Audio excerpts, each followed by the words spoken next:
No, but see, that's the whole point of America, right? We got all these people that are guests, and they actually promoted a culture to welcome and replace, the natural born citizens or natural born societies of this here continent known as America, right? And they did it in North and South America. So it's just they refuse to change those laws because of our voting practices and to further marginalize the sovereignty of the indigenous. You bringing up a good point. Maybe the sovereign citizens are right. There are no real laws here. And they did call this shit the Great Experiment. So it just made me wonder over time, like, is this shit even, does it have a real structure? No. I don't think so. When you said sovereignty, you reminded me of the sovereign citizen, and what you're saying just kind of connects, But back to the Chinese shit, I think Trump should stop Pete Hegseth from doing what he's doing because it says they're trying to quarantine Venezuelan oil. And that, to me, those words are very problematic for me. You know what you said about real laws? What's a real law to you? Jesse? Say that all the time. What's a law to you? Like, what would you consider something that is a real law? So for me, I don't know if you've ever heard of sovereign citizens argument, but all the laws are real to me. But to a sovereign citizen, they're not real. So you would say something like something that can be enforced. You would consider being a real law like has some enforcement mechanism with it. So like when you just said Venezuela, right? Like we've had sanctions on Venezuela oil for I don't know 5 7 long. But I was in a matrix. Like when you mentioned Venezuela, right? Like we've had sanctions on Venezuelan oil like for a very long time. The enforcement mechanism is now being deployed. Right, but the thing, what I'm trying to tell you, not allowed.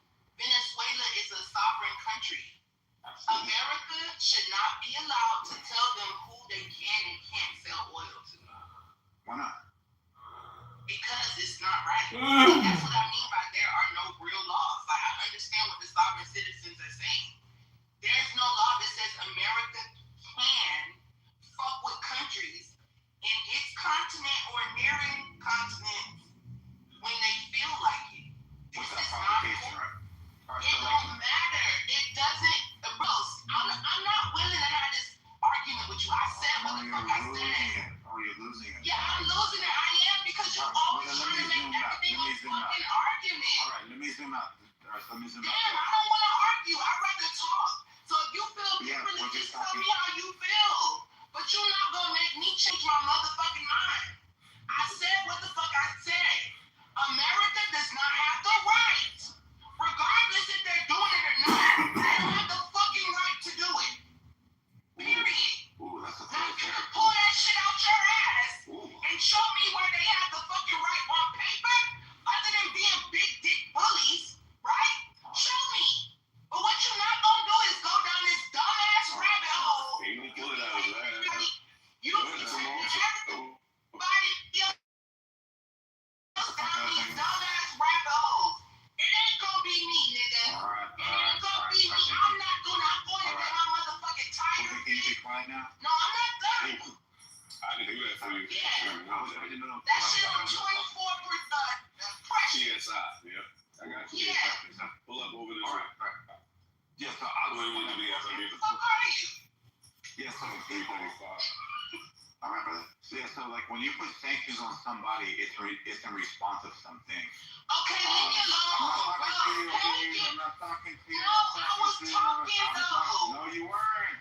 It was And you're doing the metrics. It was literally a pause. Stop The lying. conversation be so good till you jump your I'm talking to Kitover right now. bald-headed ass in the car. Oh, damn. white people, bro, what's going on? What's going on right now? Relax, it's okay. Get the tire fixed. You're gonna have a wonderful second day after Christmas. I'm not even there yet. So you gotta be messy before you get there? Yes. I can't fucking talk. Alright. You finish on that. All I was saying was the international market is a piece of shit. They stopped people from growing their own, breeding their own pigs, which was the most cleanest, best breed of pig in the motherfucking world, right? The international market said, no, hey, you can't grow your own rice. It doesn't have any fucking harmful chemicals in it. No. You have to get your rice from Arkansas, where Bill and Hillary Clinton own the rice. That's where you're gonna get your rice from, right? So when you do things like this to other countries for no reason, right? Like a sanction, you're like, they did it for a reason. Yeah, because they don't want Russia or China buying oil from Venezuela. That's why they did it. And you know what the Saudi Arabians did?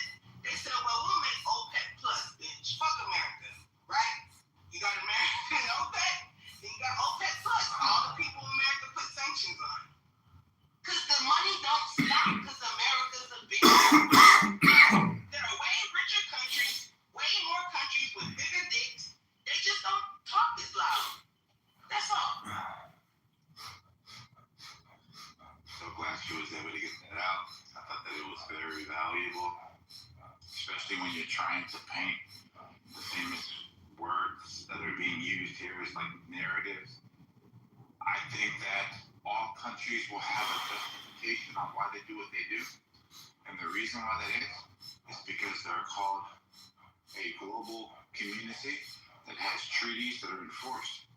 So these treaties govern the waters like maritime. They have international like waterways. So like the world is cut up through all of these agreed upon borders that are set by these individual entities. Sanctions are imposed by multiple countries on one country, not just one. Multiple countries. They say, hey, like Iran, for example, South Korea is holding the money right now that was frozen because of what they were doing with terrorism, the funding of the Houthis and the Somalian or whatever. So you're talking about 17 to 25 different countries sanctioning Iran's oil. They won't purchase it. So America says, hey, if you guys buy from them, you can't do business with us. So then people say, okay, cool, we're not going to buy it from you because we value your partnership more than we value Iran's partnership. And I think that is a ethical way of conducting business. Yeah, but that's just to interject. That's not what happened. I'm not done yet. I said to interject. I don't consent. Not to cut you. Okay. I'm gonna rape you. So like I was saying.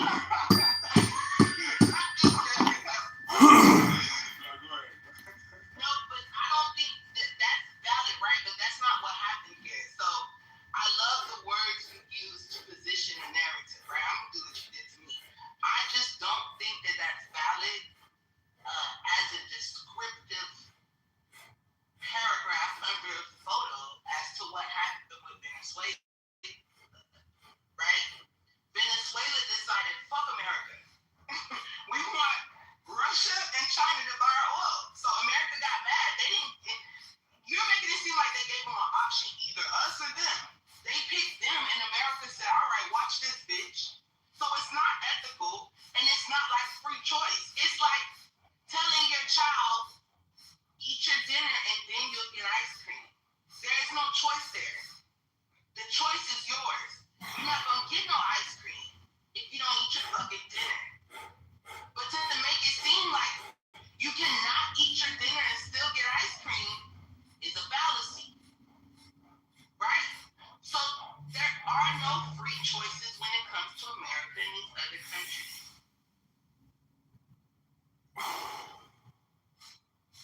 Jesse. I think that when you're part of a community and you're not mowing your lawn, you decide to go outside of like the color coordination of your home.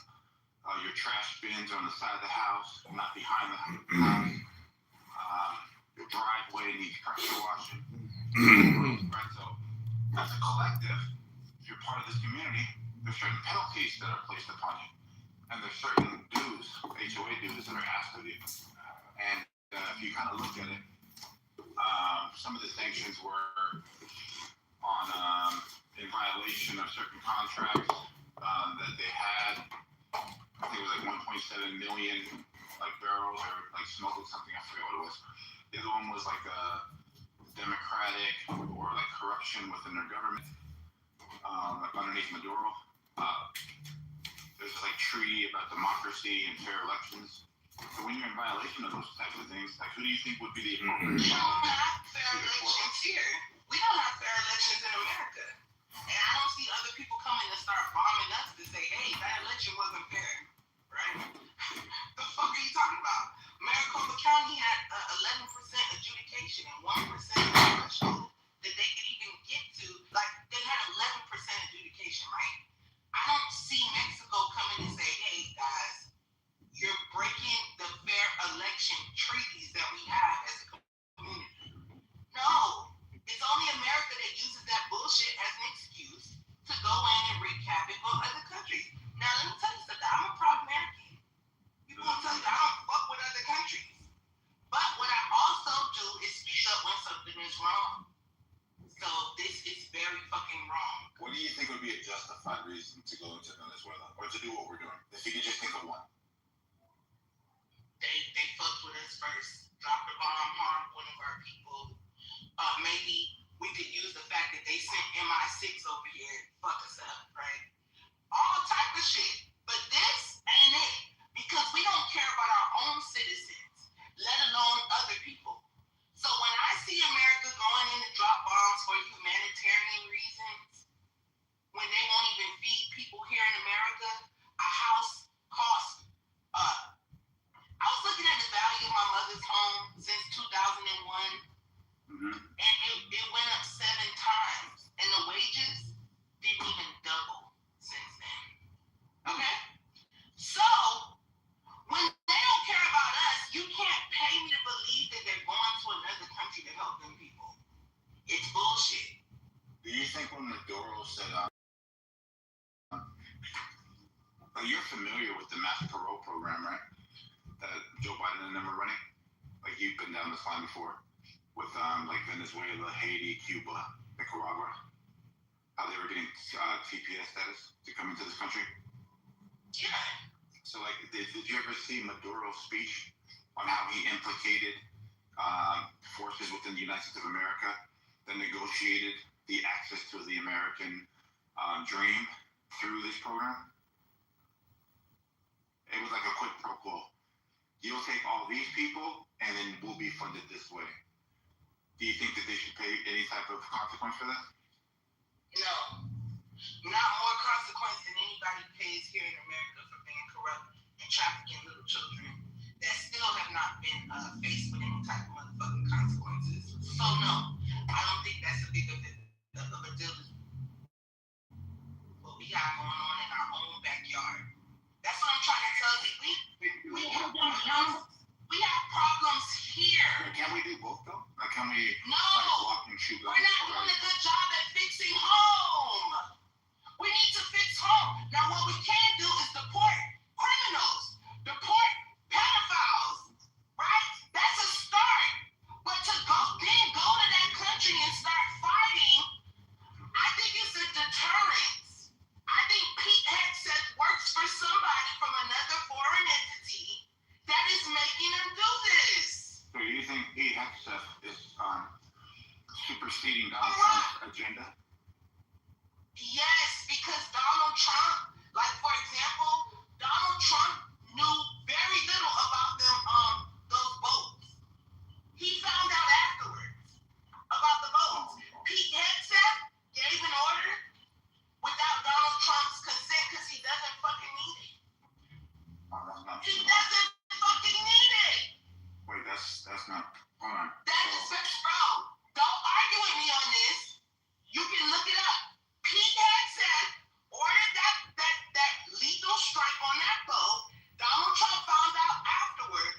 Back Pete had set up because they were saying that doubling back and killing the survivors was or whatever. Remember we got into this before. So after reading all that, I'm finding out that Pete Hegseth has the right to conduct missions without the president's consent. Who approves the mission? Pete Hegseth. No. So the president has to sign off on the, let's say, mission A, and how That's mission if A they're going to war with another country, right? But I'm telling you right now, they do not have to brief the president on anything. They can wait till after the shit happens.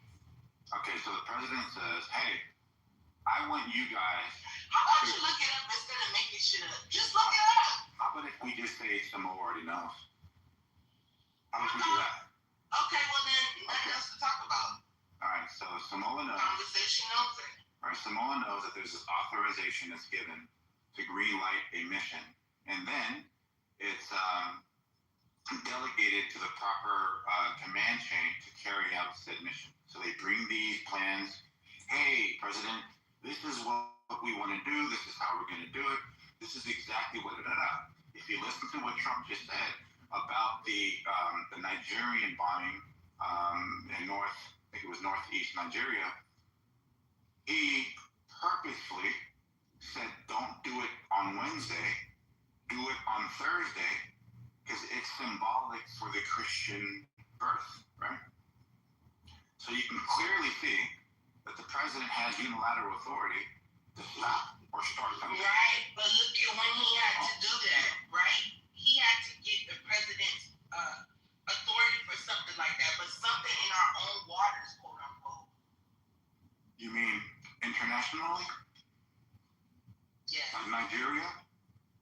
Yes. Like Venezuela? And we know that Trump was briefed on that, but you can't use that to try to deter my argument. I didn't say the president does not know about every mission that's about to be, done. What I am saying is that Pete Hegseth does not have to let the president know about every mission. Think about that. So if the mission... Especially if it's not international. Well, Venezuela is international just by definition. But no, it's not. The waters are the Americas. You already said Venezuela violated some type of treaty that they had. So don't tell me that America has no control over those waters. Because you just told me the violation happened in those waters. So there must be some type of something America has in those waters, right? Oh, you reaching. I'm reaching? You reaching. Okay, I'm reaching to the words you said. You're right, I'm reaching back in time. This is that Jedi mind trick thing you women do. It's not a mind trick, but somebody correct me if I'm wrong, right? Let's do what you said. If person A says, hey, yo, Mike, if person A says, no, but you're talking to the wrong person. I think I started that, bro. I know. No, it's just funny though. That's why I called on you. I'm like, hey, Mike, if person A says Venezuela violated treaties that they had with America in those waters by pretty much selling oil or whatever to other countries, like China and Russia, right? Yeah. So then person B says, yeah, Pete Hegseth does not have to tell Donald Trump about missions that are not international. Person A then says, those are international waters. It's Venezuela. Person B says, well, America must have some type of control over it if they can control who Venezuela is selling oil to in international waters, right? Wow. Is person B wrong? Yes, and I'll tell you why. Wait, hold on. Let me ask you this. Is the last person to be prescriptive or descriptive? They must. The last person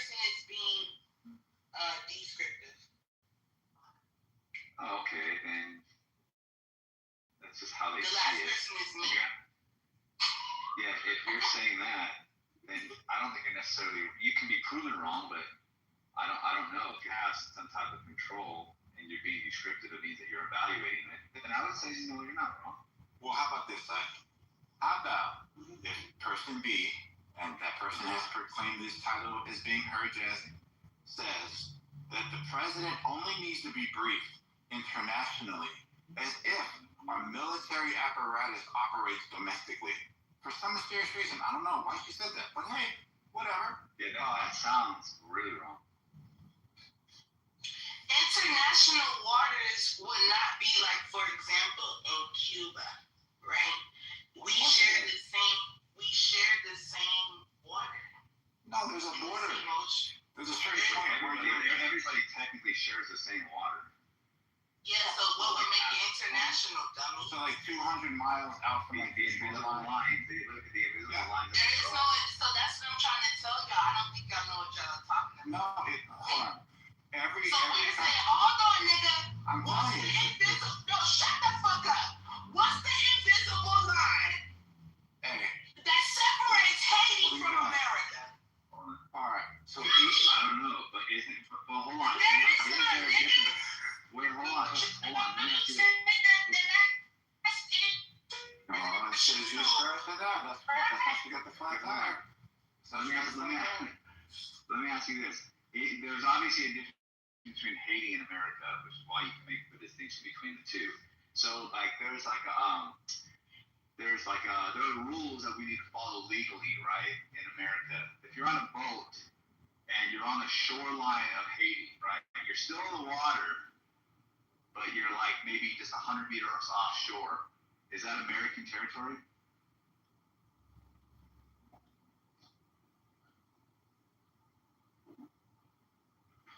She doesn't know, but I just looked it up real quick. It says approximately 12 nautical miles extending from coastline is all theirs. So everybody gets this like distance from the coastline out towards the ocean, and then anything that's in between that point and another line is called international waters. So in the hold on now so that would be 12 miles off the shoreline is the invisible line, right? Yes. Right. So in the middle of those waters, who is the authority? It's called international waters. That means it's called maritime laws. Yeah, I said that 5 minutes ago. Okay. Yeah. So now because you're making it seem like it was domestic. I wasn't using the word domestic. You used the word international, right? Because I brought up another country. So you're like, oh, internationally. That's not the words I wanted to use. Pete Hegseth does not need to brief Donald Trump if he sees a boat in the waters that he thinks is carrying drugs and they're coming to America. He can fucking order illegal strike that Donald Trump doesn't know about until afterwards. That's the point I made. So then at one point he doesn't have to brief them. He just doesn't. You're saying he can use his own discretion if he feels like imminent danger. Okay. Yes. No, the problem here is that I'm saying that the whole plan on what they're going to attack, like the scenarios, right? Like the progressions of what could possibly happen, they're all to Trump. And Trump has to decide, is this a plausible plan to reach that goal? So Donald Trump knows that all these things are within the actual mission. This boat moves here, we're going to blow it up. This boat moves here, we're going to blow it up. And then we're going to and we're going to push it down the line. So I forgot what this one's actually called. It's called something Spirit or whatever the hell it is. But if you look it up, it's a comprehensive plan on reaching the outcome or their objective. And so are you saying that they go through hypotheticals? Are you saying that they go through hypotheticals to be proactive? So Hegseth is like somewhat already like has an understanding. Hey, look, the reason why I don't have to ask Trump or run this through Trump is because he's already giving me these kind of like parameters at which that it's kind of game theory. Yeah. Okay, right. That makes sense. It's like what if there wasn't a situation where the hypothetical like was planned out, Hegseth can still use his own discretion if he feels like there's danger. No, then the mission would never get like off the ground, right? Like, so this is what I'm trying to No, I'm saying this is not a mission. I'm saying like Well, she's making it about the Venezuelan mission. Do you know about WikiLeaks? Yeah. Okay, you remember the video where they shot the unarmed journalist? Yeah. You think the president knew that they were doing that? Probably. Wow. I mean, I don't understand like why people don't like factor Why in. is that surprising? Why is that surprising? Yeah, like if this thing's built into the president, understanding that you got to do something. I'm trying to tell you, a lot of shit goes on that the president does not know about. Y'all make it seem like the president know it all. Like, no, they're briefed afterwards, sometime after the fucking chaos has already ensued. So let me just What are they gonna do? And they're never supposed to talk down on their service members. All right, so this is So what do? They bite the bullet and act like they knew about it the whole time. But that's No, different. he's using a broad like view of this. Like if you look at just Trump's personality, do you actually think that this dude is not on every single pinpoint, like in their ass, asking them, what's this, what's that, what's this, what's that? You could say Yeah, but sometimes it's after the fact, Samoa. That's no. Sometimes If you were to go if you were to go back and just look at COVID in his first term between him and Anthony Fauci, you can clearly see how this dude governs. He's like always, and like Deborah Burks did this as a criticism to him, that he didn't give a fuck what was going on because it was his agenda that was going to be prioritized. That she was afraid, and the medical professionals were afraid that he was looking at it through the lens of an economic like health instead of a medical health, and that he was prioritizing his own political aspirations than the medical health of the people, right? Like that's what their criticisms is about him, because that's why they say he's a Marxist. So if you just just move that over here to a second term, all of a sudden he just changed the person. He's no longer the controlling, micromanaging, narcissistic, orange guy. No, I'm telling you, a lot of the military things that go on, he does direct them. It's his directive. But a lot of the things are Pete Hegseth's directives. Yeah, but the thing is, the directives is under like the general narrative as to what he's allowed to do, and then let's just say, for example, he doesn't run something by Trump and he like takes his own initiative, then Trump basically evaluates that and determines whether he did something right or wrong, right? Yes. Okay, and if we don't hear that he's done something wrong, then what's like? Well, to be fair, it wouldn't always be the president that criticizes him. Like the last thing Pete Hegseth did, Congress had something to say, right? So I don't think the president, that's his branch. He's over the military. He's never. No, that's the only reason why I'm talking about it. I'm sure other people go on to a lot of people. I'm just saying in reference to Hegseth and Trump, right? That's the relationship we're talking about them. I hear what you're saying. You're like, hey, look, dude, like, he doesn't have to run every fucking single thing by him before he does it. But at some point, he has to at least tell him what he's done. I'm sure you acknowledge that. That's what I said. Okay, yeah, okay, perfect. And what I'm saying is, he will tell him after. He has to know. Yeah. Whether or not he knows before is another topic. I got that. So if I gave you like some description to say, hey, look, like, keep the house clean. You don't think that I'm talking about outside of the house, right? It's more like what's inside. So there's a general idea, which is like, okay, don't leave trash on the ground, wash your dish. There's certain things within that broad statement that covers, quote unquote, keep your house clean. So if Trump gives him some type of broad directive that can like basically touch upon something like more specific, right? He doesn't have to run it by Trump, but when he does do a thing, Trump will eventually know about it, and Trump will basically determine whether he did something within the granted parameters or not. Right? I'm saying so far, this, yeah. So I guess it's just the parameters, though, right? It's like the lawyers. So before every single strike, they got JAG lawyers that are there. They got certain like military lawyers that are there to understand like the rules of engagement and when they cross those lines. So if anybody were to watch the interview of the admiral that resigned, and they were talking to him like during this hearing, he pointed out like it's super comprehensive. It's like check, and there's like all these people that have to check if this is a good shoot or not. So like, there's already that built into this. Whoa, hold on. So now I'm gonna bring up the Iraq war, and bro, there's a lot of people who work for the Pentagon, work for the intelligence agency, that all were telling everyone this. You're right about this checklist of stuff. They were saying Iraq had no ties to Al Qaeda, and they didn't know where they were getting this information from. So even though everyone in the room were not checking the boxes, we still went to war with Iraq for no fucking reason, right? So long story short, it don't matter if everybody in the room checked the boxes off. What they want to do is going to get done. And Douglas B was in Pete Hegseth's position right now. And he convinced George Bush that it was the right thing to do. So you're saying like, oh, all these people have to agree. I disagree with that. I feel like whatever they want to get done, for whatever corrupt reason they want to get it done, it's going to get done even if nobody agrees. It could be two people that agree. Just like the Iraq war, it's going to happen. Well, I mean, look, to me, that sounds like a separate conversation. From what I heard, what Smo was just saying is like, you have people that interpret the legal, like, authorities that interpret the law to either say Trump's allowed to do this or not.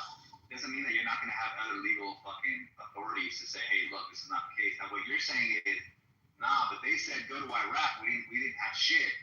That's not referring to interpretation of the law. That's just lying. That's lying. No, I'll tell you why it's not. Because the claim they interpreted the law and said that them niggas had no right to go to Iraq, and it still happened. Even after they were in the room checking off the boxes, they're like, hey, the law says no. We still went. Oh, so you're saying the legal scholars knew the evidence that was being put forward. Yes, and we still went to war. Okay, it wasn't. So the legal scholars become exposed to what our intelligence agency proposed to them. Because I don't think that the legal scholars have access to what the intelligence. Okay, to me it sounds like they this. do, and they were saying that Colin Powell got on TV and lied, like they were fabricating evidence to the general public to have a reason to go, but the legal people that Samoa brought up saying like, oh, they're gonna always stop it if it's illegal. They tried to, and we still went to war. So all I'm saying is the president don't have to be on board. Like I think that, and this is just all I'm trying to say. It's not as clear cut and dry as we make it seem. Like it's just not. That's all. Like I don't want to get into the semantics of it, right? Into the details. It's just, it's not as. That's all I was saying.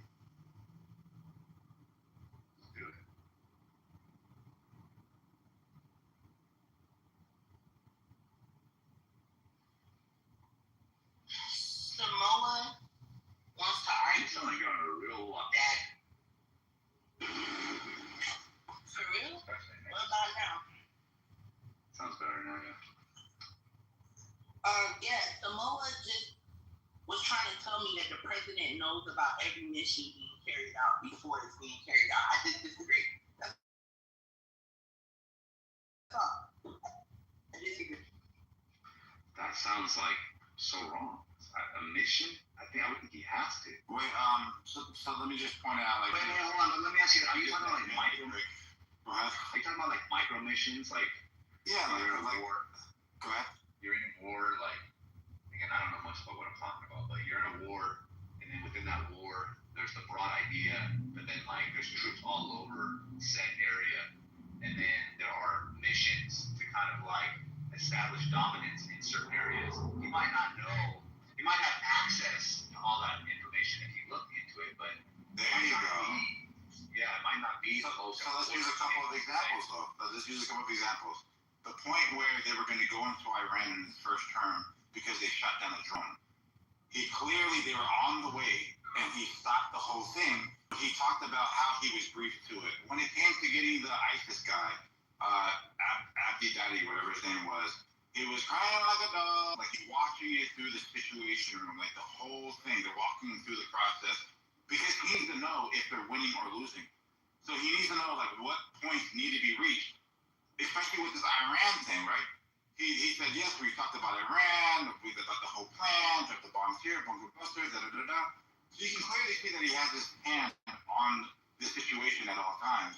And that there's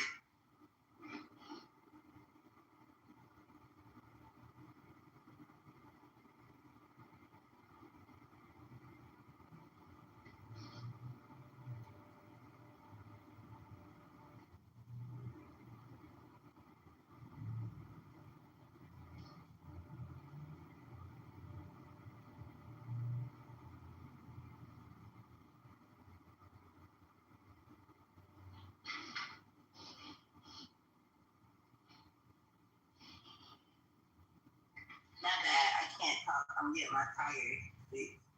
I'll be back. what's wrong with it? You know, huh? So what's wrong with the tires?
So you got any PRs before the year's over?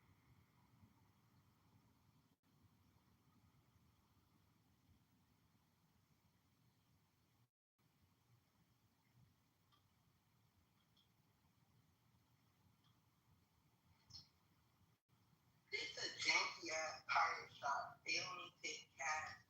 They lucky I got cash, but like, what the fuck? What type of ghetto shit is that? What? They only take cash. Oh, they're behind, or they're trying to hide some shit. They're not reporting on their earnings, man. Ask if they accept Venmo. No, they don't. You should try it, dude. Trust me. These are black people. They don't even know what fucking Venmo is. Just try it. Don't do that. I know my people. Come on, just try it.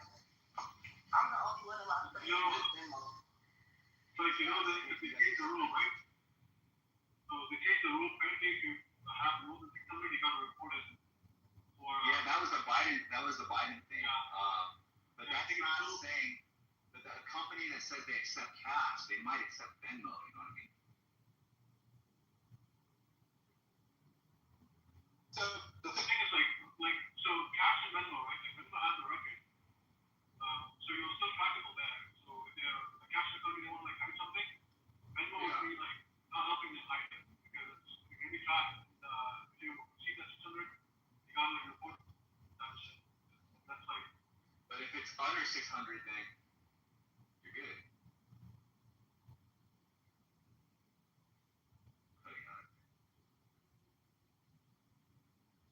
Unless she's getting, I don't know how harsh that so. Yeah, man. Next time, we have to. I don't know if I was in the I'll probably in the Matrix because you guys carried the conversation on. So I was in the Matrix. Do you have any like any closures in the gym that you've done before the year's over? No, I'm still in that last phase to peak in 2 weeks.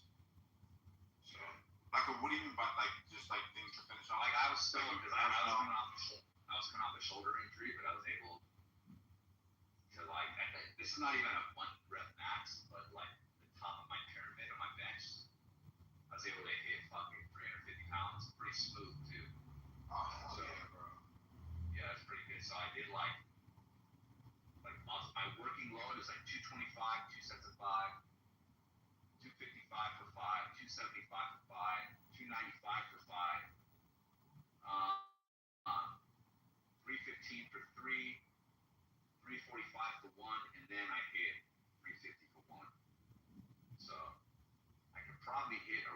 365, which is good for me at this point in my life. Yeah, bro, like that's Are pretty you a good. bodybuilder? Am I what? Are you a bodybuilder, sir? I'm a former professional bodybuilder, yeah. I can't say that I am anymore because I don't necessarily compete. I might have one more in the tank just to kind of show my son when I get a little older, but like as of now, no, I'm just a fucking a father that wants to be an athlete. Bro, like those numbers, I can't even like let's those numbers. You're like, man, shoulder press up this, that's crazy. Yeah, no, thanks. It is very low statistically, especially for Oh, my absolutely. weight. Yeah, for my weight and stuff like that, and how lean I am, it's not normal. But that's why I'm saying, like, I'm just happy because I'm coming off a shoulder injury, and it fucking this one's been lagging a little bit, and it's funny how I didn't fucking need to do anything dramatic. So I think that's pretty. It's like for me, like the part of my program that I'm in right now is moving mass, like moving heavy weight, 80%, like fast. 3 rep max, like 3 reps. Explosive reps. So that's where I'm at right now. Just keeping every movement, super snappy, aggressive, force production. Yeah, force. Yeah. So that's where I'm at right now.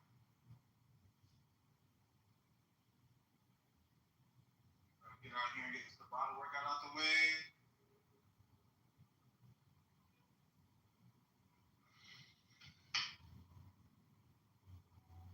I just pulled up. Jazz, did they accept that now? No, they say cash only. Did you ask about that now? Yeah, and cash out. Oh shit. They said only during the week when the manager is here. So I guess he don't trust them. But cash seems a little like as a business owner, right? Cash is a little more risky because you can say only 20 people got their tires changed. Or like he just put air in my tire. I don't know what he just did. He can't change my tires. So those $7 don't have to be accounted for. Gas is easy to steal. Exactly. Yeah. It's just easy to lie about how many people you have. Unless he has a camera and he's gonna count every person, every service. I just don't think. Yeah. I'm cash is smarter when you're not around.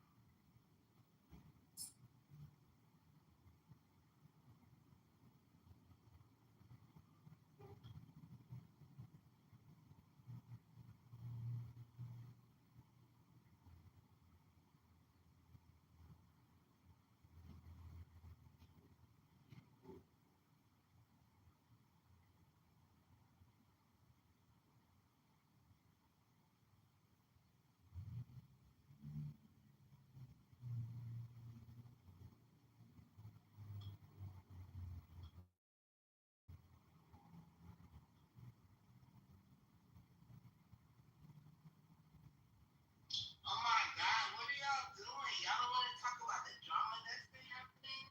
No. We talk about messenger. When do you risk censure by saying something that when you call out for behavior, do you ever? Or you just mind your business?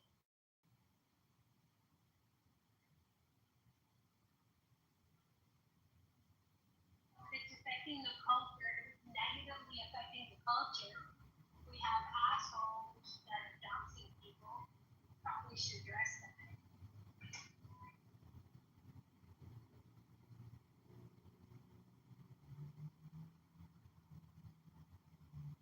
Hello?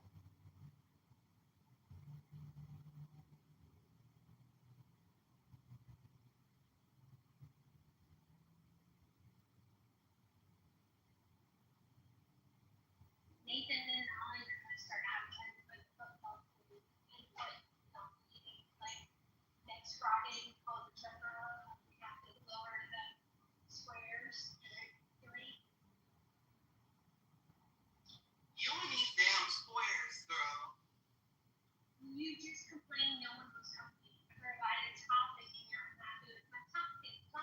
No, I'm not unhappy. I was gonna see, look at you. I was gonna say, what the hell is the square about?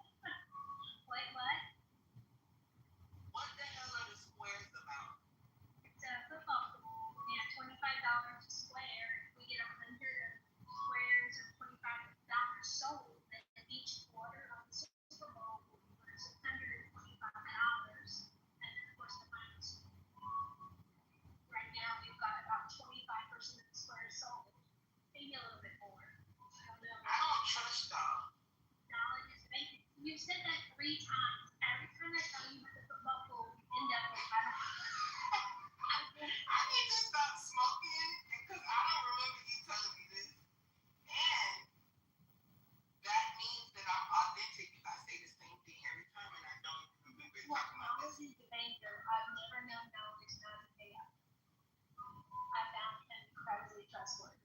And his reputation has made more to him than $2,500. It doesn't mean more to him than $3,000, but it does mean more to him than $2,500. Okay.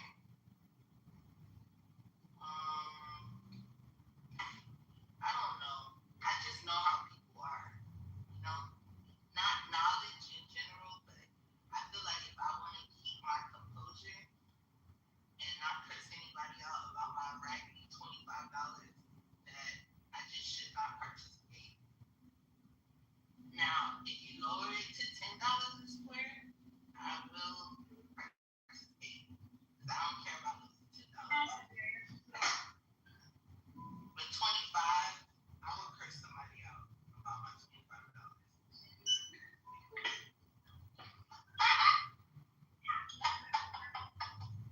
Well, you're right. I do buy a lot of big stuff. So not all of this is and then the last little bitty little What is the Lord?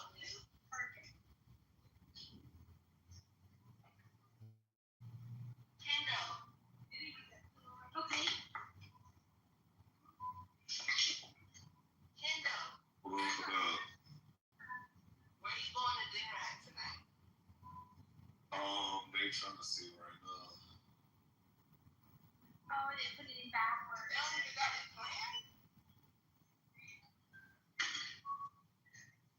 Jesus niggas, what you what you say?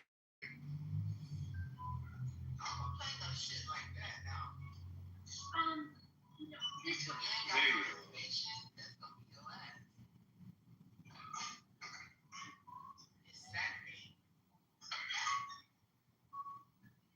Yeah, that's what I'm trying to see. I don't do my ideas out there, like, so we just gonna see. I told them they got until Imagine 5 o'clock. No, I told them they got until 5 o'clock. Can you imagine living in a town so small? There's no restaurant there. You go out to eat at. Yeah, they got a town here like that, and like the nearest restaurant is like 30 minutes away.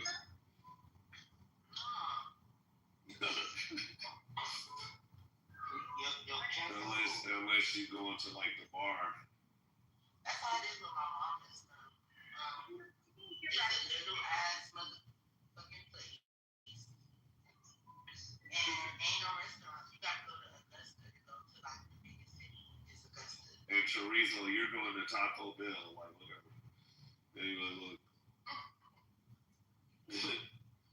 Yeah, the McDonald's closed at 10 though. And then they have something called the Huddle House that's open 24/7. And that's it. Yeah, the Huddle House is so true. I'm trying to get them to go to this Italian place. It's good as fuck. But they gotta, there's 10 people coming with us, so we gotta have accommodations. Yo, Kendall, I had a question for you last night. I forgot about it. It was also animation. Yo, did you watch a movie called Ninja? Asia. Yeah.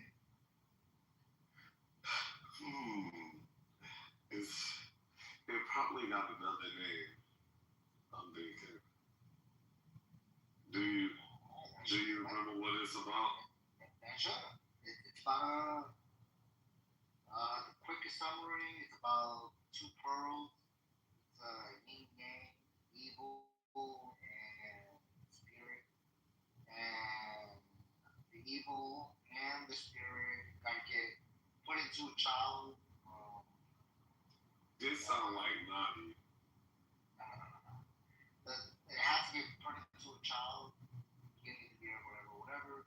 So the evil ends up going to the wrong child. The spirit ends up going to the wrong child, and pretty much the evil gets brought up by good parents, and the evil ends up being brought up by bad parents. You mean the good, but yeah, no. Okay. It's a good ass movie. No, yeah. This kind of okay. No, I probably haven't seen this one then. Yeah, no, I didn't want to watch it. I'm like, man, fuck this shit. And then I watched it. Oh shit, low-key was good.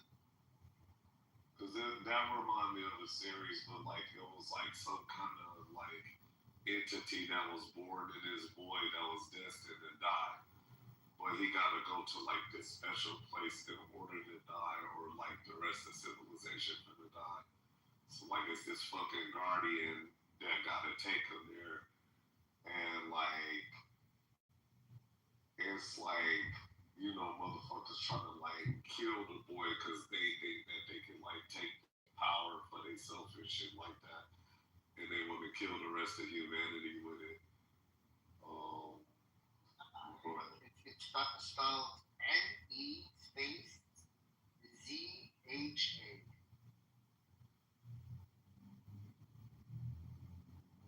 Niggas.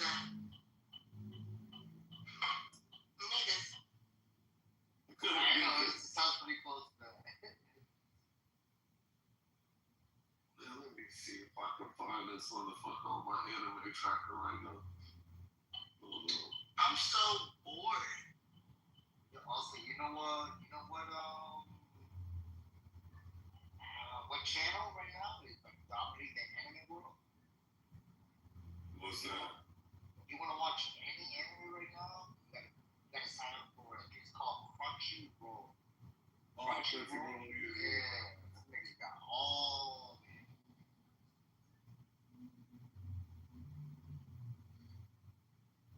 They got some stuff. They got all of it. They ain't got the They ain't got the Chinese animes that I'll be looking for, or the Korean ones. He said it's NEG.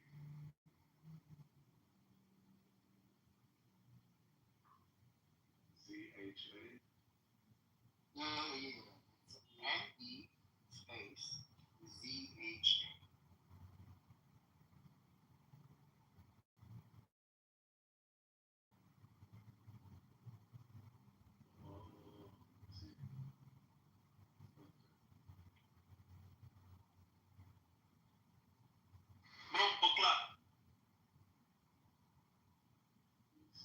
Yeah, I think I saw it on. It was either Prime. I think it was Prime.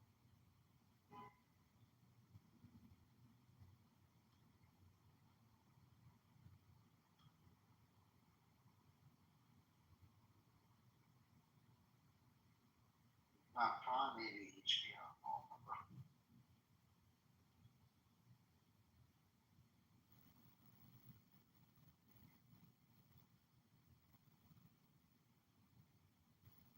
Well, this is it from the heavenly object known as the Chaos Pearl. Yeah. Two elements are extracted: the spirit pearl and the demon orb. An attempt to suppress their power. The Lord from heaven sends the spirit pearl to earth to reincarnate it as the nest. Knowledge. So it's a discussion about nature versus nurture. Does the evil kid become good, and does the good kid born good become evil? Yeah, the good kid actually becomes more evil than the bad kid that becomes good. Isn't that something? Do you buy that? Because I struggle with that. I do buy it. It costs like $20.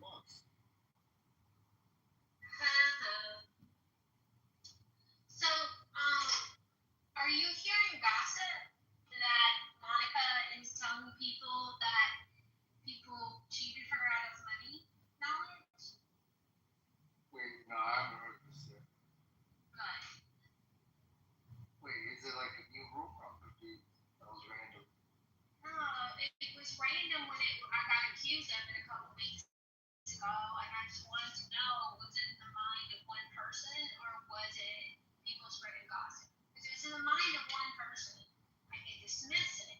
If people are spreading gossip, that's a problem for me because I don't like people lying on my name.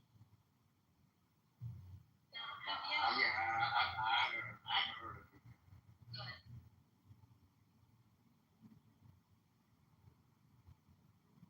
For one, that's an inaccurate statement, and for two, yes, but I'll never tell you.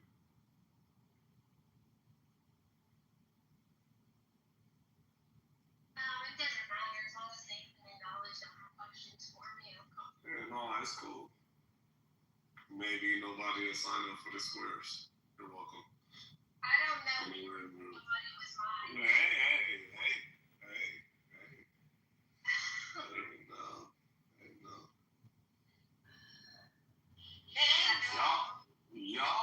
Y'all be trying the right motherfucker too.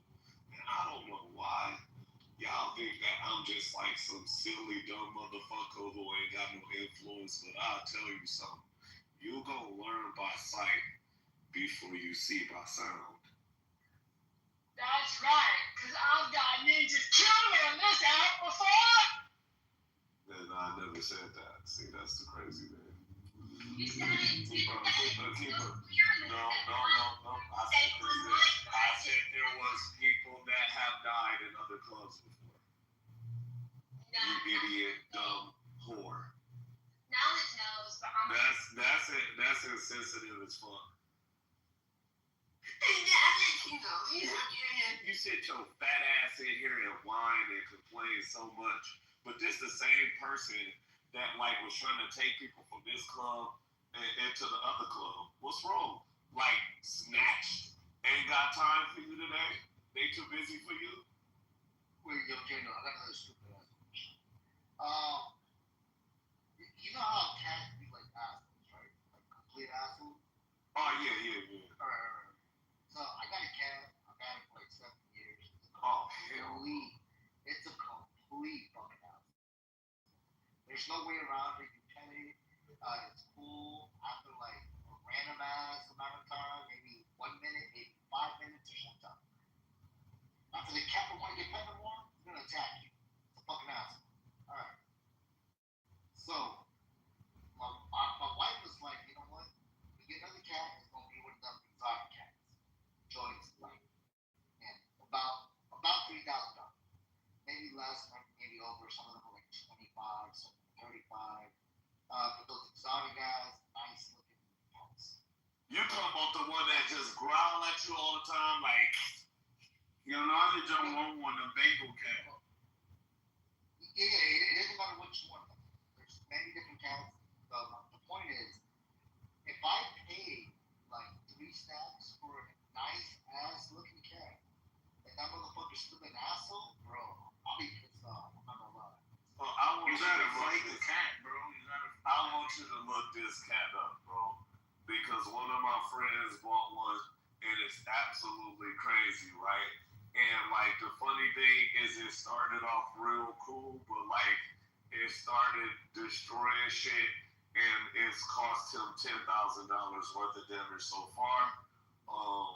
It's called the Savannah cat. I already know which one. Yeah. Bro, Those are really I nice, don't know bro. why niggas want this fucking cat. Cause the cat is the size of a fucking dog. Literally.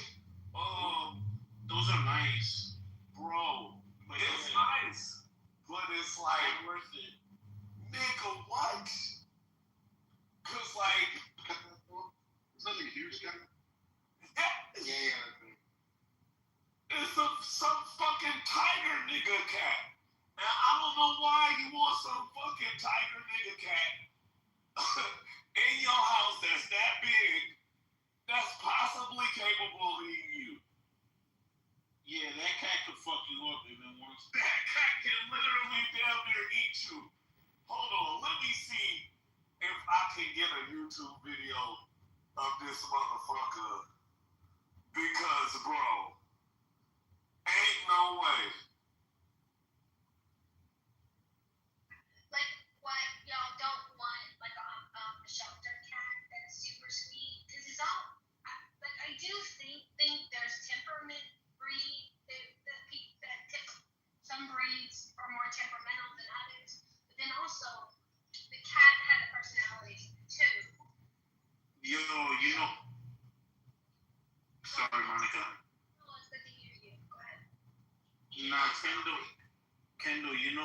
what cat I fuck with too, but it's a wild cat you can't domesticate. It's called an African black-footed cat. That shit lives in like the safari or in the wild. Those cats are the most killingest cats on the planet, bro. Yo, they're so cute and adorable, but they're fucking killers, bro. They kill damn near fucking like 500 things a day. And they constantly keep eating. They look like regular house cats, but like cute and shit. But yeah, they're fucking deadly as fuck. Yeah, like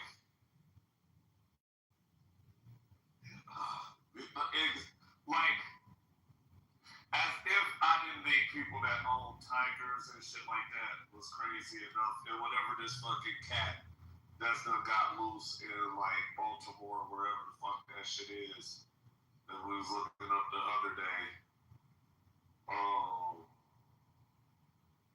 Yeah, bro. I'm an anti-cat nigga anyway, but I'm especially against like exotic cats because I done seen how much damage they can fucking do, and people be like, "Oh, but they're so cute." Hell the fuck no. Like, I guess a dog can fuck some shit up too. Can a PTR? Just one of these regular ass cats. Oh, that's not a regular ass cat. That's amazing. The two color eyes. Yeah. No, Well, I said exotic. Exotic. Yeah. You want like a portrait cat. Yes. Bro. Can you assign a moderator to kind of check out the chat? Because Brian is one of the best intellects on Clubhouse, and he's making great points in the chat. He doesn't get invited to the stage. He might not think to join it. You're not the only person that know, Brian. He's not in here anymore, but he So has what? he has some great points. You don't invite nobody to the room. If anything, you chase people away from the room. And you chase a ton of people away from the room just by fucking being I'm here. not working this hard. Handle him. Of course. I'm not fighting with him. He's not worth my time. No. You want to lie on my name and then come around?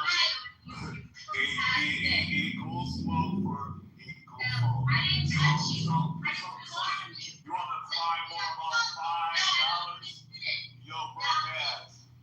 Well, you can't even comprehend that I'm the one that actually sent you the money just for participating.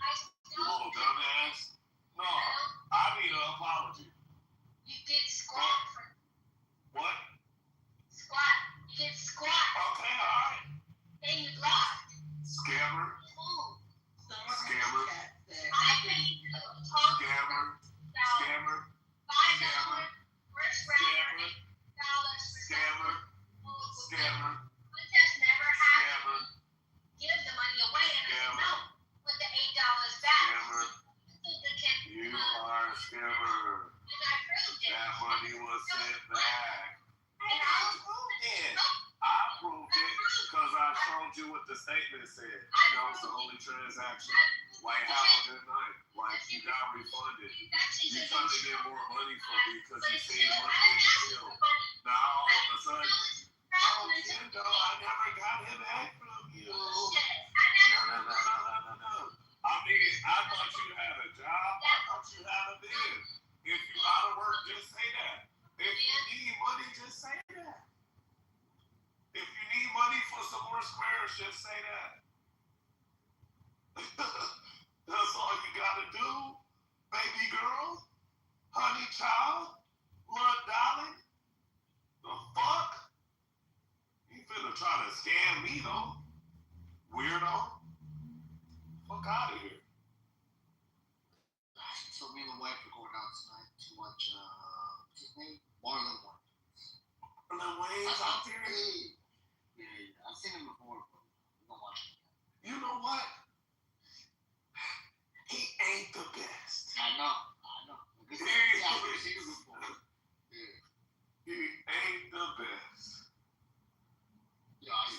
he came on the tour with him and his brothers, they all went on stage one by one. Yeah. Yeah. Keenan was only like the real kind of one anyway, and even he was kind of. I agree.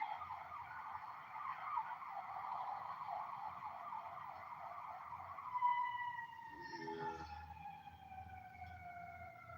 I ain't gonna lie, like, Wait, Kevin, you know what song like the last? I love those last one before that was trash. Dan Cook, bro. Dan Cook is fucking garbage, bro. Garbage.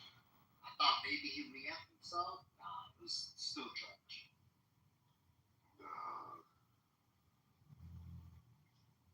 I ain't gonna lie, who came like a while back that was good? Like a newer comedian, Tony Baker. Nah, he was funny. He do a lot of voiceover work and shit like that, but I fuck with Tony Baker, bro. He funny as hell.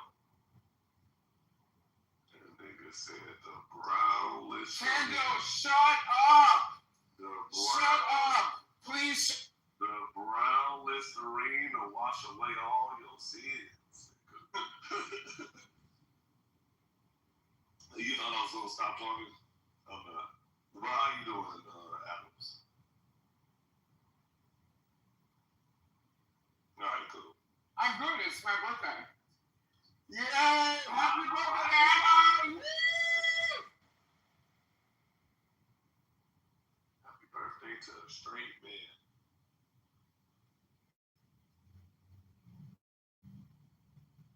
I'm gonna lie, Adams let me down.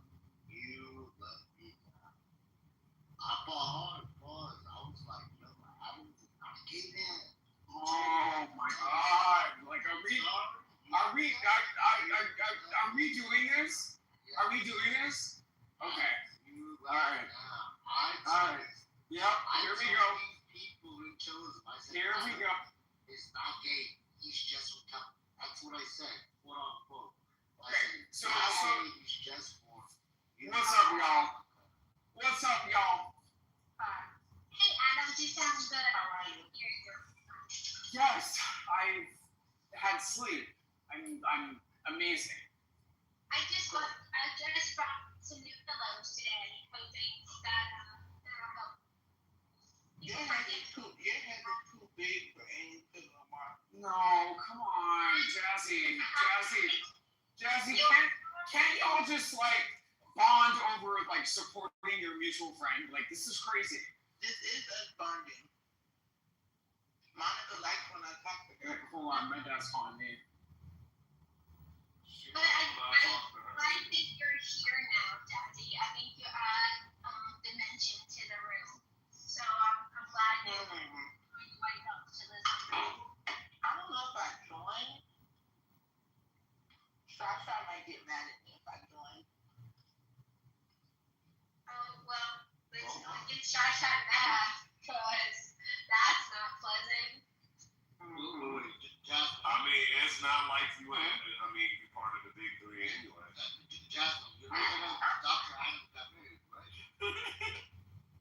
Yeah, why? I'm asking. I thought I was the only one hurt by this. I was the only one hurt by this. He got married to a man after chillism finding that he wasn't gay for like over a year now. He wasn't gay. He got married to a man. Hello? Yeah, he wasn't gay though. What do you think I say when I say gay? He wasn't gay until he got married to the man. Or started dating the man. He still ain't gay. Okay. He's still straight. Hold on. He technically still ain't gay because he identifies as bisexual, and that's not gay. You know what I'm saying? You know what I'm saying? Like, It's not. He dates women too. yeah, he still date women, which is absolutely like, man, he like. And that's my point. He wasn't gay until he married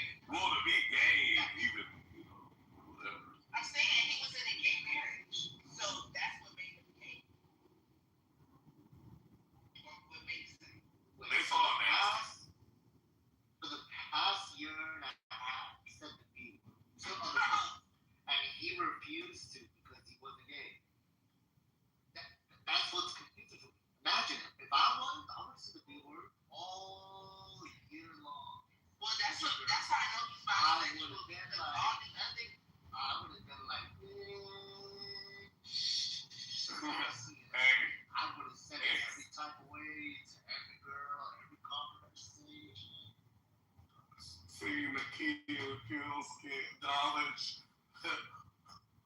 But it was like, I said, bitch.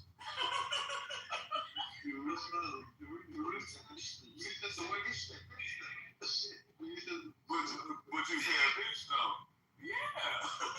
Wait, hold on. I gotta find that bitch. Okay. Bro, that's the one that made me start watching the show. Yeah, that's a classic. They go to space. And I said, look to the left, look to the right. Bitch. He said, I said, bitch. bro, oh my god, bro, I'll fucking start crying. I just put that motherfucker in the chat. Hold on. Why they send it? Okay, there we go. Bro, that's literally the fucking funniest shit ever. It was like, but you said bitch though. He said, yeah. He like, hold on, let me see that coming. Hey, come on, let's go over here. Oh, then they almost get caught.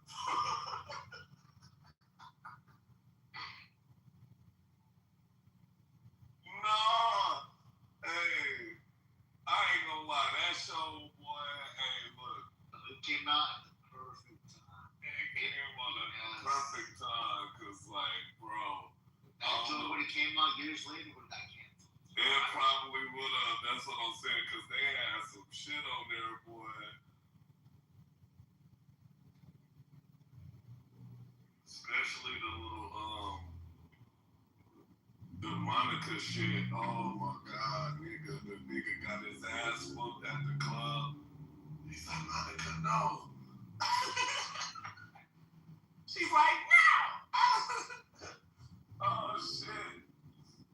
All it was that Dave Chappelle 2.0, right? Yeah. More updated. It was like people, like some of the leftover production from that, and then like, yeah. Wait, Jack, you ever see the bigger skit by Dave Chappelle? Which one? One more time. N-I-G, G-A-R, it's the nigger family. Yeah, the nigga. Yeah. What I do, dog? And it was the, you know, funny. No. The nigger name is a bloodline. Dave Chappelle be low-key like hitting on the Yeah, top. we stay bars, yeah. Yeah, crazy. But yeah. You know, Knowledge, you got one more time. Just one. Just one. Who are you talking to, honey? Knowledge. She's talking knowledge. Knowledge. You ever go to world famous egg rolls? Oh, no. Is it good? No. No. Is it good? Is it good? It's good. Like, it's different. Like, you're tired of eating the same shit. It's definitely satisfying. I'll try it. Are there egg rolls like legit or what? It's stuffed egg rolls. So they have like a soul food roll, a seafood roll, a Philly cheesesteak roll. Ooh. Yeah. Mm. They have a hibachi roll. Mm. Why do women take so long to make their fucking mind up? That need to be like a study. I got here. We get cravings, right? Nigeria got loved. Sometimes we don't know what the cravings are for. We just got the craving, right? And so we gotta quench that thirst. We gotta fill that craving, right? And that's why we take so long. We don't know what the craving for. Oh, fat ass Daniel, what's up? America's just doing that. Jasmine, remember you trying to say that the Euro track came from the East or whatever? No,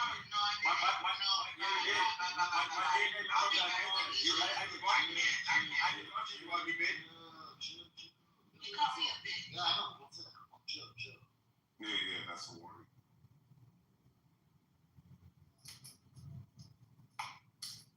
car. Be nice, baby. Yeah, okay. I want to talk to. But yeah, I debunked you, Jasmine. You trying to say I showed you humans that were every day. You was mute people and try to remove people. I don't care. I debunked you. Sorry for me. Sorry. No, sorry. No, I'm in public. My bad. I'm in the girl. Man, I wish I had to pay to remove this nigga from the You always run away from the base when you're losing. You stupid bitch. I don't want to talk to you. Look how you talk to me. Yeah, no, why you homo, man? She thought she was by Africans every day. Okay, that's fine. Fuck the Africans. Well, yeah, I showed you humans that were there 5,000 years Fuck the before. Africans.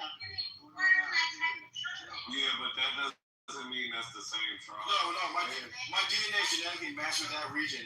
The Yoruba tribe is genetically matched. There's only 5% difference, from Chad, and that's. We really wanted to. No.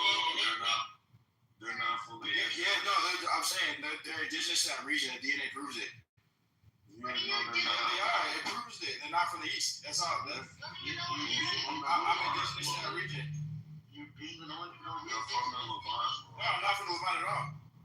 Yeah, DNA doesn't prove it. Egyptians, it proves that they're from the Levant. I'm not from the Levant. My DNA matches with that region only because I've been there for 10,000. No. Look. So even Talmudic scholars have wrote it in their rabbinical Who's that? Talmudic? Who's that? That's not Yoruba people. Yeah. Because Yoruba people are Semitic people. No, we're not. We're not fucking Hebrew Israelites. No, we're not. I'm not a Hebrew Israelite.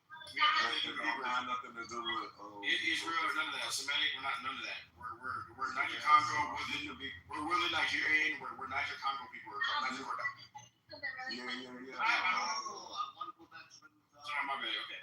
It's just Jasmine. She's very unfair. She mutes people and moves to the audience. She can't do it now because she doesn't have the agreement. Well, they can. I can't do it. My money could do it. Oh, okay. I can catch up. You can get your remote too. Back to regular topic. Alright. What you say, Monica? Yeah, BB, you so like them.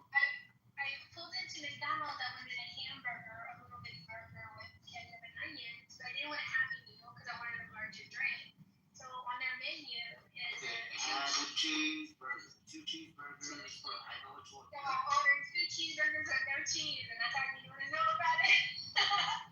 That's why I told myself all the time. It's a 2 hamburger meal.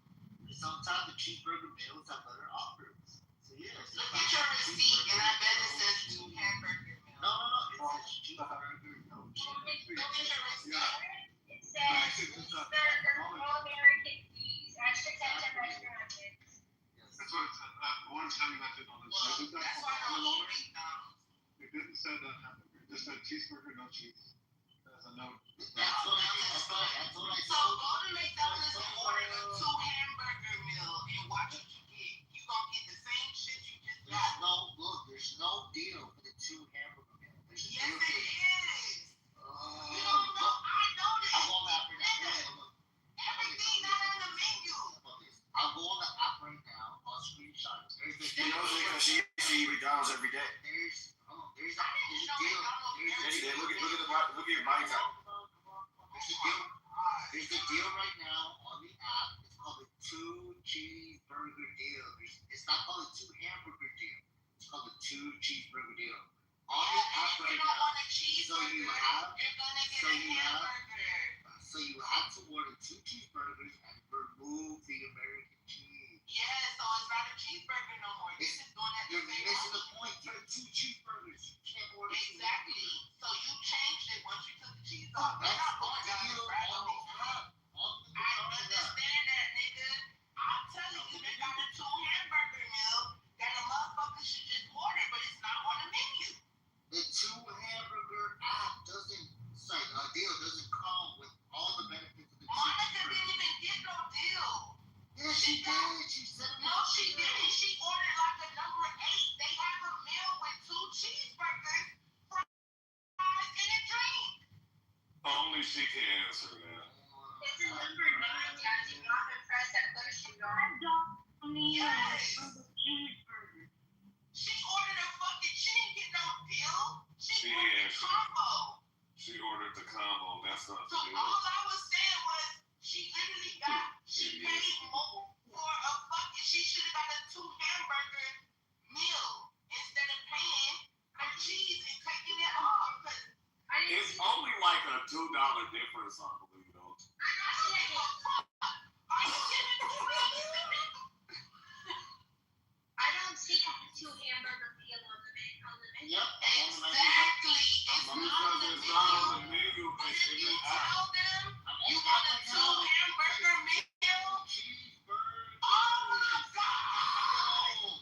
I'm on the app right now. It says 2. It's not on the menu. You have to order it at the window. You have to order it at the window. You screenshot the 2 hamburgers. You sound I retarded. screenshot the 2 Do cheeseburgers. y'all remember when they used to sell? Hold on. Do y'all remember when they used to sell the 29-cent hamburgers and cheeseburgers? Are you ready? Y'all remember? And then hamburger was cheaper, right? Are you And the one with cheese, but that's all I was saying. Because they came in the brown bag, right? It was a 29-cent hamburger. The whole entire restaurant for 29-cent hamburger restaurant. There is a 2 cheeseburgers deal. They get all the time for my kids. There is no 2 hamburgers deal. So it's right here, bro. You dumb as fuck. If you go to McDonald's and order at the window, I'm on it. they will give you a 2 hamburger Want me deal. up?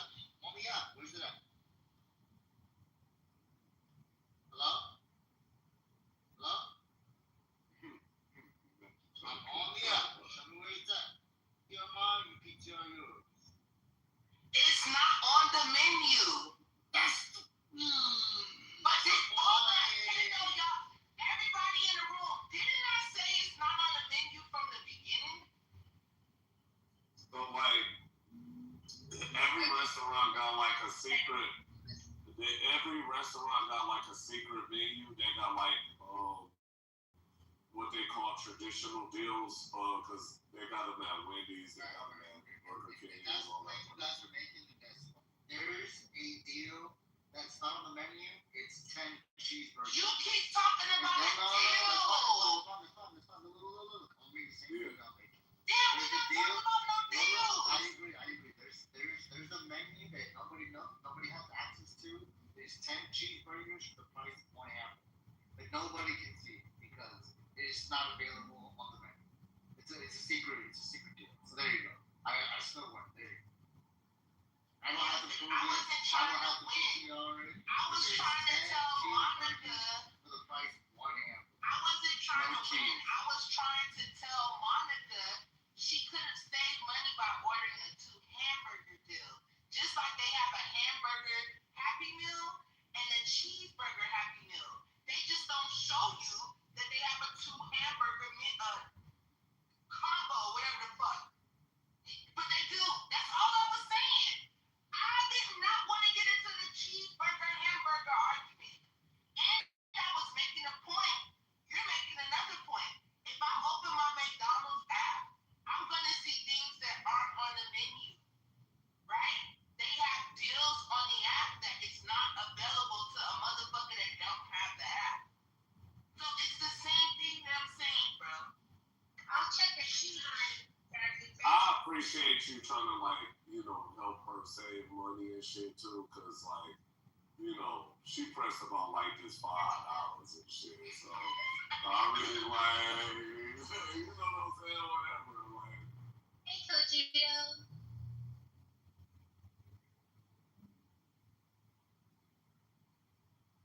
I appreciate this, Jazz. You're just such a great human. So what I was saying earlier was, Kendall, if I pay $3,000 plus for a cat, and the cat is still an asshole, I'll be mad. Yo, I swear to God, that cat better be the best cat That's what I'm in the saying. world. Like, or have something. Like, when I was looking up this breed of dogs in the other room. This was in another club and shit like that. And literally, like, this dog was considered an appliance and shit. That's how I look at cats. Like, how the fuck they didn't fucking, like, breed cats like that? like to be appliances, like just professional rodent killers and shit like that. Like, oh shit, this nigga killing me. Fuck. Like I said, I'm one of those cats I can put in my purse and carry it around while I walk around the mall. I'm like, alright, yeah, I can get the joints. I don't know they're gonna be nice. That's the only issue I got. I don't want the pets. Yeah. Like, I feel like that's a specific breed, and whatever breed that is.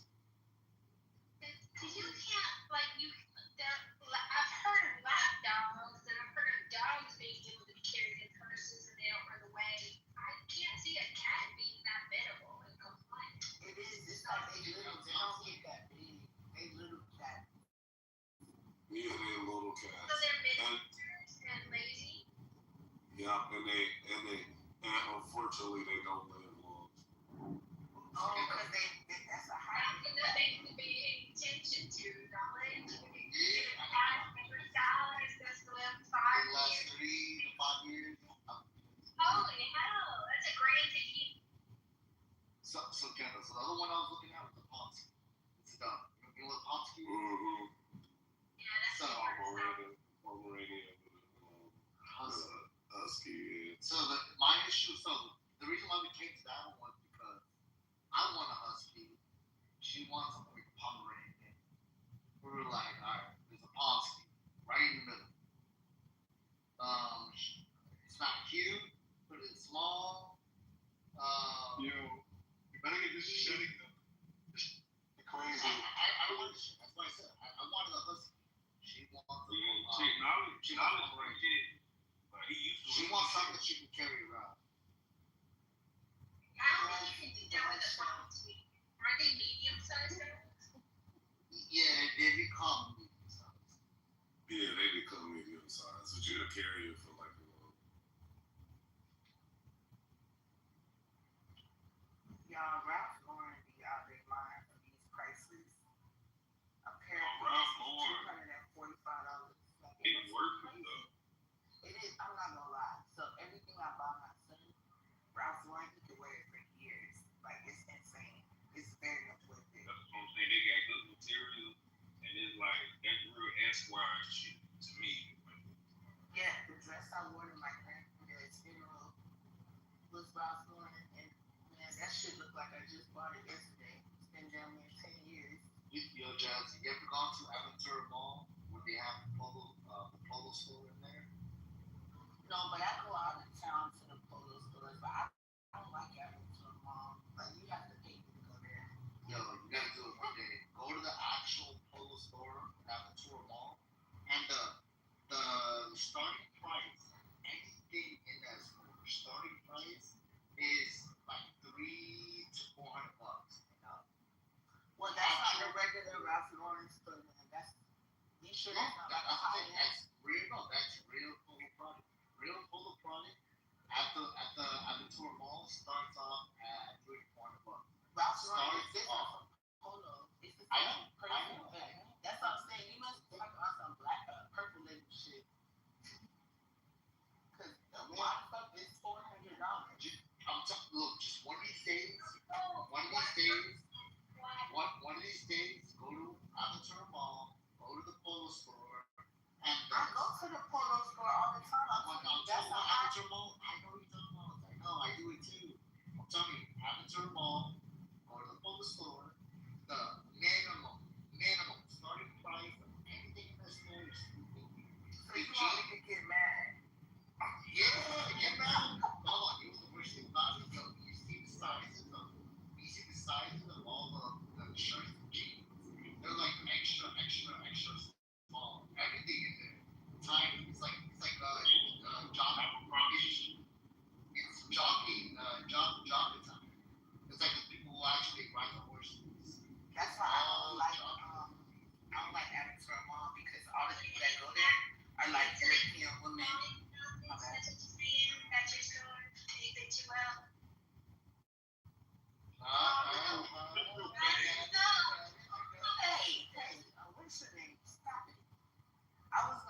knowledge. That's why I don't go to Alberta. It's a bunch of European women that go there, and they're very small. Yeah, they're tiny women, and they come here. I think with their life savings to shop. Like they be spending $10,000.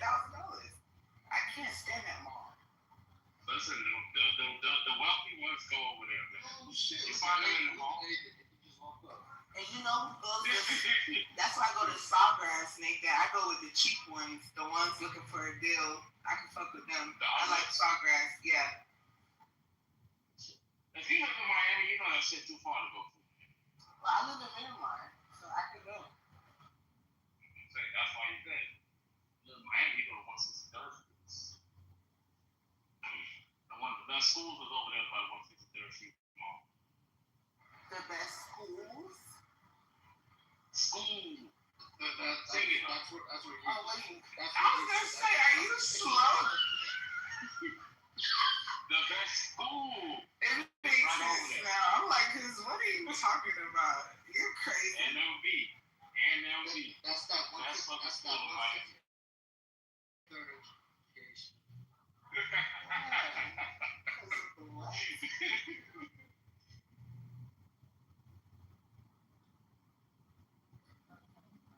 63rd Street Mall used to be. You know what NLB? You remember Jim? The battle rapper? Oh God, not this again.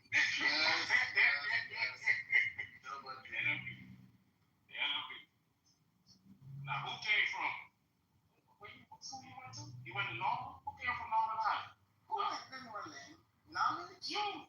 You didn't go back to Northern. No, I did not. I was living in Miramar by the time I made it to high school. Yeah, I moved in 6th grade. So you went to Northern Middle? Mm-hmm. So you were Knowledge like the Brown. Knowledge was like, when you was at Knowledge? Oh, me, I went to a ball level. Ew. Yeah. He a real brown baby. I'm not gonna say it because I'm in public, but the C word. Tell him the C word. No. I went to a ball level. Yeah, but what neighborhood was it in? Hollywood. Exactly. Excuse me. And you know who live over there? The C words. The crackers. Yeah. There was no crackers back in it's like 02. There was no crackers. Bro, you was in middle school in Osu? Yeah. That's why I don't know what he's talking about. I'm like, man, I graduated high school in 07, but I can't. When you graduated? Oh, okay. You just don't know what you're talking about. What are you talking about? Apollo Middle School back in 2000 and 02. There was no there. There was zero. You have no clue what you're talking about. I went there. Yes. You're lying, bro. My lying God. for clout. It wasn't. It wasn't. Don't take the bait, darling. She trolling you, bro.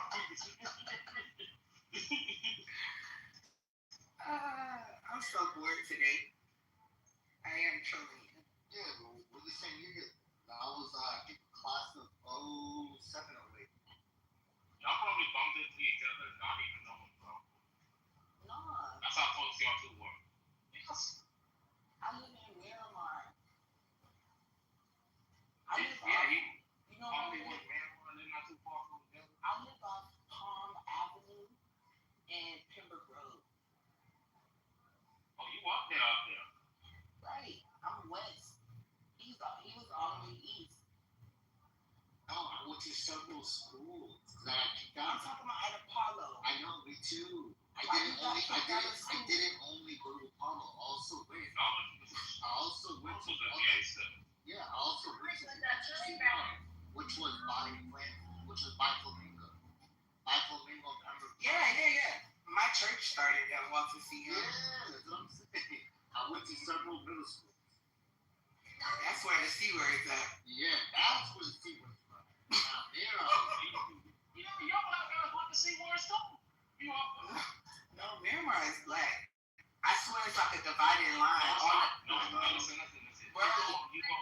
mutual orientation. No, I'm telling you, you don't know what you're talking about. It's so black out there. And even our mayor, the whole city council, everybody's black. I know the mayor personally, man. This is a black city. That's just so much. If you up west. Yes, you just don't know. You don't live out here. You don't know what you're talking Man, about. I know exactly what you're talking about. Bro, I live in Miramar. If you go in Pembroke Pines, on the north side of Pembroke Road, it's definitely black, white as hell. But if the south side, it's one road that segregates listen, you know when you go on Flamingo, right? You see those big ass entrances that go into those homes? That's what they made. That's black people. people. Road over there. Trick that nigga over there around a bunch of niggas. Yes, he does. They're not all My black. pastor live over there. Yes, they are. It's majority black. No, I'm telling you. How the hell would you know? All my friends I went to church with, they all live over there, bro. Off Dykes Road. What are you talking about? That's black. It's a bunch of rich. No, it's a bunch of rich black. You're wrong, bro. I get what you're saying, right? But I'm just telling you, it's all niggas over there. No, it's not. And Pembroke Pines, you're forgetting Dykes goes from Miramar to Pembroke Pines. In Miramar, it is not white. Yes, and once you go to Chapel Trail and all of that, right? That's when you get into the white area. I'm telling you, y'all don't know what y'all talking about. That's fine. No, it's not. How you gonna tell me I live here? Yeah, you spend so much time in the area. Bro, no, I don't live in one part. Y'all the ones that only go to one part. I go all over it. Y'all been going to one part. You're a visitor. You sound silly as hell. I am. I've been here since 2001. I seen the crackers flee. I seen them leave white flight. You feel me? 2001, that's what you know? Get out of here. That's what I moved to Miramar. You got a point. You got a point. I saw the white flag. We're over 50% black now, bro. Like, you tripping. I get it. Every time I go in that area, right? You know what I see? One of the most famous spots in the world. What? A Chick-fil-A and a Starbucks. See, and that's what I hate that y'all think black people can't have nothing. It's because you're from Miami and you still think the Miami mentality. No. They come in specific areas. They come in specific areas, right? They open up in specific areas for specific people. You're wrong. Now, if you told me about a Raising Cane's, I say, hey, you got a point. We have a Raising Cane's that just opened on Miramar Parkway all the way out west where you say the white people are. Now, that place in West where you talk about is black people. Wait, what percentage? What percentage of Raising Cane's customers are white? I think it's 60-30. I have a question. Compared to Chick-fil-A? Nathan, how much, Hey, what's up? what's the percentage of white people you think live in Miramar? I don't know. I think 60 to 60. And when I say 60, that's So, somebody should fact check me if I'm and wrong. the white whites. Miramar has 8% white people. God bless those white No, I mean the Hispanic whites too. No. I'm talking about non-Hispanic. This is White. my stuff over. Look it up. We have an 8% white population. So you said 60. That lets me know your brain is just fried. And you know when I talk about whites, I'm not just talking about the Hispanic one. I mean, I'm not just talking about because in Miami and South Florida, you know they ain't got much white people like that. Of Yes, course, it's we gonna be do. a 2%. I grew up Are around you crackers. serious? I grew up around crackers. Miramar is just now turning Hispanic within the last 5 years. I got the number. It says 44% of people in Miramar are black. How many are white? No, it's just the black. 8%. White. me no black, me Dominicans, but they some niggas. They just checking another box. It says 25%. Yeah, 25%. Non-Hispanic. Wait, that's non-Hispanic. Well, so like, yeah, you're gonna include Hispanic. Yeah, 25% white. That is including Hispanic, dumbass. No, it says non-Hispanic. Yeah, no. Bro, let me show y'all the stats. I don't know what y'all reading, but I'll pull it up from my city. You're on ChatGPT. No, wait. You know what you look? It says Hispanic, a very large segment with over 21,000 residents identifying as white Hispanic. I just told you that's within the last 5 years. It doesn't matter. Within the last 5 years. So I don't know if y'all know this. Nathan can tell you there's a bunch of fucking Cubans that are gonna check white. I just don't believe in a box, but I'm telling you, we got 8% white people. I don't know what y'all are reading. Maybe those are new stats as of lately. I live here. I'm on the streets right now, and I've only seen like 3 white people. Yeah, we should trust you. What the fuck are y'all talking about? We should trust your eyesight. Bro. I'm talking to Nathan.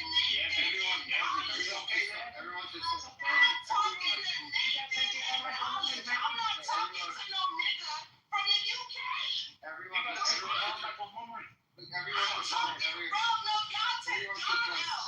Everyone should trust The your fuck, I eyesight. know what I'm talking about. I don't even live where I live. We should You're gonna use the internet. You're like, oh, I'm gonna use the internet over a bitch that live in the city. No, but You you're sound wrong. retarded. No, but you're wrong. Look, you're wrong on You multiple levels. sound retarded. I know what I'm talking about. Come on, man. You trying to tell me I live in a white area. It's 20, I don't live in a white motherfucking area, nigga. Let's keep it You're a wrong, conversation, bitch. though. Let's keep it a You're conversation. wrong. I don't live in a white motherfucking area. You're wrong. I don't give a fuck, you fucking Nigerian bitch. Shut your ass together. Come on, yeah. You're crashing on me. Please, man. I know I'm crashing the fuck out. I don't give a fuck. That's the difference between me and you. I know I'm crashing the fuck out. Go on, nigga, trying to tell me where the fuck I live. I see a Parker right here. This nigga looks scared. The fuck? This is a black fucking neighborhood. I see screaming like that in the car. Nigga, you can't see me. See on the black side. It's one side. I'm getting out the car, so I can't go. You on the side with Man, bro. Stop talking about where I live. you on the side with the turnpike one. Yo, you know what? Y'all some dumbass motherfucking housing bitches. That's the thing. Dumbass, and then you got to lost his whole identity. And then you can't speak to I would like to hear what he's saying, please. Well, You're wrong. She's not. But you know what's funny? Like, I don't know what the percentage is, but like maybe, I don't know, let's say 75% of Citizen fact checks result in an overturning. Like, the only reason I bothered to Google is because of my previous success rate. And so she probably jack shit. And she came with like a really specific figure as well, like 8%. Like that is a fucking hilarious figure to just like pluck out of thin air though. You know, she wanted it to be small. She just threw out 8%. That's funny. That'd be cool. Who used Casey just won the prize out. getting home like from the airport or something and wanting to drink and wandering into the first open bar with assless chaps and getting caught in the bar and being thought to be gay when he was just tired and thirsty? Who had that example for us this morning? I think it was AK. Because that actually happened when Knowledge hooked up with Jacobus and Ramsey.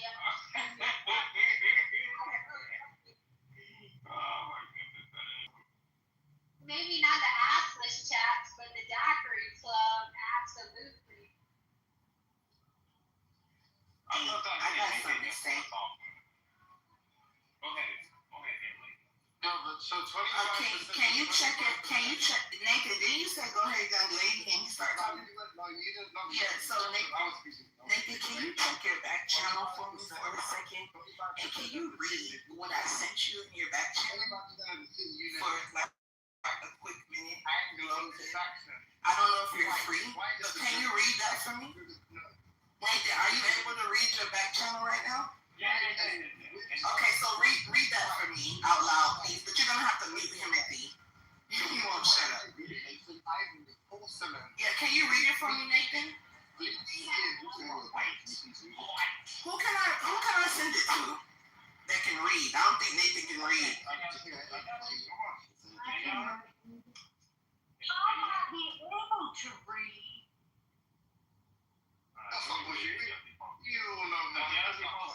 Miramar, Florida is a diverse majority-minority city with over 135,000 residents, predominantly black, around 44 to 45%, and Hispanics, around 40%, with a small full white, around 8 to 25%. So you see where I got the 8% from, right? Okay, so I mean that's why I said the stats. Hold on. The stats are gonna vary. When I checked the stats last time, it said 8%. Now it says 8 to 25, which is pretty vague. Which was the point I was trying to make. That these stats are not accurate. But one thing that is accurate is I live in a majority black city. Period. End of story. What's the source? Because the source that. So I won the argument. I won. Thank you. I live in a majority black city. Period. Thank you. It don't matter where I got it from. It says 8 to 25%. And y'all gave me the right numbers too. Right? You said it was 40-some% black. Man, hey, listen, I'll be back when this Nigerian cracker done trying to be white and British. I'll be back. Oh, Daddy. Nate, isn't wasn't one of her complaints that we got? I feel like talking during the time. Yeah, that is true. I feel like saying please talk. Because he did that to Jazzy. No, you didn't say come on when he was talking, when Jazzy was talking. The irony is anyway that like what I told you was the legit was the actual set. No, but what do you think God created everybody equal? No, you're a muppet, you're dumb. I'm not. So obviously I'm like people don't want to hear what I have to say. That's just how life goes. Respect on That's just how life goes. That's just how life goes. You're dumb, man. Yeah, you're dumb because that's why you're seeking approval. I disagree. That's why you should be in bed. That's why you should be in bed, but you're on the internet yapping trying to get some approval from some online dummies. I'm not. I mean, if you're amongst the dummies, what does that make you? Dummy too. Now shut up. Exactly. So don't be calling me. Shut up. Shut up, man. Shut up, man. Shut up. The point is, the actual citation was from the census data. So actually, like, if you actually pull the actual source, it's the census. As in, it's literally, it's like, I'm trying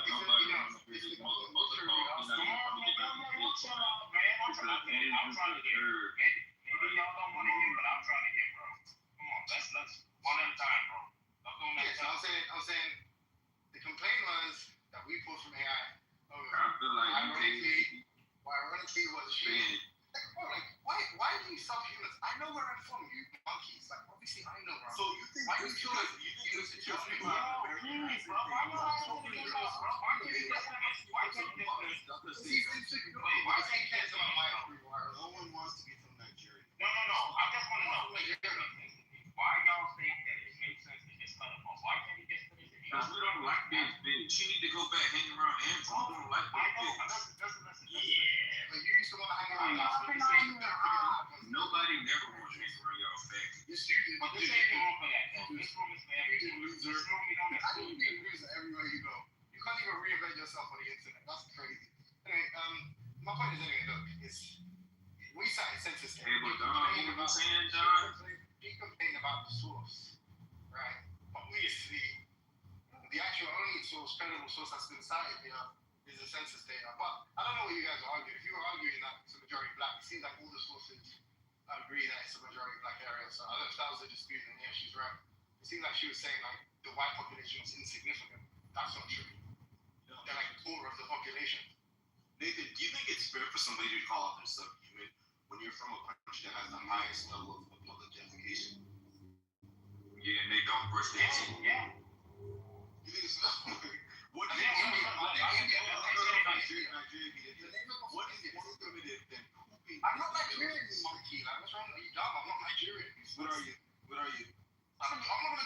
Because He's a liar, bro. He's ashamed of what he did. He's ashamed of what he did. No, you're right. You're gonna say that. You're gonna be, oh no, guilty as charged. Yeah, so where you from? You're so tough and you're so humble. Where you're from? I just want to scared of you. You're something. Yeah, we know You you're might scared. attack me. No, You might attack me. No, You might attack me. You're You're some violent pro Magna. Hey, yo, knowledge. Hey, yo, knowledge. Get this nigga out. You call out process your emotions. So Yeah, that's why you're crushing on everybody. What people? No, Yeah, keep on crushing. you know. They're the simple. Your prefrontal cortex. You know, you want to talk about Palestine days. You were the guy that You were the same guy who has the most violence on Clubhouse. You can't be talking about support the Palestinian this, Palestinian that. But you're the most. You're the most. Where is the factory? Where is the factory? How dumb. What is wrong with you? Your boss dumb. You're not extremely stupid people. Who can't even respect older? Calling me dumb for reading stats. The stats said 8 to 25%. And that's very vague, like I said initially. That's very vague. That's a vague number. 8 to 25%. And I said 8%. So, I don't care. It don't matter. So that you did just call me dumb. Yeah, you did. You did call me dumb just now. You did just now. I heard it. He said you have the nerve to call Jazzy dumb, and you said you're both dumb. So I didn't hear you call me. I didn't hear anything before. Dumb or deaf? I think deaf might be a better word. And maybe I can't hear because you're all yelling and you have a horrible accent. It's hard to understand.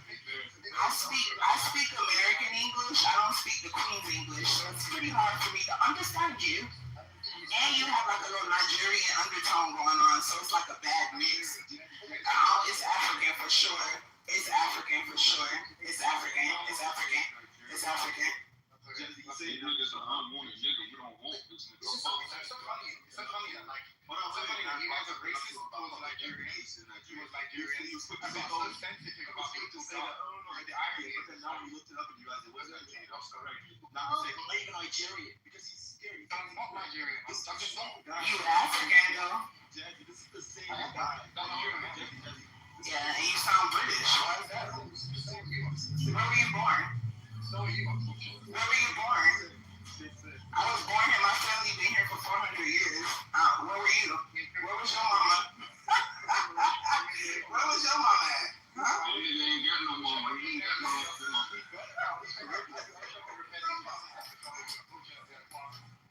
I'm sorry. I'm deeply sorry. Condolences, commiserations. I'm sorry that happened to you and your people. That's a good boy. Apologize. This subhuman kid. What do you want, like? This subhuman kid. Brother, I'm also going to give you so want attention. What do you want? You want to probably you got more degrees than you. I'm recognized. You got a YouTube channel. Hold on, so brother, you're talking to a magnet. I know you probably From where? I'm not gonna say my university. Oh, who's a coward now? So what? You can't even tell now. It's just your university.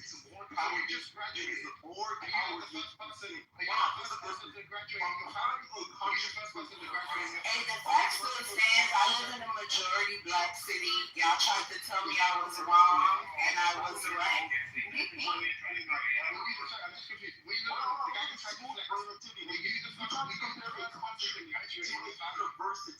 A country no one bringing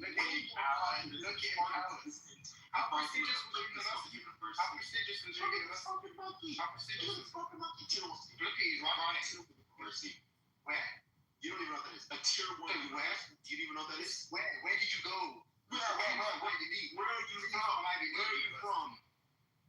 This guy's like such a coward. You just tried to flex. I didn't try to flex. Where are you from?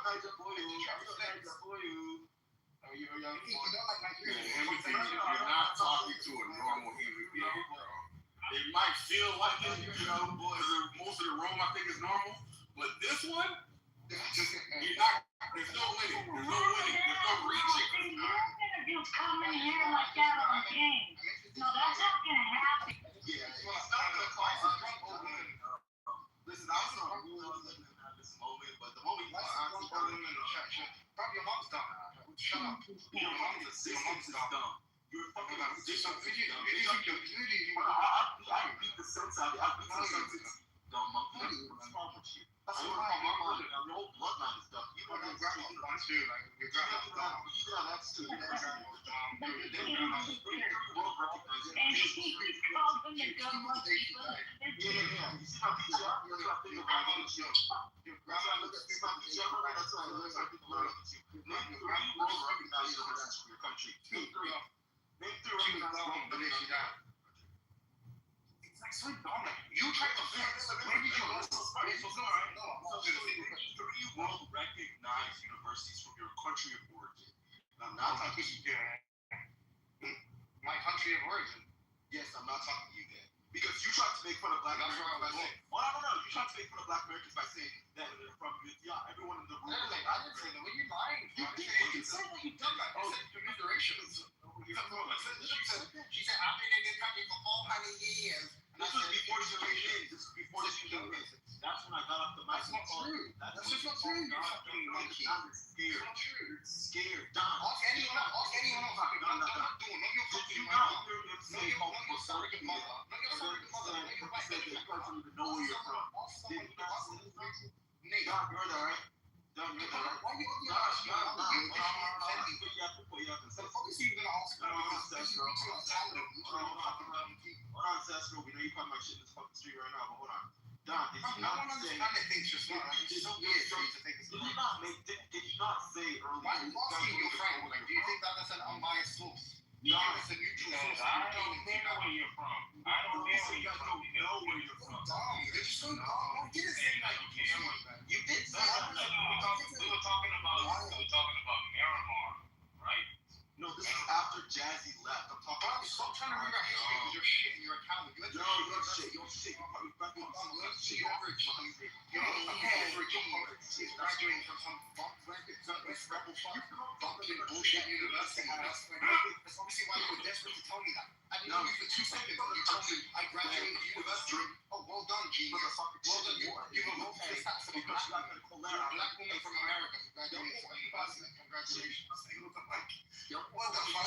So it's funny because you use education against people. Now you're trying to say, okay, all right, but then, No, you're dumb. He's dumb. The white woman's dumb. She's dumb. you're talking about me though.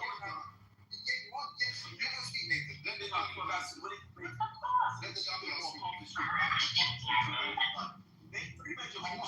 I jumped into the stage. Yeah, keep on jumping. Keep on Starting out giving me your seat. You're giving me your seat. Why are you giving your seat? Why are you giving your seat?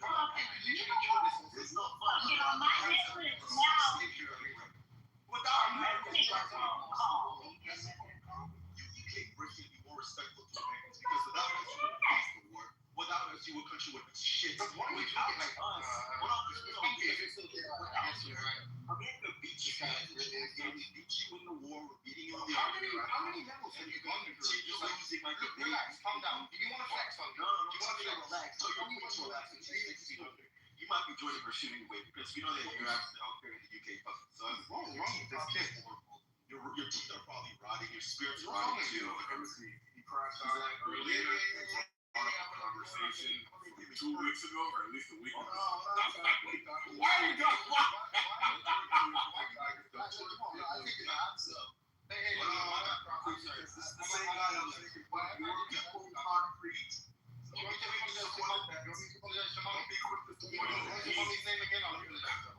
Nathan, he's getting jumped.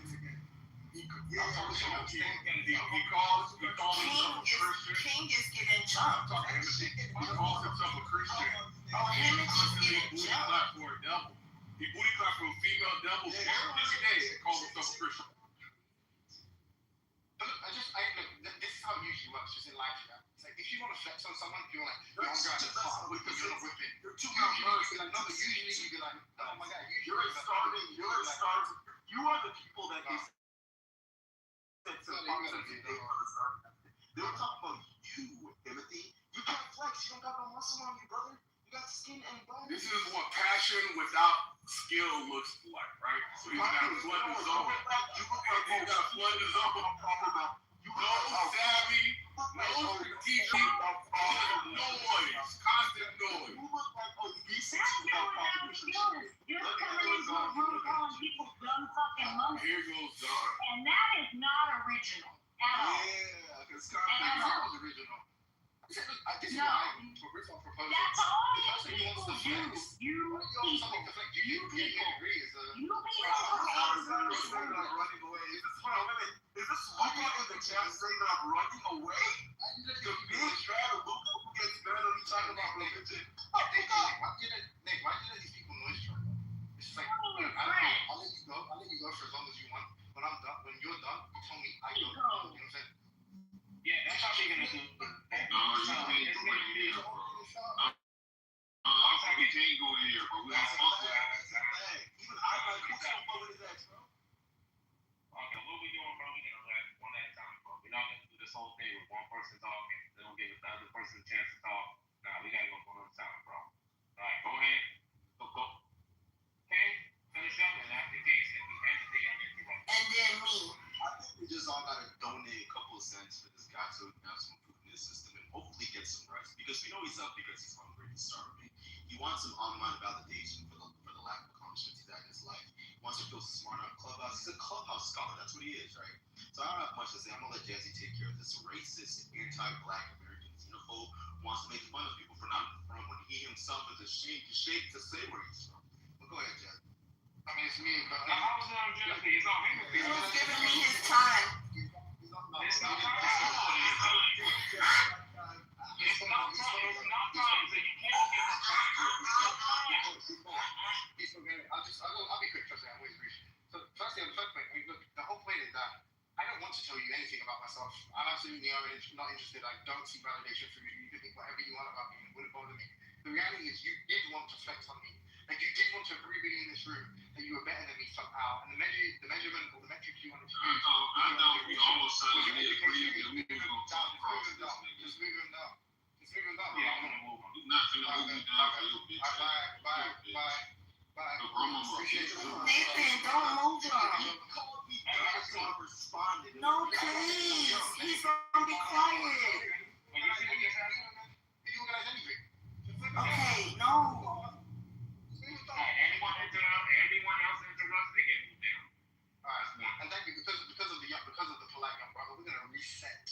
So to begin, okay, look, I don't give a shit what you think. Obviously, I don't care. Like you can ask me a million questions, and if I choose to answer them, I will. But absolutely, there's no like benefit for me. It's not gonna advance my position in any way to explain absolutely anything to a subhuman like you.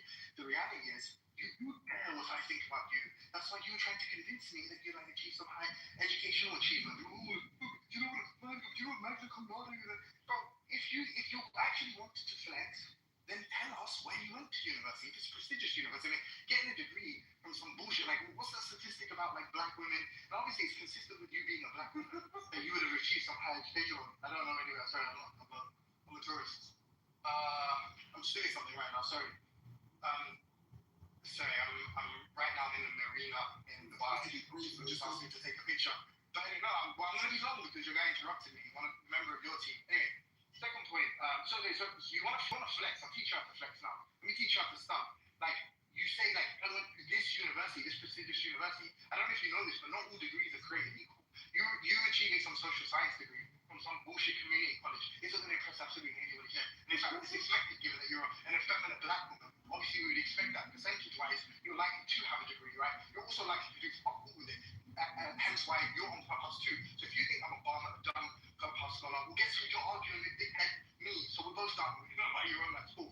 Second point, the racism thing. The only people who've been racist here are you and your idiot group of friends, your little cohort of monkeys, of fucking Syrians. All of you people are the one Nigeria, something African, something impoverished. I'm not Nigerian. Well, I may be African, but I'm as much African as you people are, right? Like, we're all African, we're all of African descent. So you're insulting me just insulting you. But then to cry wolf, like, oh, he's being racist, Nathan, that's the only reason I stood up. Or even something as innocuous as like someone saying that your auntie, your white benefactor, your white mom, sugar mama is dumb.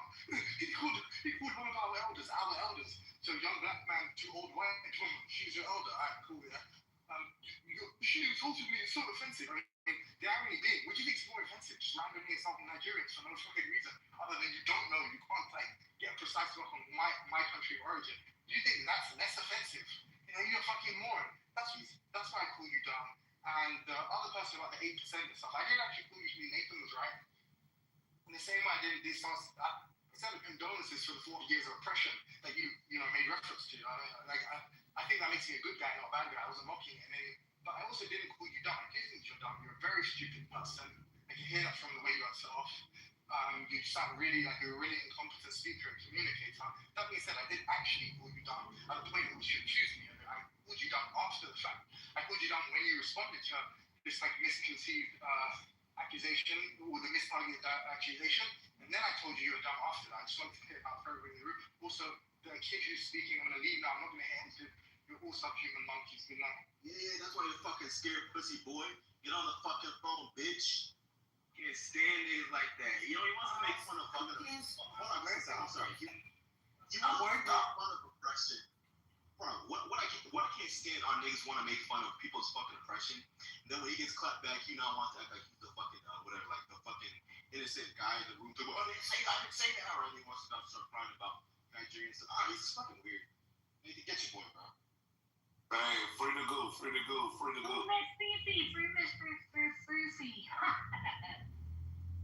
You know what? And I did. I don't think it was like my feelings weren't hurt because I was right. I don't care how I speak or articulate. He's a man that's running away from his dialect to sound like someone else. So, I mean, it doesn't bother me. Also, the whole xenophobic thing, whatever.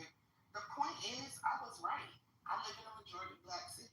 Nathan and everyone else was egging these guys on, trying to make them feel like they were going to be right, but they're not. I don't live around, I don't know what y'all are talking about.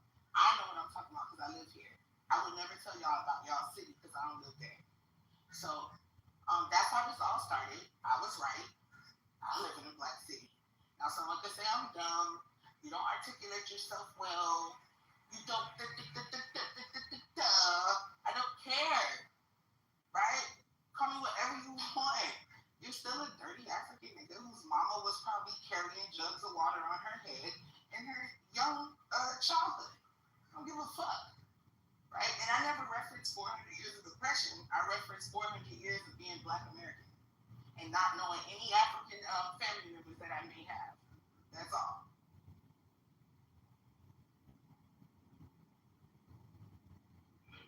Is this Luke, I think, Alessandro, trying to say, oh, you know, Kang is running, oh, Himothy's cooking for this boy, bro. You disrespect your own fucking blood. It's crazy, man. That's why I said, for a man, he's like, oh, I'm the same African descent as you. No, you're not. Your mom is African. Your mom's African. My mom's not. We don't have the same amount of African DNA.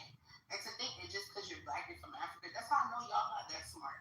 The logic ain't logicking. Land mass don't pump out the way that you look. We all could be born in the same place and we don't look different because the land mass don't matter. But once again, pseudo intellects. This is Clubhouse. Isn't it generations of admixture that make us who we are? And sometimes after multiple generations, we can't necessarily claim a certain thing anymore. No, it's your phenotype. But what I'm trying to say is land mass does not produce a phenotype. Phenotype is genetic. Nathan, hold on 1 second. If that's the case, everybody born in Florida for the past 200 years will look the same, right? It takes longer. Hold on. No, bro. Yes, it does. Bro. Well, shut your ass up, man. You don't listen to it. Stop, I'm talking. If it takes longer, Hey, I'm talking. So like I was saying, it don't take longer than nothing. Once again, I'm going to just say what I'm going to say, and then I'm going to go. Because I know y'all not going to understand what I'm trying to say. What I'm trying to... All right. I am going to listen. I am. But listen, though, real quick. You all are spewing things that someone told you. We don't even have a picture of niggas from 2,000 years ago. Right? But you gonna let a dumbass fucking white man tell you, oh, it takes 1,000 years.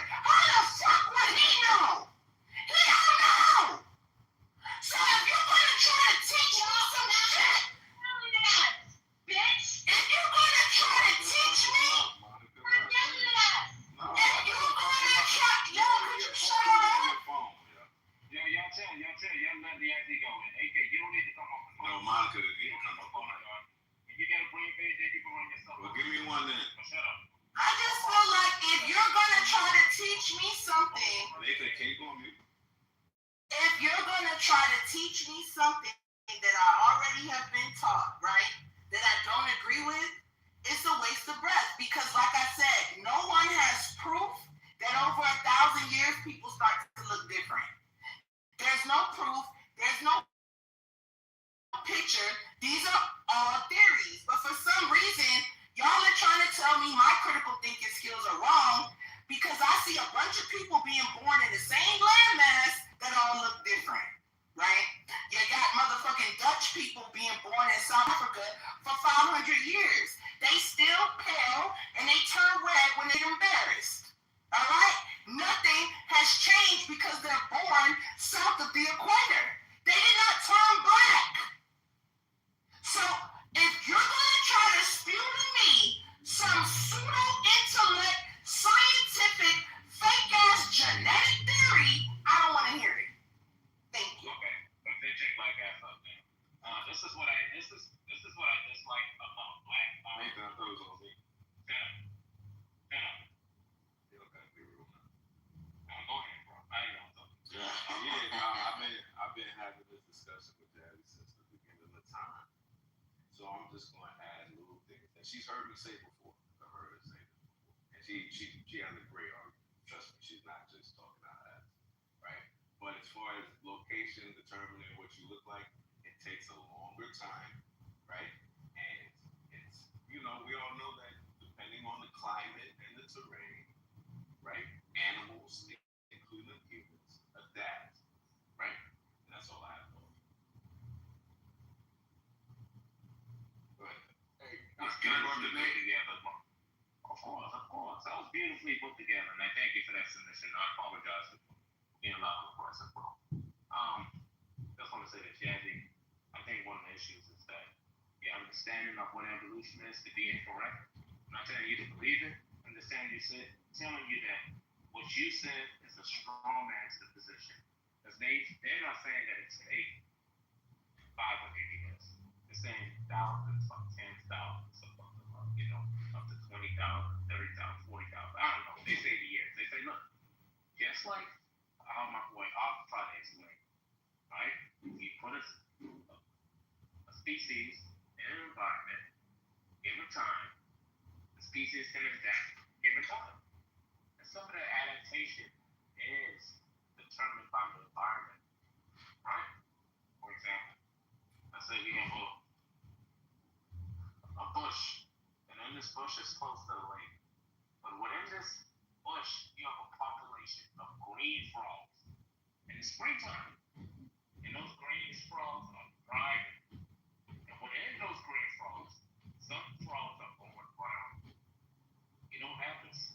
Because green camouflages so well, because it's spring, brown ones stick out. And you know what happens to these brown ones? They get hunted down easily. So the brown ones aren't fit for the environment. So those brown ones, because they're gonna die so quick, they can't pass on their genes. You will definitely see over time, right? And that's springtime, there's gonna be more green frogs compared to brown frogs. That's what we call natural selection. The environment is selecting for the ones that's gonna pass on their genes the strongest. Then let's say it goes to winter, right? Or fall. And the bush starts to become brown. Guess who's gonna stick out? Guess who's gonna get killed off? And they're saying like this given time, let's just say it always turns brown, and it'll always look on fall. What you see after a while, it's just brown frogs. It's gonna be no need for the green frogs. There's gonna be brown frogs. That's how evolution works. The thing is the environment changes you so the species could adapt, or the species change to the environment so they can adapt. Something like that. That would make sense if we didn't have different colored people living in the same landmass. I hear you, but you don't understand what I'm saying. You're talking about something. I'll go fast. Let me address this. So what you're doing, you're thinking about how we move. What you're doing is how we. You can't tell me what I'm doing. I don't need to be lectured, bro. You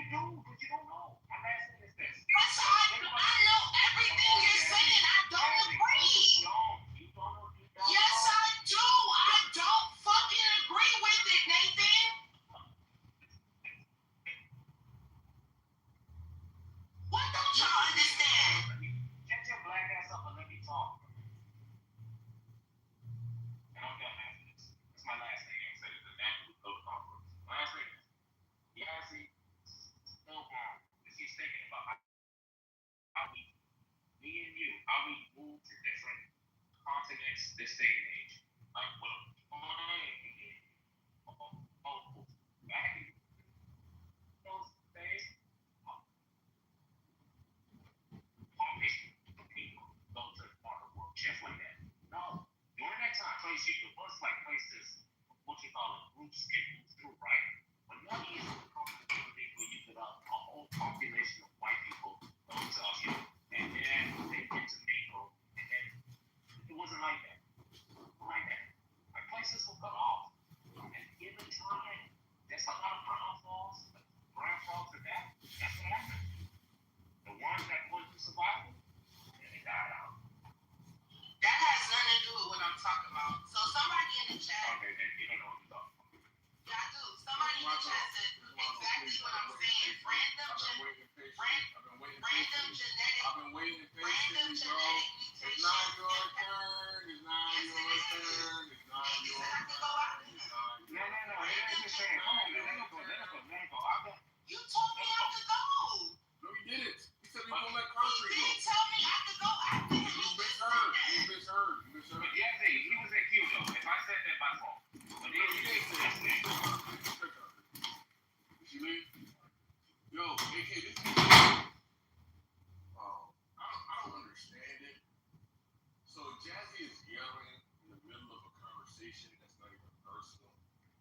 And it's just annoying for no reason. Monica screams at her when you scream at Monica, or you try to check Monica. Try to make that make sense, brother. That's just like you don't like Monica? So Jazzy got a text in the back channel for me, and a text message for me, right? Monica is not a mod. She's added to the chaos. So I came over to check Monica. That's you saw that.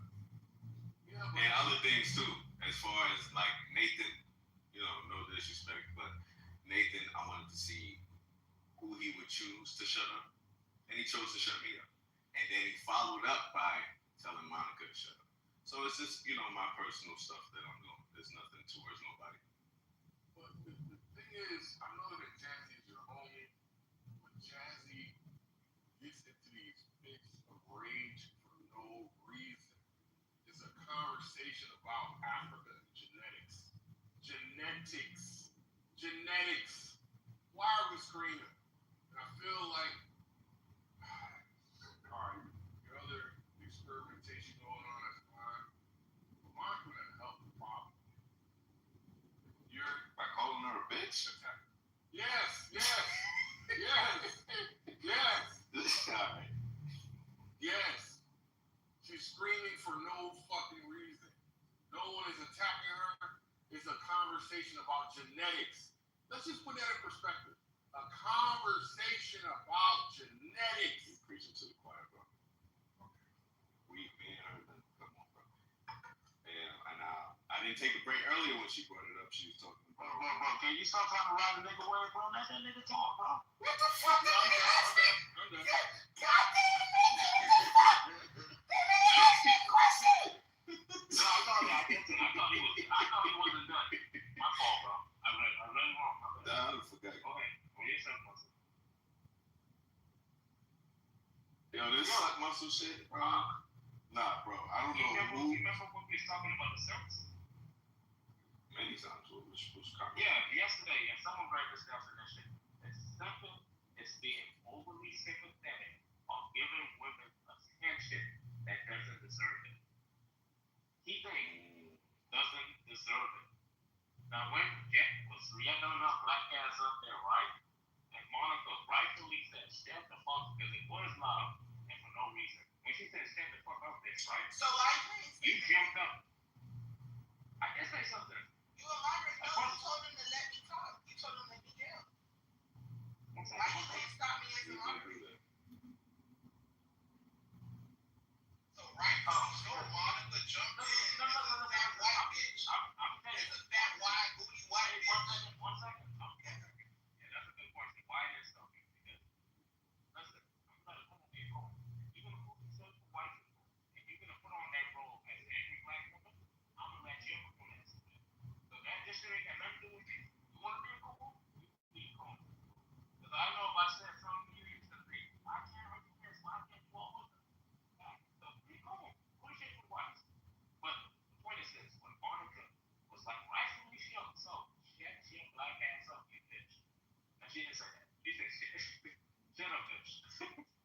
jumped up and you decided to, I don't know why, Sam, you decided to save her. I know y'all boys trying to talk about Coquino, but that right there, by definition, is fucking simple, bro. Yeah, it is simple, but this is my point though. I notice how when I make arguments about points, I have to yell because no one lets me talk. Everyone calls me dumb, right? So me yelling is a way to get off what I'm trying to say. Should I have been yelling? No. I'll be the first to admit it. Like y'all know I'm not one of them that be like, I'm right. No, I was wrong for yelling. I don't give a fuck though. Because once again, I'm right. No, the landmass does not determine the color of your skin. Your parents do, right? So genetics play a part in your skin tone.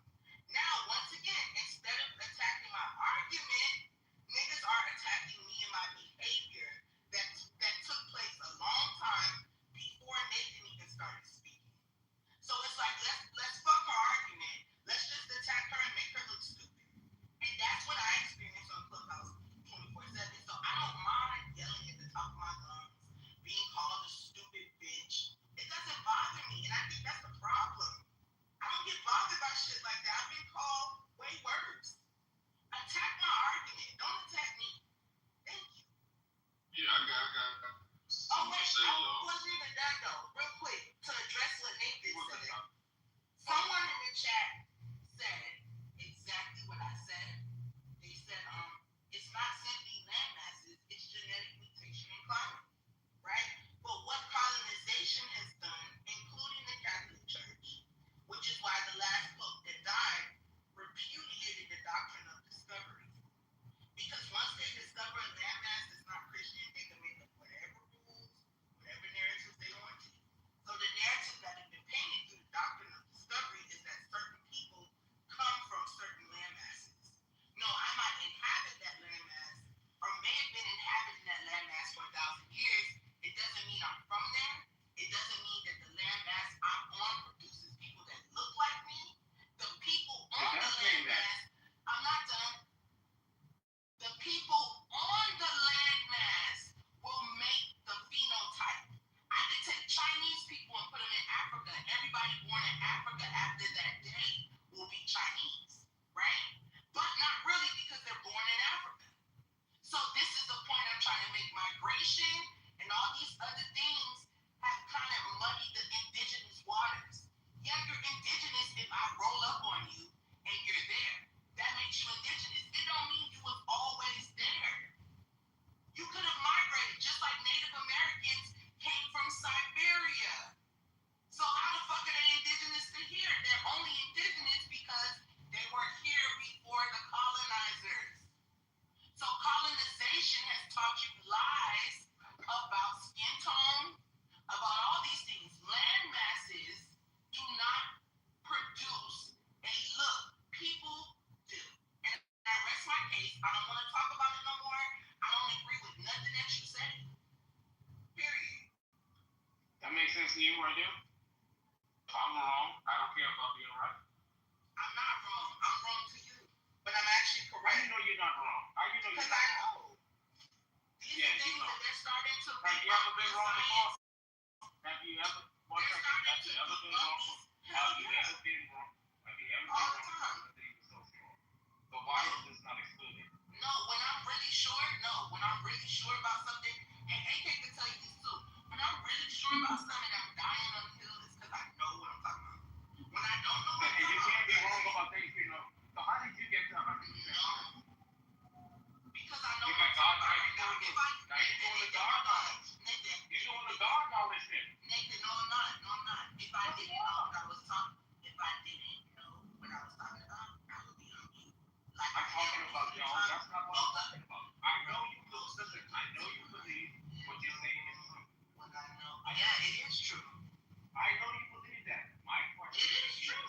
It's not true to you, and that's the truth. You're not gonna disagree. Bye. Right? I already said I know that you believe that. I'm asking you, how do you know you're right? It's annoying, like Timothy, when he poses stunt. He wants to be heard. He insists that we all listen to him. But there's no exchange of ideas. As soon as he gets his shit off, he abandons the room. I feel like that's taking advantage of us. If are you gonna? Okay, so you're What do okay. you mean us? You part of I got smashed. You good, Nathan? Holding us hostage while he talks and then not valuing or respecting us enough to stick around and hear our rebuttal? I don't take what he says personal. So if he's talking about I don't think he's talking to me. I think he's just complaining about the people that interrupt with him. I think she's talking about a pattern, not specifically this situation. Even if she talking about a pattern. What I saw was this, right? Hey, there was a conversation. He wanted to say something, and instead he got yelled at initially by yapping about how he's a threat and why he's in this conversation. Oh, you're just a Nigerian, blah blah blah blah blah blah blah blah blah. And all he was trying to say was this: I just Google search or ChatGPT search, and the percentage I got for this, and Yazzie cooled out. That's what happened. And then when he was talking in the background about it, him and King got into it, right? And then after him and King got into it, I'm like, yo, I gotta tell him some move because you're not letting the dude talk. So let's do Q. And he just was like, okay, let me just sing my thing because it seems like I'm not wanted here. That's what I saw. Sometimes I look like this. We gotta be the bigger person, guys. Like we can't let people make chillism not a safe place for people. Chillism was done in that chillism place for everyone. The heathenists, the bonquistas, yeah. Right. Yeah. Yeah, see, look at the Matrix, man. They got you. You brought up the atheism. I went back in the house, bro. Yeah, I don't like ugly. So my Wi-Fi went back in the house. Oh, no, you good. Okay, you good. But yeah, man, I know. Happy for everyone. Party people, happy Black Friday, happy Saturday, everybody. These are the BBs, and we know we love our BBs. Even the Jessicas. We're just in there. Even the hands. Not the Ashleys ever. I can't even get a good morning. Good morning, Ashley. What the fuck? You're not a big Even the concretes. Everyone, man. Everyone. What about the revolters?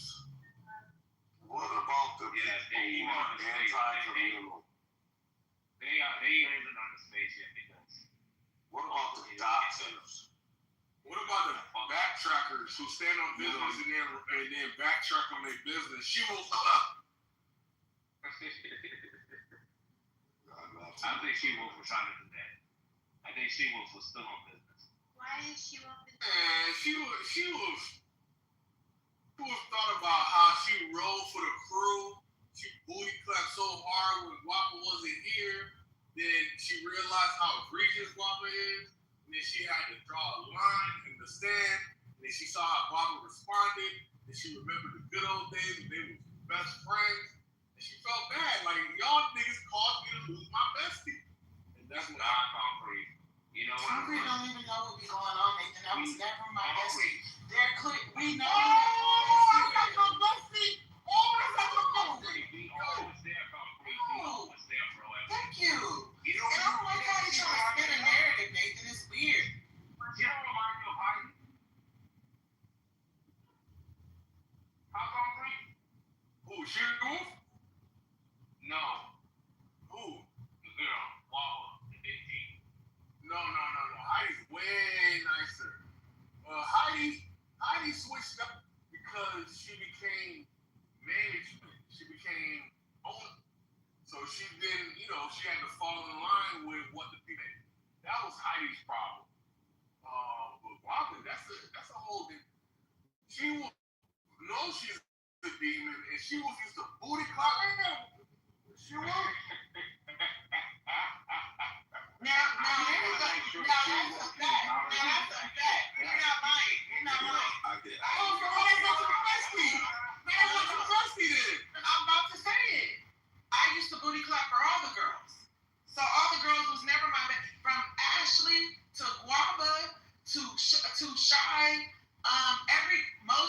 Obviously. Not the fucking Tally. Yeah, that's right. Nate's not lying. Nate's not lying. Not Tally. So You want to know why? Because she wasn't a part of the girlies. She was a part of that. So you just established these are your besties, but they're No, not. I didn't. And then some are your besties, but some are not your besties. No. Look at how many are your besties. Every woman in this room, I caped for. Every woman in this room, I booty clapped for. That wasn't Tally. That was yes. Yeah, I'm not ignoring. Kendall, am I denying that? no, to be Kendall, is my heart lying in the sand because I did all that and niggas switched up? Yeah, Have I ever turned around, made a 360 on that and said, oh, you know what, and acted like I'm cool with them ever again? you'll be back. So You'll be cool. I think people. Concrete. This is all real quick. Concrete. I Get would mad. have. She mad. Ah, look at she mad. Get mad. It's a lot of people. Get mad. So, concrete. I would like that if I do that, then you call it out, right? I'm gonna do it before it happens. But then you're saying I'm doing something that I'm not doing, and that's Same not shit fair. you did. Because you're making Same it. shit you did to Samoa. Same shit you did to Samoa. So this is about. Got him. This is about me. I think they were trolling Samoa. Nah, man. It wasn't even so much about. It was about trolling, but it was also about letting you know, like, nigga, I see what you did. It's fine. I don't care. But you knew that she was in the room. She said it. Then he denied. He said he did though. You keep holding them to it, and I'm gonna hold you going back to them. That's fine. You can say that. You can say, Nate, he's saying that this, what I'm saying to Samoa means I'm going back to them. I tried to explain to this nigga. Can I talk concrete? Can I talk concrete? Okay, I'm gonna let you go right now. So I've been told Samoa this, and I've been told Samoa I'm glad it's happening. And I've been told Samoa that I was being performative talking to him about it, right? So it is low-key a joke. I don't care. But I can tell Samoa, and I will. The whole thing about the girls is I can tell you when I'm wrong. And if I can't tell you, I can tell you when you're wrong or when I don't agree with you. And if I can't tell you when you're wrong and when I don't agree with you publicly, then I can't fuck with you. And the support that I had for a lot of women in this room, I can't give you that, right? That is separate from me telling Samoa, nigga, I think what you did was the thing that started everything off, right? And if I want to joke with Samoa and tell him that that's messy, and a lot of women are telling him that got nothing to do with the girls. And I would appreciate if Concrete stopped correlating the two, because I'm calling Samoa messy, so he wants to say, oh, she's going back with the girlies because she wants to call Samoa messy. If you feel like I'm going back booty clapping for them, I would appreciate that you would wait until I do it, which is not happening, right? But you're painting a narrative, going back about something with Samoa telling Samoa being messy is stupid. That don't even have nothing to do with him at all. But go ahead. Yeah, real quick. I'm at the end of the queue. All right. You said something. At the very end, please. I do have a question for the. Are you after me, Ashley? Concrete at the very end. No, y'all figure it out. All right. So, since the Samoa thing is fresh in my mind, I'm gonna say it was a messy question. Exactly. That's all I said. No, hold on. It was a messy question. The source of the messiness goes with the person that asked the question. And we can even go farther back and see where she got the information from and call that person messy and then go ahead and go back further. And you have to give me, that's why I like to say a percentage of messiness. Now, he asked the question, right? Fine. You should know that the question was messy. Now, he should also know that you're being a little facetious and not to take it too serious. I don't think Samoa is. I think people around are taking it more serious than he is, right?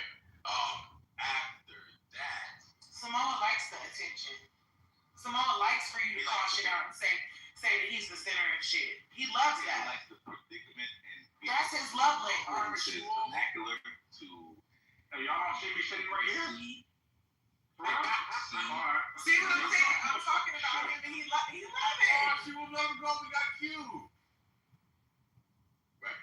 So, if I could remember, Nathan said something interesting before I left about being sympathetic towards someone or their cause when it's not warranted. It's not justified to give this person sympathy. That may be the case. That may be what a simp is in certain instances. I know that the word simp stems from simpleton, but we can go with sympathetic, right? In that instance, right, first of all, when someone's giving a submission, the yelling thing, I think it's a cop-out. I think it's bullshit, right? Because I can lower my volume onto my phone up to the point where I can barely hear peep out of people, right? And we all have the power to do that. You guys are omitting that. Some people omit that to say, oh my God, I'm so perturbed. This is so disruptive.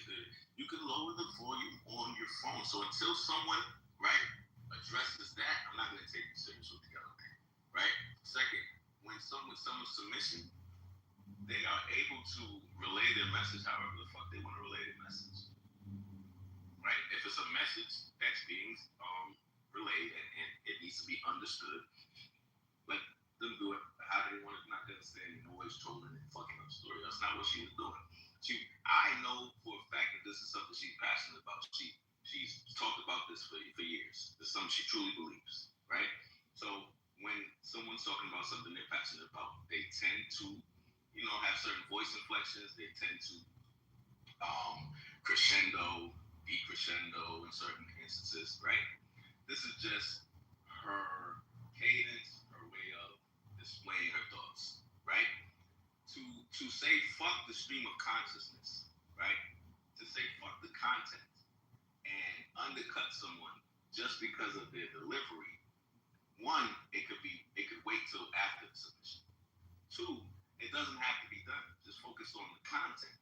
If the content isn't for you or the delivery isn't for you, lower your volume. Don't listen, right? So that was my problem with it.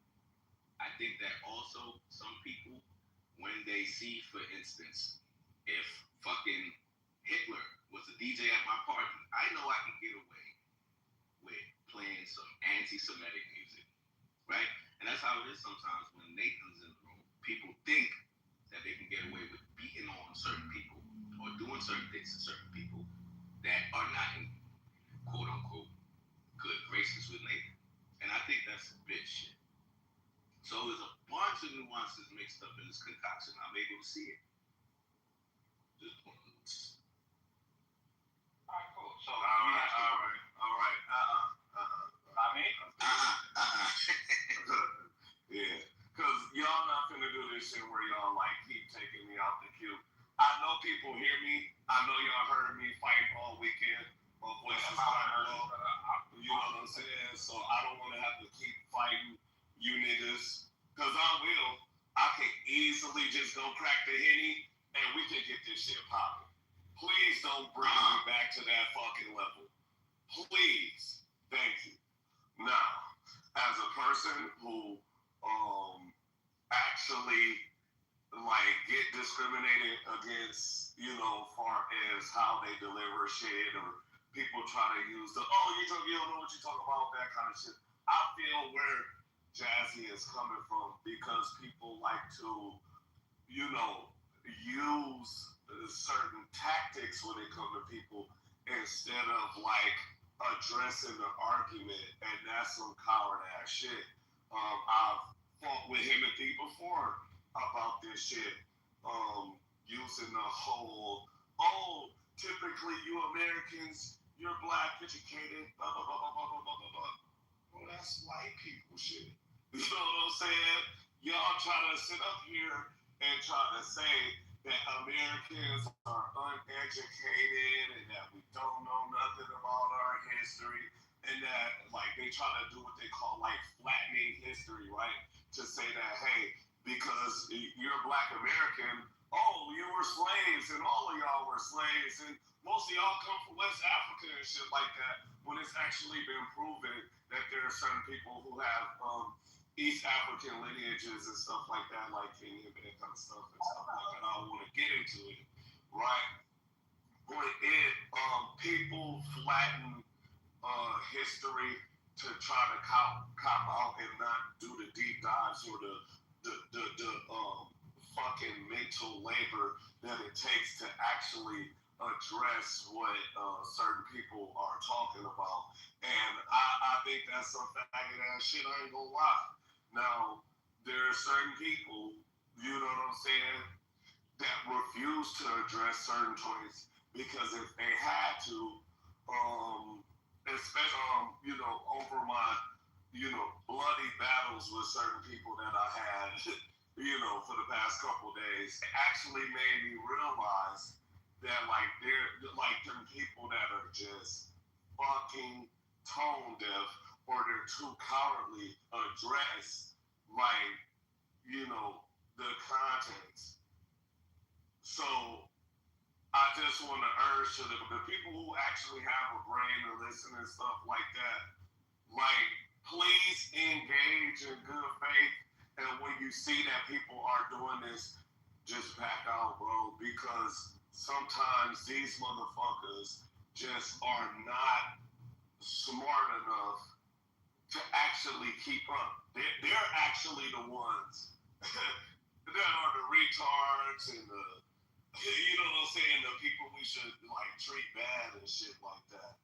Now, I'm not promoting that we should exclude certain people from conversations, but I think we should just look past fuckers and look at them for what they are. Cowards.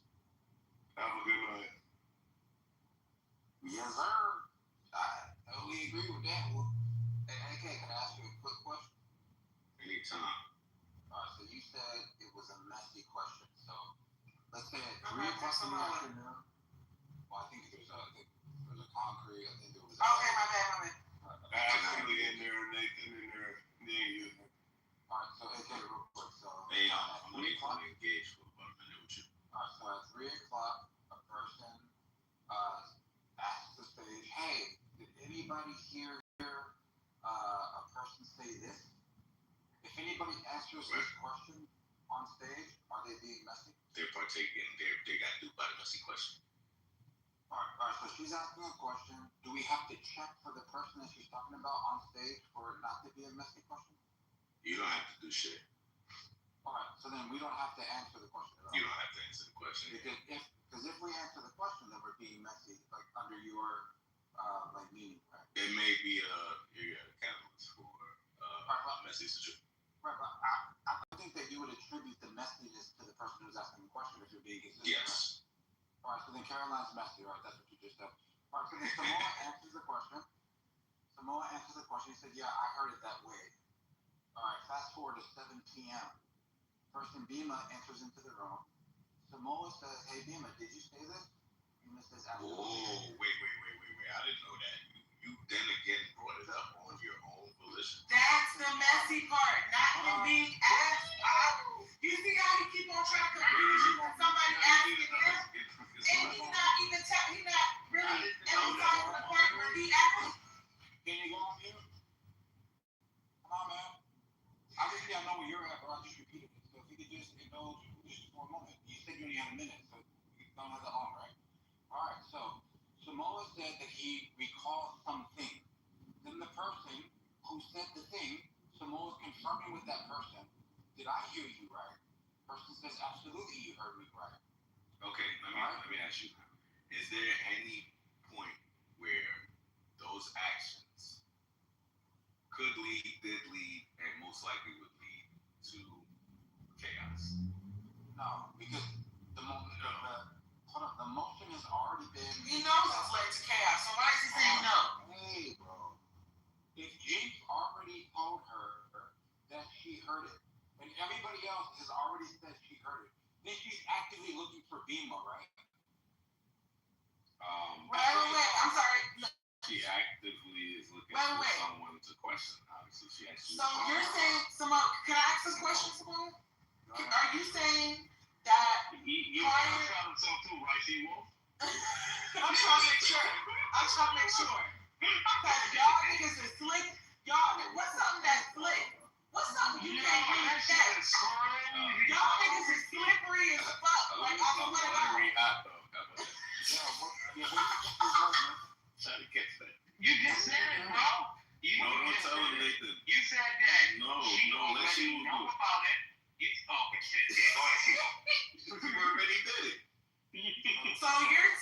me, Samoa. You're saying to us that Carolyn already knew before you asked the question that Bima called her a bitch? That is correct.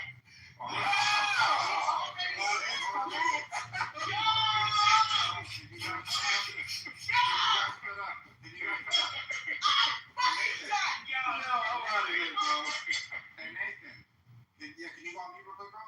Yeah. 3 p.m. At 3 p.m. Caroline asked, "Hey, did you guys hear this?" That must be boring. I didn't hear it.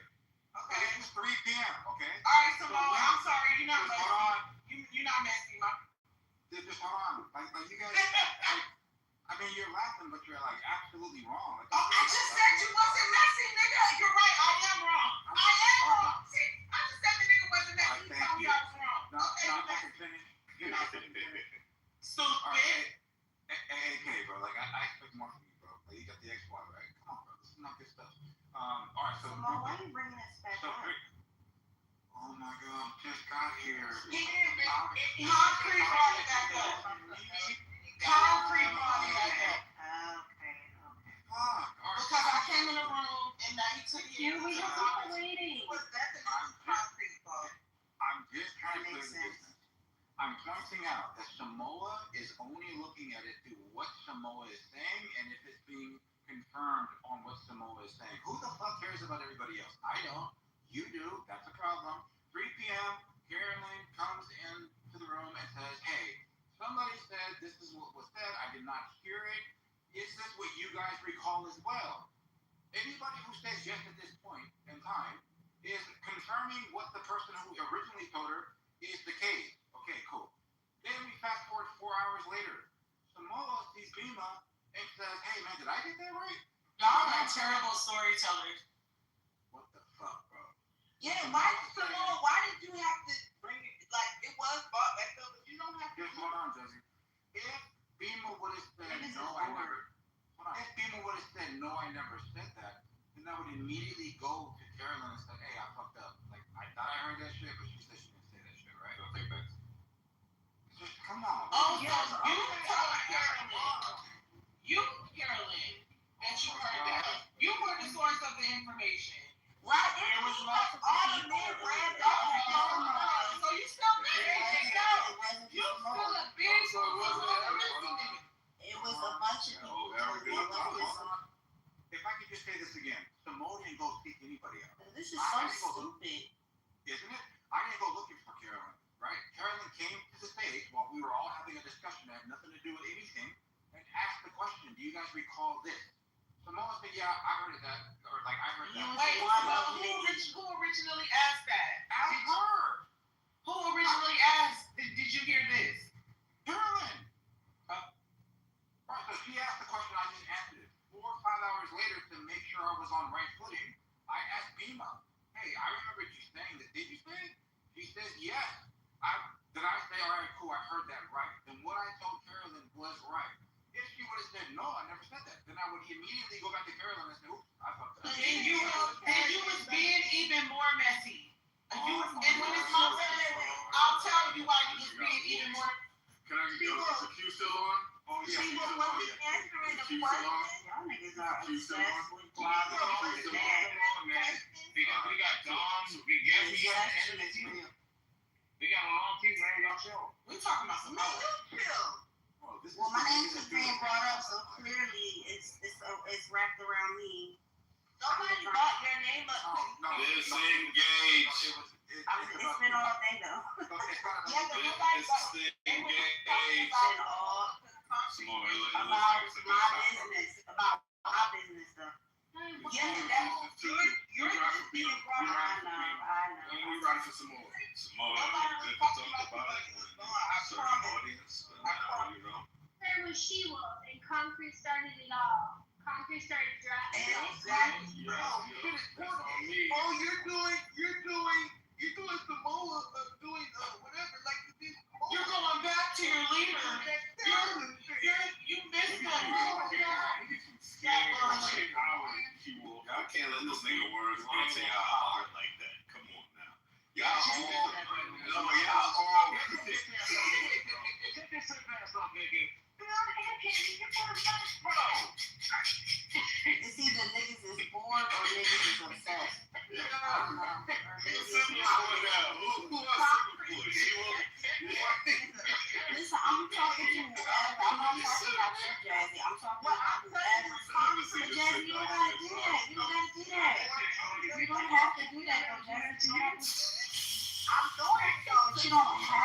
do it though. I understand, but I'm not talking to Jay. I'm talking to whoever bringing it up. He's concrete is always gonna have my dick in his mouth. This is nothing new. Yeah, and it's probably turning the kid. Let him go. Concrete actually was talking about it. He about to get y'all again. Samoa, you finished Samoa? Every time I come in the room, it's about water. Samoa, come on, chill. Let's get back to you. Samoa, you done, bro? Yeah, I'm done. We talk about it later. Can you come in the queue? Yes, sir. Yeah, so I think it's us. Hold on. Yo, don't put me in. Yeah. Wait. Let me just say the kid. I'm gonna write it down in the chat. That's what you know. Okay. So I know. Hey, put them on there. It's Nathan. Then it's Dawn. And Nathan. No, sorry, Ashley. Nathan. Who wanted to go after me? I was after you. I'm sorry. She-Wolf was after you, Nate. No. I think it was Jazzy. Oh, that's right. I'm sorry, Jazzy. I keep trying to skip you. I didn't know there was a queue. And I look at that. So how the fuck is she in the queue? You did say throw me in the queue. Jazzy, you did say throw me in the queue. That was like an hour ago. That's how long people get going for. It was Ashley and Dawn. The only two women. Yeah, I went like 7 times. I didn't hear nothing about no queue. I don't think Right. Remember we was arguing about evolution. Nobody said nothing about So after She-Wolf is on. Yeah. After She-Wolf is on. See, everybody got crash out over evolution. Jazzy, don't debate that shit no more. It make you crash out. That shit make you. It do. It's only two topics that do. Wait, who asked to be part of after She-Wolf now? Samoa. Samoa did. I thought you were from Miami.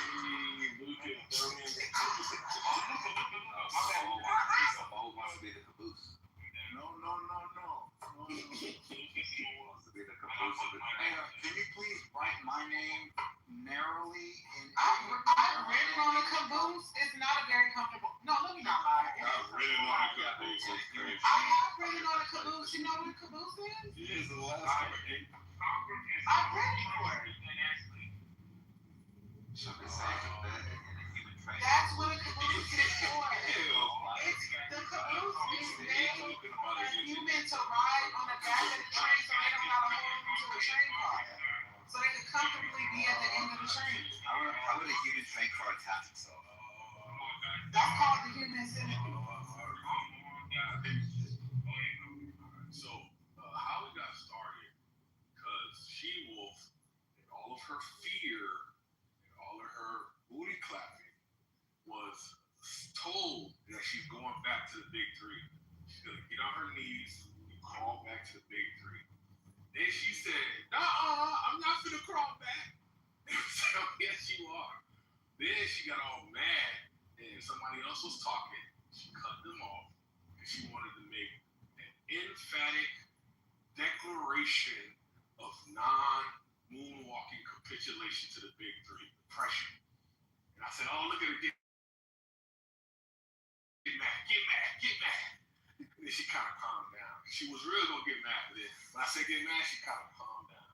Then she said, Concrete, I really appreciate it. And don't say I'm going to go back unless I really go back.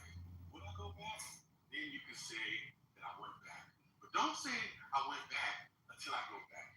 And I said, oh, I got you. I said, what about Samoa? How come you don't grant Samoa the same grace that you want me to offer you? Because I saw what Samoa did. One second, baby. Where he said, yo, it's me. I'm going to stand on what I did. I'm going to stand on what I know and what I don't know. And you could have easily have just accepted it. And if you want to categorize him as a messy nigga, you know what we do? When I first realized what was going on, She-Wolf, with somebody like you, I just make a mental note. Why? Because it don't require like a, organized trial, right? We could just make a mental note and keep moving. And so if you think someone was messy, you could have just easily made a mental note and keep moving. But no, you want to engage in what we call a public execution and a humiliation ritual. You want to punish some more. You don't want to let him live his fucking life. And if he's messy, that's his fucking cross to deal with, right? You want to whoop his ass. Why? Because you feel like that is a part of your falling out with the big three. And even though, you know, you have to purge your surroundings of all the evil amongst you, you still have remorse, buyer's remorse. And this is how it's manifesting, where you now are waging this multi-hour war against Samoa about some shit you can't even confirm is true or not, whether or not he knew what he knew when he knew it. Right? That's how dumb this fucking persecution is. Whether or not he knew something when he asked a question that is perfectly reasonable. There's nothing messy about it, and you just found out who originally answered the question, and you still stood on your bullshit. Because you thought he's the one that was the catalyst. You didn't realize she was the catalyst, and we know you're scared of Big Mama. And you've already got whooped by Big Mama. And you don't want to deal with it again. You're a coward, She-Wolf. I'm sorry. You are a coward. You're picking your fucking poison.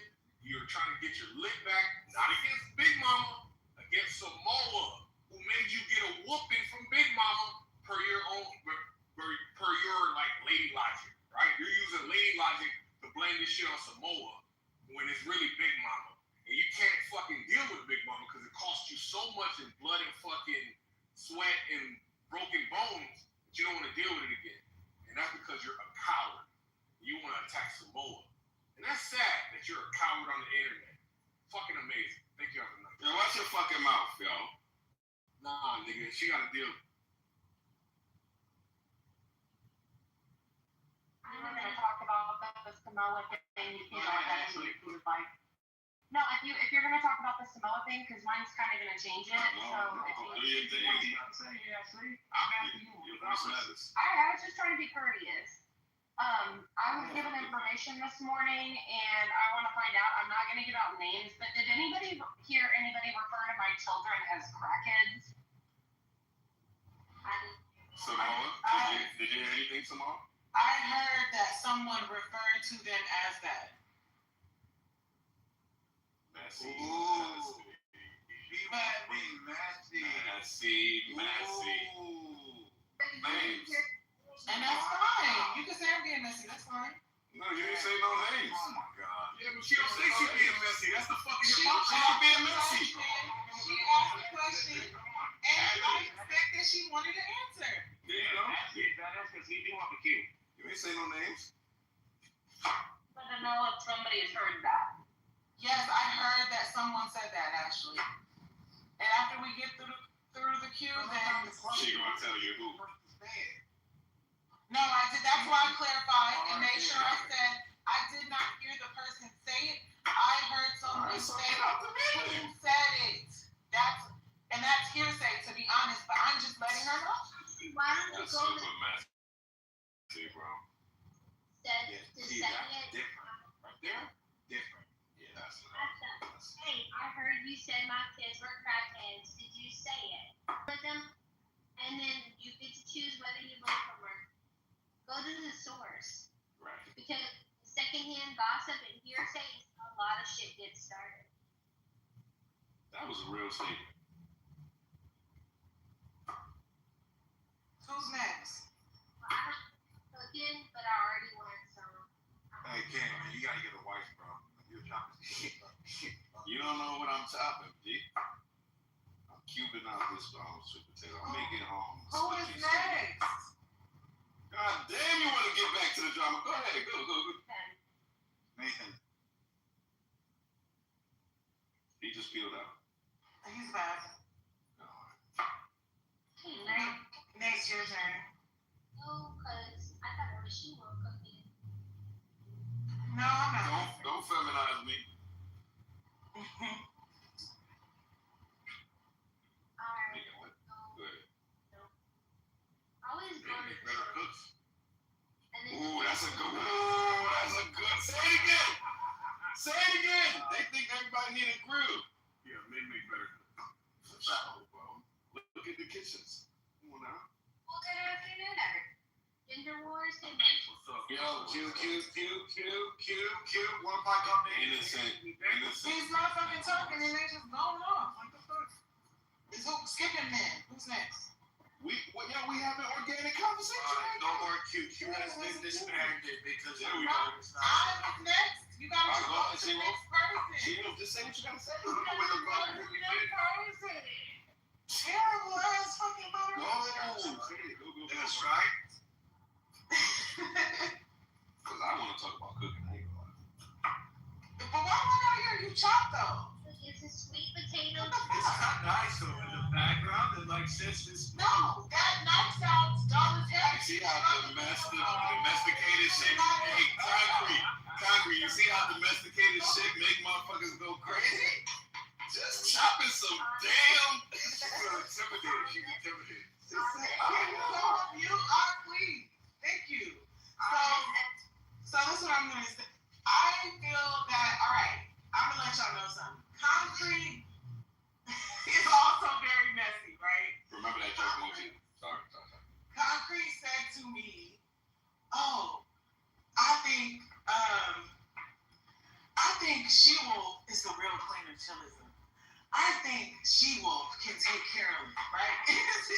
Concrete would say messy ass shit like this before we even had asthma gate, right? He was saying messy ass shit. It's my turn. So Concrete he's had a war with this woman since before she even came to Chillism, and her first round as a mod, this nigga, he did the impeccable work of getting her out, as evil as it was, as fucked up as it was, as I thought it was at the time. The nigga did the impeccable work of succeeding at his goal to get Carolyn to not be a mod anymore and not be in the room. She left for 2 fucking months, right? So when she returned, something that me and a lot of the girls wanted, right? Couldn't wait to happen. You know what? You know what Concrete said? Like, not long before Asmigate, you're the real queen of chillism. I think you can take her. At this time, we were still cool, so I'm not paying no attention to nothing he's saying. But lo and behold, look what happens. Summed up doing Concrete's dirty work for him, right? And what do I get a thank you at the end, right? He starts giving me all my praise. Yeah, She-Wolf, you did. I'm so proud of you. You turned away from the big three. You made a good decision. You're morals. You're this. You're that. And then what does Concrete do? As soon as I say something that he disagrees with, he attacks my character. He attacks my morals. I'm getting on my knees and doing all this shit. So essentially, I want y'all to pay attention. If a motherfucker is not doing Concrete's bidding, if you don't do everything 100% as he fucking agrees with it, he's going to attack you. The nigga left me a couple days ago when I was doing his bidding, and I still love you. That he fucking likes, right? He was, yes, She-Wolf, yes. But because I am letting it be known that Samoa is messy today, now he has to conflate, right? He has to make a dramatic fucking conflation of things that aren't even mixing together. 2 things can be true at the same time. The girls can have said some stuff that was super anti-fucking girly, right? Super anti-female unity in a space where women have to unite to survive in this fucking room, right? That was very anti-woman. So I can stand against that and say, well, it's messy. Now I'm gonna get to Samoa. I'm so cool with Samoa. I don't have a problem with what Samoa did. I can label it as messy and still not give a fuck and say I'm glad that it happened. Situations need people like Samoa to bring about what just needs to happen anyway, right? I'm not mad at Samoa, but we're gonna call a fucking thing a thing. And that's separate from how I'm standing on my 10 about whatever else, right? So I did not have I wasn't privy to the information that the person that said, I heard this. Did anybody else hear this? I didn't know that was Carolyn, right? I didn't know that Carolyn knew what was said prior to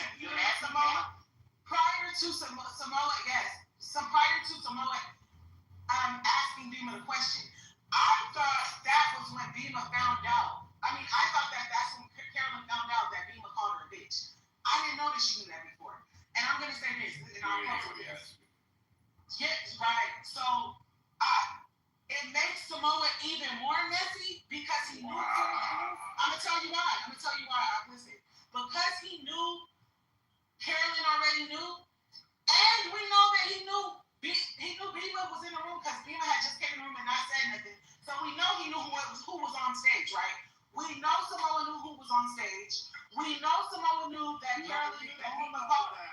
Hold on. I'm telling you. Okay, guys, Samoa, stop. This is what I'll say this statement. I'll put it like this then. I feel confident. I can't say that I know, right? I have a reasonable amount of confidence to say that I believe, right? We believe things because we can't prove them to be factual, right? We believe something to be true. I believe that because Samoa knew that Beamer was on stage and Beamer had not said anything and Beamer had just come in the room, that equates to him knowing who else is on stage, i.e. Carolyn. And because he knew Carolyn already knew what was said, him looking like, oh, they're both in here. This is from what I believe, right? What I believe. And nobody can stop me from believing what I believe. I believe Samoa knew they were both in the room. And I believe at that moment he said, Carolyn knows Beamer called her a bitch. I'ma make sure Beamer Beamer admits to it in front of Carolyn. So Carolyn can have her confirmation and everything that I believe. That's what I believe, right? And that don't mean, like, I want y'all to understand something. I don't make hard stances and then do a 180. Do that, right? You can believe whatever you want to believe. You can push whatever narrative and say whatever attacks against me because you think it's gonna make me fall back in line and not disagree with shit that you support. Like, you're essentially doing the same thing as the girls. You're attacking me for not agreeing with you, Concrete, and that's weird. That's what the fuck I went through with them. Motherfuckers want beef. Motherfuckers want beef because I don't agree with them and I said what they said was wrong. You wanted to no, hold on, Samoa. Aren't you in the queue? Samoa wants to attack. Concrete wants to attack me because I said I don't agree with something Samoa did. Not even I don't agree because I don't care. Because I labeled something Samoa did as messy, right? So that right there is the same thing that fucking girls do. So like Concrete is acting like a fucking girl right now. Like I can't have my opinion and it not be connected to some other motivation. Like my opinion on what Samoa did is my opinion on what Samoa did. My opinion on what certain girls did is my opinion on what neither one is going to change and they're not connected. And you're not going to get me through your bidding or to agree with you because you're attacking me every time I fucking disagree with you. That's just Concrete already though. Concrete's thing is I'm going to attack people when they don't agree with me. That's Concrete. So like, think about this. Let's say I wasn't on Concrete stage. can never make me dance What if ever. Carolyn, with the information that she obtained through her sources, like whoever she was talking to, it's a clarifying question for Son. There's company here. Clarifying question for She-Wolf. If I wasn't there, with the information that Carolyn had, as soon as she seen Beamer, she would beeline to her? No? Yes? What? What do you think? She would make a beeline straight to Beamer, right? Even if I wasn't there. Okay, so Samoa, I accept that. But if I go, there she go right there, go get her. That makes it so that she didn't have to beeline herself. I inserted myself to the beeline. I directed you to make the beeline. Samoa, you asked me a question. You asked me a question, Samoa. So essentially, I understand what you're saying. She was gonna come after Beamer anyway, but you made sure. Okay. I'm showing you how Q. Like you're doing exactly what you're saying. Somebody's conflating two different lines of thread, and you're the actual connector. I'm just pointing out how you're connecting. All I did was ask Beamer, did I hear this correctly? This is all about me. This has nothing to do with anybody else. Exactly. Yeah, that's those people don't understand. This is about you. It's all about you. Go. Come on, man. Samoa, what if she would have said, I didn't say that? What would you have? Bro, I brought this up 5 minutes ago. I would have said, you know what? Let me go ahead and get a hold of Carolyn so I can let her know that I'm wrong here. Yeah, I'm sorry for being messy. I'm sorry, Carolyn. I was wrong. I was incorrect. Yeah, misrecollecting is being messy, especially when it's not your business. Yes. So the last person that can apologize to me about being messy. So if I stick my nose in somebody's business and I get the business wrong, that's a double win. The last person that Unfortunately, if a man asks a question, a man should be able to answer that question as he understands it. If If you think a man should run away from a question because the girls don't like it or some other nigga don't like it, that's not fucking ethics and A man shouldn't know what he doesn't know. So I'm sorry. But if Principles you don't state. answer any questions, Principles state that you stand on the fucking truth, not with some other weird ass nigga. Because I got information that I see So, from everyone how on the you floor. how do you I know it's the don't truth? care. That's not This true. is stupid. Thank you. Have a nice day. Anyway, I don't think this is happening. She-Wolf is a blatant But I'm not liar. going You to can tell now that she's a liar. And Concrete, you trying to My baby get your nasty word, What's Concrete. so weird? You're a weirdo. Oh, trying to You make it are seem a like it's weirdo, worse. Concrete. Because you told me a lie that she told her. She said, "Oh, I'm not gonna leave like the girlie, Concrete. I'm not gonna picture the shit I'm wrong. I'm gonna double down. I'm gonna double down. You know what's crazy? I watched She-Wolf fail one fucking position after the other. One moral position after the other. And the one time it got so egregious, she finally stood up. She-Wolf has been having one moral text after the other. She fails on every fucking time. But one time when she finally stands up, guess what happened? She gets buyer's remorse, and now she want to throw somebody else under the bus with the most dumbest of arguments. All so she can get that nigga good graces of Big Mama.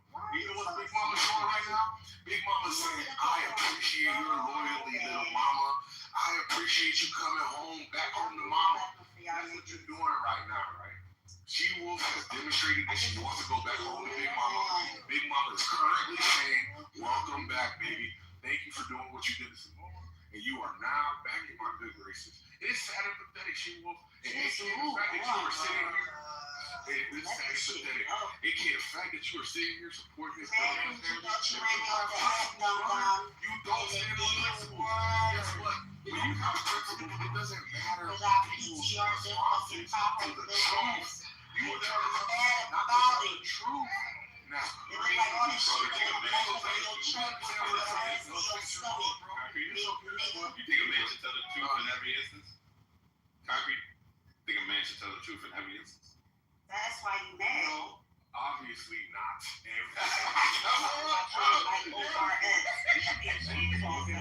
Alright. No, that's all I needed. That's good. This was all over the soft grinder gate. This ain't about the ass gate.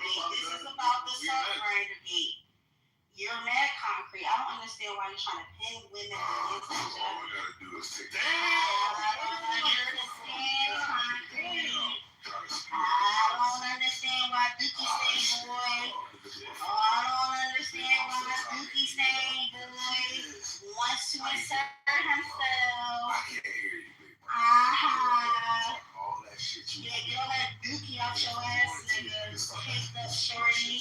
we heard some Stain ass nigga.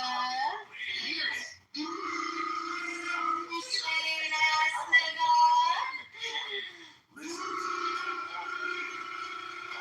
Stain ass nigga. Stain ass nigga. Exactly. Alright, listen, y'all stop that, please. Go ahead, Concrete. Dookie butt. She had to switch on that shit. Yeah, thank you. So this is an unfortunate scenario where She-Wolf, out of all the times we had moral conversations and moral situations, if you don't remember the moral situation, let's talk about Coco. Coco was on. Yeah, make sure you change the subject, bitch. Your mom. No, your mother, bitch. That's why you can't fucking crash out because you're at the Starbucks using their Wi-Fi. I want you to scream in that Starbucks, Concrete. Scream in that lunch cafeteria. Can somebody get the animal? Stop using their Wi-Fi. Can somebody get the animal? Can somebody get the animal? Animal. That's why you can't scream. Animal. Anyway, yeah. So thank you. So what were we saying? We saw She-Wolf crash out on Coco, who was dealing with not the government being shut down, and she and Lion dragged Coco. I take that to be a moral failure.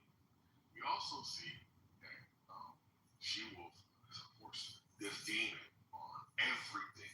I take that to be another moral failure.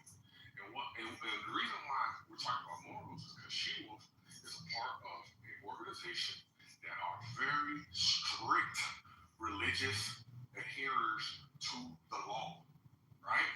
And if we went through the law, we would see that really, it don't seem like it. Because the shit you do and the people you associate with, the shit that you condone, doesn't seem to be very, very godly. But it is what it is. We can all, we all got to cross the river. That's my only problem when it's blatant, when it's no ifs, ands, or buts. It's not even a question of heat of passion. It is a calculated decision to sit here and misrepresent Samoa, all so you can get back in the good graces of Big Mom. That shit don't make no fucking sense. It's unnecessary. You don't have to bring it up. If you want to think somebody's messy, just make a mental note and proceed accordingly, right? But to try to get this public execution, public shaming for some shit that you didn't even understand. Because you didn't even know that Guava asked him the question. And then he went and fact checked his point. So it's basically like, did you hear something? Yes, I heard it. Just like we saw with Ashley. Yes, I heard it. Then you say, you know what? Since misrecollecting is possible, mishearing is possible, let me go and clear up the business, make sure I can put somebody in the jackpot. And you think somebody doing their due diligence and checking to see if they were mistaken is them being messy. That is crazy, backward, demonic thinking, and unfortunate she wolf. You know better. That's the problem. But you see it? She left.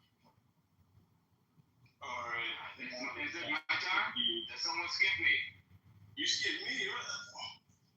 Concrete was after me. What Luca got to do it. I'll go after Luca. Stop using that Wi-Fi, fat bitch. I'll go after Luca. Still hurt. The shit that you should never talk against me. Come on. Let's let Luca go, man. I gave this little pussy to everybody but you, nigga. Damn. Is my submission? Is she wrong? Did Don go? Everybody won, bro. How y'all skip me? That's crazy. You got skipped because you weren't ready, so she knew. No, you said you wanted to be last. Nah. Go ahead, Luca. One mic on Luca. Go ahead, my brother. All right.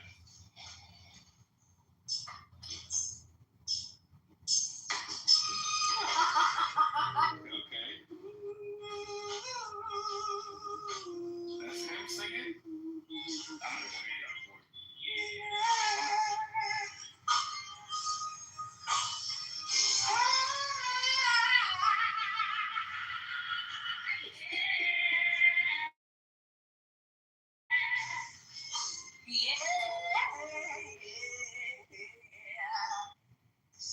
On a perfect day, and no one can count on you. Turn up. I don't want to hear your fucking raspy ass. Still can't weather this storm. Oh, 'cause I need somebody who will stand by me. Alright, this is that shit, nigga. I'm gonna stand up real quick. This is Martin Luther King.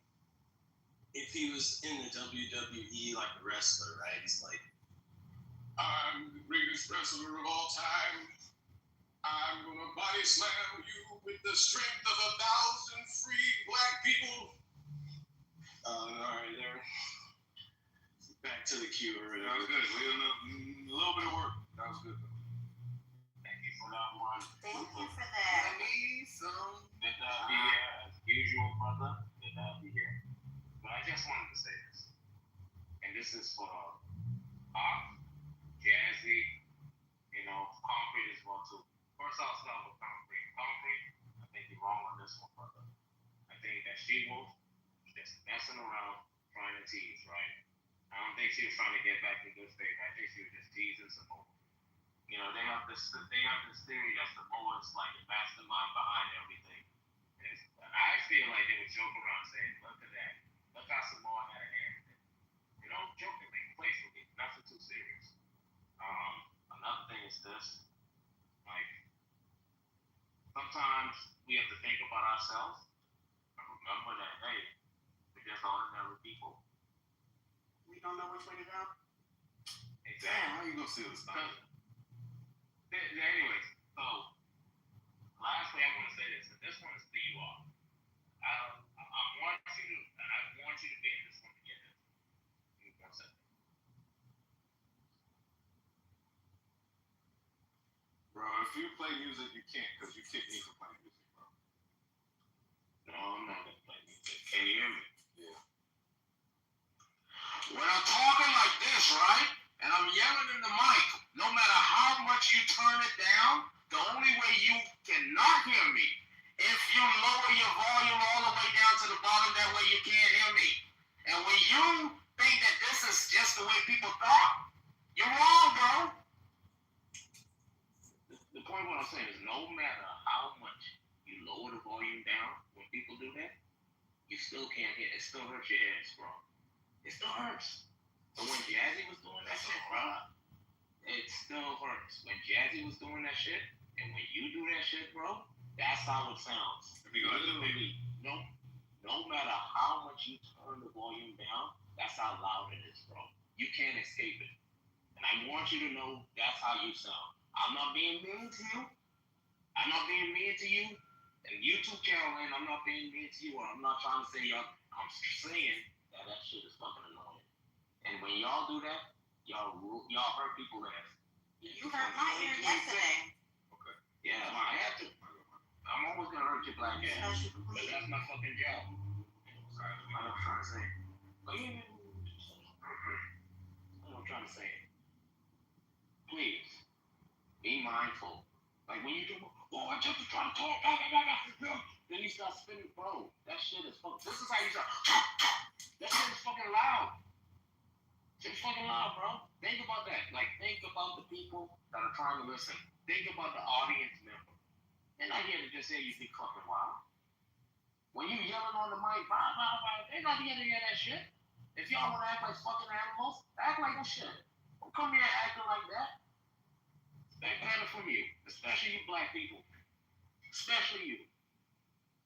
Listen, 2026, that ghetto shit can be cut the fuck out. All y'all who think that shit cute. And for the ones who didn't grow up in it, who watch it on TV, if they think it's cool that they chill with people like that, fuck you too. You know what I'm talking about. And, She used to think like yesterday they want me. Come on, let me go. Hey, baby. Thank you, done? All right, Bro, I got us a bunch Jinx, of this is not the time to talk. we want. This is not the time to talk, Jinx. Yeah. Yo, there's back channels for that shit. You can wave at this person. No, it seems to be always on my turn. Love you, Jinx. All right, let me go ahead and speak on what Nathan just said, right? I lowered my volume. Carol Jinx. So actually, you want some record? I just wanted to tell Jinx. Actually, do you want some rec? I'm playing with you. But yeah, I lowered my volume. Actually, I lowered my volume. I heard what he said at the volume that I wanted to hear it. And then when he was done screaming, put my shit back up. Right? Now, that's my first one. He's a liar. Right? If you gotta lie in order to be right, then maybe you should read a book. Right? Because there's other ways to be right other than lying. So to tell a group of human adults that they are not able to lower their phones is playing in our faces. You dunce. Stop playing with us. Right? Second, it goes back to what I said. Fuck my delivery. Right? Lower your fucking tone, lower your volume. Say what you gotta say. Listen to what you gotta listen to. And hear the content being presented to you. Hear the facts. Hear the knowledge being imparted onto you. No, you guys like to be funny, right? And say, fuck what the nigga talking about. I don't like that he rolls his R's. I'm going to cut him off and tell him, can he stop rolling his R's? Something trivial that's counterproductive to the point of the argument or the point of the discussion that we have. This is what you do, dickhead. So stop. Your whole shit was hinged on a fucking lie. If somebody can prove to me that they can't lower their phone down, then you got a point there.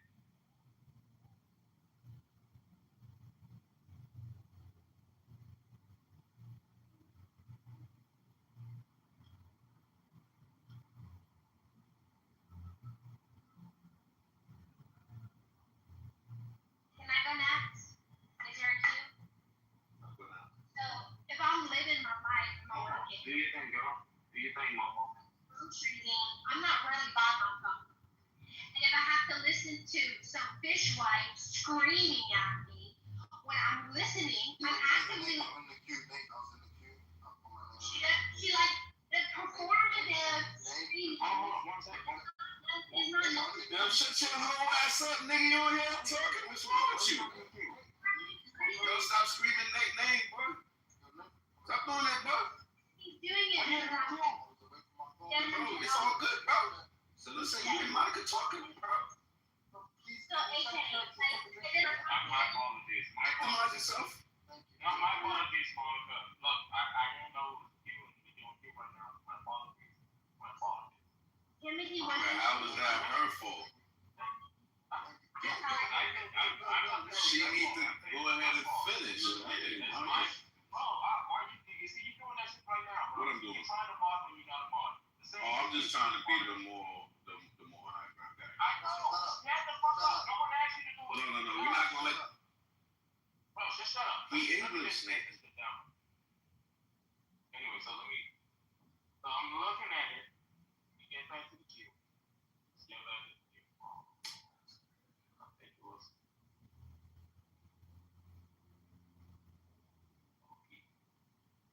Donkey booty. So we have Luca, Samoa, Mike, Concrete, and then Timothy. Okay? Yes, what's up, Nathan? No, you already went. You went way before she went. I did not go. I did.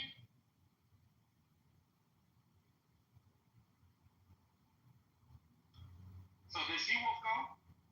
Yeah, she was with them. Put me in anywhere. Just post it again for me. Just put me in anywhere. Okay. So Samoa, are you there, Samoa?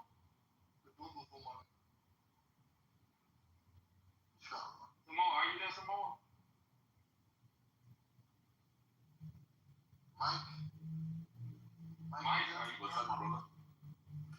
You in the queue, my brother? Oh, I'm in the queue. Yeah. Okay, what's up, everyone? Get it going. I don't know what to say. Come on, say something for the fam, man. Hey, would you like Monica to take your turn? Yeah, go ahead, Monica. no, fuck you, Nathan. No. Yeah, that's what You can be passionate and you can really feel for this topic and also screaming at us. And I gave her several minutes and she didn't stop screaming. And I just think it's unprofessional. And white belt chinchillism is unprofessional, but it's not that unprofessional. It's not that casual. There's a dark side of Clubhouse if all you want to do is scream and yell. And her argument was she needs to scream and yell to be heard is bullshit because she just gave us a summary of her commentary without any screaming and yelling, and she had the mic for the majority of the time and was maybe interrupted only once.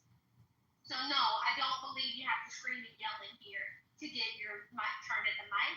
And I also resent people who get their shit off and then abandon the room without people an exchange of dialogue. That's abusive.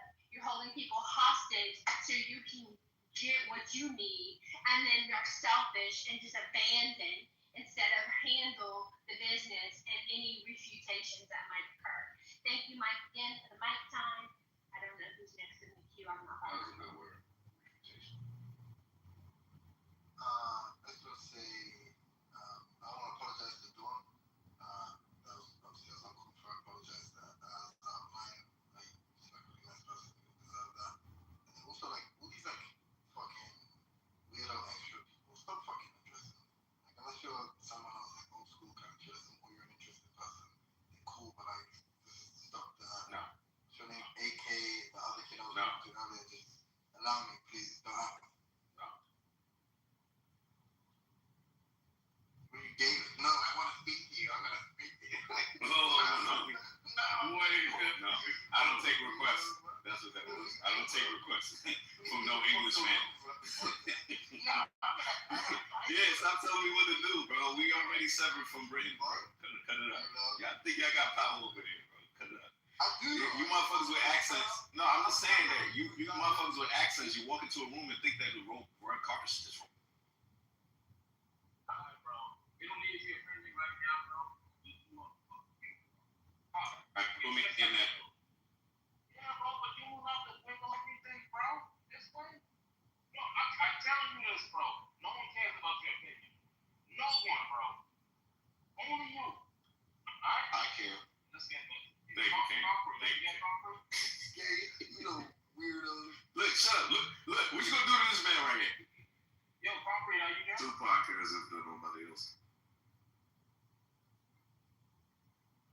Parkman is in there. I don't see Parkman. So now we can go to Pinkley. And then afterwards, Don. And if you want to be added to the queue, just put your name there. Why you didn't put my name? Be added to the queue. Yo, I was gonna say, Timothy, man. Yeah. I appreciate you, big dog. Hey, Huey, why do you think the Palestinians aren't victims of apartheid? I heard this earlier. Someone said that you deny their claim to apartheid. Why is this? Who said that? I can't remember. Someone said that. I respectfully, I'm not trying to wave at you. It's just someone did say that. If they're wrong, then that's fine. I just don't think what's happening in Palestine necessarily meets the definition of apartheid. I think that there are a couple of things that happen or allowed to happen under the Palestinian governance that just weren't allowed during apartheid. I don't think it's a fair comparison, despite the fact that like lots of South African politicians have made that comparison themselves. But they obviously do it because it's politically expedient to do so. So that's what it is. Wait.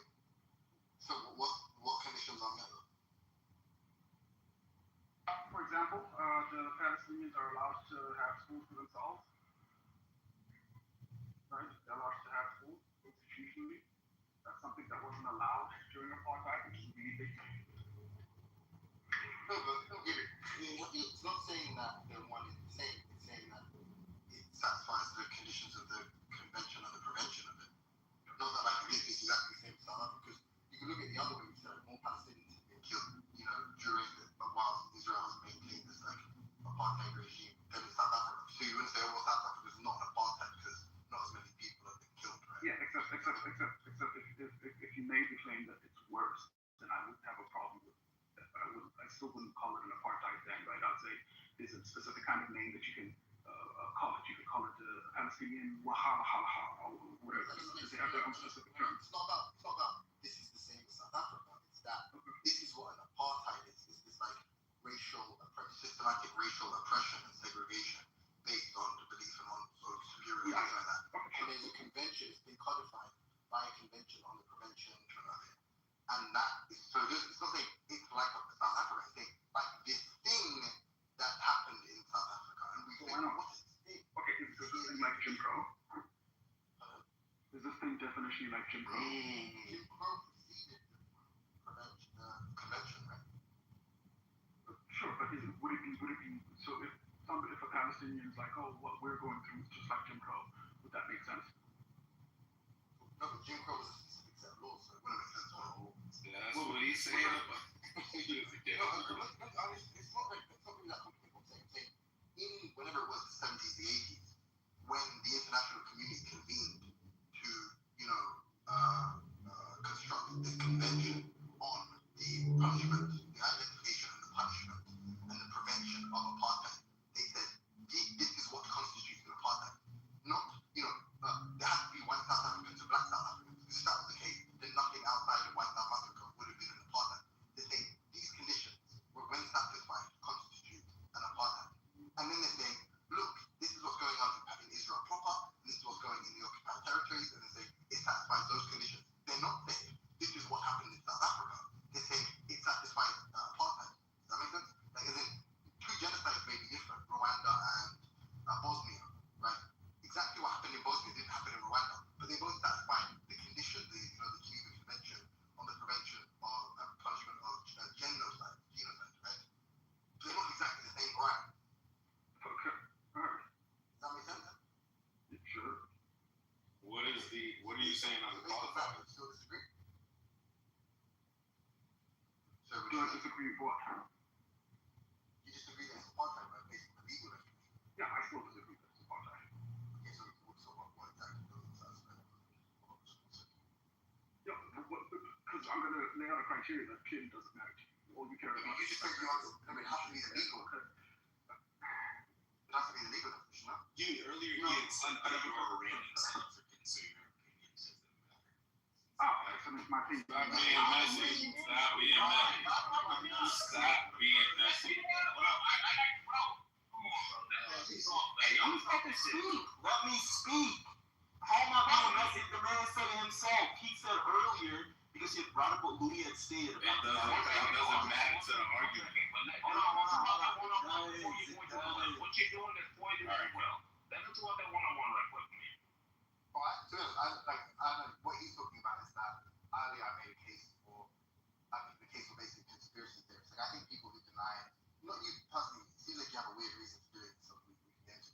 But I think people that deny, I think you can criticize people who deny genocide and apartheid in Palestine or in Israel, wherever, those bad territories. I think those people are like, it's not like a moral critique out of them, it's a rationalist one, where you say like, hey look, all of these legal experts, all of the independent institutions that are investigating and adjudicating these matters, all of them seem to have concluded using their, legal liaisons and experts from whomever else, they seem to have concluded that it's 1, apartheid, 2, genocide, 3, ethnic cleansing, blah, blah, blah, right? And it's like, to people who deny it, I'm like, well, you're basically just flat earthers at this point, because you've got the consensus of all of the experts saying, and then he said, yeah, but do you know, when he asked me, when did apartheid end? I think I said 1994, I luckily guessed it correctly. And he was like, I did, but it's fine. And then he was like, oh, but I think Huey's older than me. He's like, I think Huey was born before that. So that means he actually experienced it. And I was like, so wait, I'm supposed to take some anecdotal evidence from random South African over essentially the consensus, the weight of all of the expert opinions on the issue that are contrary to that person's opinion. So that's the way in which I called you a random South African. Thank you. Yeah, I didn't say, no, I didn't deny it. He's so amazing, he got fucking crashed out because the brother's clarifying. I was trying to get All right, but now they gotta get back to the argument. I understand what he said. Just to be clear, there is no argument. He's asking me why I denied it. I'm giving you a case for it. He doesn't necessarily have to agree with my case for it. There is no argument. I'm not going to engage in the type of back and forth where I want to convince you that you shouldn't call it apartheid. I'm not interested in that. But he's trying to convince you too. It's not going to happen. That's not going to happen. And I'll tell you why. That's an argument. No, sure, no problem. I'll be intransigent. But the primary reason why is because I'm trying to get to it. But you just said even if I present you good reason, you won't accept it. So that's kind of because I've dealt with this argument before. So this isn't the first time this argument's happened. So this argument first initially happened with King Nani and somebody else on the stage. I think it was I think Kang, you were there, somebody else was there. This argument's already happened. People presented the exact same case that you did. That like there was some kind of legal convention. The UN came together and essentially qualified that this would these are the necessary things that constitute an apartheid, except completely ignoring like the fact that apartheid was a specific sort of like regimented sort of like government that deployed a set of laws that affected people in a way that's sort of like uniquely a South African experience versus let's say what's happening in Palestine. Like that's my name. So wait, hold on. My point is that the legal argument or the convention for in which the UN classified that this is necessarily what constitutes apartheid isn't appropriate enough because they list a lot of things. Number one, so for example, they list the fact that like the apartheid government created certain laws to not just segregate people, but to segregate the educational and schooling system, which affects South Africa today. So when people in South Africa complain about the effects of apartheid, they're complaining about stuff that goes beyond how the convention sort of like defined or created these parameters around apartheid in the first place. And I just don't think it's an appropriate analogy. I think it's perfectly fine for the Palestinians to say things like, we're suffering, and it's really bad, and we're getting killed, and it's a genocide. I think those are perfectly appropriate things to sort of like discuss, but then to call it an apartheid sort of like trivializes the term for the day-to-day political things that are happening on the ground. So that's my main thing. So just as I understand it, you're just saying that like the law that exists on the books, as in the International Convention on the like identification, prevention, and punishment of it, you think those conditions are satisfied by Israel's, let's say, oppression of the Palestinians? You just don't like the name. No, I just don't know, but mostly I don't like the name, so I don't know. Okay. I don't know enough about stuff. So here's my thing, right? One of the things, it seems like a small thing, but like the fact that Palestinians' schooling system makes it different or uniquely different to schooling system.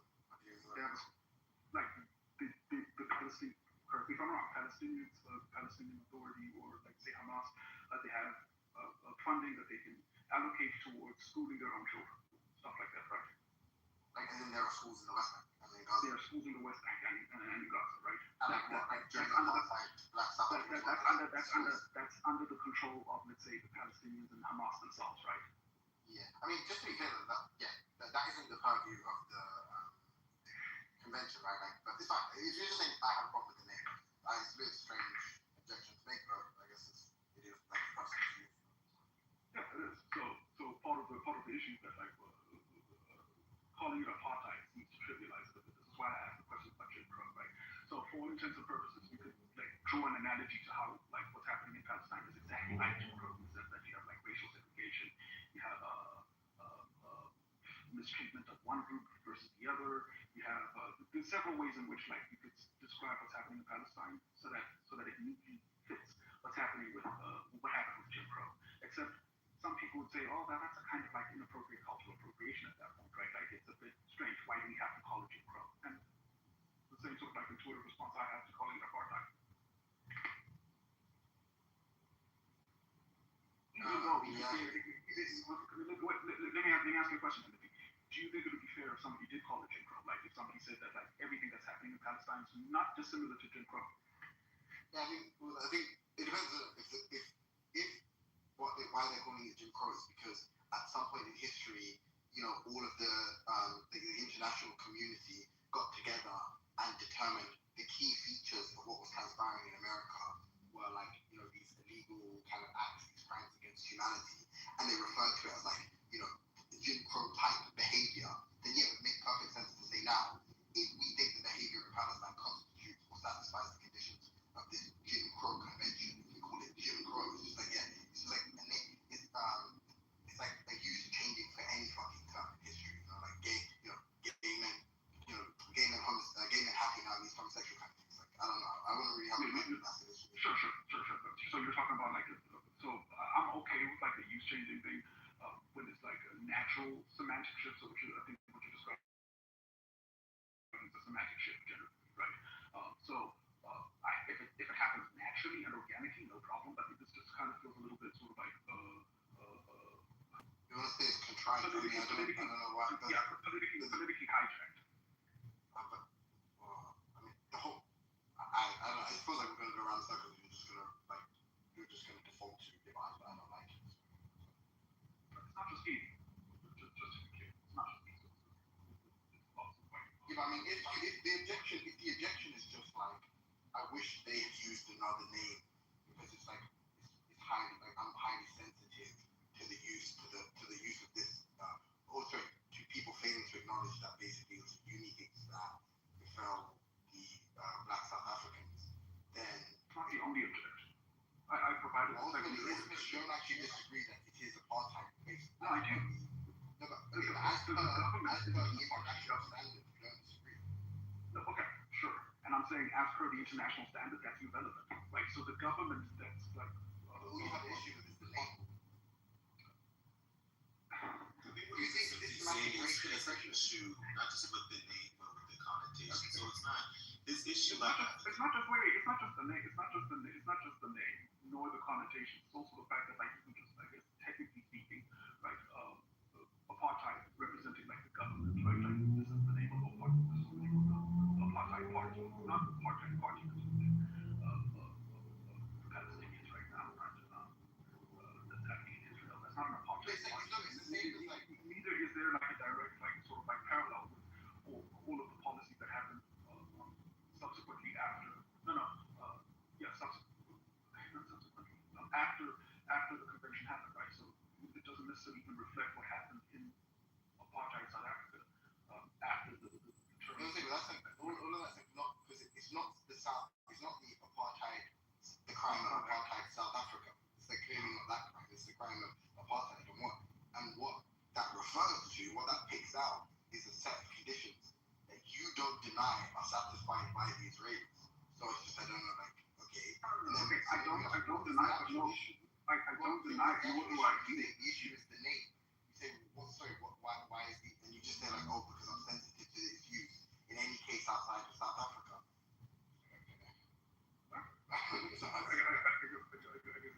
Just to be clear, correct, though, I don't deny it, nor do I agree, because ultimately, you're agnostic. I mean, that's substantively not important for me.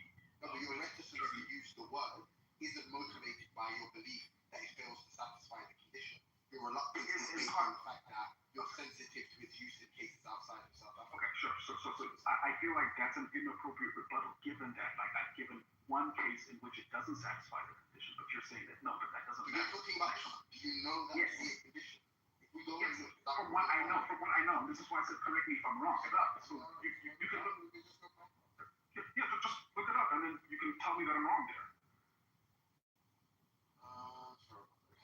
Racial classification, mandatory classification. No, hold on. Let's be clear. The thing I'm asking you to look up isn't the conditions for apartheid. The thing I'm asking you to look up is the school is the example I gave. So. Okay, fine. So racial classification. I won't go through the. Watch your fucking mouth.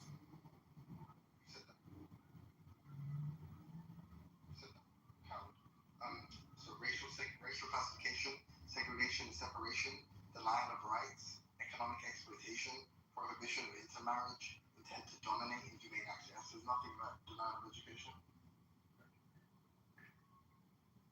So do you mean exactly that undermines your point? Absolutely not. That justify why. That justifies why. He's saying that they didn't account for it. Exactly. Support yeah, you dummy. You call people geniuses and fucking slinging ad hominems and you wrong. But you make these also qualified. It's all right. No, apologize. I'm confused. Your mother should apologize. So, let me understand just quickly, right? So your criticism is that you don't think it's comprehensive enough, and by that what you mean is it doesn't satisfy all of the crimes committed by the white South Africans. Black South Africans suffer. It's not meant to be the crime of white South African apartheid. That's not what it's called. Like, that's not what it is. No, which is why I asked about Jim Crow. So I'm saying, the way in which because I think he missing what's going on. So like, stop.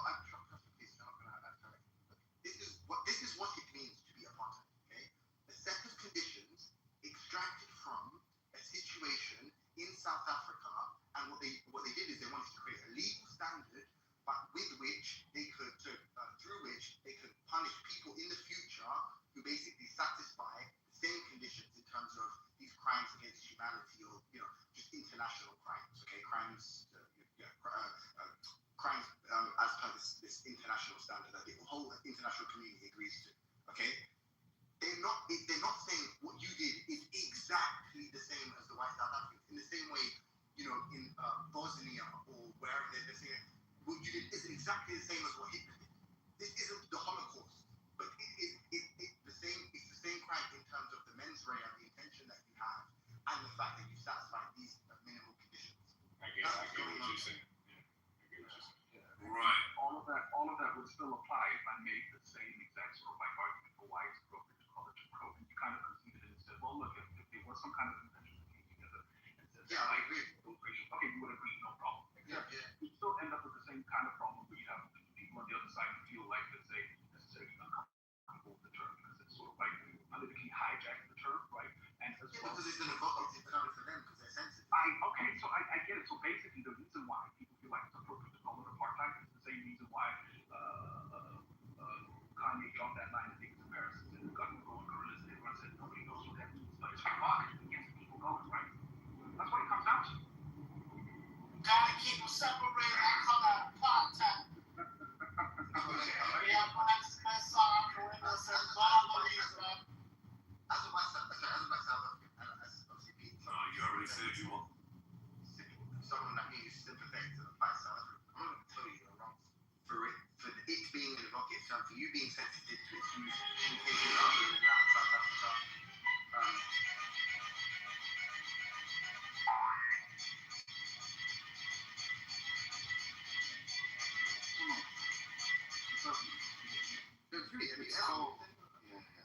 Hey, that was kind of fun. I'm sorry, I just moved back. But I was going to say, I'm not going to criticize you for being basically averse to using the term in that way because we're sensitive. But it's just, we don't agree because you're agnostic, but you don't disagree with me that it satisfies the conditions. So I'm like, No. There's one. Let's be clear. I don't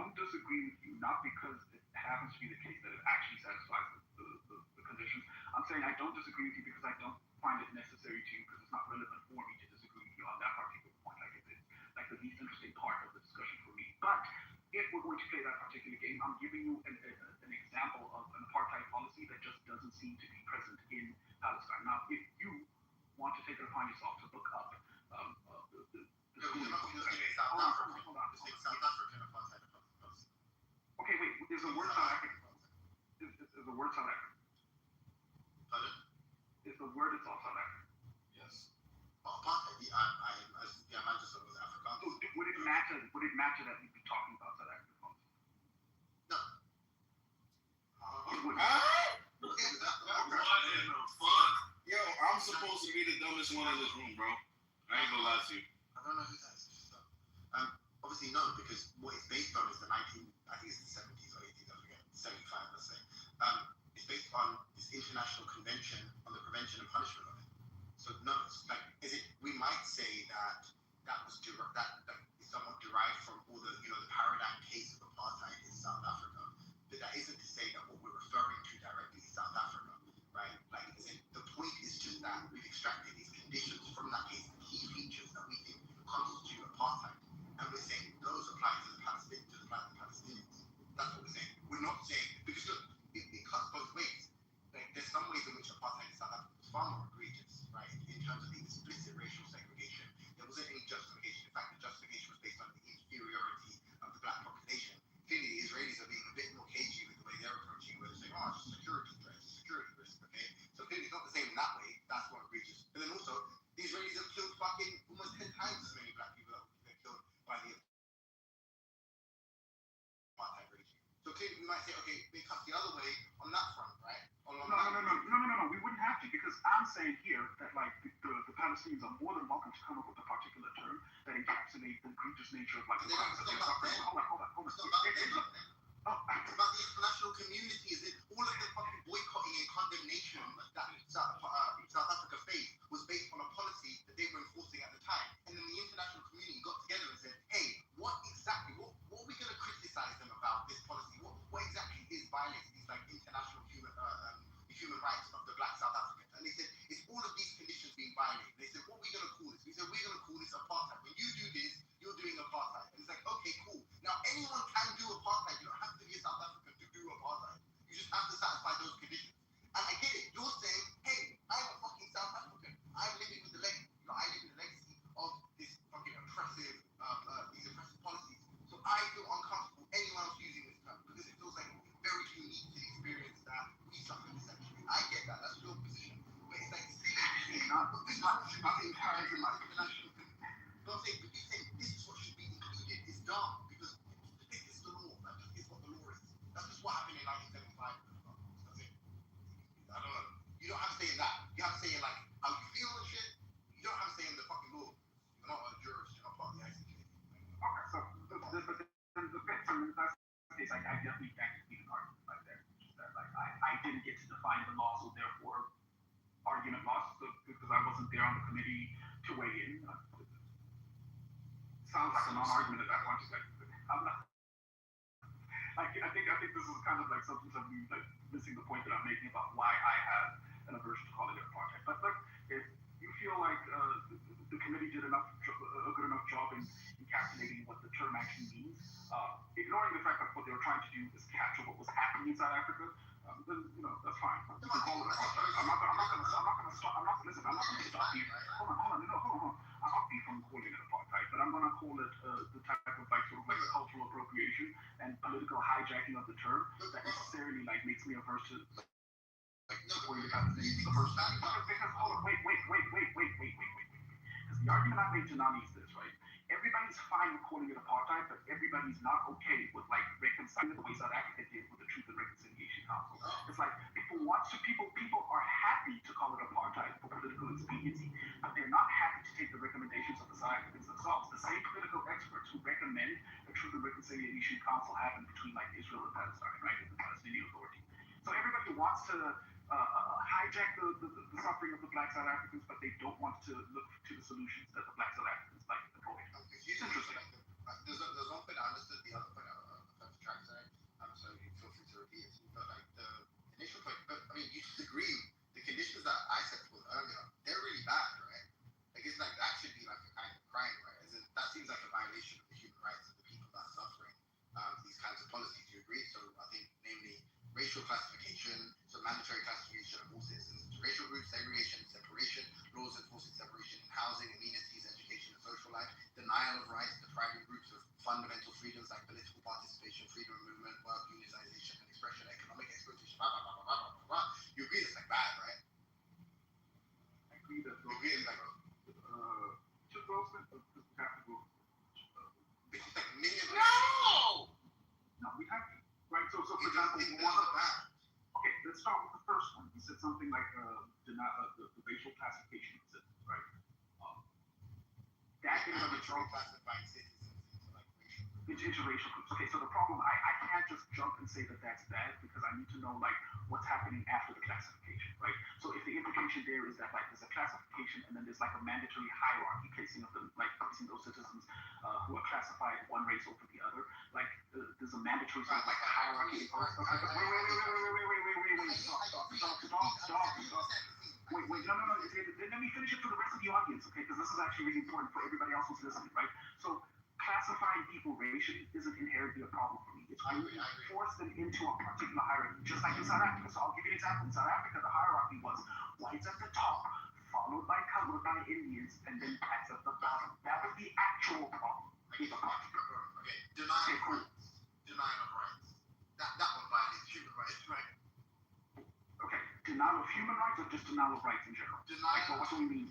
Denial of any rights. Presumably you have an obligation to ensure the people's rights are observed. Right? I think that's very trivial. Because of realistic. Like, I'm sorry, I have to get hyper specific with each one, right? So when you say denial of rights, what does that mean? I am a moron. Which rights? What rights? Any fucking, what the fuck is a right? Right? A right So, to they don't have papers, like they don't a have right. citizenship. It's a 1v1 shoot. It's a 1v1. A right. Okay, so when can I ask you something? A right at core is just a norm, isn't it? It's like an obligation. Like if you have a right to do something, then we agree that like people either shouldn't prevent you or should have the ability to do it. And that's what the right ensures. Okay, please don't be like a massive autistic spasm. Okay, these denial of rights. That's just something that shouldn't have right. Okay, wait, stop. That wasn't what you asked me to agree to. Like, because the implication there was that denial of rights. One of the things on the fucking list. You're asking me if I have a problem with it, and I'm asking. Please don't be like this. Please don't be the one of these children. No fucking money. Okay, look, given that we can't reconcile this, I'll just say, I don't know. Denial of... Oh, okay. Okay, can I ask you? All right. We got a queue, guys. It's on Dawn than me. I've been waiting. They did this in the middle of a queue. All right, I'm at the op. No, he said Dawn is after him. I'm after Dawn. He said Don did him. I'm after op. Okay, I'm Meet after you Dawn. guys. Okay. Thank you. I just wanted to say that I accept your apology, Timothy. No need. We're good. I was just kidding anyway, but thank you very much. That's very sweet. Also, I don't want anyone arguing on my behalf. Please don't do that. I want everyone to get along good, okay? I'm going to give the rest of my time to the next person and be good to each other, guys, please. Oh, look at Don trying to be nice and sweet again. It's too late, Don. Oh! All right. I think that was an interesting debate. I was going to speak on another topic for that, but my critiques about what I just saw. So I think Pete did an amazing job of standing his ground, conveying his point, and not taking certain bait, right? Which left the opponent struggling to shuffle around to different points that he may win on.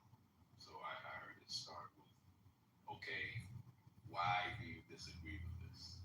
And then when Huey made his stance, now the opponent has something to cut down. And he did. He said, well, this is not something they're doing to Zach. This is something they're doing so that people can be punished for things that mimic, apartheid, things that happen in apartheid.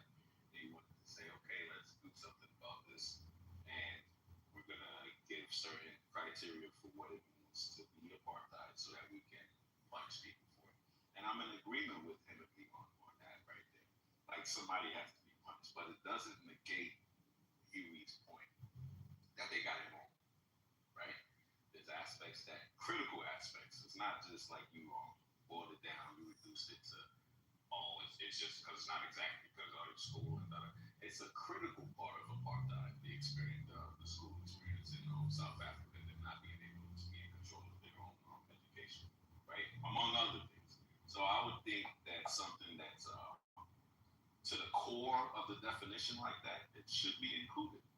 So I would give that debate to Huey and stop playing with niggas in here. Fuck ass nigga. We ain't no slouches. All right. Oh, my bad.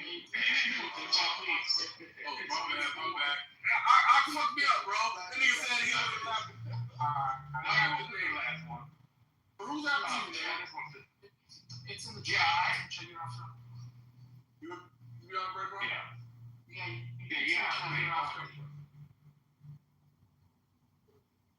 So I just want to say this to you. Like, it's like you just agree to like this bro. Like, you don't try to get anything in conversation. All Timothy is saying is that, yo, most people, when they use the term,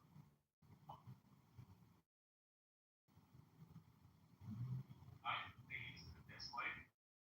I'm using it that way because the majority of people use the term.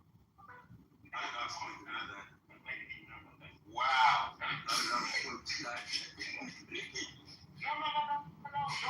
Oh my God, bro, that's not all the Ops point was to explain that, hey, he's doing it because he's justified. No, all he's saying is like, hey, and that's why he's telling this weird. He was like, listen, you don't have to convince me that it's just you need when like these things play in place and none of these things, right? It's like think about it.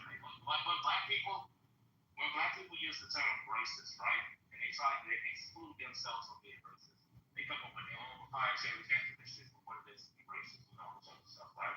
And they can find it. That's it. And another thing is this. Okay.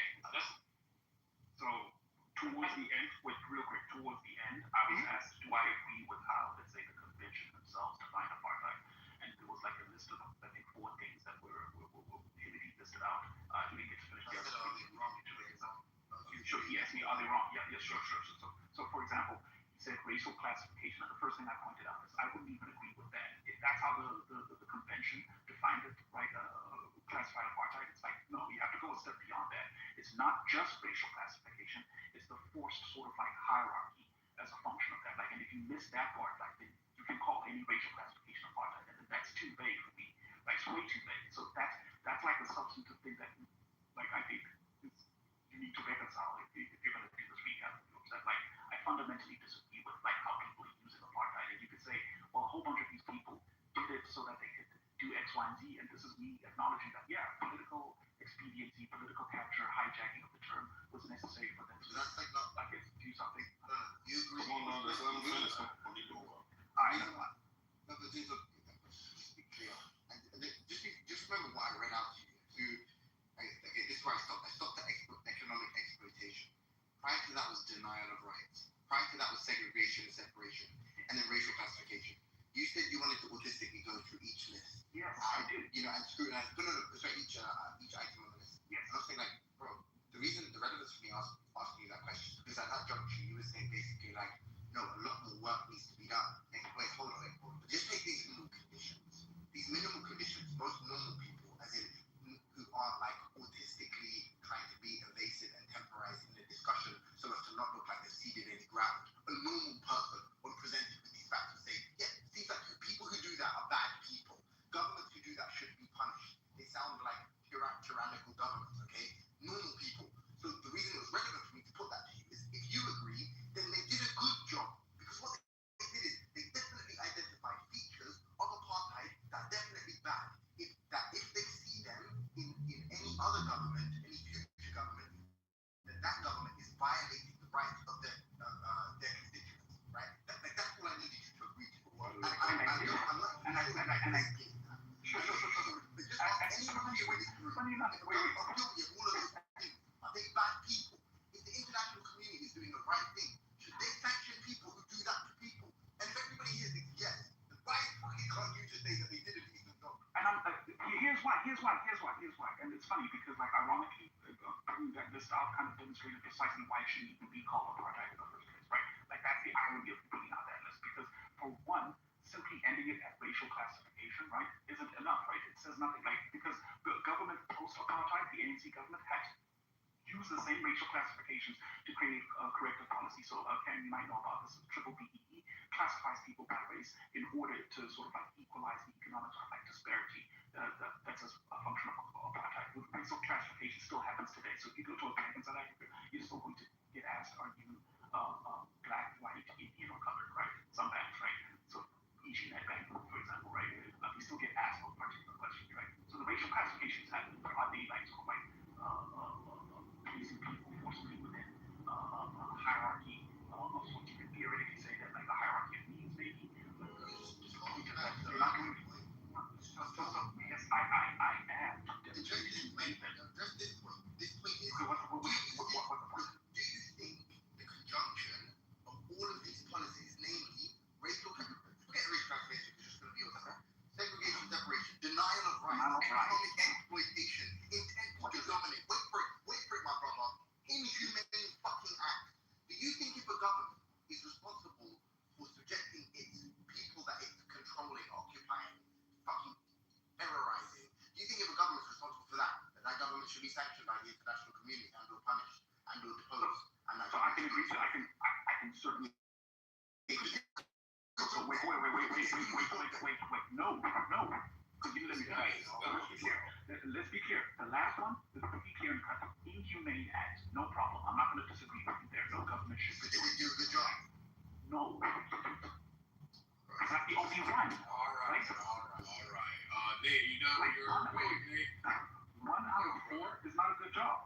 Okay. We'll get back to y'all. What you got to look at. You just land my point. And my point is this. That's why I say office is not being an office. Bro. One of these days, we can trials bro. Then after every input, you can actually officially do the mark. Mark already asked that spot. Just like co-signing, riding someone's wave when it's saying add-ons, bro. Mark is in your, if it's in your knees, bro. Let Mark be Mark, bro. Just stop talking when people talking. Stop riding people way. Stop saying, hey, you shouldn't talk this way, you shouldn't talk that way. Let's be quiet when people talking. Talk that shit, Nathan. You wish your OG or talking to say. That's how I ask you. That's a fact. Chill, brother. So my I get punched and I gotta chill. Brother. No offense, nigga. Or I don't know what's going on with y'all niggas. Or just take the high road. Yeah, there you go. Take the high road, brother. Anyway, shouts out to Timothy. Shout out to Timothy. Always a great presentation. So what I gathered, and shout out to you too. What's your name? Dr. Kerr. What's the Kerr? Nah, nigga, fuck that. Huey. Anyway, fuck. Sorry, no bad. Anyway, this nigga. Anyway, it was a good back and forth. I thoroughly enjoyed it, and I think I understand your point, Huey. You're saying that apartheid does not. I'm sorry.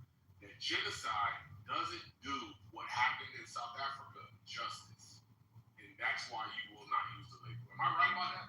No. So let's be clear. Genocide is a different point because that's a separate argument. I'm saying that the way people are using the term apartheid to describe what's happening in Palestine doesn't do justice to what happened in South Africa. It has to be said that way. Yeah. Ding ding ding ding ding. Okay. That changes things for me. I gotta think about it. So hold on, let me just try to work it out. Repeat that. So yeah, go ahead, bro. Go ahead. Everyone said. Repeat one time, please. The way people are using apartheid to describe what's happening in Palestine doesn't do justice to what happened in South Africa. Where the term is from. That's a fact. Timothy, can you stop riding people's coattails? Just let people have this submission. Yeah, chill, Anyway, where was I? I think that we could look at this on two different levels. One is going to be on the technical level. Two is going to be on like the emotional level that we feel when we think about Gaza, and the emotional level that we feel when we think about South African apartheid, right? Shout out to Steve Biko. And I think Timothy, if I'm not wrong, Steve Biko is. huh? I gotta give you credit for using Steve Biko is. Oh man, we all know who Steve Biko is, bro. What are you talking about? Anyway, appreciate that though. Where was I? Timothy, if I'm not mistaken, approached it from both of those recognition and then talking about the emotion. I guess he was talking about how you and your emotional response. I'm not talking about it in a bad way. So just because I misunderstood your argument, and I definitely wanted to give the W to Timothy, I now have to think about it a little bit more because I do feel that when he talked to you on the technical level, the definitional level, you did kind of stonewall at the end, and that kind of left a lasting impression about the overall discussion. And before that occurred, what I was going to say was, actually that was my other submission was based on my misunderstanding. So let me take that back. I had to think about it, but it was a good back and forth. And I'll just have to. Let me go ahead to concrete. Maybe y'all will go back again. Can I go after AK? This is for sure. I'm about to see you. I'll go after AK tonight. Okay, so I listened. Point of moderation, let me just say this for sorry, Steve Wolf. I'm being fast. If you need to just copy the place to the queue and put your name out there, you're not going to announce it in the chat. Just do it in the chat. No, you don't have to announce it on stage. Do it in the chat. I was listening really closely because I've actually heard Huey make this argument a couple times. He's had this conversation with Alaska a couple times. So I've listened, and it's actually one of the arguments I enjoy to hear Huey make the best because it feels really visceral, right? It's like he's really invested in it, and I like that. But the question that I had for Huey was around the fact that I feel like he's saying that he doesn't want apartheid to be used as a descriptor for what's happening in Palestine. And he said that due to the fact that they won't take advice from South Africans on how they chose to resolve, what was it called again? The Truth and what? Reconciliation Council. You say TRC. TRC, thank you. Yeah. So because they won't take you guys' advice in reconciling the situation how you guys did, that you are holding back your support for Palestine based on that, right? And that really makes me feel like it is. Not quite. Okay. Go on. Sorry. So I misheard you? No, it's okay. I said something like that, but not in that way. So what I mean is, when I say that, I'm only pointing to how ironic it is, right? That like on the one hand, you will steal this term for black suffering, but then you won't like take with that the prescriptive sort of like cure for that situation. You know what I mean? I'm only pointing to the irony of it, right? And that makes you feel like I won't give you my full support because you guys want to use one aspect of this suffering that's happened, but you don't want to adopt the other part, right? Kind of like it makes it seem like you really actually don't care about whatever happens in South Africa. You only care about like the fact that the term is useful. Exactly. Damn. See, every time I think I got Huey in my vice grips on this, he really get me back on his side. I'm not gonna lie. Because I was just about to tell him it proves that it really is just about the term, and you wanted it to be personal for South Africa. If you would choose to hold back your support for these people who are clearly experiencing a situation very similar to what you guys did, and whatever nuance that's different, if you're gonna hold back your support based on the fact that they just want to use the term, but don't want to truth and reconciliate. What is it called again? Council and reconciliation. reconciliation. Yeah, truth and reconciliation. They don't want to use that. But then it's like I'm hearing you out, and I see what you're saying about how it doesn't give respect to what you guys went through. So damn, I feel like concrete. I'm still on the fence, and I might. Can I give you an example? In the second debate, I'm not sure if you were here. Yes. I made a concession. Like I told the story about like this one time on Clubhouse, I was debating a couple of Black Americans about Jim Crow, and I kind of got humbled by the fact that like in my mind, I thought Jim Crow and apartheid were kind of the same, right? And so I was trying to make a case that like Black South Africans are more similar to Black Americans than any other like African group, right?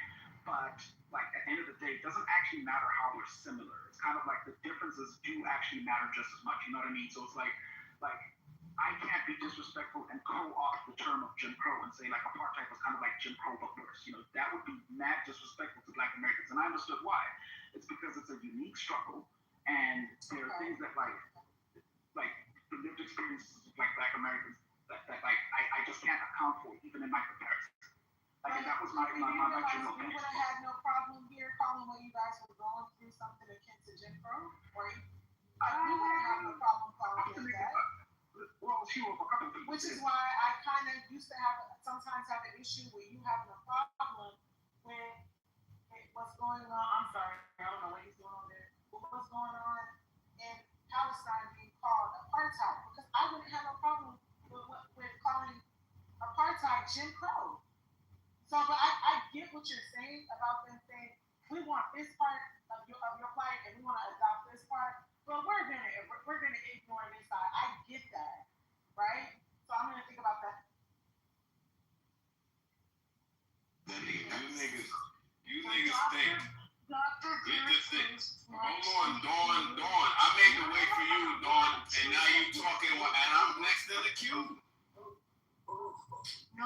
No curse Yo, Dawn, you gotta stop doing that when I'm talking. It's in the queue. Why are you doing all the time? Who's next in the queue? Who's next in the queue? That's the first one. No, it's Dr. Gertz. You don't be tracking, nigga. She-Wolf, Dr. Gertz. She-Wolf, welcome, Dr. Gertz. AK, you can go after. Yeah, you can go after. My bad, She-Wolf. I didn't mean to cut you off. I just wanted to because I know you had a deeper question in general, but like I was just trying to clarify. No, you answered my question. And if that's the case, I just want to point out something. I guess let me make a point about the TRC thing. I'm saying if you're going to use the term apartheid, number one, let's get it right. Let's look for all of the apartheid government did, and then look for cases where that's happening before we just like label anything. And one of the problems is this, right? Apartheid has become such a watered down term that like people use it for everything. Kanye West, I can keep them on the other side, gotta keep them separated. I call it apartheid right now. You can say that that's just rap, that's just one-stop media. But then there's a whole book called Medical Apartheid, right? That pretty much applied to Black American women in the medical health system. And as the term gets used over time, it just gets trivialized or down. And it's a sort of like erasure of the past that I had. What I understood when Black Americans checked me about like how I use Jim Crow or how I argue about Jim Crow, right? So it's like you have to Just like the word genocide. Kinda, yeah. But it's also why if you think about it, Jews are super protective of the term Holocaust, right? And I'm saying that like if the Palestinians really want to be super politically effective, why not just say what the Jews are doing is a Holocaust? A couple of them have. They should do that instead. Why invoke the struggle of blacks and like water that down? Like the same blacks that they don't give a fuck about, right? And if any of you are interested, like because we talked about this and Emily brought this up about the whole international council. These international councils don't mean shit in a discussion like this. Don't forget, South Africa is also the same country that managed to like buy FIFA tab into North Copenhagen here. South Africa is also the same country that took Saudi Arabian money and money from Iran, like essentially to take Israel to the international court, right? So like pointing out that like the scholars on the ground that also agree with calling it apartheid. These scholars have been bought and paid for. You're talking about one of the most corrupt like countries in Africa, and you think the academics and intellectuals that like participate in this discussion aren't going to just like sell themselves out or sell out the integrity of like the actual argument just to be able to make a little bit of bread? That's stupid. You have to have a logical argument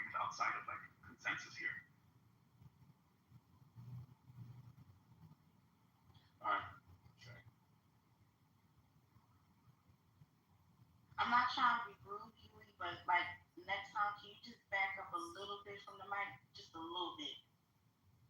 You see how you did that on my turn? I don't know. Return the favor.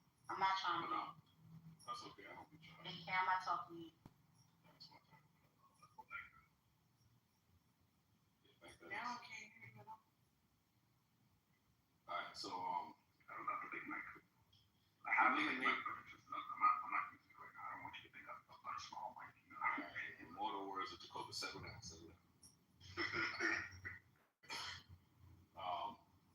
Shut up, Kane. Nathan.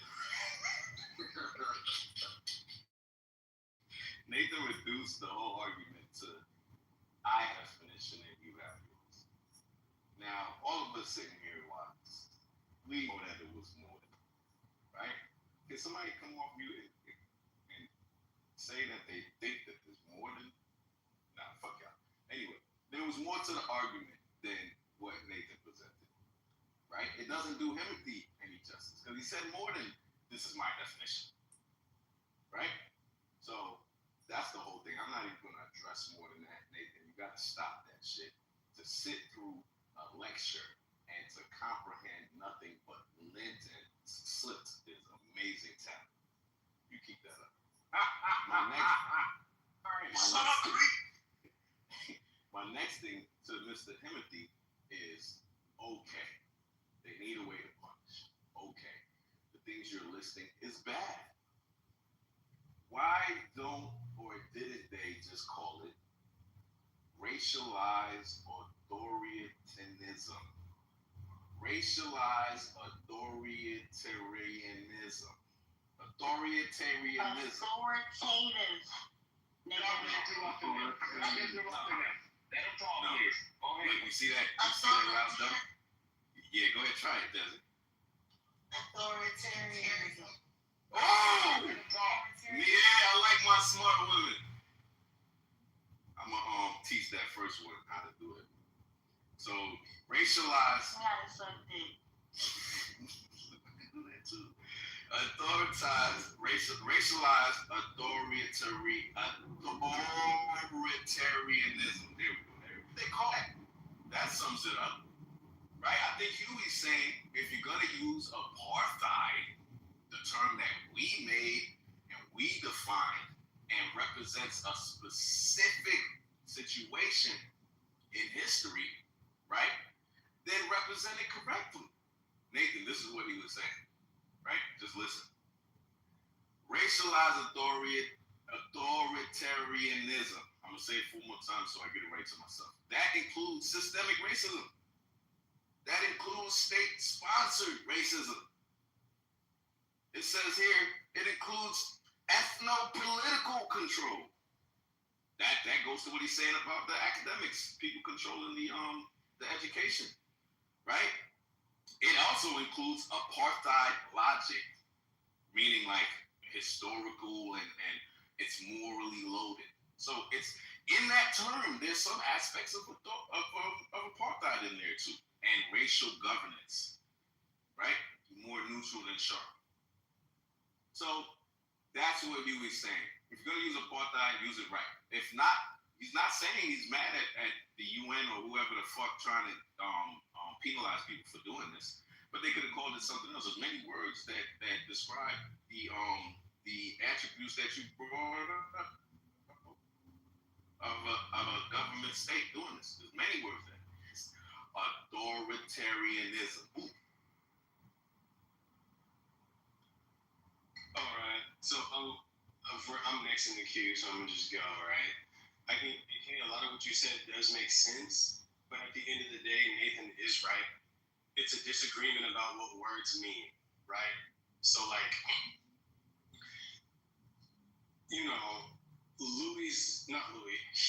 Huey is looking at this, and Huey is intimately familiar with all the details of apartheid.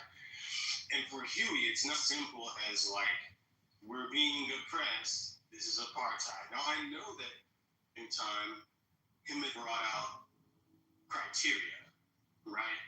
That the international community has decided as a whole, like this is what many leading experts among humans have decided. are the defining attributes of apartheid, and that's fine because we need language that we can use to refer to something, right? Unfortunately, there's not a great word that we can use to describe what they're doing to the Palestinians. We can say they're oppressed, we can say they're this, they're that, but apartheid kind of seems to fit best, right? Because like they're discriminating against you, obviously based on like your origins, your indigeneity, your ethnicity, your race, right? They're obviously doing that. They obviously have a multi-tiered system of engagement with, the authorities, shit like that, right? But I think that Timothy does raise valid criteria, but I think that Huey understands a little bit more about the details of it, and he's validly objecting.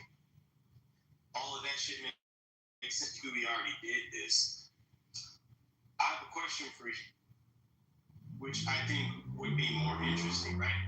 So, like, Huey, do you think that Israel is engaged in a genocide, right? Because we can play the word game all day. It's not an apartheid, it's an apartheid. It's not an apartheid, it's an apartheid. Who cares what you call it? I think genocide is more cut and dry. If you're not willing to say it's a genocide, that says something about how you think, or it indicates that you're open to a challenge, right? So I'm curious, Huey, would you say that they're engaged in a genocide? Is Israel engaged in a genocide?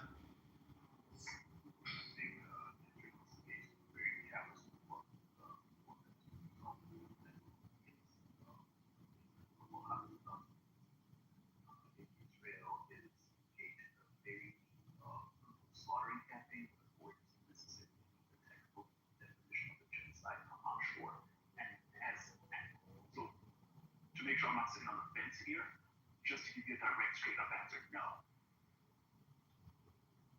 Okay, cool. You know what these gone? Wait, just to clarify. I feel like before we pass it, I'll let you finish and then I'll just play. Okay. You can go ahead and finish and then I was going to say, I can be convinced otherwise if we're willing to sort of like play the semantic games that I know you don't like, which is defining what genocide means and showing me the mens rea, like the intent, the actual sort of like complete eradication. Right. So, and we already did that, Timothy. So I already know how that goes. So, like, I was just curious how Timothy went. Timothy's not here, so it's like, damn. Whatever though. All right. In the words of concrete, I think Huey decimated that guy right earlier in the combo. Spoke to Nathan. I crashed out. I didn't crash out. I mean, I kind of set Timothy up because he was trying to, state the argument by saying, "Oh, the experts do this." I'm not going to take some random South Africans, whatever. But it's like if these people if this person has experienced the effects of apartheid specifically, it's not a random. His experience is very much valid in this case. He had brought up aspects of the experience of apartheid was like in the definition that his source Timothy didn't even include, right? So I just think it's a bit interesting how people will be quick to co-opt pain certain groups of people, right, as a means for quote-unquote social capital as opposed to Huey. But I think it would be even more powerful on behalf of the Palestinians for them to advocate for a word, use a word that's more culturally aligned to them, so that when that word gets used, people think specifically of what's going on with the Palestinians rather than trying to, mix up different cultural forms of people's different cultural experiences of specific genocide. Not genocide, but oppression. So yeah, Timothy lost, in my opinion. Huey, I gotta give him the win. Fuck the fence, I took that shit off Huey.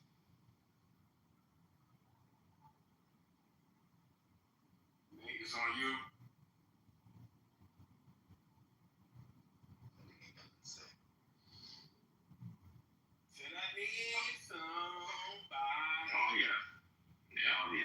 This is from my boy Huey. After all the training I gave you, bro, and you wanted to say this land on semantics, bro. And we all know that semantics is the worst thing the because words can mean anything, bro. You know? If you describe it, you put a label on it. Words is just a label. But the phenomenon, same thing. Like, hey, these things mean this thing, this. All I say is this. And that same version of it, but it's a version. That's all that happened today. And I just want to say this, Bob. I know it's difficult, bro. Trust me. I've seen people like me, bro. You know who was like that? Rich. When he just feels the need just to interrupt me. Because I don't know why he made it feel like it's right side. Maybe he feel like it's the right thing to do at the time. I don't know what it is. But trust me, Jonathan doesn't select people like that, bro. Just letting you know, bro. Wait, you want to be like in Warm Pockets? No, it's my turn. It's my turn to speak. So, yeah, I think you did a great job. When I listened to Nathan, Nathan's just, caping for his friend, Timothy. Luca, I thought your question was retarded, kind of leading, right? Because asking if it's a genocide or not doesn't denote that somebody is pro-Palestinian or pro-Israeli on the conflict. I think it's dangerous to conflate experiences. I think that words and meaning should have historical context, just like we have the Nakba when we talk Palestinians, we have the Holocaust when we talk about the Jews, like we have the apartheid when we're speaking about South Africa, Jim Crow, all of these very specific words. All of this is a branding thing, right? Because oppression and all of disasters are social capital, especially when you're in the Western world. You only hear these types of.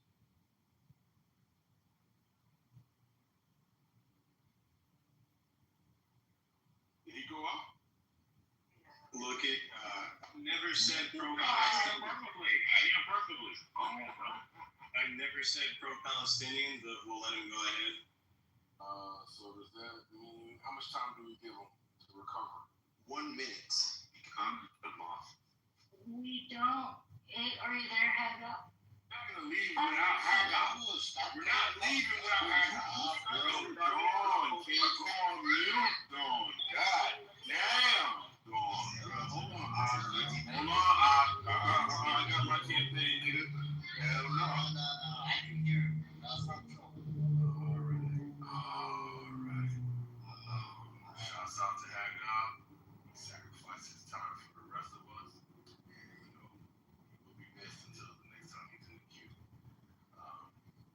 So I have to say, after further evaluation, I have to say that Huey, it seems like a pro-tech, brother.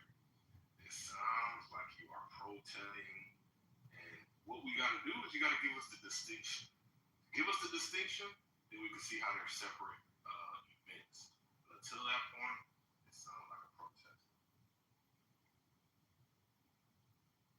That's precise. That's good. I like that. You want to respond to that? That nigga don't want no smoke. She won't. Might take time, but like Harvey, I did try to give the distinction. So I gave an example of like the school system thing. That in Palestine they're allowed to do their own school systems and provide their own curriculums, their educations, and that was actually a big component of apartheid. So that's one distinction. That distinction would pay itself out. So that takes later on for apartheid. So should it be policies, so basically policy school system. So for example, if you hear the way I talk, if you came to South Africa, most South Africans would assume because I talk this way, I would speak model C school. If you don't know what that is, it's not going to make sense. But basically, that we assume that I would do one of the first integrated schools and be able to learn like people who learn English and yada yada yada. Because the schooling system is very specific on blacks not being able to learn English. You had to learn cons. You had to be taught specific things as by the apartheid government. Whereas in Palestine, they don't have something like that. So that's a distinction. Because blacks can't get jobs today because we're not qualified because we weren't sent to the right schools. Right? Shit like that. But Huey, real quick before the next person goes. No. Real quick. No. Real quick, She-Wolf. No. I got She-Wolf. Bow to my will, She-Wolf.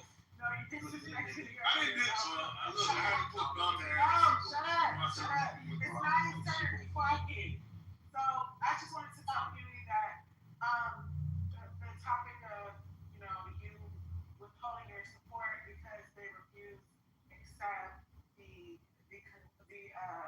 reconciliation tactics, I would say don't hold that against the Palestinians because they have no choice in the matter. Like if Israel don't want to use that, then it's how do you know the Palestinians specifically are rejecting the Truth and Reconciliation Council?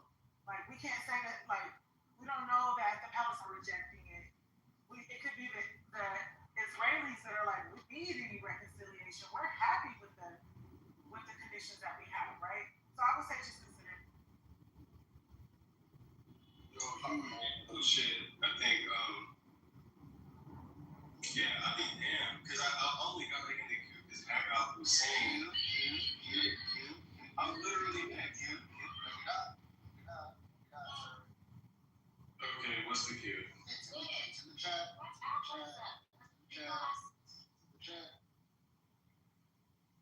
Y'all ready? No shit, man. Nah, you good. You motherfuckers be Q warriors, bro. You know, a lot of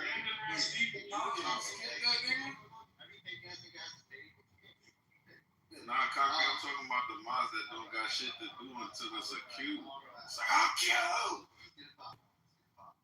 Ready? All you say is, say my name, buddy. Y'all ready? Say my name, Knowledge, nigga. Yeah. Y'all ready? All right, go. I am Sam. Sam, I am. That Sam, I am. That Sam, I am. I do not like that Sam, I am. But do you like green eggs and ham? I do not like them, Sam, I am. I do not like green eggs and ham. But do you like? Would you like them here or there? I would not like them here or there. I would not like them anywhere. I do not like green eggs and ham. I do not like them, Sam, I am. I mean, would you like them in a house? Would you like them with a mouse? I do not like them in a house. I do not like them with a mouse. I do not like them here or there. I do not like them anywhere. I just called you. Alright. So yeah, man. Mrs. Knowledge. Shout out Mrs. Knowledge.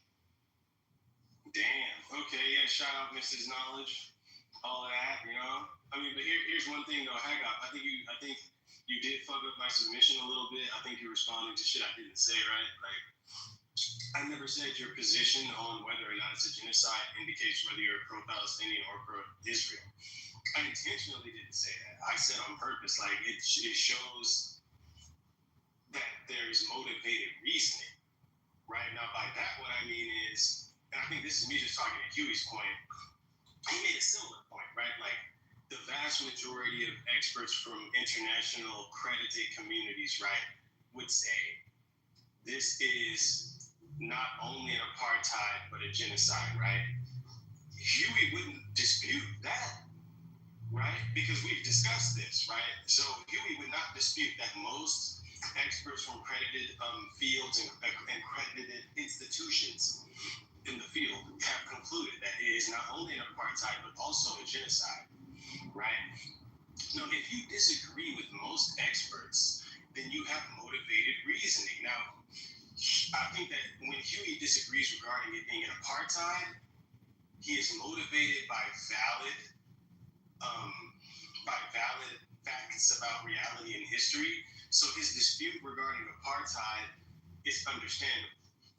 When a person says this is not genocide, then it seems like they're not motivated by facts about reality, right? It seems like at that point, it's more of about, and here's where I feel like it would be true to say you just don't like that word, right? It's like if I was to say, like if Huey says this is not an apartheid, it's not as simple as, oh, you don't like that word.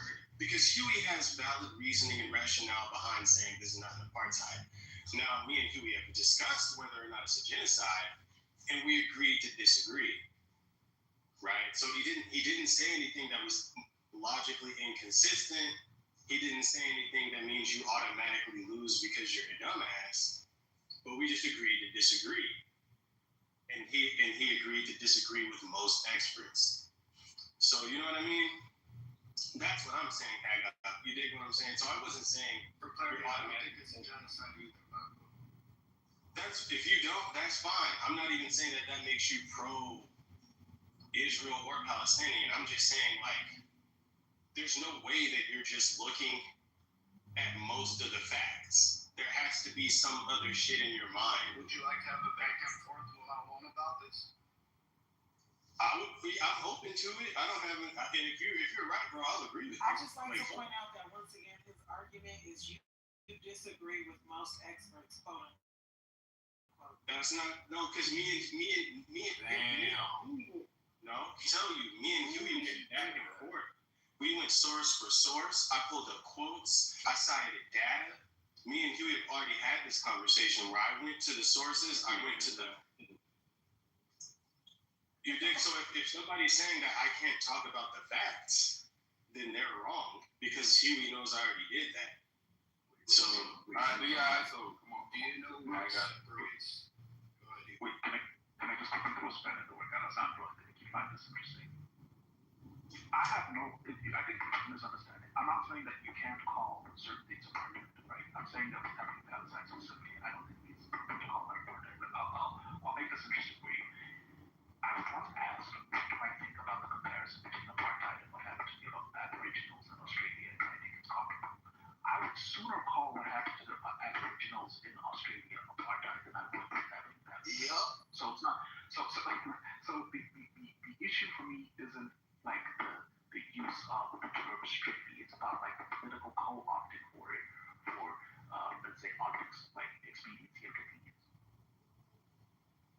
it's accuracy. You're saying it's literally inaccurate. I appreciate that.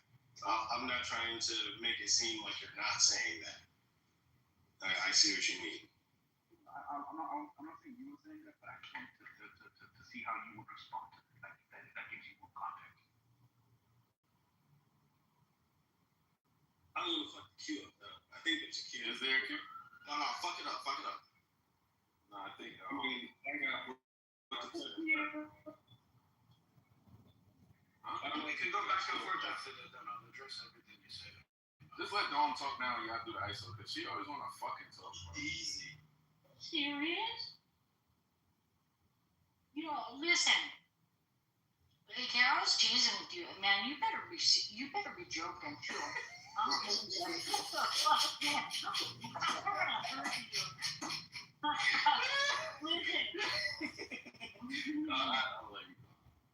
I'll let you too, though, guy. Listen, there are 10 stages of genocide in any order, right? They can go in any order. I personally, if you read through the definitions of the stages and go into everything, I think it just might fit into that. So, you guys hash it out, though. I'm here to listen. Do you want to give us the stages, Miss Dawn? I can bring them up. I don't have them. Well, let me bring them up. There we go. So,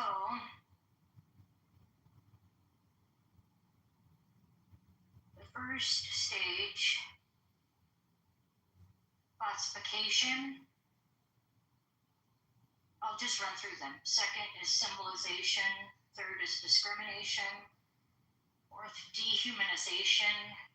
Organization. Polarization. Preparation. Persecution. Extermination. And denial. I want to know is symbolization and another one that was that seemed kind of obscure. Can't really tell what they mean by that. Or what you can do, don't keep it in the chat. What is she listing off? 10 stages. I would highly Stages of what?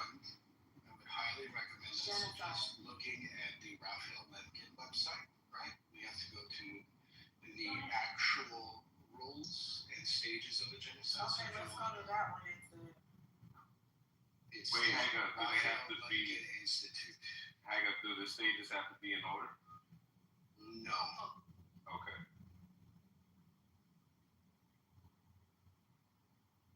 I'm driving or else I'd pull it up. No, I'm looking for it right now. There's 3 articles on genocide that the UN adopted, right? And it was coined by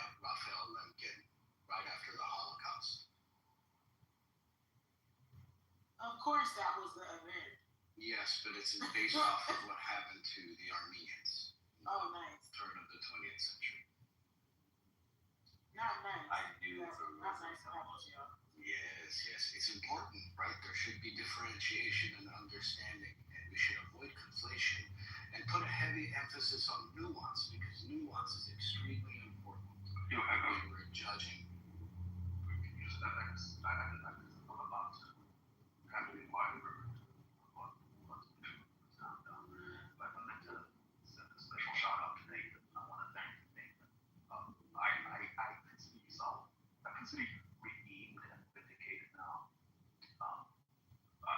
That setup was beautiful.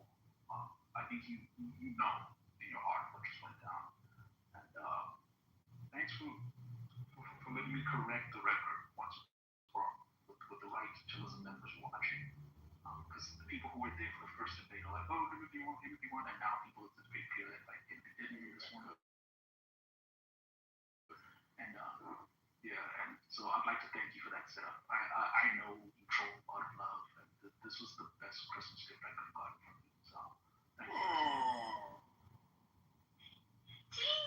Just want to. Okay, that's annoying when people talking. Don't want that right there. That's annoying when people talking. Stop writing people.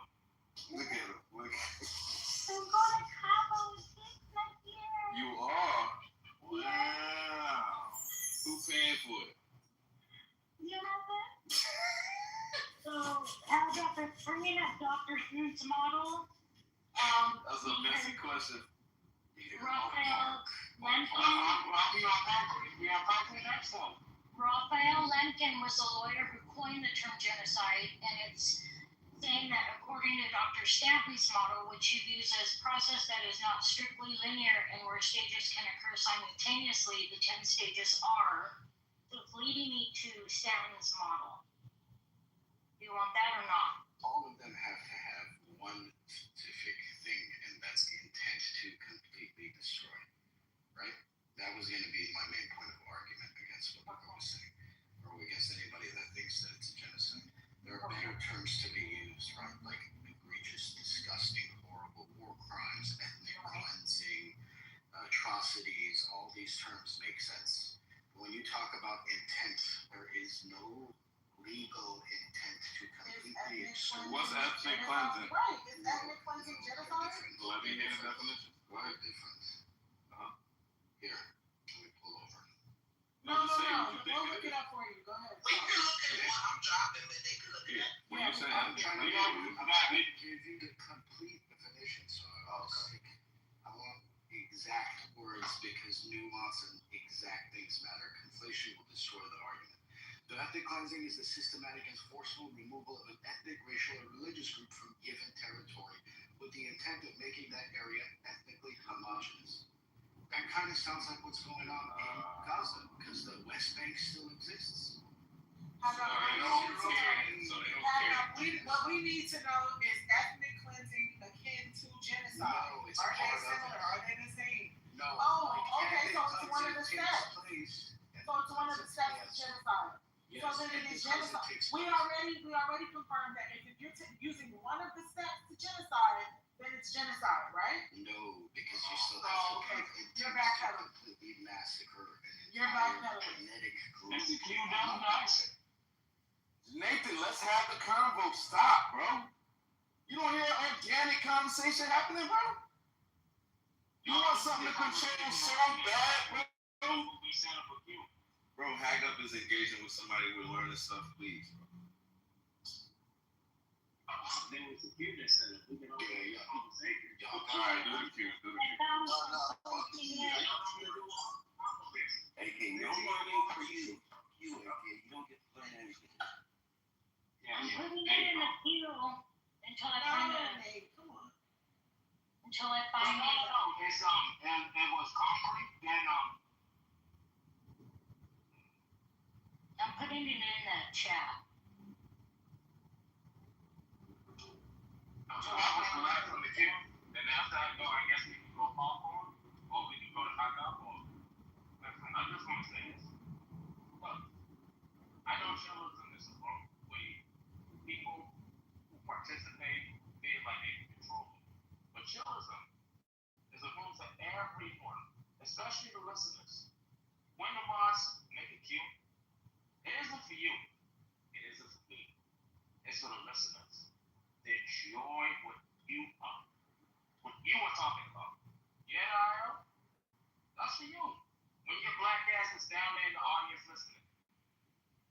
question? Hey, Jay? That's for your black ass too. Meet you, Mike. Anyway, so You can't like I was trying to say, shut your black ass up. Shut your black ass up. Shut your black ass the fuck up. Shut the fuck up. Secure man. Shut the fuck up. I am, please. You fucking piece of shit. Like I was You trying to only say, 5'4", before you black nigga. ass. Shut up. I don't need y'all trying to interrupt me when I'm trying to lay it out. Now shut your black ass up, because I have to shut you before you bitch ass nigga. So anyway, thank you so much for saying that. Last thing I just want to say is, sometimes conversations involve organically look out of these fans in the audience. People want to do it. You know what I'm saying? These family. Can I say something real quick? You gotta ask about. Well, it's for Hagab actually. I put He's gonna say ethnic that. cleansing versus genocide. I put a chat GPT link in the chat, and it says it's not the same, but it's similar. And it gives a breakdown too, so you guys should click it.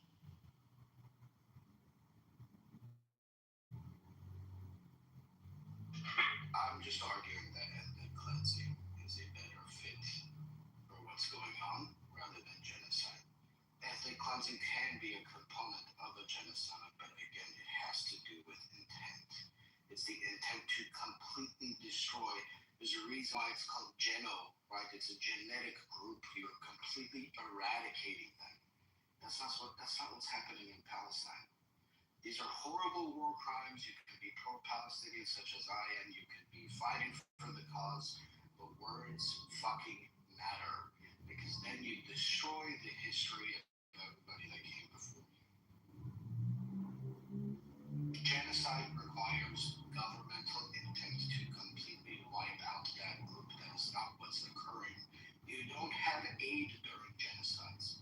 You're not getting people to come in and supply food. Yes, they're fucking cutting off lines. They're fucking bombing these aid trucks. War crimes, horrible. But at the same time, they're sending out fair warning, and at the same time, they're fucking allowing the aid to take place. They have freedom of religion in Palestine, right? West Bank can completely operate on its own under the Palestinian government. Hamas doesn't allow anybody to practice anything other than fucking Islam. That's not a fucking religious, what would be the opposite of That's not control? true either. Palestinians can practice their Islam comfortably. They can't visit They holy don't sites allow without them to going practice. through. Doctor, you're doing the AK right now. No, we're building. It's all good. And Johnson knows I love her. She can yell at me. I didn't yell. I was talking regularly. I know, but I'm anticipating it. He wants you to yell. I do want He you. does. It's all right now. I'm not doing that. I just want to tell you you're wrong, real quick.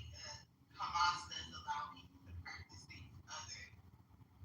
They don't care about that. Like, I'm tired of listening to people about like all this shit is based on religion. Like, come on. You know how much wrong goes on in these Islamic countries? Stop. Yo, even in your chat GPT, it says that, right, by the way. Yeah, I was supporting you. I was supporting you. Fuck ChatGPT, stupid sometimes. There, again, like we could go back to it. The Jews are not imposing religious persecution, and like you can practice your religion freely in Israel, in the West Bank. Sure, maybe even in Gaza under Hamas control, you could practice Christianity. But there is a complaint from Christian clergymen, especially Arab clergymen, that they cannot practice freely. The Palestinian Christians are actually the ones that are getting the most shit end of the stick out of both the West Bank and in Gaza, where it's almost impossible to access religious sites because they're controlled by two factions that hate them equally, right? The Jews and the Muslims. I was gonna say, you just said one group is not persecuting people religiously, and they are, right? So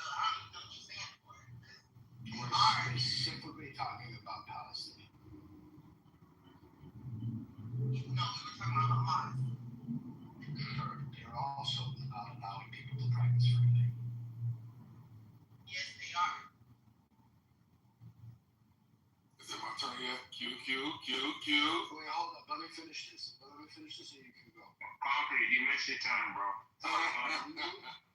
And then I'll get back to you, Jesse. Luca, you see my point and what I'm trying to make? Yeah, I think you're doing a better job at creating a definitional distinction. You're saying that the definition of genocide, in accordance with what you're with, is so particular that observing Gaza does not meet your standards, right? And so by doing that, you've done what many people fail to do, and you've made it a semantic disagreement. So, by making it a semantic disagreement, you've turned it into a draw. Am I mistaken on that, or is that what just happened? It's not a draw. No, it's not a draw because the reason there needs to be accuracy in what is definitionally a genocide is because these things are laws that need to be imposed, that need to be punished. Right. But let me say so if you subscribe to one definition and I subscribe to another, then we have to argue for which definition is best, right? Now, I think, like, for example, with Huey and Timothy, I think Huey has a solid ground to stand on when he disagrees about the definition of apartheid. Therefore, it's a draw. Now, unless you're saying that I'm being unreasonable by calling it a genocide, like if you're saying I'm being unreasonable, then yeah, you win. But if you're an adult and you can say, well, look, I understand that you're just looking at the definition of genocide and drawing conclusions, then we should be able to walk away like it's a draw. But if you're gonna pretend that I'm saying crazy shit that I just made up, I feel like that's an L for. I don't think I'm taking an L here. I think that there needs to be a distinction between ethnic cleansing and genocide. There should be definitive proof that there is an intent to destroy the entire group. Wait, hang on. Here's what you just described as that genocide is a type of ethnic cleansing, but not all ethnic cleansings are genocide. So, for example, gentrification is a type of ethnic cleansing, but it's not genocide, right? Wait, the definition of genocide entails part of the group, not necessarily all of them. Sure. But hold on. He just wanted to have upset all of the group, and he said, no, it's in whole or in part. So hang on. Just need to make sure I'm understanding you. The distinction you're drawing that ethnic cleansing is probably, let's say, a category, and genocide is a kind of ethnic cleansing, and fit within that category. But it's not necessarily the case that all ethnic cleansings are genocide. And all genocides are ethnic, but they have to be. You can't interchangeably use them. No, wait. All genocides are necessarily ethnic cleansing. Definitionally, yes. Okay. Because you're completely eradicating an ethnic group from a region. That doesn't have to be forceful. It could just be, like you said, gentrification. Yeah. So No, it has to be murder. No, displacement is also the same. Gentrification. Like the not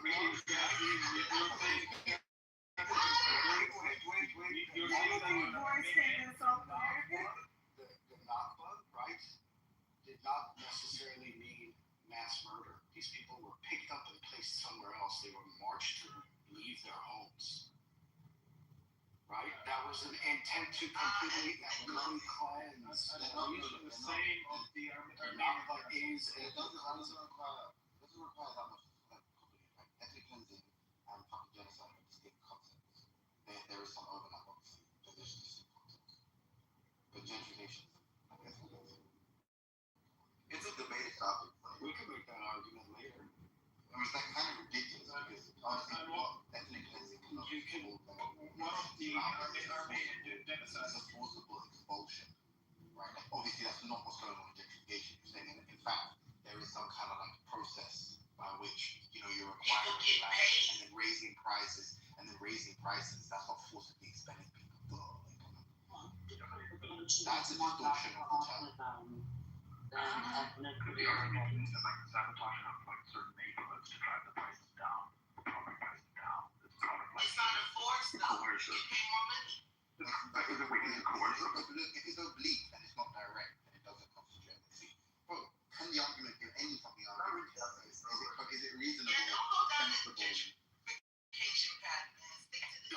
Gentrification is a social, political, economic form of ethnic cleansing.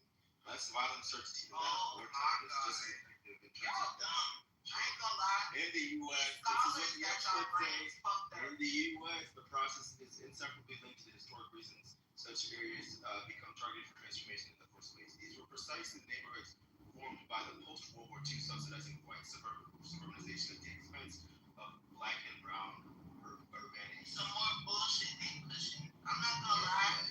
You gotta stop with this letting the scholars lie. Like Nate said earlier, black people make the racism term. So when do we accept scholars and when do we not, Jesse? Right? When Jesse tells us that we can't. No,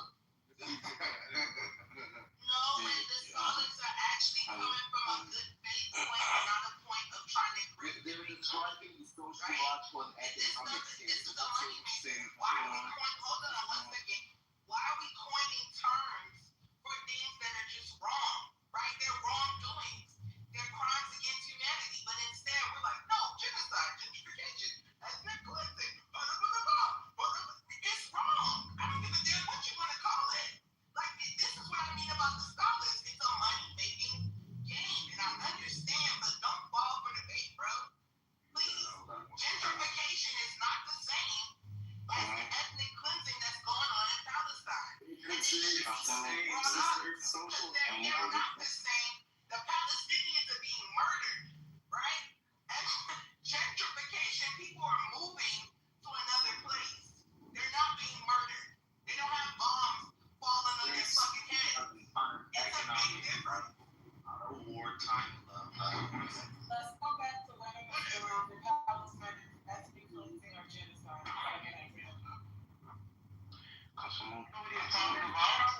I'm telling you, I'm saying it right now while you're asking for a recap. We're literally trying to figure out somebody got this under control. She's not wrong. She's gonna run the conversation. But we're talking about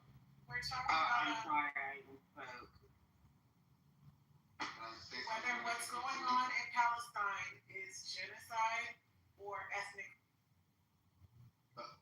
Well, somewhat tangential, just to leave this point earlier. It's like winning and losing stuff. If Huey wants to define, I don't have an issue with how Huey wants to define terms. If he wants to, he can use words however he wants to use them. I think the thing that he's being very unreasonable about, just to be clear, is that like he's almost saying like the whole enterprise or the project of all of these international sort of legal experts and jurists who are responsible for codifying the convention, that like they didn't do enough because like obviously if we agree the minimal set of conditions are bad and constitute crimes against humanity, or at the very least crimes against the constituents of any sort of given fucking nation or something, right? Society. Then like they did like a great thing by saying, this set of conditions is punishable. They did a really, really good thing. As in, why do you want them to tack on even more? Like, what? Like, it seems so strange. Like, if they're guilty of inhumane acts, if they're coming with economic exploitation, segregation, the denial of people's rights, forcing them to be racially categorized, if they're doing all of those things, and the international community recognize that as a punishable crime, that's like a good thing, no? We all agree? Like that's like a good thing. We should dissolve governments that are guilty of that level of criminality. And if the reason for that convention is to punish the apartheid government, and they go, and we're gonna call this apartheid, the apartheid act, the apartheid convention. And bear in mind, I'm perfectly fine with you saying like, I have this like emotional reaction to the use of this particular term because of the history, because of the legacy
Because I'm about to pack Hag up. Pack this Timothy guy too. No, I'm not packing. Yeah, can I do? She will glide. Is anyone done? We start and everyone like. Well, we have got Hold on, someone said something.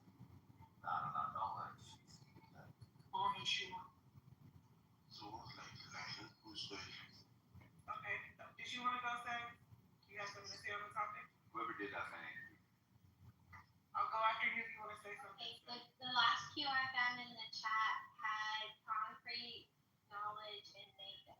Wait, concrete Tim knowledge and Nathan? No, I'll just say this. I feel like what's happening in Gaza is not good, but like the way they keep shouting the word genocide, it just like it like gentrifies the word and it makes the word not hold water. Like next time, if an actual genocide is happening somewhere else, people will be like, people are already so acclimatized to the term genocide, so it doesn't really mean much. It doesn't really shrink people so much.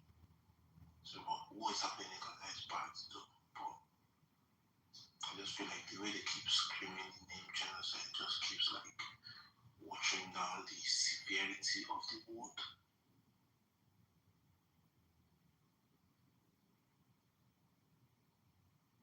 Yeah, I don't know what the Q is, but look, read the chat, and I pointed out why I said there should be a differentiation, because we're automatically assumed to be Zionists or supporters of Israel. I can speak for myself and say that I don't, because I want a distinction between the words used. That's why I gave you a camera. I'm not looking for a W. We were trying to definition. But at that point, I do think, like, okay, well, you're saying something that I'm in the chat. I have to scroll through for a second. I'm in and out. I may have heard some shit, didn't hear other shit. I don't know, bro. So here's the thing, hang on. You respond some shit that I did not say, right? So that's all that I'm saying, right? Now, if you're explaining other people view you a certain way, that's irrelevant because you said, I'm responding to Luca because this is what Luca said that caused me to say that, right? That's an assumption. I said right? your So question was stupid because it needs. why was my question stupid, man? Words. Well, okay, so wait, hang on. Finish this sentence. Luca, your question was stupid because We were talking about apartheid. And the definition okay, and of what did I say that was you irrelevant? asked Huey to qualify his position on genocide versus ethnic cleansing. Why did I do it? Knowing that the broader audience, right, is going to take that as, this is going to be a distinction on whether he supports Zionism or not. Right, so there's the distinction, right? So there's your assumption. You assumed what I know, right? Well, really, all that I'm doing is, as an interlocutor that like has engaged in these conversations hundreds of times, I know if you're about to debate the definition of apartheid, okay, we're never going to agree on that, and Huey has valid reasons for what he's saying. All I'm saying is, what's more interesting is does Huey disagree with whether or not it's a genocide? That's more interesting. That's all I'm saying, Haga, right? But I think that you like a hit dog hollers. Like when I say, look, I know you're never going to agree on the definition of apartheid. Huey is smart enough to know he doesn't fucking have to. Huey knows that. Huey knows that all he has to do is have good reasons, and he's fine, and that's fine. Okay, so this is going nowhere. I'm saying, as a person that's not a fucking idiot, why don't you actually get to the bottom of it? Is it a fucking genocide? Now, here comes Hackop, who feels like I accidentally kicked him in the balls while I was trying to shoot a goal. And it's like, I'm not saying anyone naturally supports anything. I'm just trying to get to an actual disagreement because they don't fucking disagree, Hackop. They don't disagree. It's a semantic issue, right? So I'm just pushing it to where it should go. Is it a genocide? Right? So when you left Timothy, when you left, Huey said it's not a genocide. Huey said it's not a genocide. I don't know how anybody in the room feels about that, but let me be messy. Let me start some shit. Let me see if.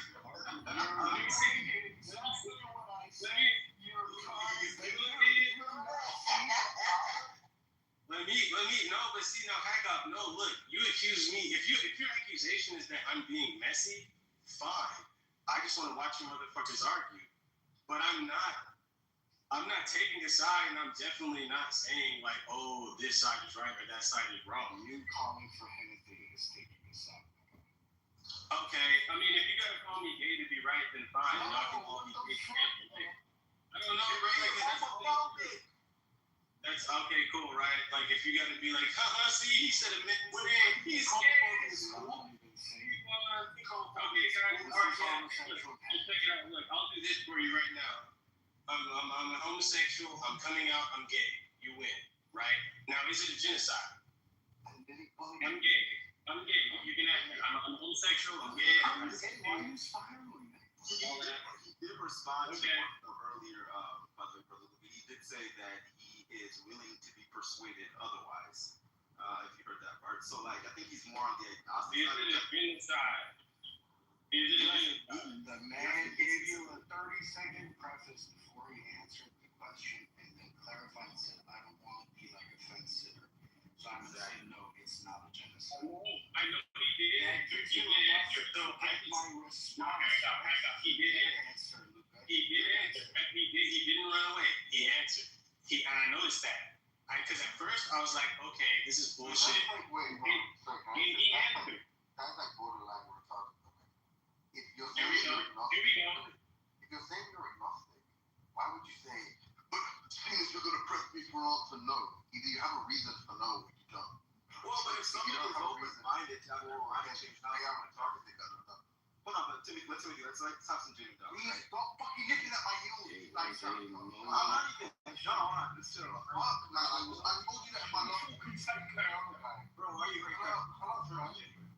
I'm a Christian. I don't want to get you. Leave me alone. You're being really fucking safe. Okay, so beat up. I think for you to say that, I think you're smart. I think you're young. Can you give me a number?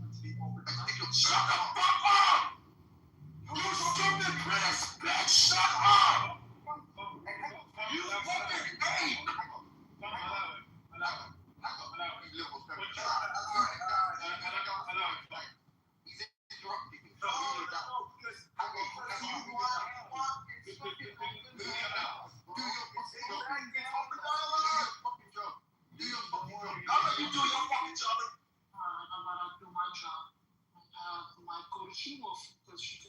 She was trying to speak. She was, oh my gosh, she was. Yeah, I was just about to say it's not actually open dialogue. I said I was next. So this is for the conversation me and Hackrock were having about whether this is genocide or ethnic cleansing and how closely related they are. And if there really is a big difference between the two, right? So I kind of just Googled something about like the difference, or is one like a smaller scale to the other? I think that's what I Googled, right? And I got this article that I'm going to read a little bit of. It's called Ethnic Cleansing Bleaches the Atrocities of Genocide. Oh my God, you guys. Just listen. Opinion. What'd you say? It's like an opinion piece, but keep going. It's like all the translation. Yeah, it is.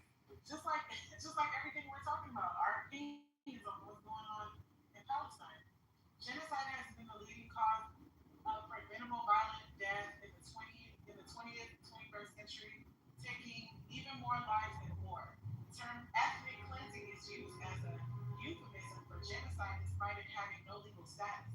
Like, I'm sorry, I don't know this word, Judenrein and racial hygiene in Nazi medicine, it expropriates pseudo-medical terminology to justify massacre. I guess that what they're saying is that they use these terms that the Nazis used in Nazi medicine they're saying it expropriates pseudo-medical terminology to justify massacre. Use of the term reifies a dehumanized view of the victims as sources of filth and disease, and propagates the reverse social ethics of the perpetrators.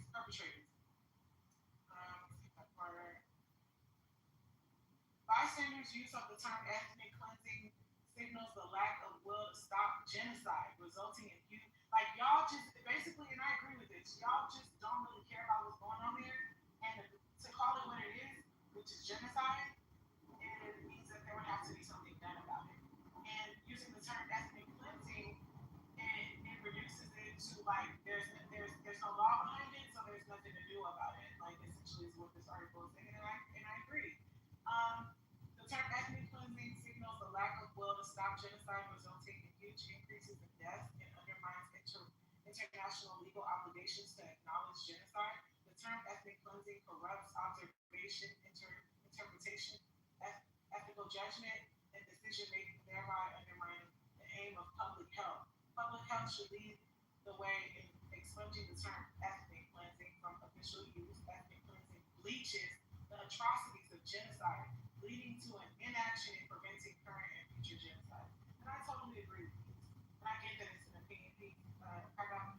I think it expresses exactly what I was trying to say about there not really being any significant difference between the two. Can I give you a quick counter and then we can get back Yes, to sir. I would look up the laws that the International Criminal Court follows, right?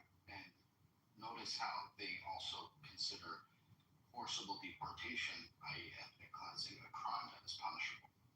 It's considered a war crime. Okay. So you saying it needs punished, but I go wait, it's basically innocuous, like it's not more innocuous stuff. So it's like it's whitewashing what essentially was transparent in Gaza, in the West Bank. Like saying like, look, you might be right, I don't know about the point about the legality, but like obviously it's a less egregious sort of crime, you know. Like ethnic cleansing doesn't require the people responsible for it essentially murder or target based on ethnic membership groups, members of the group, right? Whereas like obviously genocide would imply some killing or forcible deportation, transfer of children. No, it's like children. It requires like children basically separating families and stuff like that. Whereas like ethnic cleansing doesn't have those necessary conditions. So clearly, like the point is just like people who use that term, who basically use the lesser term, are essentially trying to attenuate. Genocide in Palestine is wiping out. She was in the middle of the sentence. You'll go You were saying the same thing over and over again. You'll go after. Yeah, I mean, that was they're trying to attenuate the situation. I was curious of what the fuck he's gonna say. I mean, he mumbled the rest of it. But let's go. Sarah's been trying to speak out. You can go out. So ethnic cleansing means that there's an ethnicity that's going to take place over them. When you're dealing with the Palestinian-Israel conflict, there is no ethnicity that's going to take place over them because Israel's not a real state. Israel was established, and this is one thing a lot of people don't understand because they keep looking at 1948. They don't understand that this shit started in 1898. It's when Israel was actually established as like a few kilometers, acres, whatever the fuck, land that they were given. It has law, and they said we have a government. And then like they established their own government. And through establishing their own government, they have gone through 100+ years of war crimes through that government.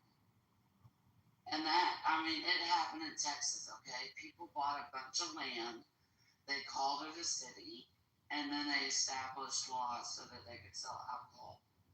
Like, where you couldn't sell alcohol. It's really to get you a chunk of land and just claim that you have your own government. That's what Israel did. They are not an ethnicity. So you cannot cleanse. And you can't wipe out an ethnicity when you don't have an ethnicity to replace it. Which is why it's a blatant genocide. And I'll land with that. Alright, cool. To me, and I could look up terms and I'm receiving definitions that people are putting forth. But to me, genocide, and I get what you're saying, Chico. It's like a cop out, the ethnic cleansing shit. It can be used as a cop out, and I understand that. But I do understand there's a difference in the terms. Genocide meaning you want these people to be wiped off the planet Earth. Right? You don't want them, no trace of them on the fucking Earth. Right? That's genocide. There's no use for them in the human race. Right? Ethnic cleansing, we don't care. Can I say something real quick to you, Art? To essentially that definition of genocide means that I have to be in the minds of the Israelis to prove that genocide, right? And that's a unrealistic expectation, and it's a goal, it's an ever moving goal. Like I can't prove that what the Israelis are thinking in their minds and their intentions, right? And that goes back to what Hennessy was saying about the men's red. So you're telling me I have to only prove, if come on. I know. I was just gonna say I just was here.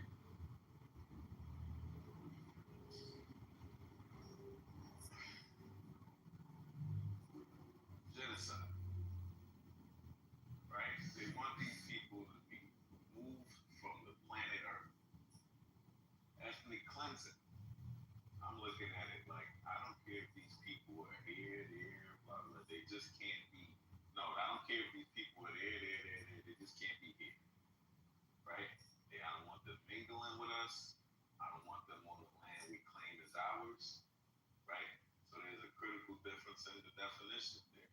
Now, what you said, She-Wolf, I will reply to it.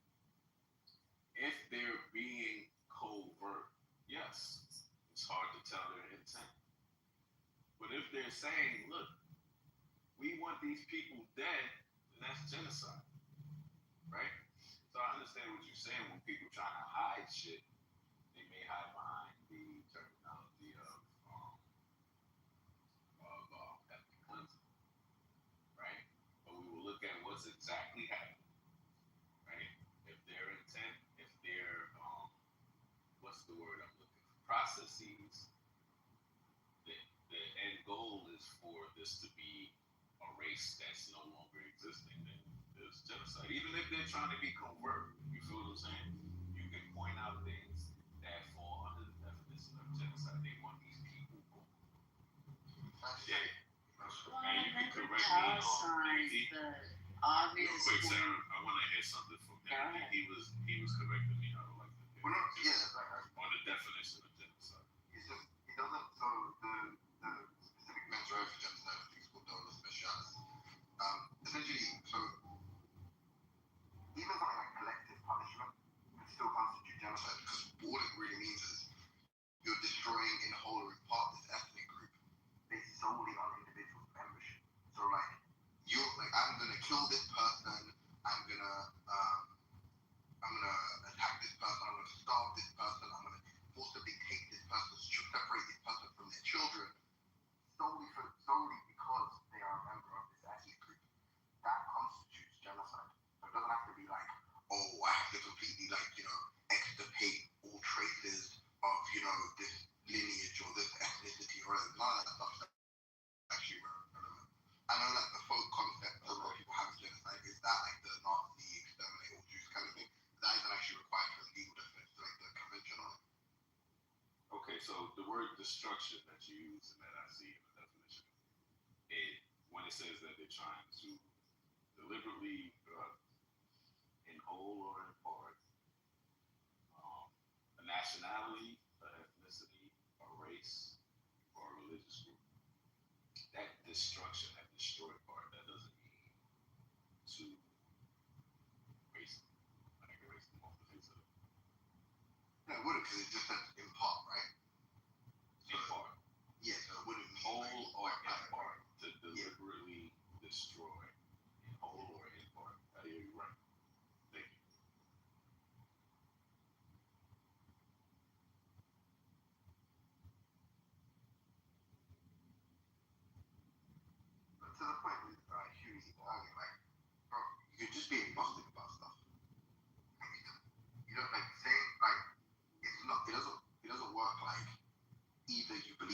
genocide, or you believe it's not a genocide. It could just not be the case that you believe it is a genocide, but that doesn't mean you believe it's not a genocide. You're just agnostic. You don't take a position. That's like fine.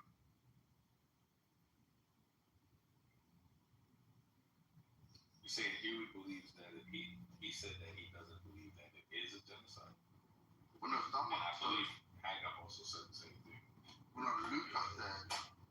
So it seemed like, and I could be misunderstanding the situation. It seemed like what happened was Lucas said, "Hey, by the way, Huey thinks it's not a genocide," and then Haggard said, "No, you're being dishonest," because what he actually said was, "I don't really take a position, but given that it's so hotly contested, and it seems like people who say like, well, you either believe it is or isn't, because I don't believe it is, I'm just going to say that it isn't." And I'm saying that's obviously silly.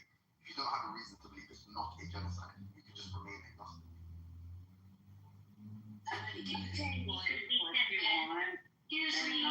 I'm sober, excuse me.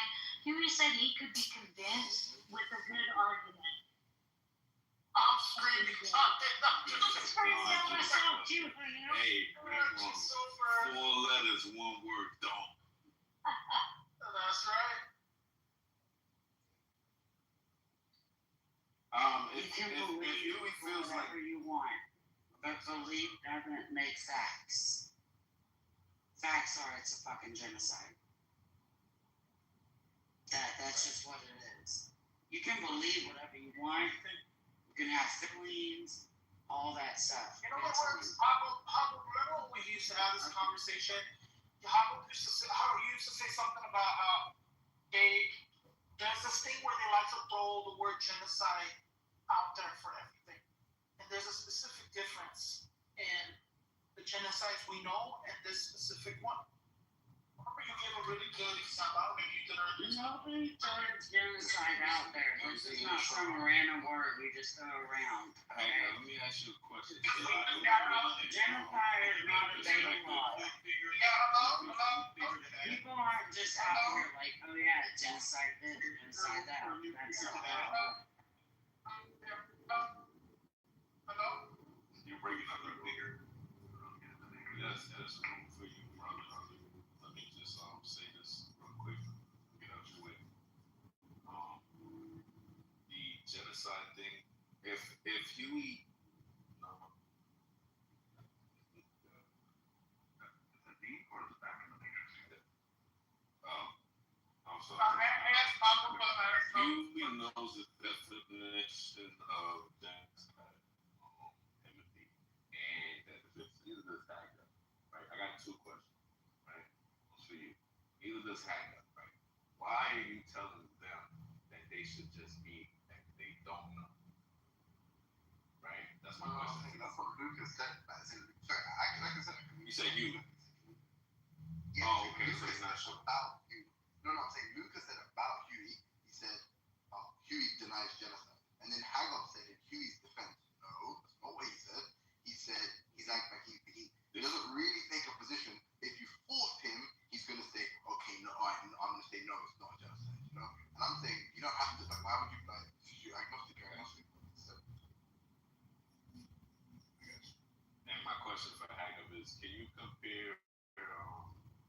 You can tell me if this is tacky. Did you compare the Armenian genocide to what's going on in Israel? Right. And how you would qualify? Okay, if anybody could do that, tell me what qualifies that as a genocide. We can use it now in Israel. Can I use something? You said no. You can do what you want. Real quick, I want to use Kane as an example. Right, Kane, you might be familiar with this, but Slovakia is independent from the Sorry, let me answer. You know that Slovakia is independence from the British Empire in the early 1980s, right? Yes. Right after Mugabe took over power and then booted out the prime minister, because Zimbabwe had a president and a prime minister at some point. Right after that, there was a genocide that happened in Zimbabwe. Now, here's what made it a genocide, right? The operation was called Lukulamumbi, executed by something called the Brigade, right? Here's what made it a genocide. They would go door to door, house to house, through air, right? Asking people a bunch of questions and having conversations with them to determine how good their grasp of the Shona language was.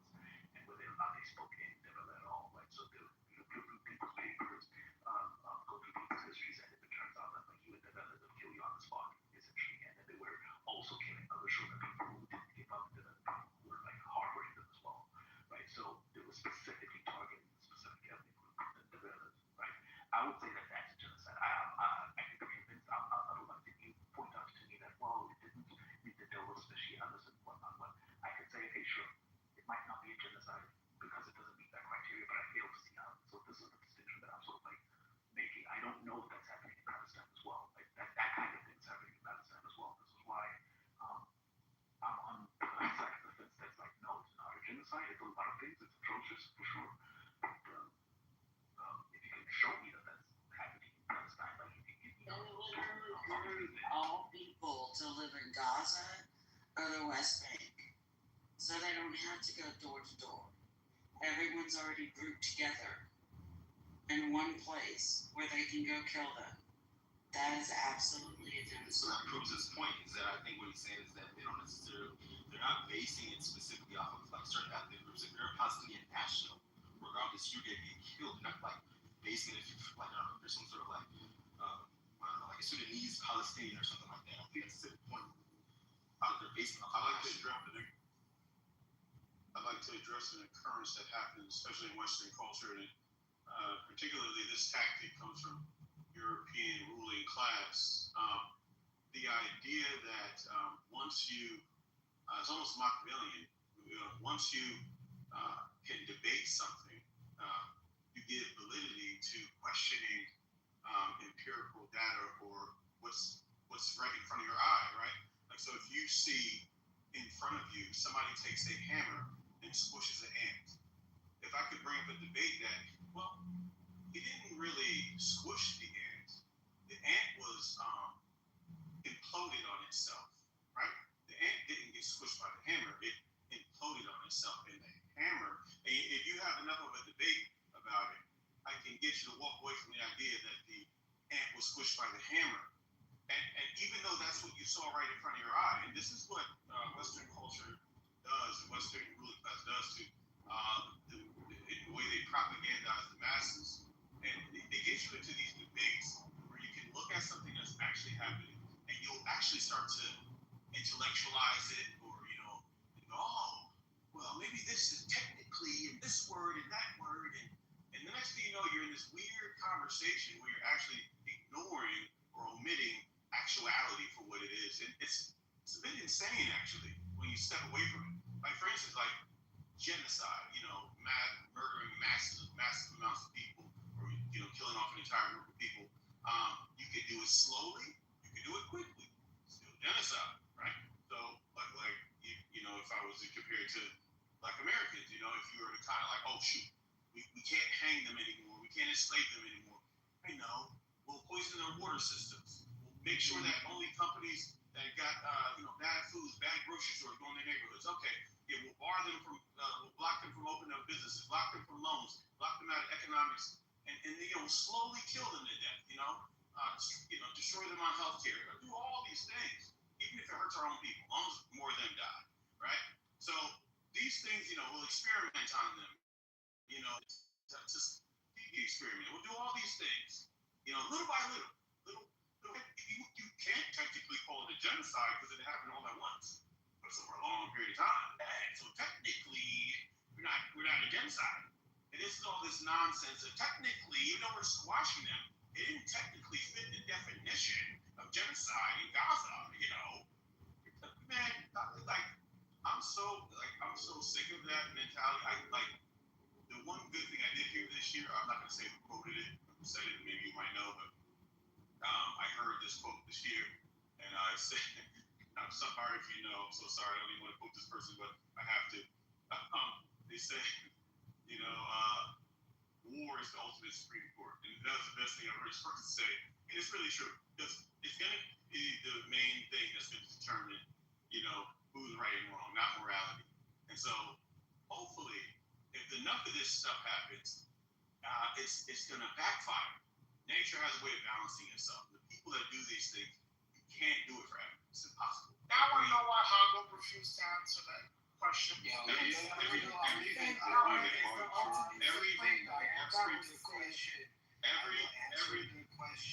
dynasty falls. I refuse to answer the question. That was the initial argument, right? Every dynasty eventually falls. Every ruling group eventually falls, and I can't wait. Can't wait to see the rabbit got the gun. Yeah, I didn't refuse to answer the question. That was the initial argument, right? I was supposing that it wasn't a genocide, rather an ethnic cleansing. And then my final point would be this: October 7th was an act of terrorism. It was an act of resistance, and I hope you guys argue about that for the next 2 hours until I can come back.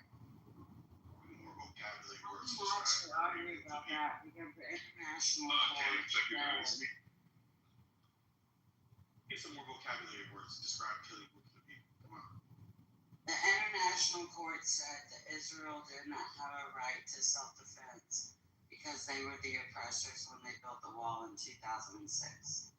So, what happened on October 7th was horrible. It was sad. But it was literally their self-defense.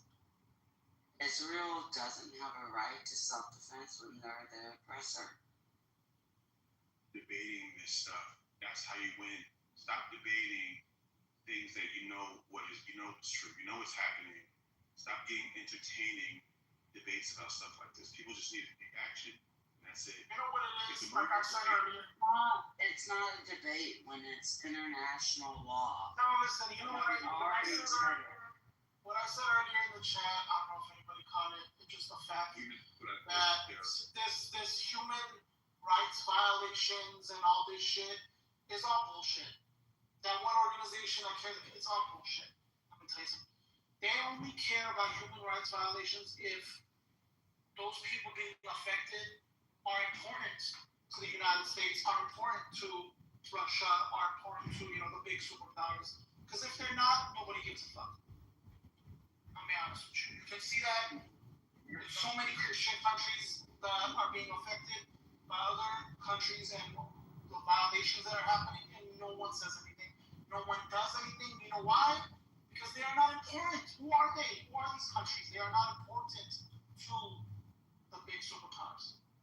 You're speaking to the media coverage, not really what these organizations do. You'll have these organizations don't do nothing. They don't do nothing. Stop. You'll see that they have reports. They have talked about this stuff, but it doesn't. They get the same media traction as perceived religious. It's not about the media traction. It's not only media traction. And Muslims, but when it's like Muslims doing it, Muslims who gives a fuck?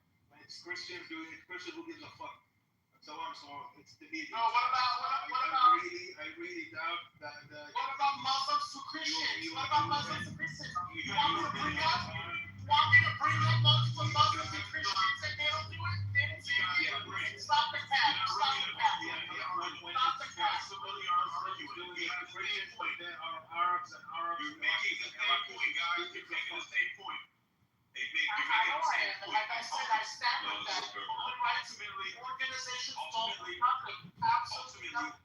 They do something, but they don't read about it. Ultimately, the media, listen, don't really care about internal stuff. Ultimately, the media plays a crucial role in the masses and how they respond to threats, how they respond to crisis, right? The more awareness that the world has, the more people can get on board with supporting a thing. So if you're not publicizing something, then it's being minimized. Because we have the means to publicize and let the public know. That's the thing, but I hear what you're saying. You're right, because public perception and outcry is very important. But I'm not just talking about that. Even if there isn't, the governments know. Every country leaders, they know what's going on. And what I'm trying to say is they don't care. Why? Because these countries are nobody to them. But if it's Israel, they'll care. If it's for example, Pakistan, they care. So, but I definitely take your. I'm not going to go into the minds of the people, but I will say to a degree, obviously there's an extent to which how far you can spread your resources, but you can clearly see there's preferential treatment of who gets prioritized. That's clear. Everybody can see that with their own two eyes. So yes, you both are making the same. Actually, Red Rum, what you're saying is so fucking stupid. If you see the International Court of Justice have called on the genocides that are happening in so many countries, but it doesn't get the same media traction. The organization isn't doing the due diligence. I think to an acceptable extent, more than but saying that they're doing it only to specific countries. Bro, it doesn't matter which one. You're basically saying that some people you agree that some people don't get media coverage. You agree to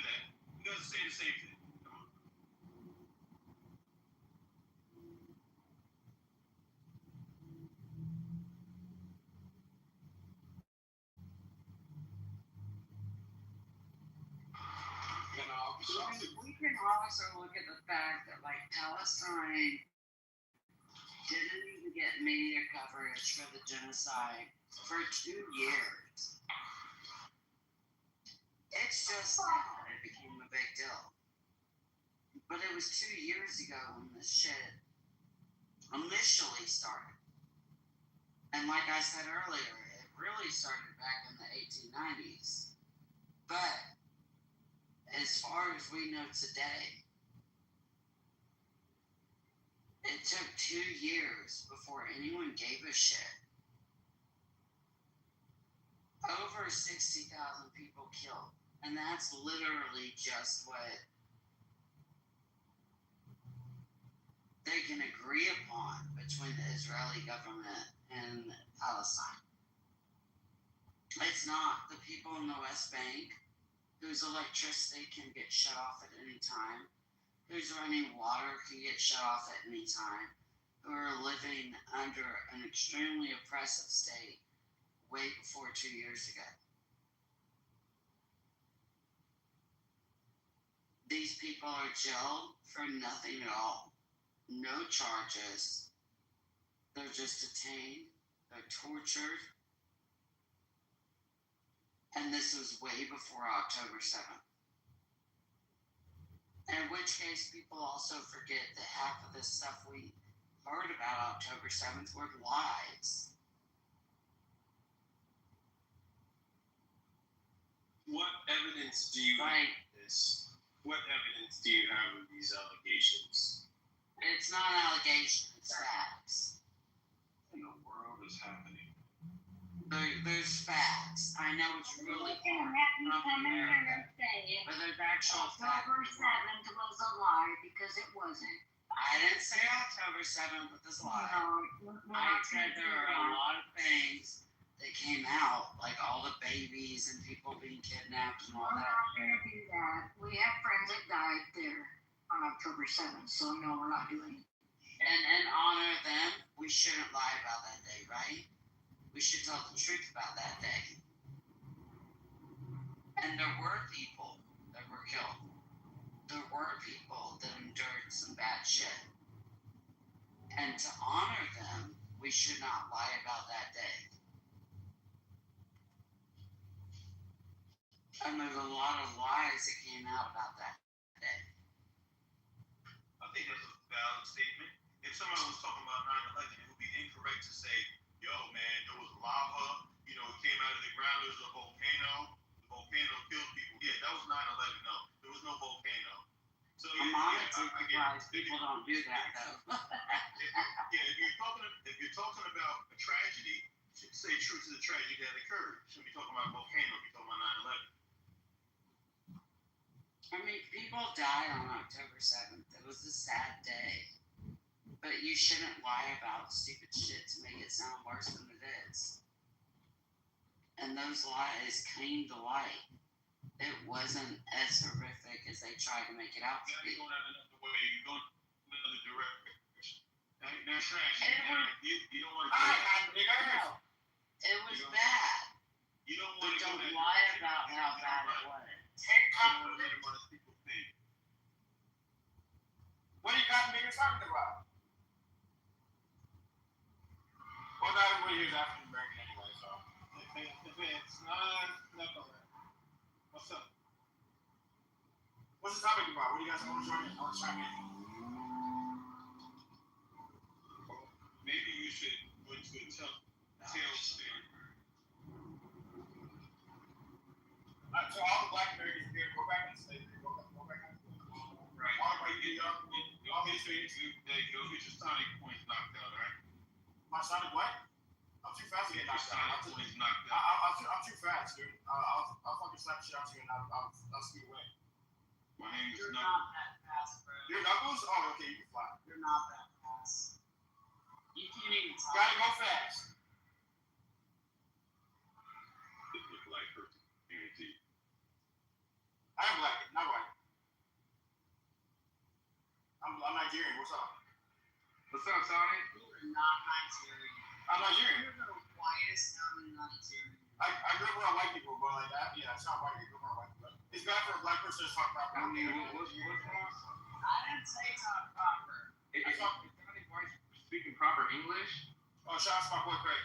What else on it? I'm trying to figure it out. Are black people not allowed to speak proper English? Yeah, exactly. It's not allowed to. We gotta speak with Ebonics. Oh, do you expect me to speak like this Israelite from Africa? Not every African sounds like that stupid. That's actually a stereotype too, Sonic. Fucking New York. Yeah. Okay. It's a Let me say stereotype. I'm from New York with no New York accent. Okay, are you around a lot of Africans in New York? There's actually a lot of Africans in New York. Okay, the ones born in America don't sound like they don't have African accents. You dummy. I'm from Texas. I don't belong here saying I'm from Texas. Okay, there's a lot of Nigerians there, so Nigeria is. Why do you introduce yourself to Nigerian? Because I don't have to. You literally introduce yourself as Nigerian, bro. I'm black. My skin is black. No, I'm a full. Yeah, they're black people. That's in my country. We have dark skin. They're mixing European. I'm blacker than you. Their blackness comes from Africa. I'm blacker than you. Sorry. You're not black. Black means something here in African dictionary. You're not black. You're not black American. You're not fully black. You're biracial. You're mulatto. He will screw you. But yeah, you're black Americans aren't fully black. I'm 100% black. My race is black. My genetics are black. You're yellow. How am I yellow? What? Show me a picture of what's Nigerian. Show me a picture. I'm from Africa. But there's Lebanese Nigerians. I'm from Africa. Sorry.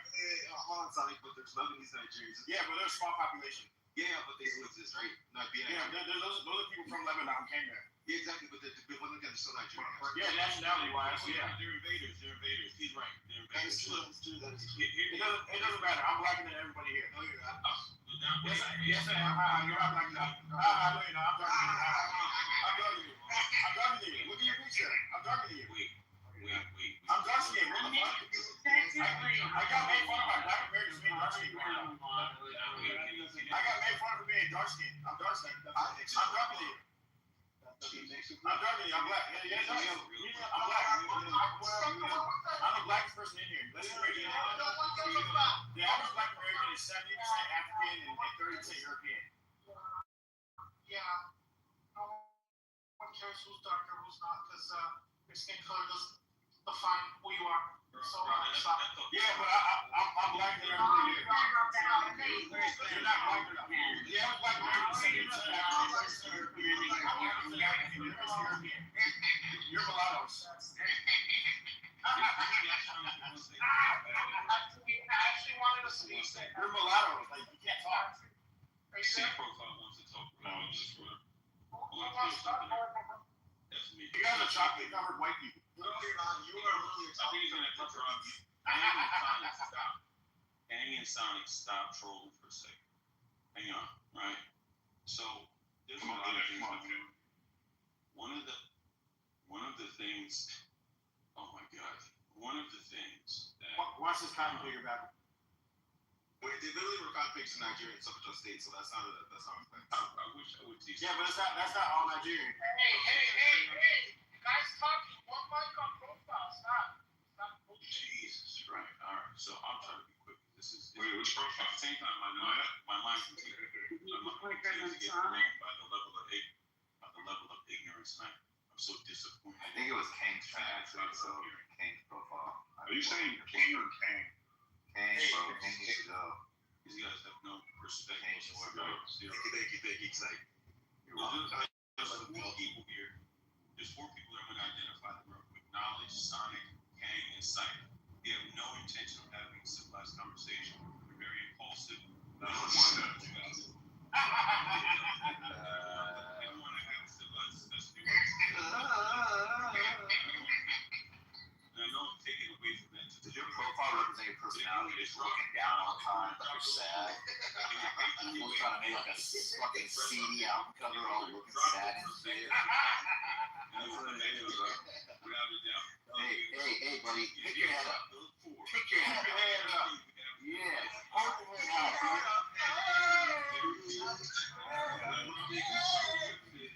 There's no money on the ground. Pick your head up. See profiles your land. Matter of fact, Rego, you got Cash App? Yeah, he does. Yeah, he does. Now shut up. Drop these 4. Rego, Cash App. Drop these. Wait, drop. Hold on. Drop me C profile. Wait, drop these 4 on what? No, go ahead. Pay him. Red Rum. Let's see what it is. Watch it. That's called Pop the Odds. That's Yo, what is up? He wants to pay you. Oh, Nathan's like, anybody's gonna get money, it's me. Let's get back to it. I just want to say this. Like, the last person who dropped someone inside this room paid $1,000. That's true. Yeah? Dropped down 2 people. All right. So if you want something, So you're looking at 2 bands at least, gang. I was an accidental. Wait, who paid $1,000? I couldn't get The Honorable Quasi. Oh, yeah, right. Look, he did. He showed the receipts and everything. If you want to move someone down, $1,000 per person. You know what? You can give him the New Year's special 500, bro. Hey, look, they ain't gonna play that I was an accidental. They're not playing that pop it out. You know what I'm saying? What's up, Carly? That's you, bro? You know, that's overvalued, but that's fine. Carly, that's you, bro? Here's the thing, right? No, I'm correct. I know who Kazi is, but I'm now know. I made Pop the Op, so like that was Sonic is the Nigerian version of Pepe, not Pepe. I know. Hey, come on. Let's get back to the queue. That way people get a chance to talk. Thank I you. think it was King. It was a King next? Yes, it was King. That's your tone. So I wasn't speaking, correct? Correct. So who was it? Was it King or UC profile? It's Kane. I've been talking. No, C profile was speaking. No, but Okay, go ahead, C profile. Let's keep it in 9 seconds. I get time. Yeah, bro. Go ahead, my brother. Yeah. Look, man. When it comes to color, and obviously it's a vague description of skin color when you're talking about, black and white. Nobody looks like a piece of charcoal. Nobody looks like a cloud.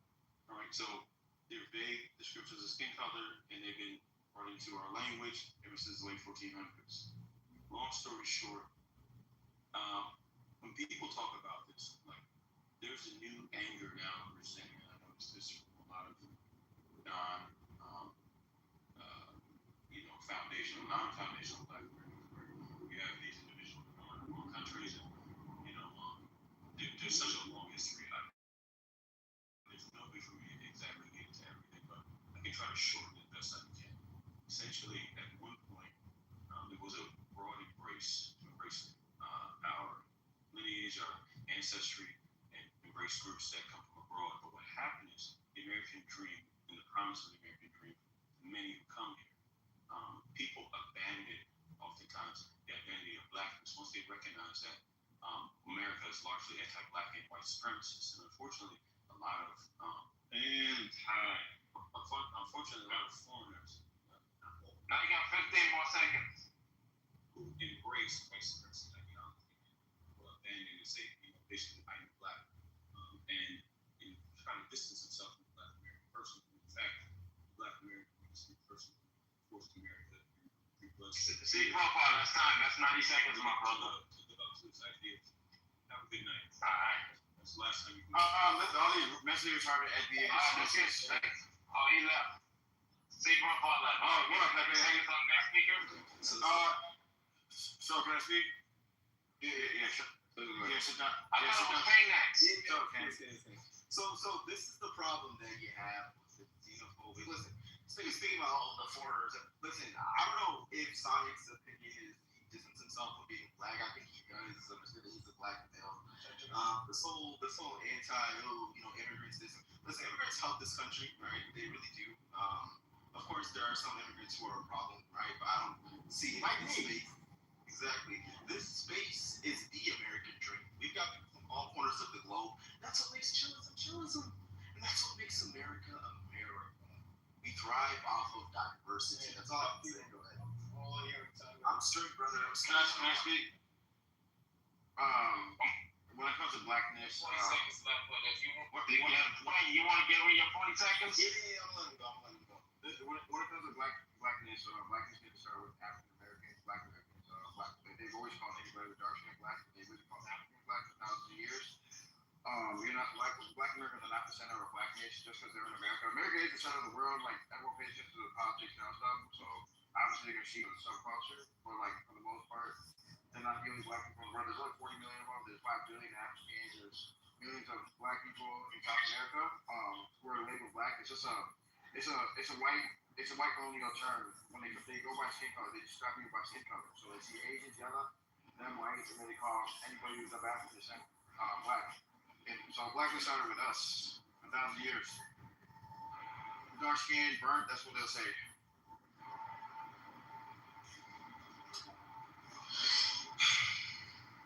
I was not gonna give it, and you know it's wrong. You know that they're wrong. And black people are mixed European. From Australia. Yeah, they're called black too. Yeah, because of skin color. They see them as black people too. But you said of African descent. Yeah, but then Australian Aboriginals noticing those Papua New Guinea people.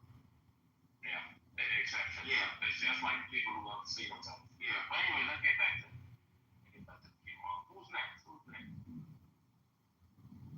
Okay, guys. I think that was it. I just wanted to say the identity of America has always been white. Our founders were white. You were only allowed to vote if you were white. Couldn't be a woman. And even most white men were not allowed to vote. You could only be a citizen here or move here if you were white. So all of you niggers trying to talk about who's actually American can suck my fucking dick. That's all I have to say. Hold on, but you're literally considered like the United States. You're not white yourself. Yeah, happy belated Merry Christmas.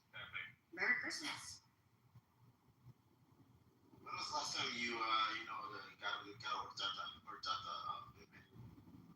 It's been a few years. I think so.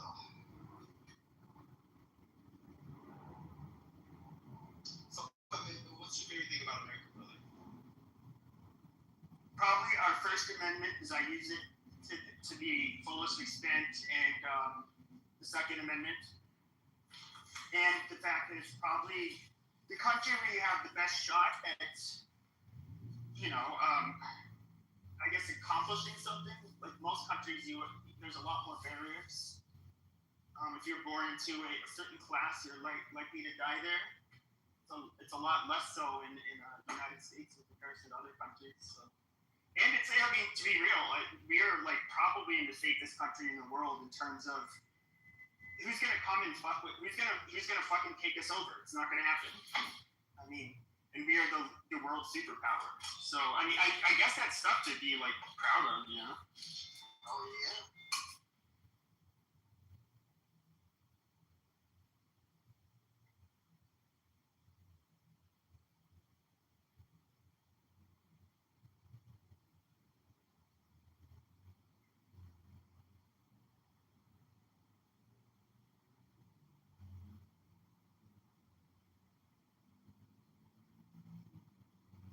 Okay, what's your thoughts on Nick Fuentes?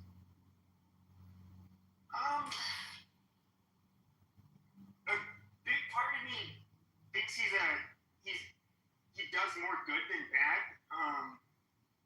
Even though I don't fully agree with him, I do think when I first heard of him 8 or 9 years ago, I remember seeing these guys that would go to the Talking Point USA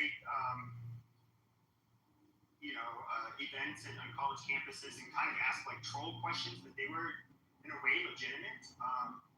And I think, of course, there's a lot of overlapping belief with myself and them. So, I guess they help move the Overton window in many of the areas I'd like to see it moved. So, I kind of appreciate him for that.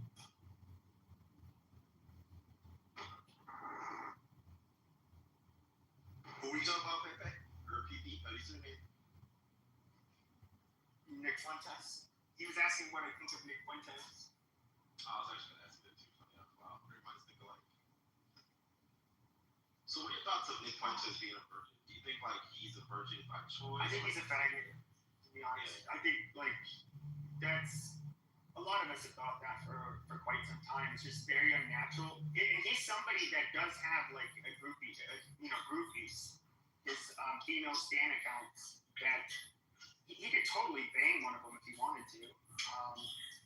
It's just unnatural for somebody to have gone through their late teens, early 20s, and not touched a woman. We're wired to feel incredibly compelled to do so. The fact that he hasn't done it, I think it's just because he's hiding something. What if he he's a Christian, he's into marriage. I doubt that's the case. No, so now you're policing his. But you haven't even seen him date. Like literally. Dating. Well, what if he doesn't want to? What if he's part of the chase? What if he wants to be chased and he believes that dating is a means to, open up the door of sin for him to commit adultery, sexual. What if that's the case? I don't understand. So do you think that he's lost his value because of the virgin? Sorry, bro. No, I don't think he's lost his value. I think he's just not interested in women. Oh shit, it's true. Wait, I don't even see Congressman. I think that a ghost. Refresh my shit. Wait, who was just speaking?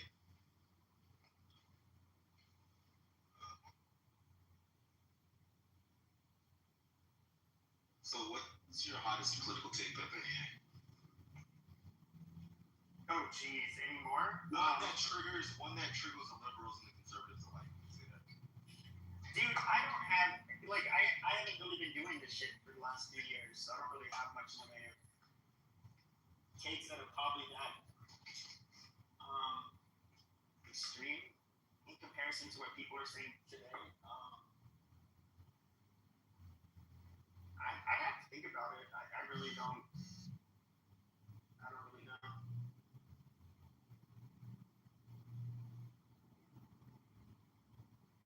Do you think what's going on in Palestine is a genocide, or do you think it's something cleansing? Genocide would. I think genocide. They could have done it already if they wanted to, but it's a much greater extent.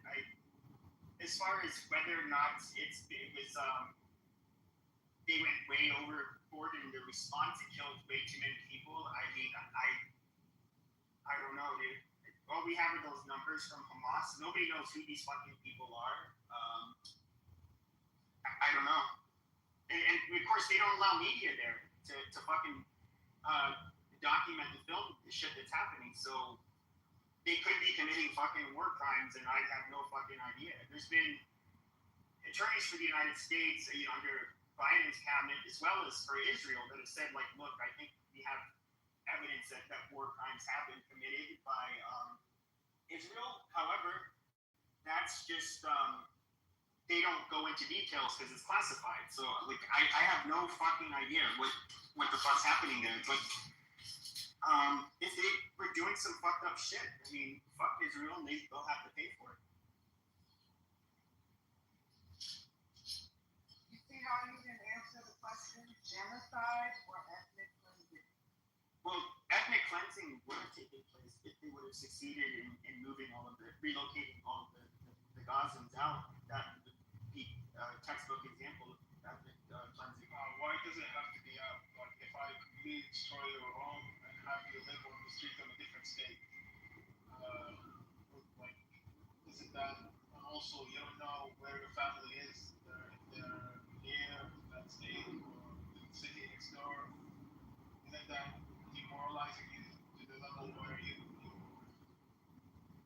have doubts whether your line family will actually survive? I mean, I think they have to experience what they experience. I'm not going to downplay that.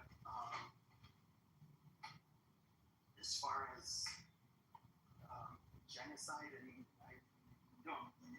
when I think of genocide, I look at a deliberate attempt to eradicate a group of people. I don't think they did. I just think they caused a shit ton of destruction and death. Do you think it's justified when some of them believe in chanting death to America, Pepe? Who? The Palestinians who are suffering. Well, I mean, in the height of war, I mean, they're gonna say shit. I mean, we offer them weapons. Why aren't they gonna be mad at us? America's the greatest country on earth. There will be no death in this country. We'll continue to conquer.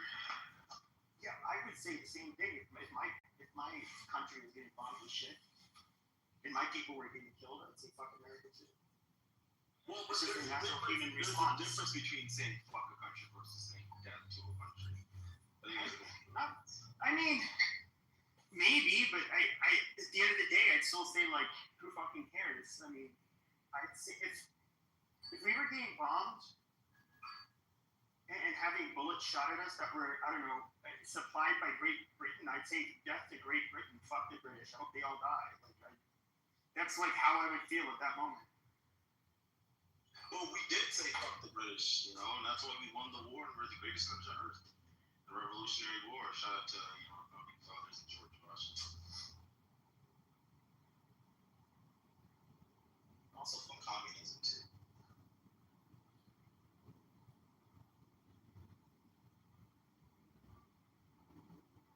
I'm not for that stuff. You don't agree? I'm not a communist. Yeah, no, I don't know. I think people use terms like Marxist and communist like way too much to explain everything. I agree. So Pat, let me ask you this, but if you could go back at any time in human history, what period of time would you want to go back into your life? I mean, in all honesty, I just prefer to stay today, right? When I grew up. Also, we have more access to shit. I mean, yeah, it may be like harder to buy certain things like a home, but do you want to go back in the 1970s where healthcare wasn't nearly as good? Cars were fucking death traps. You didn't have a cell phone. Travel was very expensive, especially out of the country. I mean, we have it way easier today than previous generations in a lot of aspects. So I don't think I really want to go back.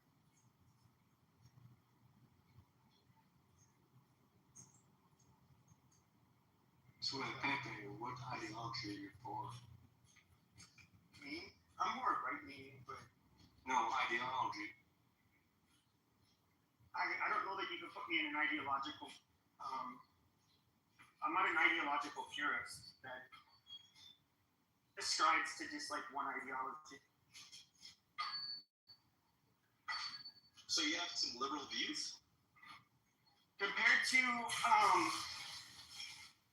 some on the right, yeah. So such as what? I'm not necessarily economically. I'm not a right winger. I'm more the centrist. Okay. What are your thoughts on immigration?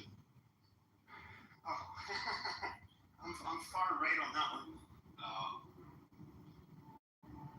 You don't think we would have, so like let's say Trump came to you like, hey, Pepe, I need an idea on what you would propose for an immigration reform bill. What would that bill entail?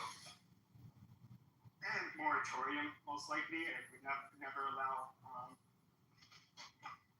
I wouldn't allow any more people for a good period of time, and I also would do my darndest to literally round up almost all of the people that are here and send them. I'd make exception for laborers, but it'd be more like the Bracero programs that ended in the 60s, where you could work here, and you'd have protections as a worker, but your money's going to be held in escrow in Mexico or wherever the fuck it is you came from, and you're not going to be allowed to stay here, but you can work here. Interesting. What are your thoughts on environmental rights, brother? Yeah, you like more like left leaning or do you think that we should rejoin the parallel? Not really. I mean, you obviously can't pollute shit. I don't know. I would say I'm rather average when it comes to that stuff. So you're for saving the planet? For what? Are you for saving the planet? Well, I mean, obviously, if something happens to the planet, something happens to all of us. You can't. No, I mean right now, with all the extremists saying that we're killing the planet right now, are you for that or what? I don't think we're killing the planet, honestly. I think a lot of in the global warming shit is just a fucking scam. I don't buy into it. What would make you put your money into it if you had to do it?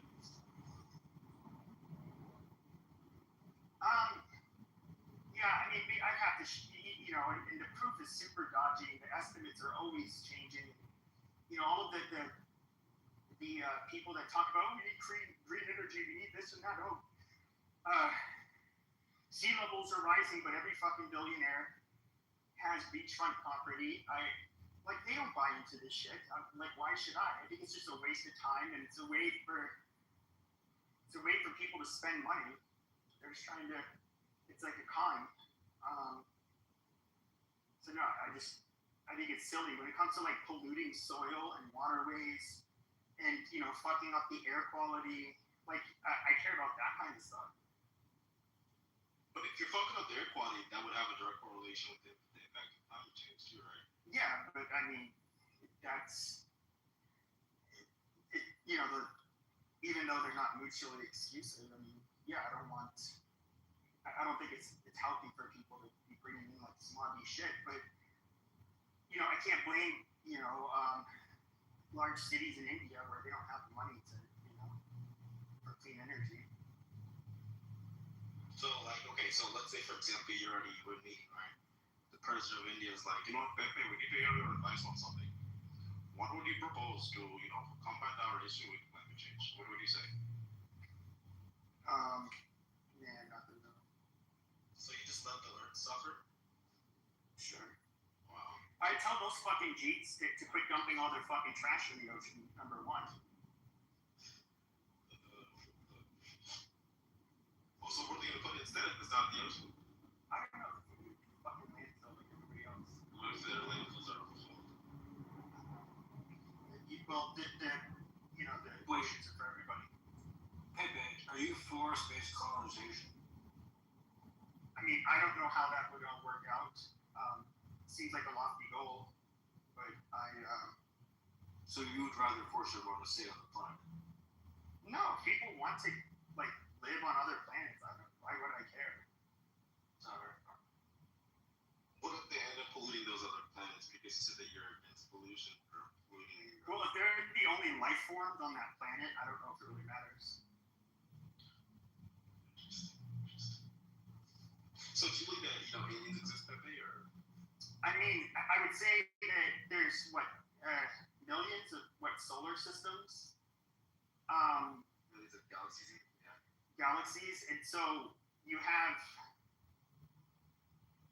Okay, with all of these planets, with the sun, and of course we have debris that hits the Earth that comes from outer space. And what's fascinating is that when you look at the elements of asteroids that fall, they're elements we contain here on Earth. And so, I would just have to think there has to be other planets where other things are living, whether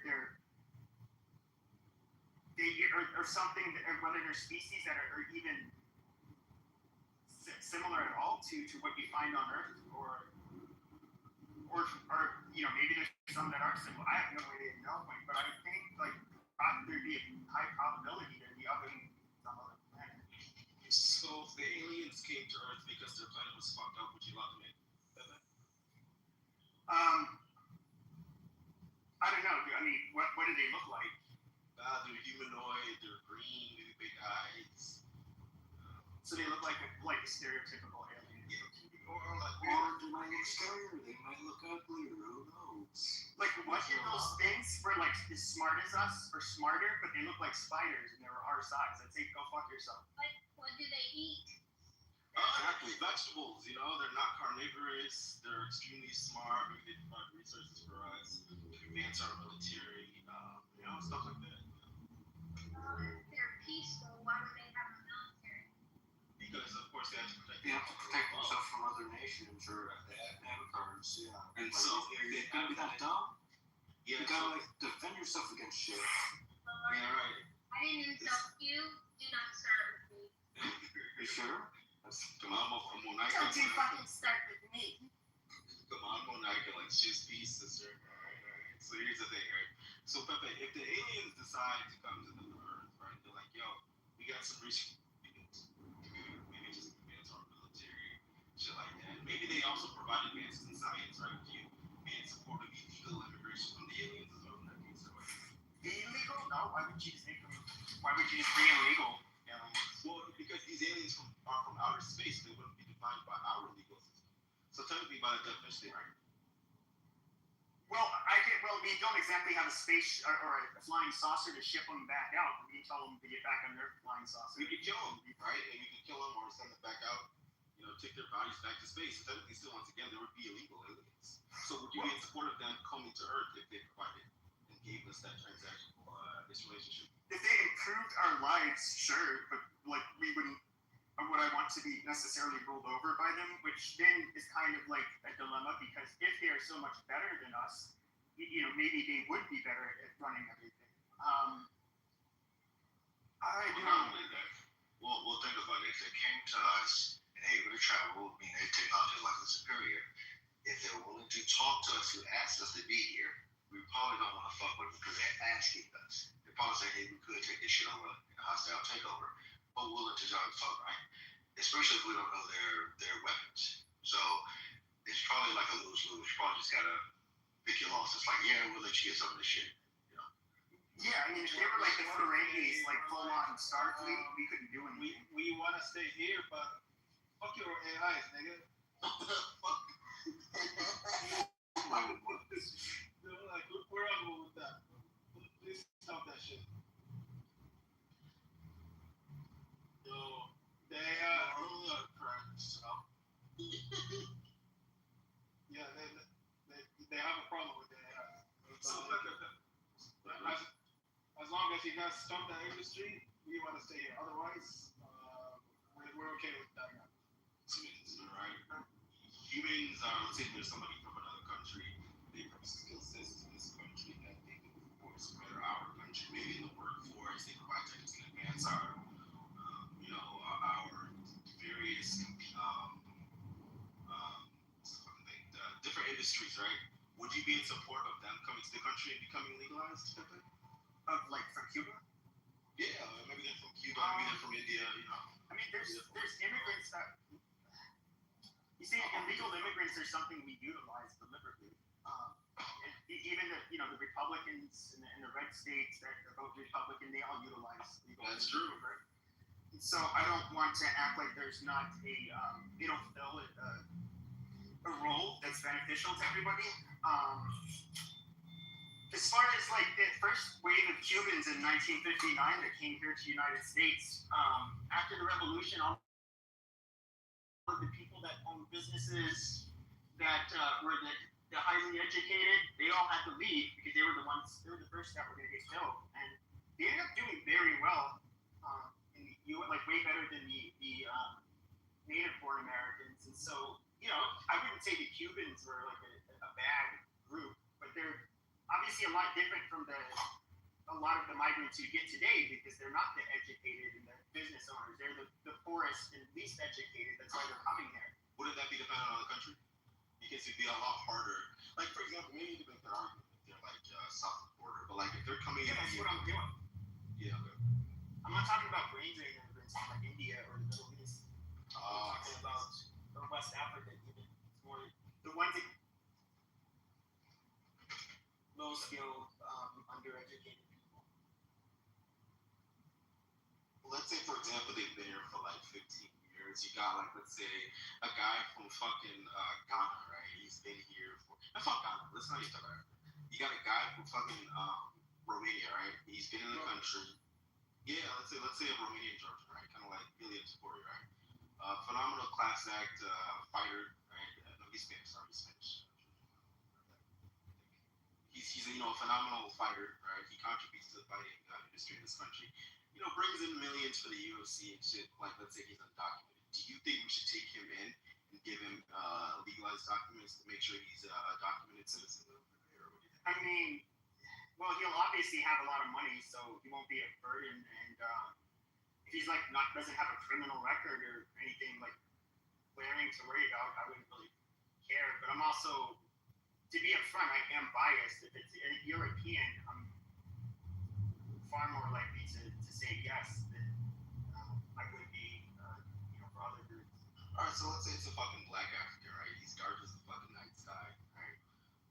But he's a guy who is like, let's say he's a medical doctor. He leads to breaking scientific research in this country, right? Yeah, I don't care about brain drain people. pharmacists and medical doctors. I don't feel a need to deport them.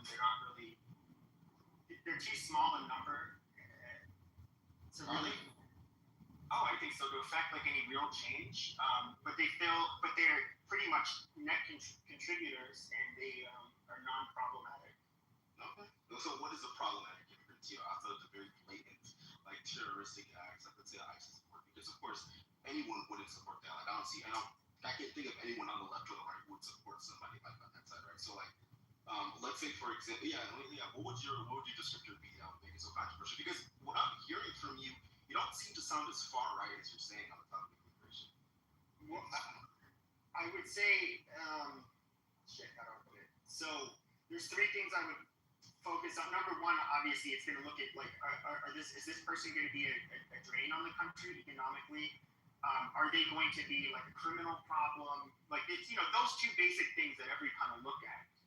But then I would also look at, well, okay, is this a group of people that are known for coming here and assimilating?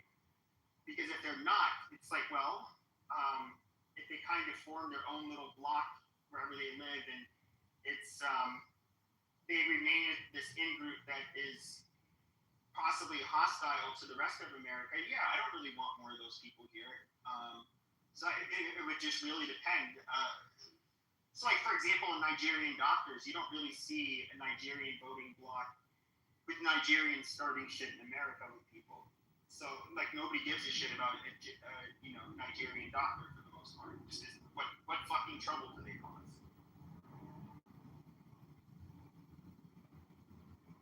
Well, I got one. So that's right.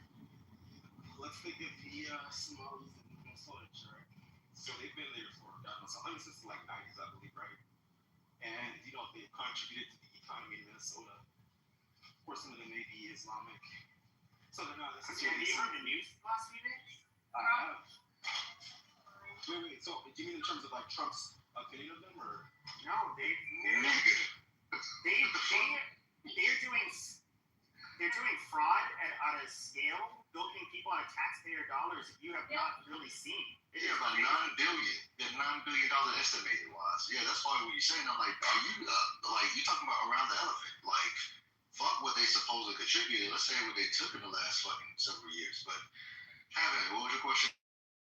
Because I'm interested. So what was my question?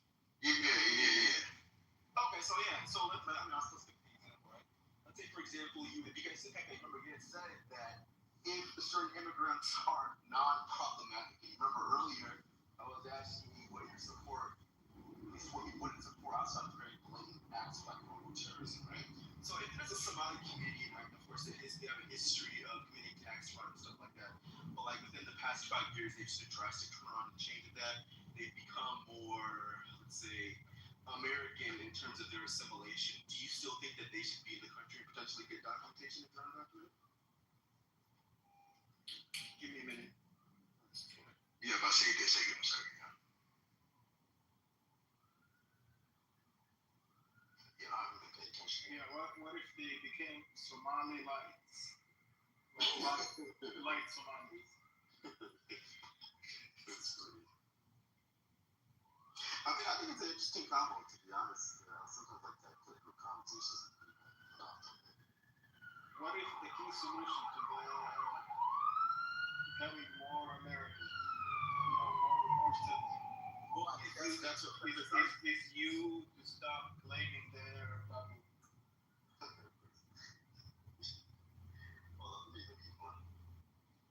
Would you still refuse the job? Sorry, say again, sorry. Would you still refuse to back down? I think you should assimilate to American culture, quite frankly, right? So, I'm sorry, I was just in the store. Luckily, those Middle Easterners are Chaldeans, so they wouldn't have cared probably if I said it. But I am somebody who doesn't want Muslims immigrating to the U.S. Personally, I want them to remain an infinitely small population. I don't think they can get along with us if they were in larger numbers, and I just think they'd have a net. They'd cause a lot of division and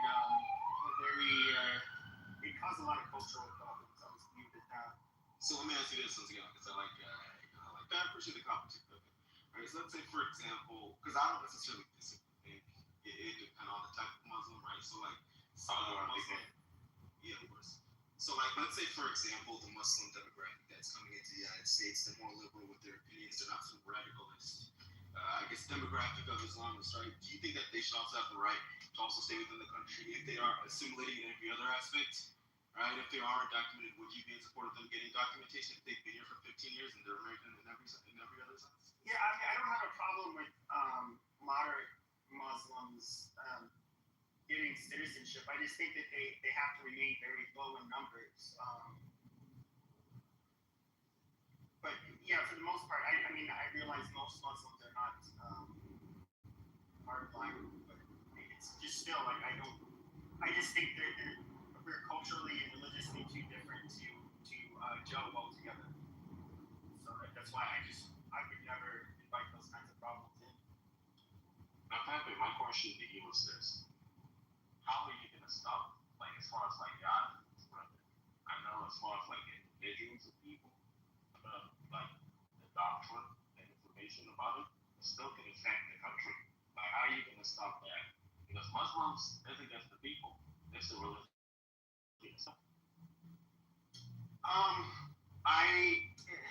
So if a bunch of people started accepting Islam, and let's just say they started, as they did that, as they reverted, as they say, to Islam, and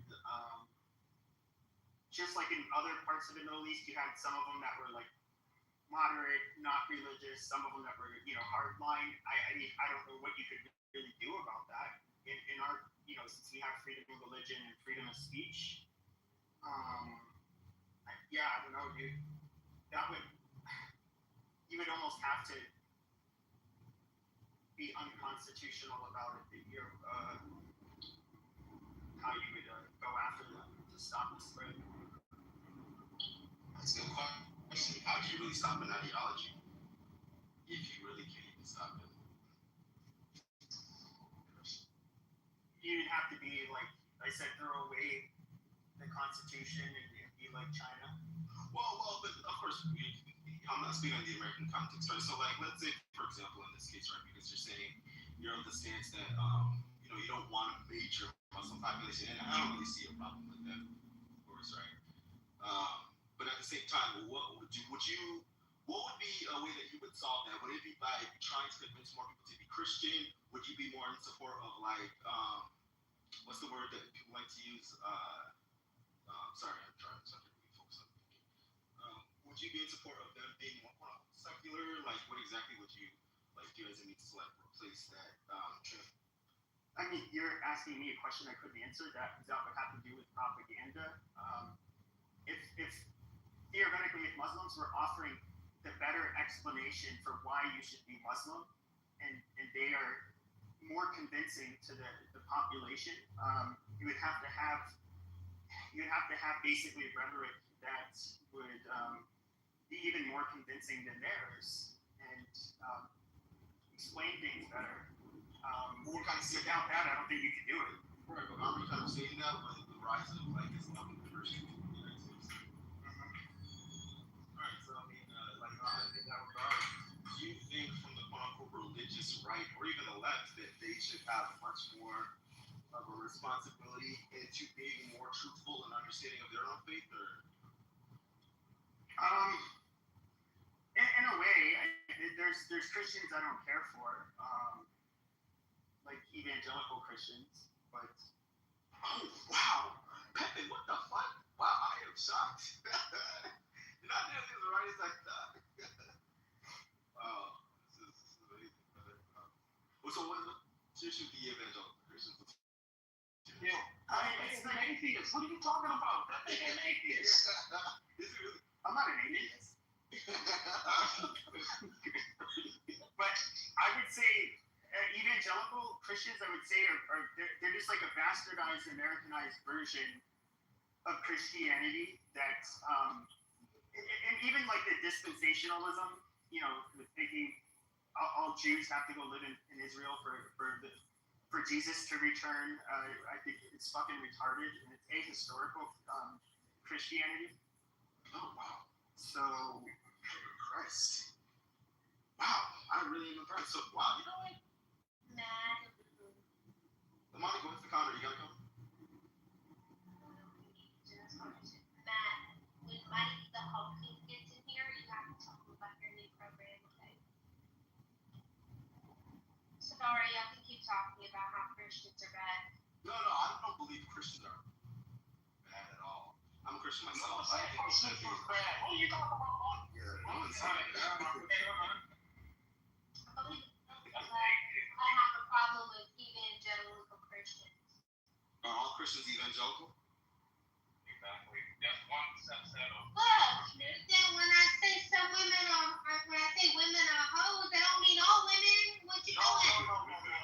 If you he's specified sex, he didn't say Christians. You know, I actually agree with Pepe. Actually, shit. Like the link. Hello, John, gentlemen. Thank you, thank you. I can't stand big booty warriors.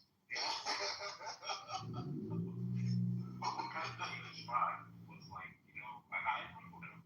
The Muslim religion should be like a minority position in America. But how would you stop the spread of it when it doesn't just people? how do you use Back then. If you look at Philly, bro, there's a whole bunch of Muslims there. And it's getting so bad when you go on Instagram, they have the Muslim propaganda. I gotta be cool with your fucking kufi. I'm gonna be cool with a kufi. What the fuck is that, bro? Well, I would say this for some people, or even maybe a lot of people, perhaps converting to Islam and practicing Islam would be better for you. If it made you a better person, you stopped stealing, lying, cheating. You became, obviously more honest, hardworking. Just think of all of the positive traits that made. And of course, you don't drink, you don't do drugs. Imagine if you're like a person who does, that kind of stuff, which a lot of us do. Perhaps Islam is like it'll have a better answer. A lot of people like to have like this structured way of living. So at what point though does a good answer become a bad answer? And the reason why I'm asking you that, and like I say, is too much of a good answer a bad answer? And the reason why I'm asking you that is because if you lay out what you were just like responding to, the Muslim might be like, you know what, this gives me structure. I don't drink, I don't smoke. I believe, and they're like, I believe more people should do this, right? And by that, when I say more, I mean we should make this to be a legislative, like a law frame from which we can, of course, improve society. Right? So, like, if people are believing that, let's say, the practice of one religion would be better for society in this case, would you still be in support of Islam? That's the case of like Sharia law, right? No, that's my problem with Islam is that they don't really have a separation of church and state. You kind of do in Turkey, but other than that, it's pretty much non-existent. And also, I'd say Muslims are very punitive to non-Muslims when it comes to laws, and they're forceful about it. And I just don't. That's precisely what I avoid. Why I would avoid having a large amount of Muslims. What do you mean by that? As in their religious laws, or what do you mean by law? Yeah, well, I would say socially, just the people themselves and the governments, tend to strip rights or give the Muslims more rights, and of course they, throughout history, they kind of tried to forcefully convert people, especially through coercion and threat of violence, or through actual violence. I just personally don't want that trouble. So that's why I wouldn't want a large number of them. So you see, any of that's happening here. Like, historically, I agree, and so is with Christianity and other religions. But today in America, you see the Muslims are going on trying to coerce people also a very small portion of the population. So that's why I want them to remain a small portion of the population. Or even in the West, say in France is largely has one of the largest Muslim diaspora. Are they coercively trying to convert people? Well, I don't know about coercively, but they are definitely they are clashing with the local population, and they have a lot more problems in them. You know, you can look at the riots. We can look at, of course, a lot of them. They, you know, not recently, but especially in the 2010s, there were problems with Islamic terrorist attacks in Europe. And there should be no reason to have Islamic terrorist attacks in Europe. You know, they shouldn't let any foreigner that will ever do anything like that. Wait, but why not? I don't know. Yeah, like maybe it seems like you're somehow thinking that Muslims have beef with the West. Like they started having beef with the West before it was the West having beef with the Islamic world, doing shit in the Islamic world. And when you see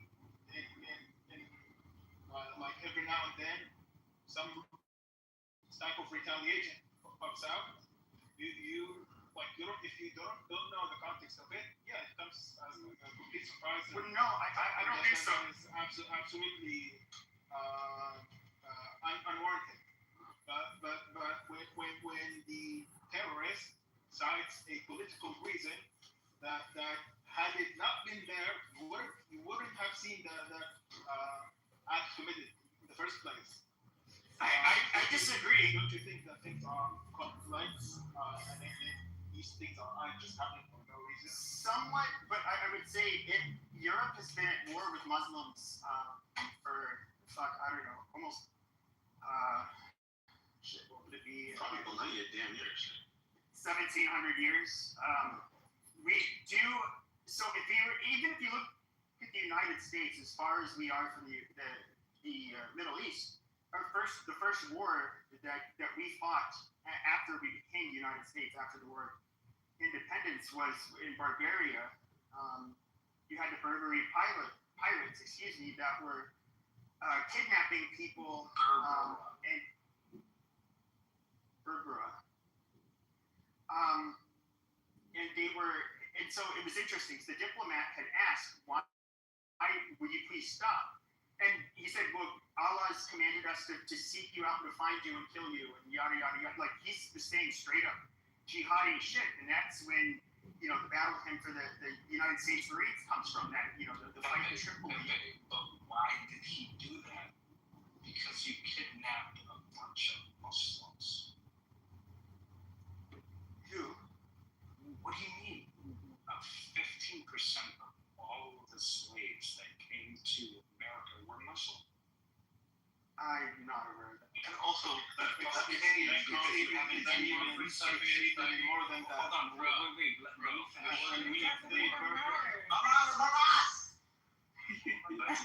me They were West African Muslims. Everybody knows we're talking about Arab Muslims right now. Ain't nobody talking about no West African Muslims, bro. Take off your American racist lens. Okay, I'm sorry. In Africa, there is Mali. Yeah. Mali is a mix. It is a Berber country for the most part. In West Africa, it's very close to other West African countries. So obviously, if you had taken people from West Africa, you would have taken from the Berber. Well, no, the Berberi slave trade, that was something that was happening. They've been targeting Europe for centuries. And by the way, they definitely had a lot of white slaves. They definitely had a lot of white slaves. Hold on, but they were terrorizing the Mediterranean. Being pirates was something that's a centuries-old tradition for them. They were just horrible. And I would say that the Berbers, they're perhaps, I believe they're comprised of two of the same waves of migration that ended up entering into Europe and becoming European. They're the most similar to Europeans. They're obviously the lightest skinned people on the continent of Africa. It wasn't really a race thing. It was just a different religion. That's in Africa. Berbers, the Amazigh people, they span across the entire color spectrum. Yeah, there are very dark ones. There are ones in the middle. There are thank you. paler ones. No, but I was talking about the original Berbers. Now, if you go to in the South, niggas, what are you kidding about? well, because of that population, One more time to say they they got I mean, there's obviously been a lot of mixing. You can look at the Sudanese. You can look at you said the in Mali. I think they're a lot more mixed now in particular, but traditionally no, they were their own like kind of isolated ethnic group. But I think also She-Wolf's, hold on just a second. I will say, I'll let you think. What She-Wolf said, I think, was actually something that needs to be accounted for when we're talking about West African Muslims.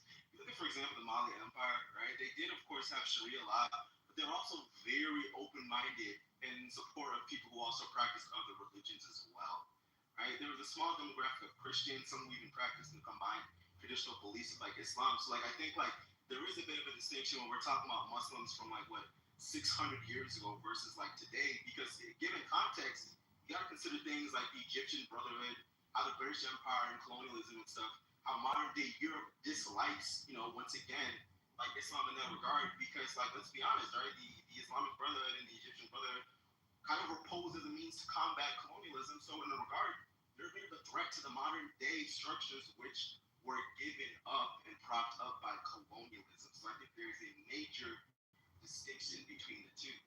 Yeah, I don't want to say. I think a lot of it was expansionism. What about Mansa Musa? Would you say because Bonzo doesn't care that I'm speaking, so I'm just going to keep going. But I was going to say that I actually agree that really the Muslims are incompatible with values, and all the countries that are Muslim majority, actually even the ones that have large majority of Muslims, are coming to America. This is one of the few things that Pepe and I 100% agree with. We cannot filter out the violent Muslims from the Muslims, therefore they should all be stopped from coming. We don't need them. What do we need them for? Bring in Christians, bring in Asians, stop the Muslim migration tool. Okay, because Asians are Muslims too, right? White people are Muslims too, right? This is why I said what I said. This is why I said what I said about we all know we're talking about Arab Muslims, because everybody knows that when we talk about Islam, I'm making a point. Everybody knows that when we talk about Islam, people view Arab Muslims different than they do, say, a Turkish Muslim or a black African Muslim. They're not viewed the same. About Pakistani? Nigga, they really are. I would actually disagree. I know they're Indian. I'm just kidding. We can't tell the difference. We can't tell the difference between a Pakistani and an Afghan and a motherfucking Saudi. We don't know. That's like African American, the difference between a Chinese, a Korean, and a Vietnamese. We don't fucking know. You just learn. So do you know when you're looking at a Caribbean, Black American, African American from the United States, or you're Caribbean. We know our people, right? If they're absolutely quiet and they won't speak a word. But I don't look at it. I don't look at it as a skin color thing. But once they vocalize, obviously, if they don't speak the same language as another Asian, obviously they're not the same. Right, but come on, it's from all 20 countries. If you look at America, you're not special. That's true. You're not the majority culture. People cannot tell. Anyways, can't you move the goalpost? But I would say this. You knew my reply was goddamn dumb. Not like Mansa Musa wasn't an Arab. We know. You could say it was an Amazigh. Even as a Senegalese person, throughout West Africa and Northern Africa in general, people overlap in a crazy way, and therefore there's why they were Muslims and so on and so forth. You can't say that the West African slave trade wasn't targeted at people that the Berbers would defend. Yeah, no. They would view them as them. No, I was agreeing with you that the Berbers, of course, aren't just limited to one racial demographic. My response wasn't to you. I was more so agreeing with She-Wolf's point that I think a lot of people were saying, oh, you're just viewing it from an American lens. And the reason why I said that originally, and it wasn't to combat your point, because I agree that when we talk about the Berbers, for example, they're not just like one color, right? They come in different, I agree, 100%, right? What my whole point was that when we talk about Islam, right, mainly, like, let's be completely honest, right? In America, we do see, and this is why some people argue that Islamophobia is racism, although, it's a weird one. The overlap between racism and Islamophobia is because people tend to associate, like, Arab people. People tend to nigga, sorry, yo. Sorry, y'all. But no, people tend to associate, like, Islamophobia and terrorism and stuff like that in relation to Islam with, like, people who look Arab, like, adjacent, right? Like, if you were to stand for Muslim, like, for example, I swear to God. What happened? But, you're sniffing like you're distorting cocaine. Oh, shit, my mic was off. My bad. But, like, if you take, Yeah, like, a Muslim hopefully who's from, like, Kazakhstan, or, like, fucking, where's the country from? Dagestan, right? To most people, they're going to appear white. Right? So, like, most people want to associate. That's the example I was going to bring up, though. If you look at Chechnya, for example, in Dagestan, Chechnya in particular, they so many of them were part of the Taliban. They are known for being very, I would say not only a lot of them are hardline Muslims, but they're also known for being very, very tough and more, I would say, warrior-like than other Muslims. No, I agree, but what I'm saying is in the American context, when we associate Muslims with a specific demographic, we tend to associate it with a specific look. That's why some will argue the whole thing about Islamophobia is racism, when I think, to be honest, that falls short, that just falls on its face because there's Black Muslims. Islam doesn't have a specific color, too. So that's why I think She-Wolf agreed that people really don't have a problem with Islamic speaking. They have mainly a problem with Arabic Muslims. Although doctrine, most people don't look into it, they tend to associate it only with Arabs, which is kind of like, I think, a bit of a problem to a certain degree in the American context. But going back to what we were discussing earlier, you brought up the historical beef that was between the Muslims and the West, and the Berber pirates and so on. Nobody from ISIS that blew a bomb in Europe was like, that's for my grandparents, the boat that you guys took, like, who was a pirate? No, it's more about recent stuff that is happening right now, that your country's policies are helping exacerbate these situations. If these things cease to exist, you would also see the decline in such terroristic political attacks. Well, I agree to an extent. I would say, so in Osama bin Laden had given his reasons for attacking the U.S. He named, number one was like support for Israel, and I think number two was U.S. military bases on Muslim lands, which he thought was just unacceptable. Okay, I mean, I guess that's more political. And I would agree that I think the dumbest fucking thing our country has done is when, invaded Iraq. I don't think ISIS would have ever become a thing. I don't know how much the Arab Spring would have even happened. And of course, Syria, really caused a lot of problems there. I'm not saying that we didn't have any role in causing some problems, but I don't think that I don't think it's pure. I think they're religious differences in and of themselves. There will still always be some terrorism done, on behalf of Muslims. Well, let's look at Iran, for example. I think that's exaggerated. I think if you have a Muslim family and a Christian family living next door, their kids at school, they'll be so similar can't, like he would say that religion is absolutely the last reason that they have any differences. Like if they're already living in the same country, exposed to the same social norms, I think religion is really out of the question when it comes to the dividing line. Well, then I guess my question would be, and this is where, at least in more modern times, where I would say despised Muslims for the longest time was Lebanon, where they did have a beautiful country. It was a Christian country, and it seems like, well, when you get a large enough group of Muslims there, and they realize, hey, we have to compete with these fucking Christians for power, and we're not gonna live under these fuckers.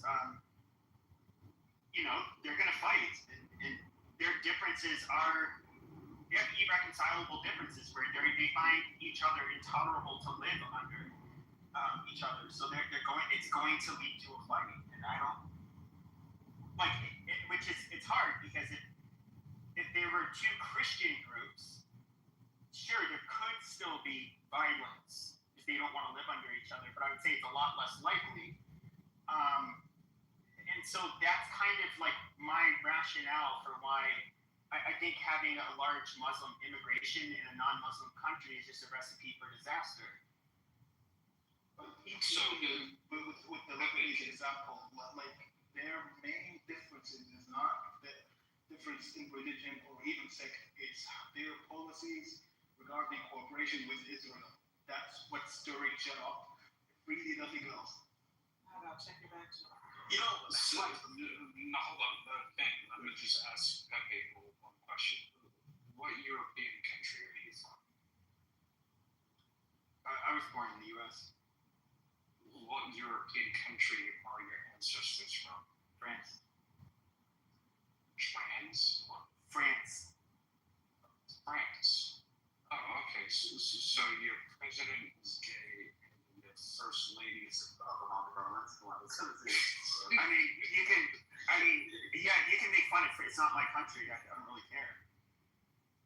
Yeah, but here's the thing. What I'm trying to get to is very, very simple. You immigrated. Your ancestors immigrated to America. Right? Are you familiar with the 1786 Virginia statute? No. Okay, so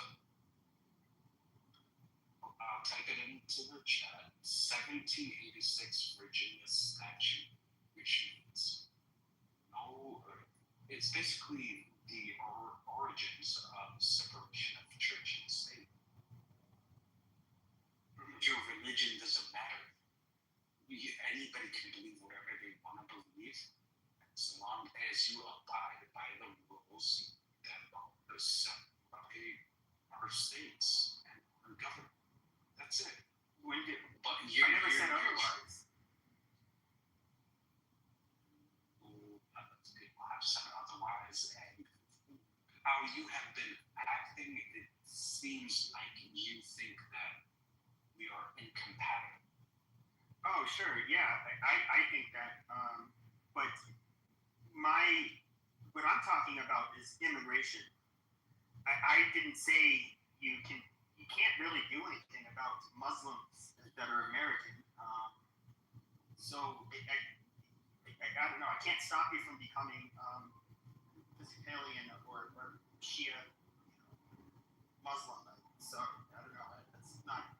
I'm not trying to make an argument for something unconstitutional. Okay, so as long as you're not trying to do that, then I'll be the man and I'll apologize and say, as long as it's constitutional and what you're arguing for is constitutional, you can say whatever you want. You have the First Amendment.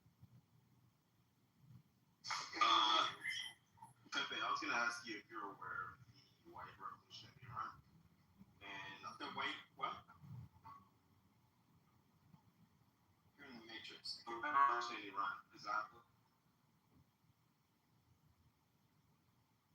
still in the Matrix? So he got onto a phone call.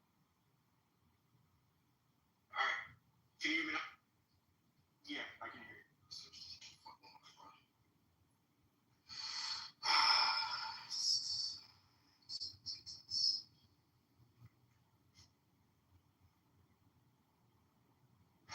Yeah.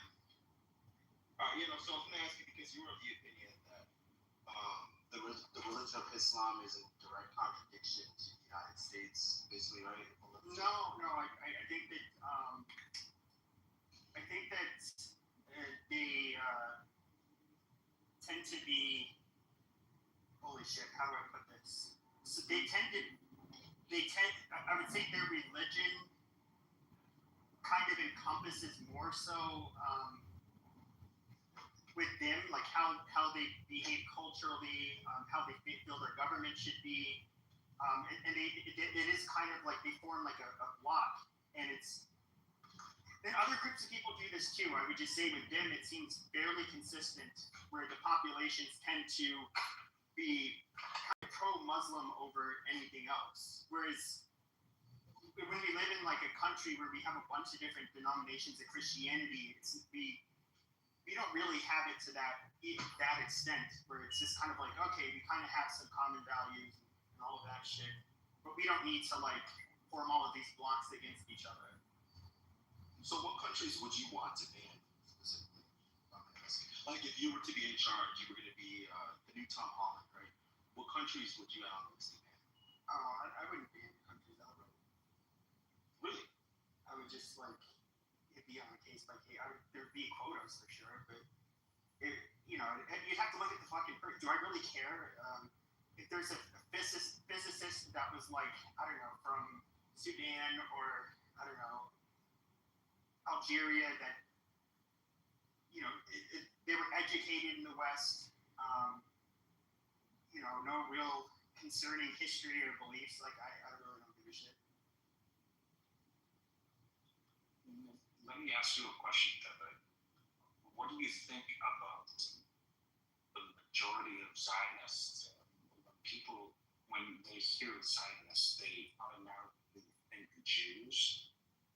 The majority of Zionists are Jews. They're evangelical Christians. They make up 25% of our country.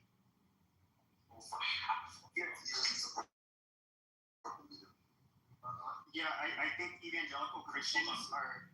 Can I finish? So over half of them believe that they're going to see the rapture within their lifetime. They're long working within the government to support the country in order to assure or ensure that they will be that rapture. Yeah, before you came in, I had said how I have a problem with certain Christians, particularly evangelical Christians, because I think they have a very Americanized, bastardized version of Christianity. They believe in dispensationalism, which was not a thing. Of all the different denominations of Christianity, none of them believed that you had to have a modern state of Israel, a nation state that had to be inhabited by Jews, and these chosen people of God were going to be fighting wars across the world, and then Jesus will come back. Whatever stupid shit they believe, I do think that they are. I think they're toxic and they're cancer. I think that the other thing I find very ironic about them is they say that the greatest defender. There's two things I find very ironic about them. Number one, they say that the greatest defender of Jews in Israel. But at the end of the day, they say, haha, those kites are going to be on their fucking knees praying that they don't have to be perish to hell. That's what's in the back of their mind. But then you have the fact that they think that they can force God's hand, that they can vote a certain way and support Israel, and try to speed up the return of Jesus, as if God is not going to do shit on his own time. I find this fucking laughable. And I honestly think that evangelical Christians are a bunch of fucking pigs. I really despise them. The funniest part to me is when they go to Israel and get spat on, get disrespected. I'm not offended that Jews do that, because I fucking spit on them too. And you know what? The Jews should be offended. These are people who think these are people that are trying to speed up literally what they think is the end of the world, where Jews are, the majority of them are going to be cast to hell.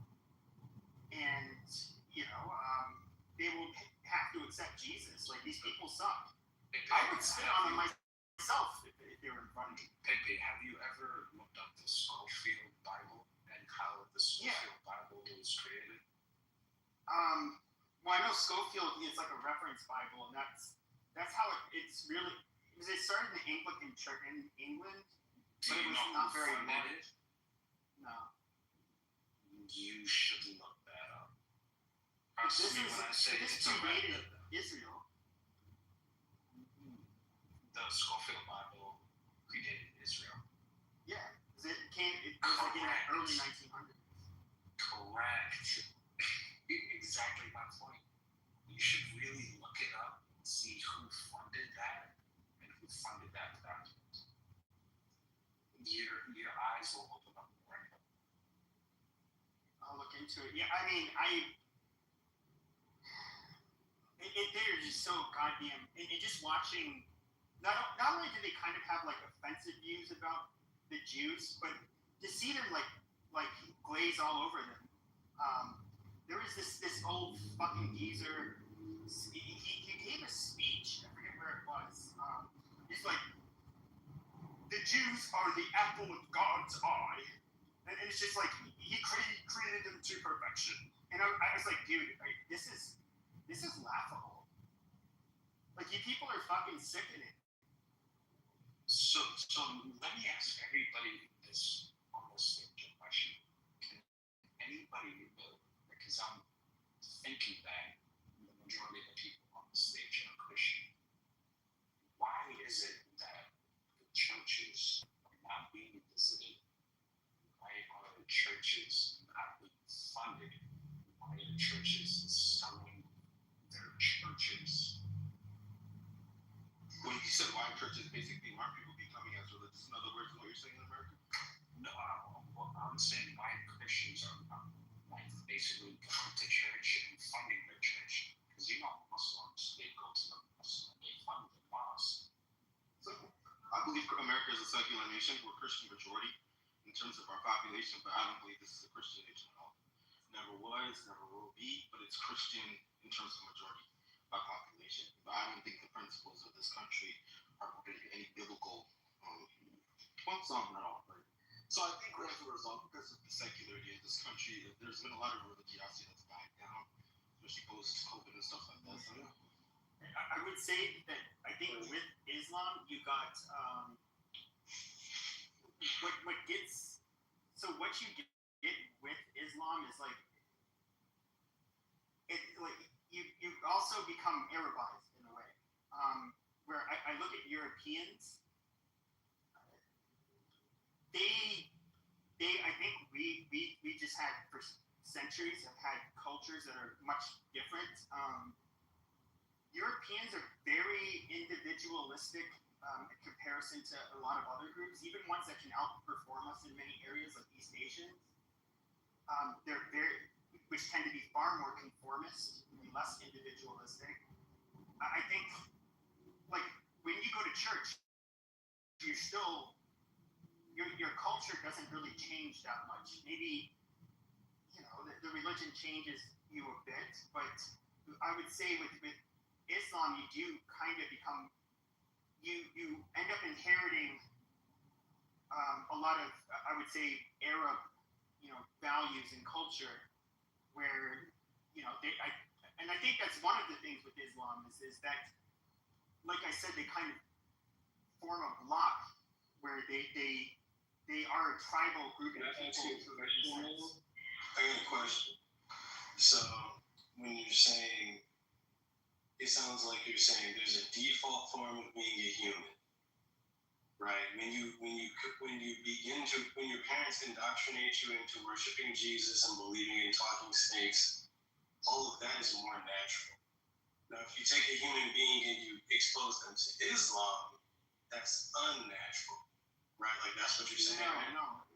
Neither is quote unquote natural. An Arab or a white kid that like grows up in China with adopted parents, I don't know that they're going to be indoctrinated into the same thing. It's going to be natural for for people in that area, in that culture. I don't even want to use the term natural because it is like a way of socially engineering individual humans via the society and the culture. Well, because I feel like I'm just trying to understand what you mean when you say Islam changes you, but Christianity doesn't change you. No, it would change then. I think if you went to this is where it's kind of, I would say if you were to go to, especially like a church like evangelical as opposed to Russian Orthodox, like an evangelical church in America, I would say that imagine you're a Muslim and you convert to Christianity, you're at this evangelical church.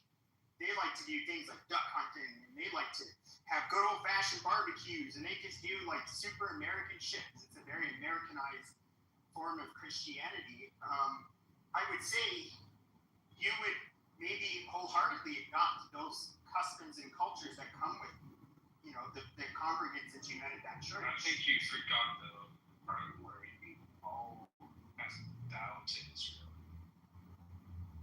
We don't have to know. Well, that was a joke.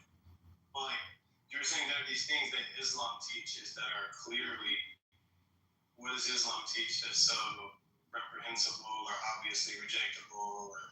No. I see. I didn't go that far. What I said is that with Islam, they tend to be so wherever they go, and there's large enough of them in numbers, they are going to seek to have control and power. Why? Because, not necessarily for nefarious reasons, but because they feel like they have the best way. And inshallah, we should be spreading the peace and the wishes of Allah, yada yada yada. Christians will do this to some extent, but they do tend to be, I would say, more hardline than Christians generally are. Like they form blocks of people based on their religion in a very kind of like rigid way that you tend not to see with Christianity.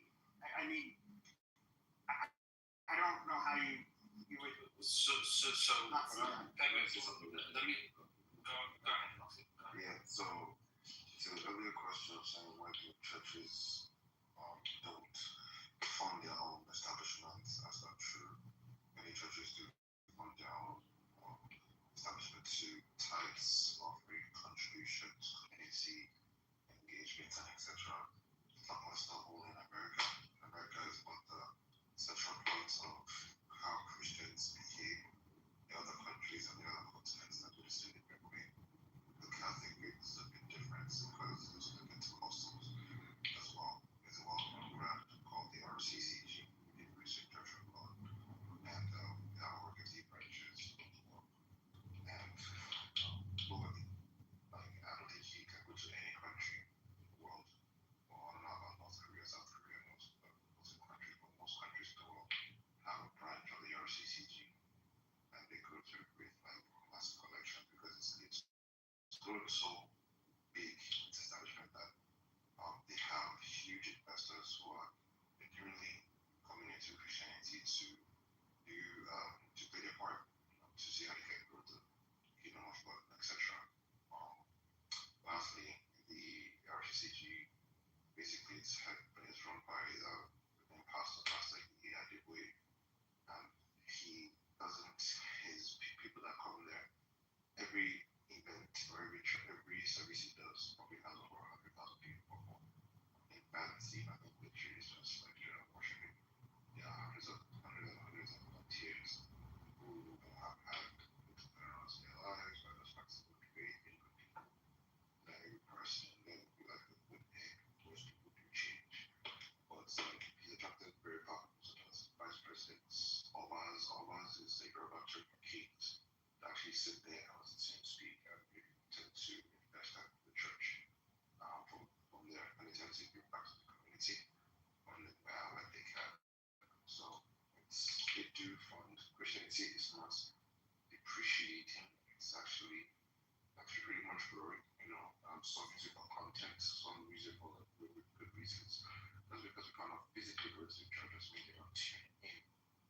just services and prayers of dreams.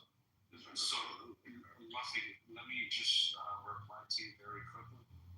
The biggest problem that we have here, that I have personally where is here? growing up. America or global? Yeah, America.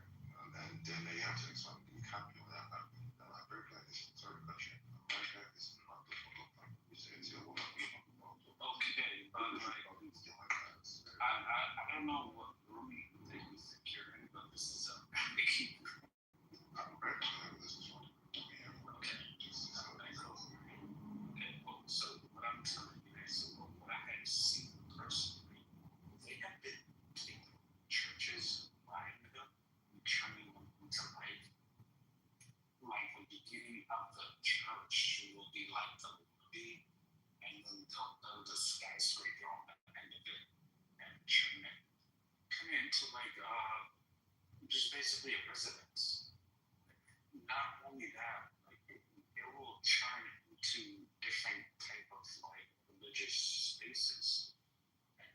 And the only time there's an issue, actually, you know what? Look up Pat McAfee. He works for ESPN. He's one of their biggest persons behind Stephen A. Smith. He bought a church to turn it into a studio because the church was selling. The churches are selling themselves. Why are the churches selling themselves? The churches are selling themselves because they have enough donations. That is true. Well, here in America, that is true because they actually had a large article about it yesterday. Also, the some of them small feet finished. Like I might understand what you're saying probably. It sounds distorting. Can you hear me better now? So what I'm saying is the churches are literally selling themselves because they cannot afford the property taxes. They can't because people aren't coming in on Sundays. You guys are not going. You guys are not supporting. So it's like, how can you blame somebody else for what you're not doing? At a certain point, you have to prove fucking real. Well, that's America. That's not what they do again. America. That's Black people are the dumbest people in the world. That's fucking sort. It's so funny how, again, I don't care. I'm not looking up no ESPN dude or whatever. I can't afford it. That's not my problem. I think Christianity in America now is very, from my perspective, is very questionable. There are other countries, other continents that celebrate it. They don't have this problem. America is in this clout region, kind of left wing, right wing, whatever tug of war. Who serves Christianity more? And I think you guys are not focusing on the real mission, and that's an American problem. I'm not even a Christian. Luffy, I promise you, everything that I said, there's zero rage bait. Like, please. No, I'm not saying you. I'm not saying you. I'm not saying you're raging me. I just feel like, again, I really do not. I like to look at things from a global perspective. America does not dictate Christianity in the world. It's so funny. I don't get to. Yes, I never said it. I never said it did. Well, you keep putting America as the pedestal. Why? There are other countries. Part of it's not like we say. It's just I'll be away, and they don't have this problem. They really don't have this. You're 100% right. So let's talk between America and those other countries. What's the difference? The difference is one values Christianity more and knows how to practice it better and maintain it, while the other is using it for works and shows and Super Bowl concerts on Sunday. Actually, instead of actually worshiping. You are correct. A lot of people are cloud chasing, and it's cloud chasing. It's weird. It's very very. Again, it's. I agree with you. Have you been to a Joel Osteen? What's that church again? That they literally have people. He's a piece of shit. Who cares? Fuck it. Like it's a freaking and like a Super Bowl concert. Like, I don't really care. So again, I will never speak ill about a man of God, quote unquote, but I just feel like America is not essential. Luffy, can I ask you a specific question? Can you tell me about the prophet who said if the world was going to end, that there should be a flood? That's a different country. That's not Nigeria. Actually, no. South Africa. I didn't know. Yeah, it was good. I didn't know where Luffy was from, and I was just asking you about it.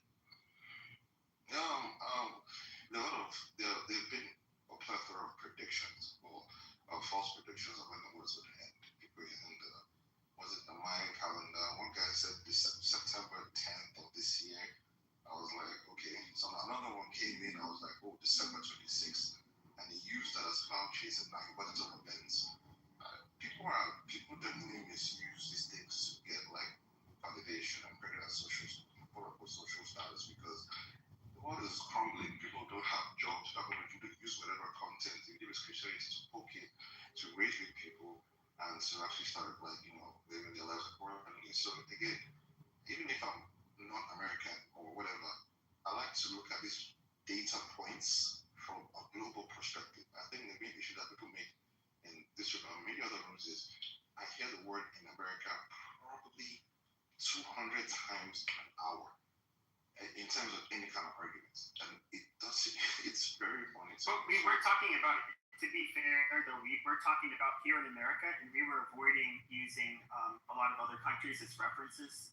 But that's also we do have very unique problems here, in the West. We can stay specific and counter Chill's position, right? Because it's just a headline he's reading. If we stay specific to these, sorry I cut you off, Luffy. I'm gonna go back inside. I went on a quick wine run. I'm at a party. I was listening to you guys. Wine. I like to drink a lot of wine, especially on the holidays. No, I'm the cat front, but I'll have something out here. But the issue with Chill is it's partially true, right? That the low Protestantism is on the decline in the United States. It is. These fucking strip mall churches and these random churches are getting smaller. There's a new movement in the U.S. specifically called New Traditionalists, they like to call themselves. Orthodox parishes are growing 4 times up to 10 times in size. We have new baptisms constantly happening. The catechism courses are growing. Like the Eastern and Oriental, and it's not just converts from like Islam or Judaism. It's a lot of people converting from these mega churches coming back to a traditionalist church. So you gotta look at the numbers. A lot of this is rage bait articles, bro. Okay, so nothing that just reflects very quickly. So I live right next to a Catholic church, right? And I remember growing up, I would remember the church bells, and it would just be be so nice. I had no issues with it. I was loving it because I know exactly the time of this church bells. I don't hear them anymore. They don't even do it anymore. Your subjective experience is not the objective reality, my friend. Correct. You have to look at the objective number. But the objective numbers is the Catholic Church has been selling off a lot of their property. That is true. What are the 2 churches I mentioned? I did Catholicism. Can I finish? You mentioned Eastern and Oriental. Yes, they're growing exception. I mean, exponential. They're really not, though. I'm gonna be honest with you. Look at the Eastern Orthodox numbers. Compared to their numbers. Can I finish while I was being cut off first? Yeah, because I actually want to hear from you, Solomon, a lot, especially from the American Christian perspective. Again, I'm not saying things since we're focusing on American Catholic Church and everything. I would say yes, there's been an issue with that. I mean, there's several reasons. I'll let King clarify more on it, but again, the reason why I said we should not also the central points in America because we just use the word Christianity, and it's like when I hear Christianity, I look at it from a global perspective. So since you guys are talking about it specifically in America, that's fine. Again, maybe I'll like to learn more in detail as to what's going on in the Christian Catholic faith in America, because King put a thumbs down in hashing up something that I feel maybe I need clarity about how things are changing drastically from that point. But yeah, that's what I was just landed. So maybe Solomon can give more clarity as to yes, is there a decline in Christianity? What is the issue? Right? What is the shift? And again, I don't want to believe that it's every single church in America that has that problem. Like there's still some good communities, good towns, good folk that are still doing the right thing. But when you're looking at these big churches, how they do it, it becomes a business, not serving God. Yeah, so that's just like that. Yeah.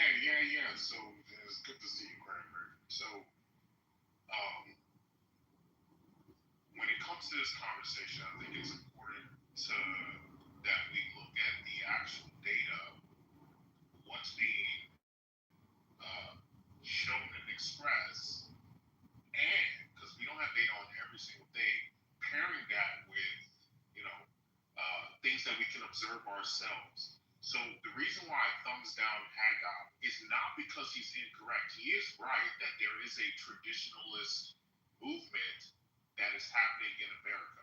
Because I'm going to address your mega church. Because I'm a Protestant, so I'm in that. So I'll address that with you. But I want you to understand the reason why I thumbs down Haggai was not because he's incorrect. He is right that the traditionalist movement, particularly in the Eastern Orthodox and Oriental movement, they are seeing increases in their church. The problem is, though, and this is what doesn't get talked about enough, when you pair that with the people who are leaving the church, a lot of the times the numbers cancel each other out.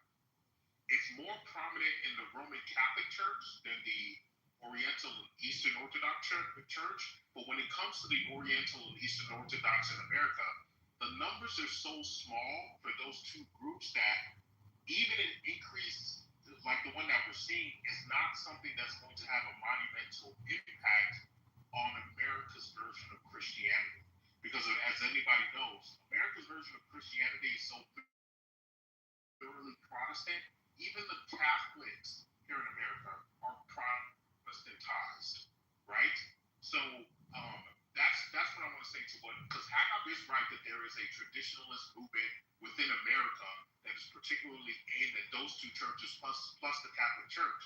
But when you pair it with the numbers of people who are leaving, again, a lot of the times they even out or they're not drastically increased enough to where, for instance, I think the Eastern Orthodox Church has something like 1.5 to 2 million adherents.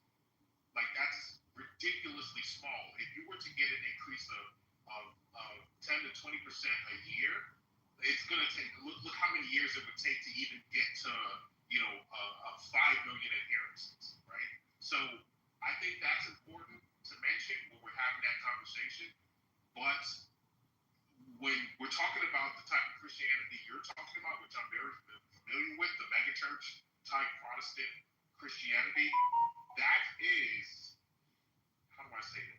It's not that it's on the decline, but it's definitely stalled out, and people are looking for quote unquote more. I will admit that. But I think, Luffy, that one, the bleeding has stopped. So let's address that. In America, the bleeding, because Christianity has been bleeding adherence numbers since the 90s, right?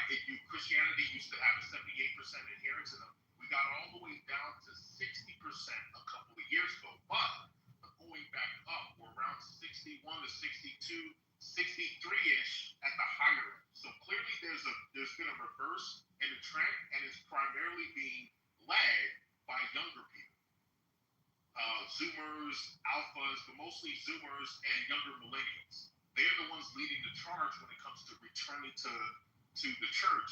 And I can tell you for a fact the reason that has happened is because of the issues and problems in America that have showed up over the last 10 years. The changing of demographics, the hardships out here with inflation, all of these things that are sort of eroding the American dream has caused a lot of people in this country to seek God or return to God. And as a matter of fact, if you look at America's history, we already had three great awakenings, meaning times when large-scale Americans came back or found religion, particularly Christianity. So we've had three great ones. We also had the seventh. If you look at the pattern of great coming backs, we're essentially due for another one. And I think that's what we're starting to see. Again, what Haggai spoke to is part of it. I think what we're seeing with Elon Musk and all of these other tech heads being more spiritual, I think that's part of it. And it's going to have its crescendo in about somewhere within the next 10 years. But the Protestantism of mega churches and all of these like businesses that you're talking about, they are on a decline. But that doesn't mean that Protestantism itself is on a decline. It just means that that version of it is on a decline. And I think the market is going to fill the void of spirituality, not just in the traditionalist churches, because I think there's a lot of issues with the Catholic Church. Y'all know I have my issues with the Catholic Church. I think Protestantism itself is going to have a Reformation movement. I would count myself as part of that, where we do get back to more traditionalist spiritual aspects of what has always been there for 2,000 years. Because as you know, Luffy, I grew up with my father, right, who has his own church. We're technically in a Protestant church, but we followed Old Testament laws. We did rituals. We did a lot of things that a lot of white people are just realizing is part of the Christian church. They call it traditionalism. We call it, just a normal everyday Sunday service, right? Where we do the prayers, where we do these things that a lot of Christians don't realize is part of our heritage. So I think if we give it another 5 to 10 years, I think we still need to give it time because we are seeing the numbers go back up. We've definitely stopped the bleeding. You can go look at the data. There was a big Pew Research study that came out in 2023 to 24, still relevant. You get the numbers. The bleeding is definitely stopped in America, and the numbers are going back up. So you can ask me any follow-up question that you need. That was well said. I like the fact that you identified the fact when it was bleeding, and you're now also clarifying who is trying to stop the bleeding and cook the wound, stop the bleeding, and basically how you can just get back to normal standing. And I believe like the Gen Zs and some millennials actually play a huge role because my mother too actually owns a church. She has 4 parishes under her, basically Pentecostal, basically. She tends to she understands like these new generation of youths understand Christianity more because they've had time to digest it and learn more and actually make an informed decision, not some kind of like grooming or conditioning. So we like to actually like impose on people like they generally want to just worship God, just have a strong way of how we connection. But let me ask you this though. This and again, I know how emotional this room gets when politics gets involved. 6 questions are asked gets 1 answer. I think that's not the way forward. But let me ask you in a sentence, if you I mean, I'm not counting you on them, but these Gen Z, these young people, from a political perspective, are they more right wing or left wing? 1,000%. The men are more right wing. The women are more left. The men are 1,000%. Okay, good. Now we all know the friction between the left and the right. Correct. Right. The right will say, "Oh yeah, we're more." It just gets focus space and and all that kind of stuff. But the left says, "Well, we're more inclusion and free speech." Yeah, exactly. You know the template. Absolutely. Now, would you say that because America seems to think that the right does more for Christianity than the left?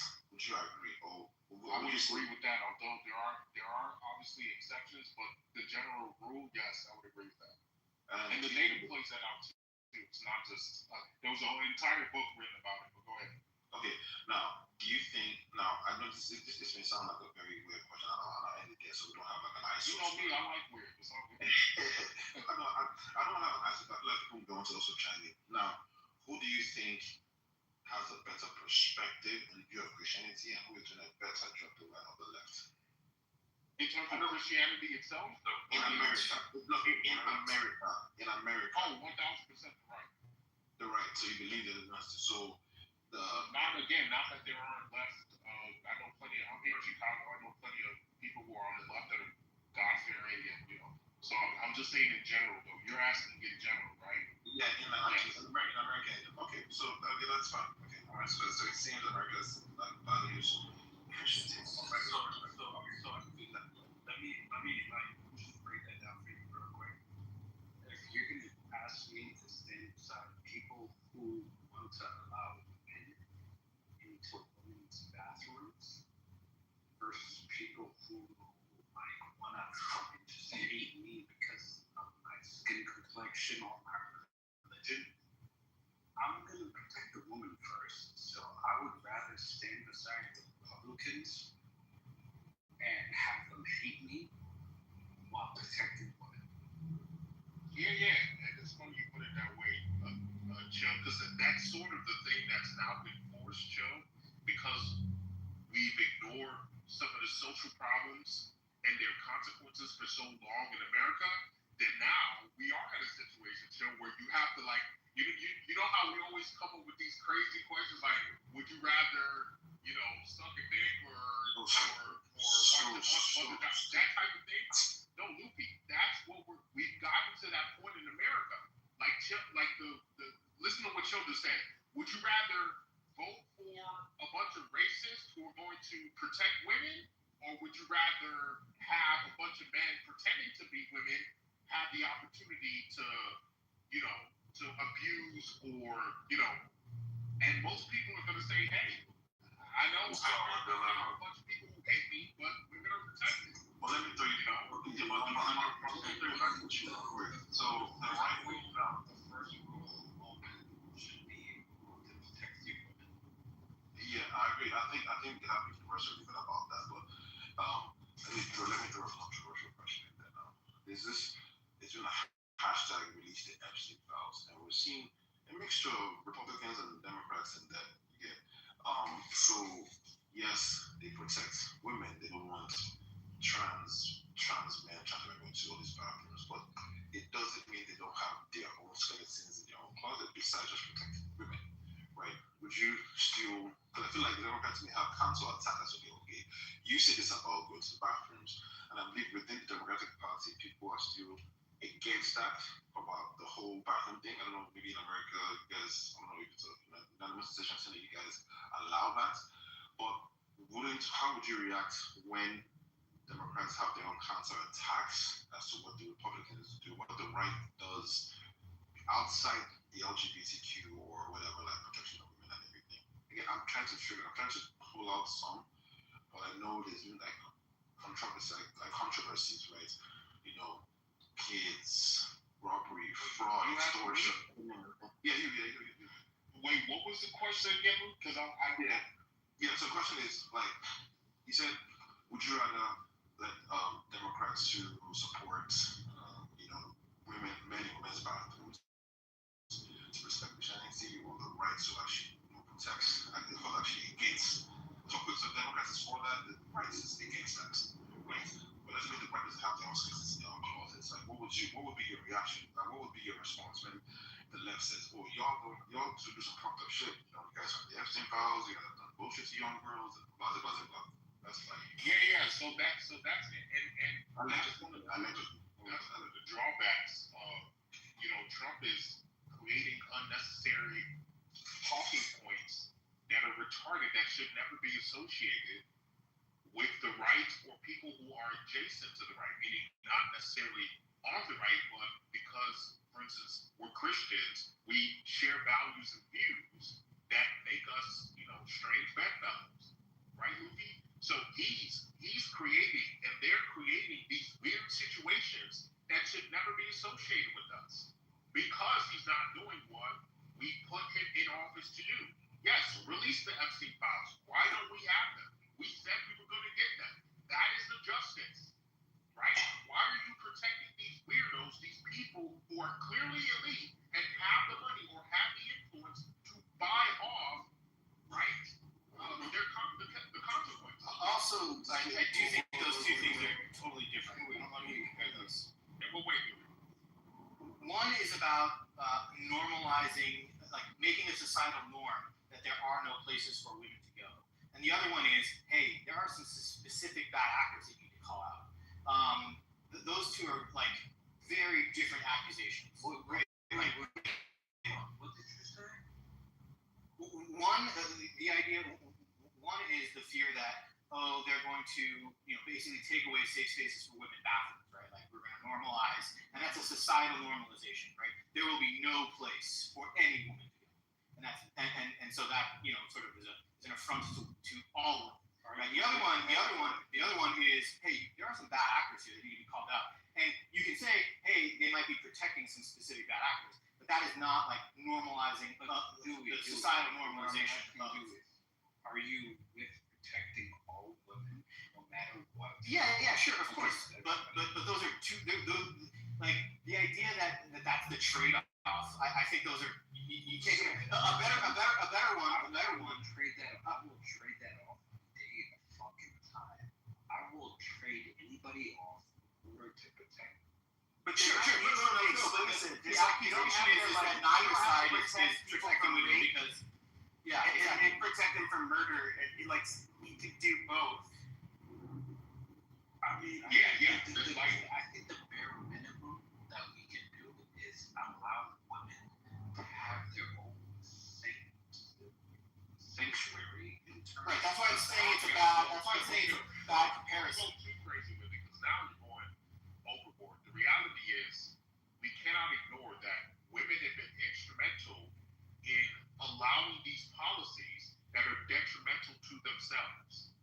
So we cannot ignore that. Yeah, we cannot ignore that women have largely, for instance, we're seeing the data that women, because Luffy asked about the rightness or the right-leaningness of America, and it's particularly in the younger generation, all the men, like 95% of the men are all going right, where you have 60 to 70% of the women all going left. Now, yes, there's a less amount of them going left, but it's still an overwhelming majority that are leaning that way, and they're absolutely voting for these retard policies, and we can't ignore that. Hold on, I don't know if any of you guys saw it, but it was like some a white dude who went to like an LA Fitness or like I think it was Planet Fitness or LA Fitness locker room, and there was a black woman. I saw that video. She was not going for that shit. She turned the fuck up. Nobody should. I think but wait, didn't she get kicked out? What didn't she end up being the one who like black? She was. And she was not out. She was fucking thrown down. The crazy part. She was the one that was kicked out.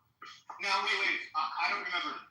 Did she get physical at any point, or was she just like? No. Because then I can imagine how she got kicked out. It was loud and vocal that She was just loud. It was loud, she was vocal. Yeah, I know that one. And people, I think they kicked her out or revoked her membership. I'm not sure they revoked her membership. No, I don't think they did. So No. They definitely did because one of the girls there was like, you know what? I'm gonna like strip your membership. Okay. Let's not dig deep into that case scenario. I think the point is, because Ken, you said something very interesting. There seems to be a gender war in this. Yes, because our generation and the older ones, they created the environment for this war now that's happening with the younger kids. Yes, the older ones. I mean, like the boomers or the yes, the boomers and the X generation, less of the X generation, but mostly boomers. The fucking Woodstock fucks. The Woodstock fucks created. Yeah, those are Gen X. All of them. They created this environment, where essentially they incentivize the system that pertains only to women and leave the men, essentially stranded without anything in their own country, particularly white men. You know, this is so funny because I think I'll be very brief. I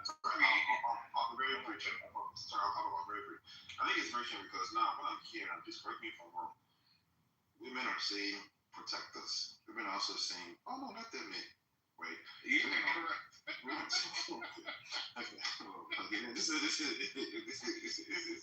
not an attack, but this is what I'm hearing. Protect me in the bathroom is supposed to be here. Get out of the bathroom is supposed to be here. And you left to right. Oh, I mean, well, Solomon told me that. Yeah, but the left is going for all this like protect women in bathrooms and then you don't run out. No, hold on. This statement is trying to make me get it. I think someone will clarify. Because there seems to be a battle within a woman's mind in the left part. So on the left side, and they want protection, but their own gender is you saying, no, let them in still. So this is kind of battle. But on the right, 95% of men are saying, nah, fuck that bullshit, pardon my French. We don't believe in that. This is how it should be. A Christian perspective, and protective, and going forward. So, how would this be resolved if men and women can't get along in this particular perspective? So it's you look at how does it resolve? Can we all how does it resolve? How did feminism begin? Where did it come from? Who did it start from? It came from a gay man in the 60s. Okay. So let me ask you another question. Or we can say Alfred Kinsey if you want. Okay, Kendo. When was the first transgender and who did it? Oh, he's talking about Herschel. Yeah, and I don't think that is exemplary of like what the community is, because it kind of starts before that. If we really want to be saying that, because that's a rabbit hole. Yeah. We know what that's going to bring. But before we go there and talk about the origin, I don't even think we need to tackle that yet. I don't think it's necessary to tackle the origin of feminism in order to because you specifically, Luffy, you wanna know what is the solution? No, you wanted to know what is the solution. Did you want to know the solution, or what were the solution? Yeah, I want to know the solution moving forward because the women tend to be concerned these days. They feel like they're confused about this. Yeah, absolutely. And look, I think here's the thing. I think there was a lot of I think Phil, you would agree with this because I think this is where you're trying to go. Although we don't need to go there yet, there was absolutely a lot of social engineering that led to these unfortunate outcomes, where people knew, right, that you would essentially cause a system of division to where people are more easily controlled and or you can have outcomes that you want specifically. So that social engineering did happen. But I'll address how do we fix it. So essentially, there's really only two options moving forward, if you ask me. And somebody can present a third, like Dewey. I'd like to hear what you have to say in terms of solution. But the way I see it is either we have a civil war, which resets things, which is not the thing we want, but it might happen, right? So it's either we have another civil war, not necessarily a super hot one where we're all out on the street with muskets, that type of civil war, but something like fourth or fifth generation civil war where there's parts of that, but there's a lot of information exchanging too. We could have something like that, or it'll be over a generation or two. You essentially program the welfare state to incentivize the nuclear family, which is more what I would want to see, right? Where the current policies, at the federal level, current policies incentivize broken homes, right? Relationships, incentivize one gender over the other. So removing those policies and installing policies that incentivize the opposite, bringing people together. Hey, you get married, you get $25,000. You've been married for 10 years, you get tax credits, right? These type of things. Or for instance, no fault divorce, getting rid of that. These are just examples of what I mean by removing incentives that cause breaking of relationships versus installing incentives that cause the forming of nuclear families and even having children. And the funny thing is, you can see some states already incentivize it. Like, for instance, in Michigan, it pains me to say this, you have the Muslims now trying to introduce child credits or credits for having more children, which is retarded. Why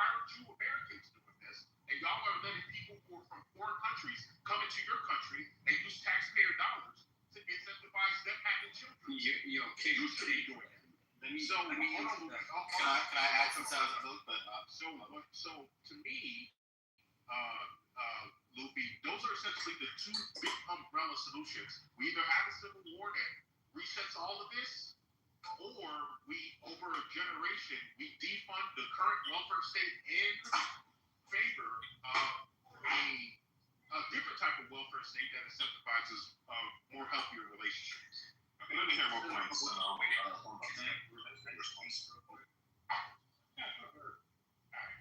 So when you talk about specific, somebody hot micing or somebody doing their laundry? Elizabeth, Elizabeth, mute your mic, please.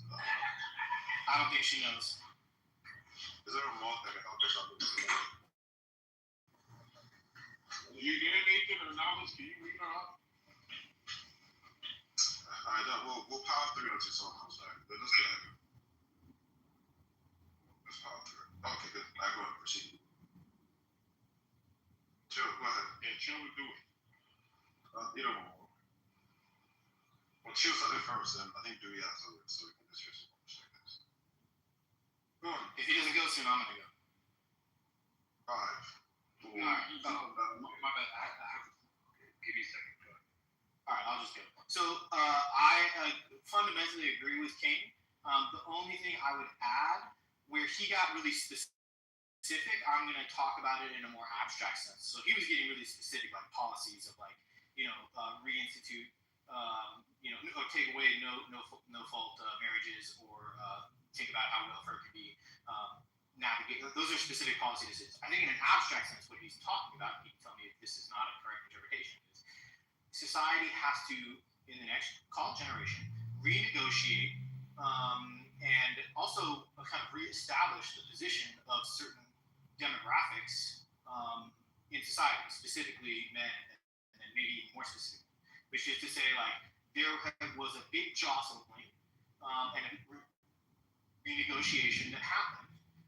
And as a result of that, you're seeing people who are not happy essentially with that renegotiation, and there are second-order consequences. Even people that feel like they came up on top, right? Like women are suffering from higher depression and things like that, right? And so we need to come together and renegotiate and reestablish the relationships between men and women, but and also different quote-unquote identities. And part of that might even be going back to when I grew up. I'm old enough to remember when actually race relations were better than they were now. Like, we've gone backwards. How you do that, specific policies, I think King gave some good ideas. I don't know if those are the exact ones. I want to think about them, and maybe we can come up with other ones. But I think in an abstract sense, that's the solution. We need to essentially have that. And it's uncomfortable, but we're starting to have it. And the problem is like, I think the people that are happy with the renegotiation that happened from the boomers from, say, the late 70s and 80s onward, are essentially making it difficult to have those conversations out in the public. And so instead you end up with a black market conversation. And the black market conversation gets real ugly, right? Just like all black markets. That's going maybe a little bit deeper. But yeah, I mean, fundamentally I agree with King. I'm just sort of talking about it at a more abstract level, if that's helpful. King, I told you about that a while ago, but you said nah. I told you it's specific. Anyways, I don't want to call it from children. Go ahead. Can I speak on it? I think it's children. Again, I definitely want to hear them too. Go ahead. All right, so the biggest issue that I've had, or that I have seen in terms of the differences between like Muslims, Christians here in the U.S. So I don't know where everybody is, but like I'm just speaking about the U.S. Churches are like, they're not being funded. People are not funding your own churches. Like, what are you doing? What are you doing with your money? Like, are you not supporting your own religion? Like, this is, like, honestly, it hurts me to see this because I would rather live next door to a fucking fully faithful, I apologize. apologize for my swear words, but for a fully faithful Christian than anybody else besides a Muslim. Obviously, I would prefer a Muslim first. But second, a Christian. As long as you are abiding by everything the Bible says, oh my God, like, welcome. You're my neighbor, you're my best friend. You guys are amazing. Like, I had no issues with you guys. And I feel like politics uses our religion against us to, like, basically make us hate each other. Because right now, so I'm Somali, and you hear everything in the news for Somalis and Minnesota and all that bullshit. It's less than 100, it's like 70 people who got committed for fraud. They won't tell you that the leader of the fraud who forced these people to do this fraud is a white woman called Amy Bach. It's a white woman, and she basically forced all of them to do it and said, like, if you don't do this, I'm gonna cut you off. Nobody's talking about that. They're just putting it on all the Somalis. And she got to, like, basically go home with her Black American boyfriend. Okay, we'll have to get it. I ain't came on the scene, bro. Yeah, because that just, nigga, what? Alright. I mean, listen, it's all good. It's all good. It's all good. Shout out to the Landers. Anyway, bro, so yo, to be honest, that was the greatest thing that could No, this one though. What the fuck? Damn, you already win. Bro, damn, chill, bro. Good. Alright. So I think we need to we need to renegotiate things inside of the Disabilities Act and actually adjust certain laws and privileges for certain people who benefit off of immoral issues. Because I feel in bigotry, we've started to make immorality a money grab. And it's actually changing the status quo visually right in front of us. Like, hands down. No fucking debate. Chill like your name. Anyway, look, so I'm saying this, bro. Look, because over the past, what has it been? Probably about like 15 years, we've seen how, money has been gutted from education and mental health in this country and stuff like that. And here are certain companies and corporations and people who lobby in US of A who has actually incentivized certain, certain behaviors that just need to stop. We need a new status quo, and we actually need to like restructure when it comes to people who actually grift off of laws and policies. And like some of these people, to be honest, for me, if they don't want to, lend a hand in like the money that they've made off of, these incentives and stuff like that, they probably should up, because it's actually and visually ripping our society apart. And that's where I think we see like this gender war coming from. It's immorality, and it's a lot of people who promote this. And I think that'll be like, that's just a start before we actually get to the promoting nuclear family and all of that stuff because God bless you. yeah, I think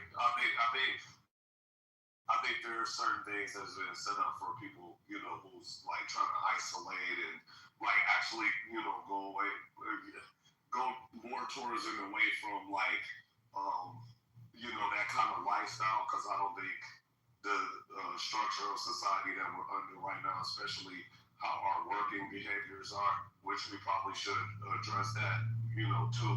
I don't think we'll see a nuclear family culture coming anytime soon out of that, unfortunately. So let's start actually being Well, don't look and don't be surprised, buddy, because here's the thing. I'm just saying, man. There's a thing that I want about this thing that I want. At the end of the day, hold on. Chill. Yeah, at the end of the day, these things, some things are forced to happen. For instance, look at what's going on in Minnesota right now. This is why when I came in here, and I say this with all due respect, but black people are the dumbest group ever. Do you see what's going on in Minnesota right now? Kendo? Absolutely. Kendo, do you realize that Somalis are essentially getting black people's reparations? Yes. Do you realize this? Whoa. Yes. Whoa, King, I never heard it put like that. No. Do we? I hear you. I mean, that's not obviously, true to the letter of the word, but I hear your framing. I totally hear it. Exactly. This is happening. When you have a native group, stop interrupting, bro. You essentially have a native group in this country that is voted 90% with the same group that is in cahoots with the people that are defrauding America. Black people are the biggest losers, Kendo. And this shit breaks my fucking heart. And something is going to have to give. I'm telling you now. Something is going to have to give because this $36 trillion bill, or however much it is probably close to 40 trillion now. That boomers have essentially left this younger generation. My nigga, you think these kids are going to pay that bill? Approaching 38 trillion. Yeah. Absolutely fucking not. These kids are paying nothing this boomer shit. None of them are. So the reason why I bring that up is because, and Dewey, I like your framing. The renegotiation of this contract is going to come a lot sooner than you think, because unless the younger kids can feel like they have a future, they would rather go to war than pay these old fucks fucking essentially their tax. Yeah, that's exactly why it's a renegotiation. Because it's like, look, either I get a fair deal or fuck you, right? And I get that, right? Correct. And that fair deal is going to come with the proliferation of my group, the incentivization or incentives of our relationships, so we actually have money to have families. All of the deportation of a lot of these niggas, all the Somalis gotta go. Right? These things are gonna happen, Kendo. They have to happen. King Solomon, let me just. I have to go on. Wait. Chill, keep it brief, so I'll go after you. He's talking directly to me. No, I'll go after you. I was talking to Kendo. Yeah, exactly. Chill. You've been in the room long enough to know. People that's been thinking they fucking me for the last fucking week is crazy. Chill. Just like you've been in the room long enough to know it's not a personal thing. We've been doing very well.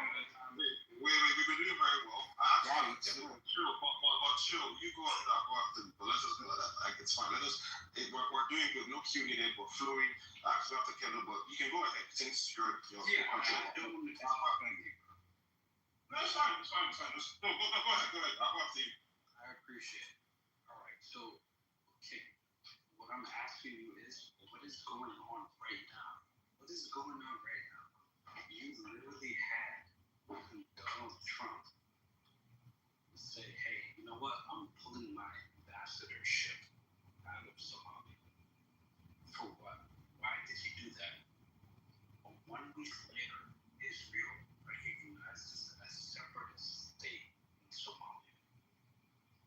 Somaliland. Thank God. I like Somaliland. But here's the thing. It's 2 cities. It's literally 2 cities. No, it's not. My buddy. Sir, I know what Somaliland is. There are smaller countries in there. Oh my God. So, you asked me not to cut you off. Never heard of the Truthful State? Same respect. And there's Puntaland too. The Puntaland and Jubaland is all on the same page. Like, That's definitely not true. They we know what's going on. yeah, you can't trigger us, man. Somali been making too much noise. Shout out to CPAC and listen. Look, the jig is up, bro. The jig is up, bro. Maybe they should be the United States this time. Bro, so where else is Somalia is more democratic than Somaliland? Nowhere else. it's so Shout out to Mogadishu. Mogadishu is more bureaucratic, bro. Like, Malala, bro, I swear to God, bro, like, you gotta be probably like an ignorant ass god, or you're either from Djibouti. One of the two. I swear to God, I hate when they get up here and lie, bro. Hey, Kendall, just let him go. Kendall, let him go. Kendall, let him go. It'll be easier to just let him go than him go.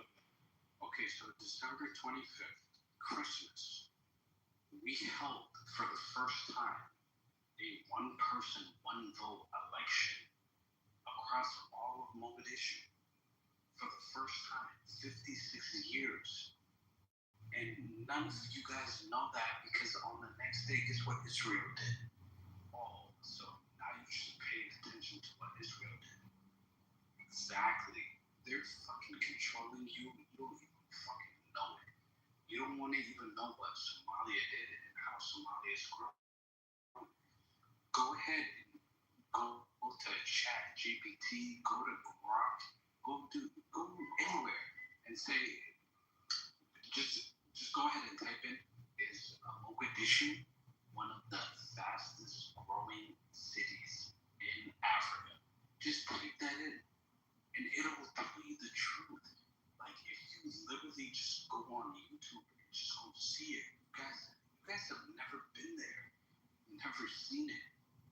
The shit is fucking amazing. Like, the way we bounce back is fucking beautiful. But, you know, this today, or I'm sorry, technically yesterday, but it's amazing. The reason why I'm saying it's amazing is because you guys have allowed every other Somalis to rally, and we rally around what? The one thing that we hate is fucking Yahuds. And if you don't know what a Yahud is, then God bless you. But the fucking scum of the world. And we hate them. Congratulations. You have allowed us to rally around that. So I want to thank everybody. Okay, so I don't want to censor one country or what. You said Chat GPT. I actually I said top 10 cities, top 10 growing cities. No. You can't get the top 10 because it's a lot. I did top 20 as well. I did top 20 and Somalia 11 in that list. But anyways, that's by the way. I'm not trying to like. Maybe you guys internally are doing your thing. I wish you all the best. I'm not attacking your country. I'm not greeting. Hey man, chill. We let you go. Let someone else. Yeah, exactly. Yeah, like this is I will let you go before me. So like I'm not attacking your land. If you guys are doing well, I wish you all the best. Do your responsibility. I get skull emojis. So I'm just saying that like actually I had a question, but I feel like I just should have deviated from the entire topic. But it was for King. So I have a question for King. King, are you there? Yes, sir. All right. So do you believe that just yes or no, do you believe that all the information like data study and research is public? It is made available to the public like all the time. For what? For anything. Can be any topic. No. There's definitely proprietary information. Fantastic. Now, This is like a different perspective. I think did yes or no? Did America evade, or has America ever set a base in any Muslim country before the 9/11? Yeah, absolutely. We had a couple of bases, which I was very uncomfortable with learning our history in the Middle East. But go ahead. Now, because I'll leave my rest of my time to you to answer this question. I don't want to be like a big ass guy. So like, there's no cute. We're just talking as adults, exploring properly. No beef. It's good. I like this kind of chill discussion. So my question now is, do you believe that most Americans suffer from, of course, I say is yes, from PTSD as to what happened on the 9/11? Like, it was a terrible thing. People died. But do you think that they triggered this conversation today as to how you view Muslims and how the culture shifted and how you guys are wanting to get in your country, knowing well that you were there before? I'm not supporting anybody. I'm not trying to take side. I'm trying to just get information, right?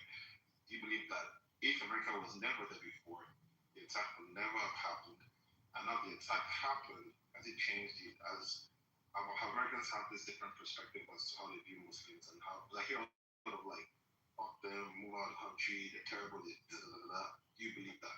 Yeah, absolutely do. I think Islam is incompatible with the West in general and America specifically.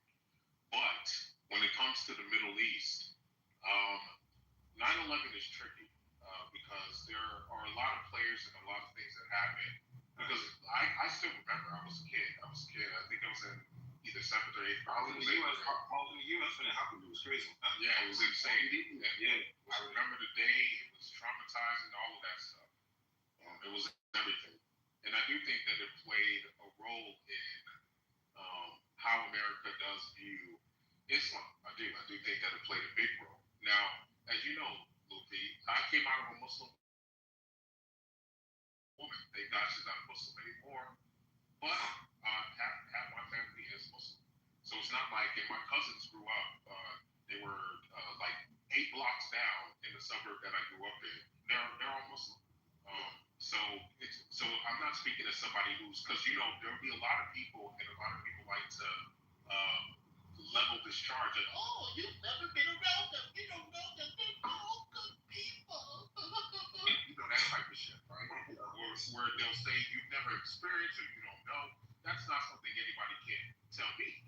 Not only do I know, I came out of a woman, and part of my family is Muslim, right? So I have extensive experience with those people, and I would tell you in a loving way, Islam is simply incompatible with the West. It is not a culture or an ideology that is compatible with the belief systems that we have, specifically with Sharia law. Now, like I said, as someone now who has sort of different views when it comes to 9/11, and I don't want to get too deep into it, I think there's a lot of nuanced things, and I did mention this, Louis. I'm sorry, Louis. What I've learned about America's dealings in the Middle East, I'm not happy with how we created Iran, how we did there was a lot of nefarious things going on that, as somebody who's consistent with how I see my moral beliefs, I'm disappointed with. So there are things that America did that shouldn't have been done, whether that's regime change. We caused a lot of issues in the Middle East that didn't have to be done. And so, some would say, 9/11 is a consequence of that. I don't know if I would go that far, but I do acknowledge that America doesn't have clean hands when it comes to the Middle East. Okay, so I'll land here so other people can talk. Right? So since I like the fact that you covered both sides, that yes, America being there, how things were handled, but not done in it was kind of incompatible, if you will. Yeah. So if America never because you said like the Western values don't align with the Western values. They don't. Did America know this prior before they set up a base? Because I feel like whenever America goes somewhere, it's for resource allocation, resource like drainage. That's the typical reason. Right? It's the truth. It's the truth. I love it. It's the truth. I'm not gonna go too deep into all this, whatever, but that's the natural truth. And I've watched a plethora of videos of like, 9/11, Osama bin Laden, Saddam Hussein, doing, and their overall gripe was that like, why here trying to impose this ideology? We don't want you here. Go back to your country. I'm talking like from my God, that is so no. I mean, I'm not speaking as the support of them, but I get it because many people in countries feel like y'all get the fuck out. Illegal immigrants, whatever. There's this like, bro, this is my road, not your road, kind of deal. So, and that was always their enveloped right with America, right? Why here question of this bill, these ways, yeah, you came to support in some ways, but we know what you're here truly to do. Now, so let me hear it. But do you believe that if America never had a base in these Muslim countries in the first place, that 9/11 would never have happened? Or do you believe that no, it's just a culture thing from the beliefs in the Correct. Or as someone whose house is literally next to the Bin Laden. I'm not taking sides. I'm not taking sides. As someone whose house is literally next to the Bin Laden, I could phrase it in a better way. How would you say that you wouldn't go as far as saying 2 seconds. I'm asking the same question. I know. Get it out, Faisal. You acting bad. I know. It's a very triggering question and topic. I get it, but I'm not trying to do something, bring a narrative. I'm trying to just understand. I'm getting out of the mood, whatever, but that's where I'm going. But go ahead. I want someone to answer, or you can clarify if you want because you have interest in this. But let's keep it flowing very well. I like how it's going. Go ahead, make it brief so someone can respond. Thank you. Okay. What's the question, Faisal? You said you wouldn't go as far as thinking that it's consequential, that America's intervention in the Middle East is consequential to lead led into the 9/11. Yeah. How otherwise, how do you think that a son of a billionaire who had like hundreds of millions of dollars in inheritance would otherwise out of the blue just decide let's make an organization that does terroristic actions for absolutely no reason? Yeah. So Faisal, that's why I said, because I get the question, I understand where you're coming from, and I understand the arguments on that side. But respectfully, I'm not going to act like I don't know history. Islam has been at war with the world since its inception. Acting as if Islam has not gone out to countries in the attempt of conquest, to conquest lands that it has no business going to, is retarded. And I'm not going to act like that's not the case. It is retarded. Considering that hold on. Caliphate was dismantled. Because you asked the question. And the entire Muslim world is in agreement in dismantling the Caliphate. You asked the question. They wanted no further expansion. Establishing the Caliphate, a world Caliphate, which is what dismantling a lot of Muslim terrorists have been trying to do for the last 1,400 years. To act as if America is never Let's go one by one. Exactly. Let's go one by one. I want to hear both your points. Let's go. Let Solomon finish. Faisal, you come, please. I want to hear both. Please let me go. Finish what I have to say, Faisal. You gotta get this work, buddy. This is your religion. At the end of the day, I'm not going to ignore history. The history is your religion has gone to conquest the world, the entire world, not just some of it. They've been trying for the last recent history under the rug. Faisal, come on now. Let's not finish. Since the very fucking beginning. And so he's asking me, right? He's asking me, would that conquest have continued if America never would have entered the Middle East? Absolutely fucking yes. Absolutely. Do you think 9/11 was an act of conquest? I'm not done. Do you think the blowing up of those buildings was an act of conquest? Let me fit. You said what? Was what? Do you think that 9/11 was an incident that was a reflection of an act of conquest? If you can make God believe, people will see through believe it. Why is he acting like we don't have this, do we? Look, Faisal, you're the one that is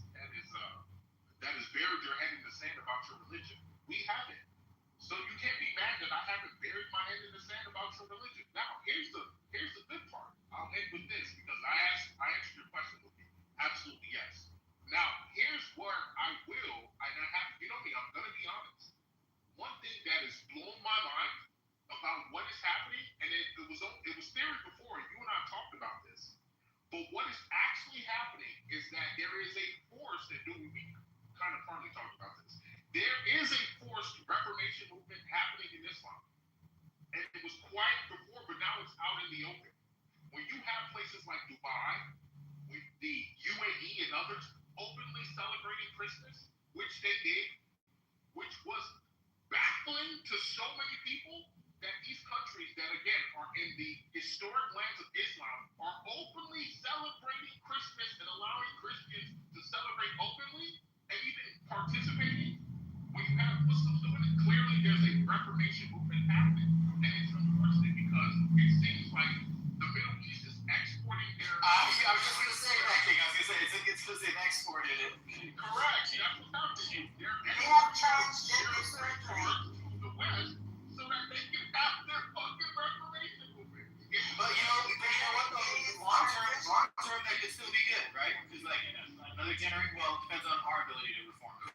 Correct. And that'll be the challenge. Okay, if you could respond to this, Solomon, you're aware of this, but you seem to have sidelined this. That you said that regardless of the American intervention, the Islamic conquest would have continued anyways. But what about the fact when the Ottoman Empire collapsed, there was no spread around movement to reinstate the caliphate amongst Muslims. Muslims were absolutely okay with dismantling the whole idea of that's not necessarily true. Yeah, that's not history. Religion. For a while, Egypt actually, and Arabia, all that stuff. And Arabia was the caliphate. Are you state? It's a mark. If you want to laugh, you can. But the idea. How much is moving? How is that a caliphate? Go laugh all you want. Are you saying that the last was advocating for a caliphate, which was literally preaching what's the agenda, anti-religious agenda, like what's going on? So you guys like want to think progressive, like those guys are regressive. We are better. It's not bullshit. No, I think things even in that region have changed. About 100 years ago, things have progressed. Okay, so the biggest in a way that does not reflect. In a way that does not reflect. I got a perfect question there. Multiple sclerosis is a disease of muscles. Middle East in Islamic Republic of Iran. You bigger. Transitioning. That's what I'm about. That's not the Middle East. Yeah, hey, that is the Middle East, nigga. It's the Islamic Republic. Come on, man. No one's yelling. Alright, I'm Nathan. I'm so sorry. I'm sorry. Go eat it. Bitch, I don't eat donuts. Yo, Nathan, control your animal.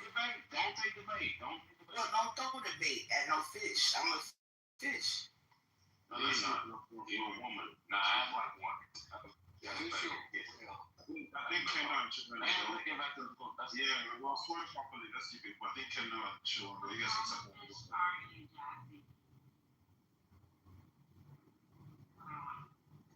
Are they gonna go to chill or Kendo or King? No, let Kendo go. No, I'll go after them. Besides, I'll go after you. If I had any fish to choose, I would be a tuna fish. What about you guys? I think you would be a crackhead fish. I think your mother would be a horse. Chill, go over the question. Don't take the bait. No, I'm gonna take it. And mom is any fish. Chill, go over the question. Chill, go over the topic, please. I was wondering if I could listen, guys. First of all, I thought you'd go out or something. alright, so the only thing I'm gonna try to say is like they're literally trying to divide all Africans. So I don't know if Nigerians have seen this yet, but like they're trying to divide Nigeria from north and south. You guys have not seen it yet. We already saw the whole Somaliland thing from fucking months ago. We already saw this. We knew it was coming. So I'm telling you right now, what's going on right now in Nigeria, it doesn't matter. They don't care about you. They don't care about us. It's all about resources. They only care about what's under our feet, what's under our land. That's it. They don't care about you, me, or anybody else. This is just what resources can they retrieve and for what price can they get it for. That's it. I feel like you don't shift him from the conversation. Maybe people bring in Somalia all the time, maybe just me, but the question was, in Nigeria. Okay, that's cool. But actually, no, I don't want to take up the time. Yeah, I just want to put the needle back on track because I mean, go ahead. We seen the people from. What's up? You right? Cool. So we seen like the people from let's just say the Kingdom of Jordan, right? Who actually verbatim saying like, hey, we are the descendants of the Prophet Muhammad. Allahu Abracadabra. You know what I'm saying? Like, them niggas really are holding on to that for a reason, right? To make a claim. We've seen I forgot his name in Dubai. Fuck. What is his name? What is his name? We've seen him actually try to establish, right, on the other end, a military state to do what, bro? What are we talking about? Cannot do Egypt. You want to talk about Africa? Why? The difference between Persian. All right, let's talk about Africa. You know who Hamidi is? Okay, cool. So, really, that's a billionaire guy from Sudan, right? It's also just so happened to be Muslim, who's helping other Muslims in the north to try to do what? Why are they getting all these resources? Why are they getting all these armies? The UAE. And it's why? Talking about the RSF, right? Why? Why? Are you talking about the RSF? Yeah. Okay. I was wanting to basically UAE is using Somali land. You gotta jump in if you want to say something about that. I'm trying to understand. Can you go into hospital? Is that you? So I didn't even know that. What did you say? To get it out the way. What'd you say? I think it's going to say Solomon and Alpha. Yeah, well, I know Solomon and Alpha. Let's get back to it. What's the question? No, Daniel wasn't done talking. Right. Yeah, I was asking why you see in certain areas that these people who are trying to gather these forces, these resources, set up military outposts, right, and make certain claims to a particular religious heritage. Why are you trying to interrupt me, bro? I just want you to be a little more specific so I can reply to you and be specific. That's all. Or I can reply very quickly. Can go. No. The first thing that you mentioned. No. I won't mind for too much. I honestly don't even want to talk to those Somali ass. You take a long ass time. You can go. I ain't gonna lie. First point or the first example that you gave, Joe, allow me please. The first example that you gave is very accurate because if you know anything about Jordan and Jordanians, like they dislike the fact that their king, hold on, chill. They dislike the fact that their king hails from a different country. he hails from Saudi Arabia. He's a Hashemite, and therefore his claim to the land is really contentious. Is really contentious. So Jordanians don't come and say we are descendants of the prophets and so on and so forth, because that would not make them Jordanian. A typical Jordanian would be like, okay, that motherfucker from a different country is ruling us. We're okay as long as he's. Ain't none of y'all from over there. Correct, but see, Faisal, that's my point, right? There's a particular, type of people that's holding on to that claim, right? And we know, if we understand in the history of the caliphate, what is it about, bro? Who takes up the mantle? Don't fucking play with me up in here, Faisal. Don't you can you shut the fuck up? I really want you to shut the fuck up. Can't chill. Like, you gotta shut the fuck up, bro. You like noise trolling. You heard Somali earlier, and you been fucking wildin'. Right. Shut the fuck up, nigga. You been wildin'. If you're speaking about the Shia, they're the ones who think it's only the descendants of the Prophet that should lead the Islamic nation. Right. Why you gotta do about someone The Islamic nation. See? There you go. Right there. In America. After Solomon, so then. No, it has nothing to do with the Islamic nation in America. And Faisal, you just kind of sidestep. Let's be for real. Let's get back to the queue. We got other speakers. The majority of this believe that only descendants of the Prophet are worthy of leading. Just deal with the group that I'm talking about. Because I did kind of specify there's a group, right? And I pointed to certain, elites. You're right. Everybody else is wrong. You're the only person that's right. Yo, shut the fuck up. We got other people that want to speak. Let's shut the fuck up. They can't answer. Give it. No, Luffy been waiting. Then go to Alpha. No. Luffy been waiting. No, the queue was Kendall. The queue was Kendall, Solomon, Alpha, then Shasha. But it seems King wants to switch with Shasha. I'll let both of you decide that. But I want to hear from. I thought you was in it. Okay. No. I'm saying it's something computer because it was. We've been doing good so far. Let's not fuck it up, please, respect. Yeah, let's not fuck it up.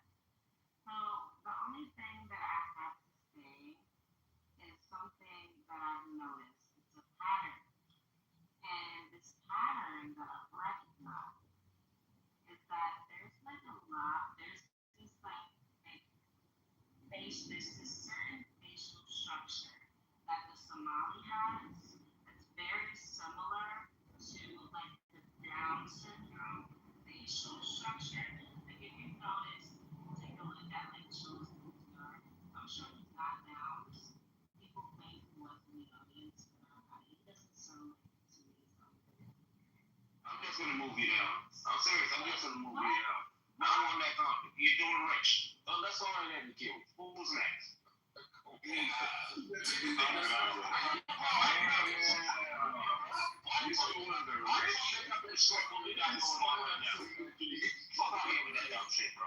get on with the fucking queue, bro.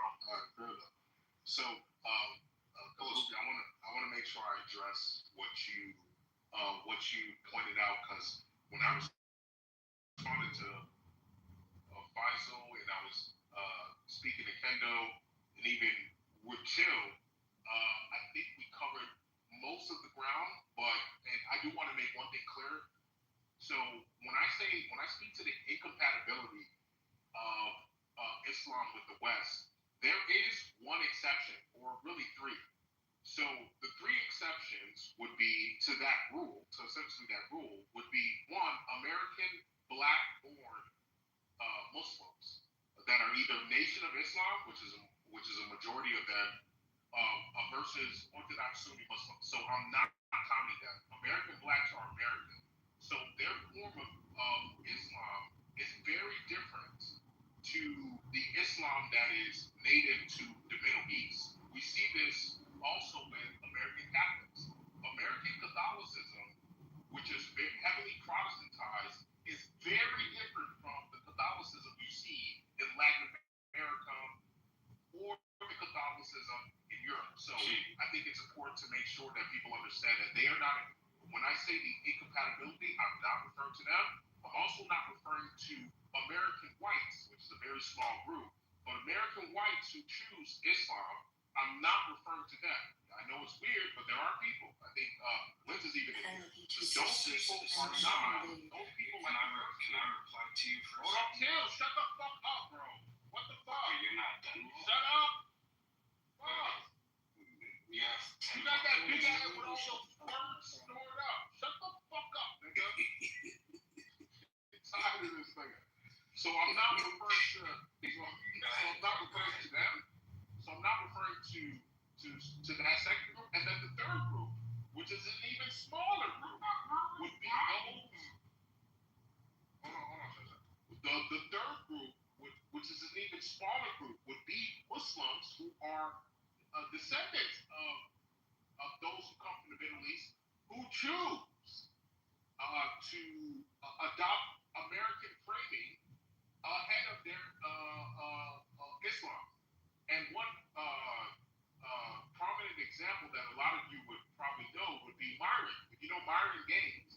So Myron Gaines is a perfect example of a first generation Muslim who doesn't have parents from this country and yet has chosen Americanism as his foundation over Islam. It's very rare that you see that, but that would be the third group that I think is perfectly fine in America. So then, Lucy, you had a question. Yo, stop interrupting me, bro. Stop doing that. Lucy, so then you had something specific that you wanted me to answer, because I wanted to clarify that within the entire conversation, just so people know that there are exceptions to that rule in general. So go ahead, Lucy. Can you give me the part that I didn't answer? You there? Let's see what he said. So yeah, that's what I'm going. That's if he comes back and we come back around to the queue, I'll answer whatever it is. I'm right here. Answer. But yeah, that's gonna be my submission. They were not talking. Yeah, I'm not talking to you off. But this is yeah, I'll wait, Kendo. So that's what I wanted to address.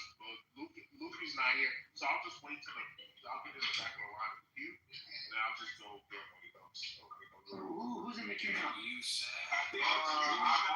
I'm after King Solomon. I'm after King Solomon. Oh, go ahead.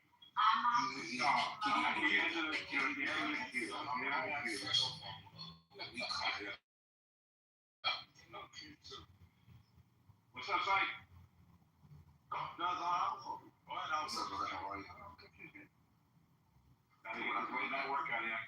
I'm doing the straw man on perplexity. Come on, guys. Sorry. Got alcohol in the mic. Oh, my bad, brother. I thought you were generally speaking, Nathan. My bad. All right, just a few rebuttals to Faisal. Faisal made the claim that there was no attempt by any political movement or figure post Ottoman collapse, 1924, for the resuscitation of the Khilafah or Caliphate. Actually, there was, in fact, from independent scholars with Muslim affiliations all the way to investors, political activists. I can give you names, in fact, and sources where we said this. Some of the prominent ones that we all study in our Islamic studies for the reviving of, or the revival of the Caliphate. One of them was Hussein bin Ali al-Hashimi, which was known as the Sharif of Mecca, a direct descendant of Muhammad himself, actually wanting to reestablish a quasi-caliphate that would later on expand for the areas that were Muslim majority. But it didn't work out because he already sold his bottom for 5,000 sterling pounds. And later on, he was known as a traitor. Not to mention the opposition he got from Mohammed bin Saud, the founder of modern-day Saudi Arabia state, and who led the revolt against the Ottomans in 1916. But he also believed himself to be some sort of quasi-caliph or Khalifa because he believed that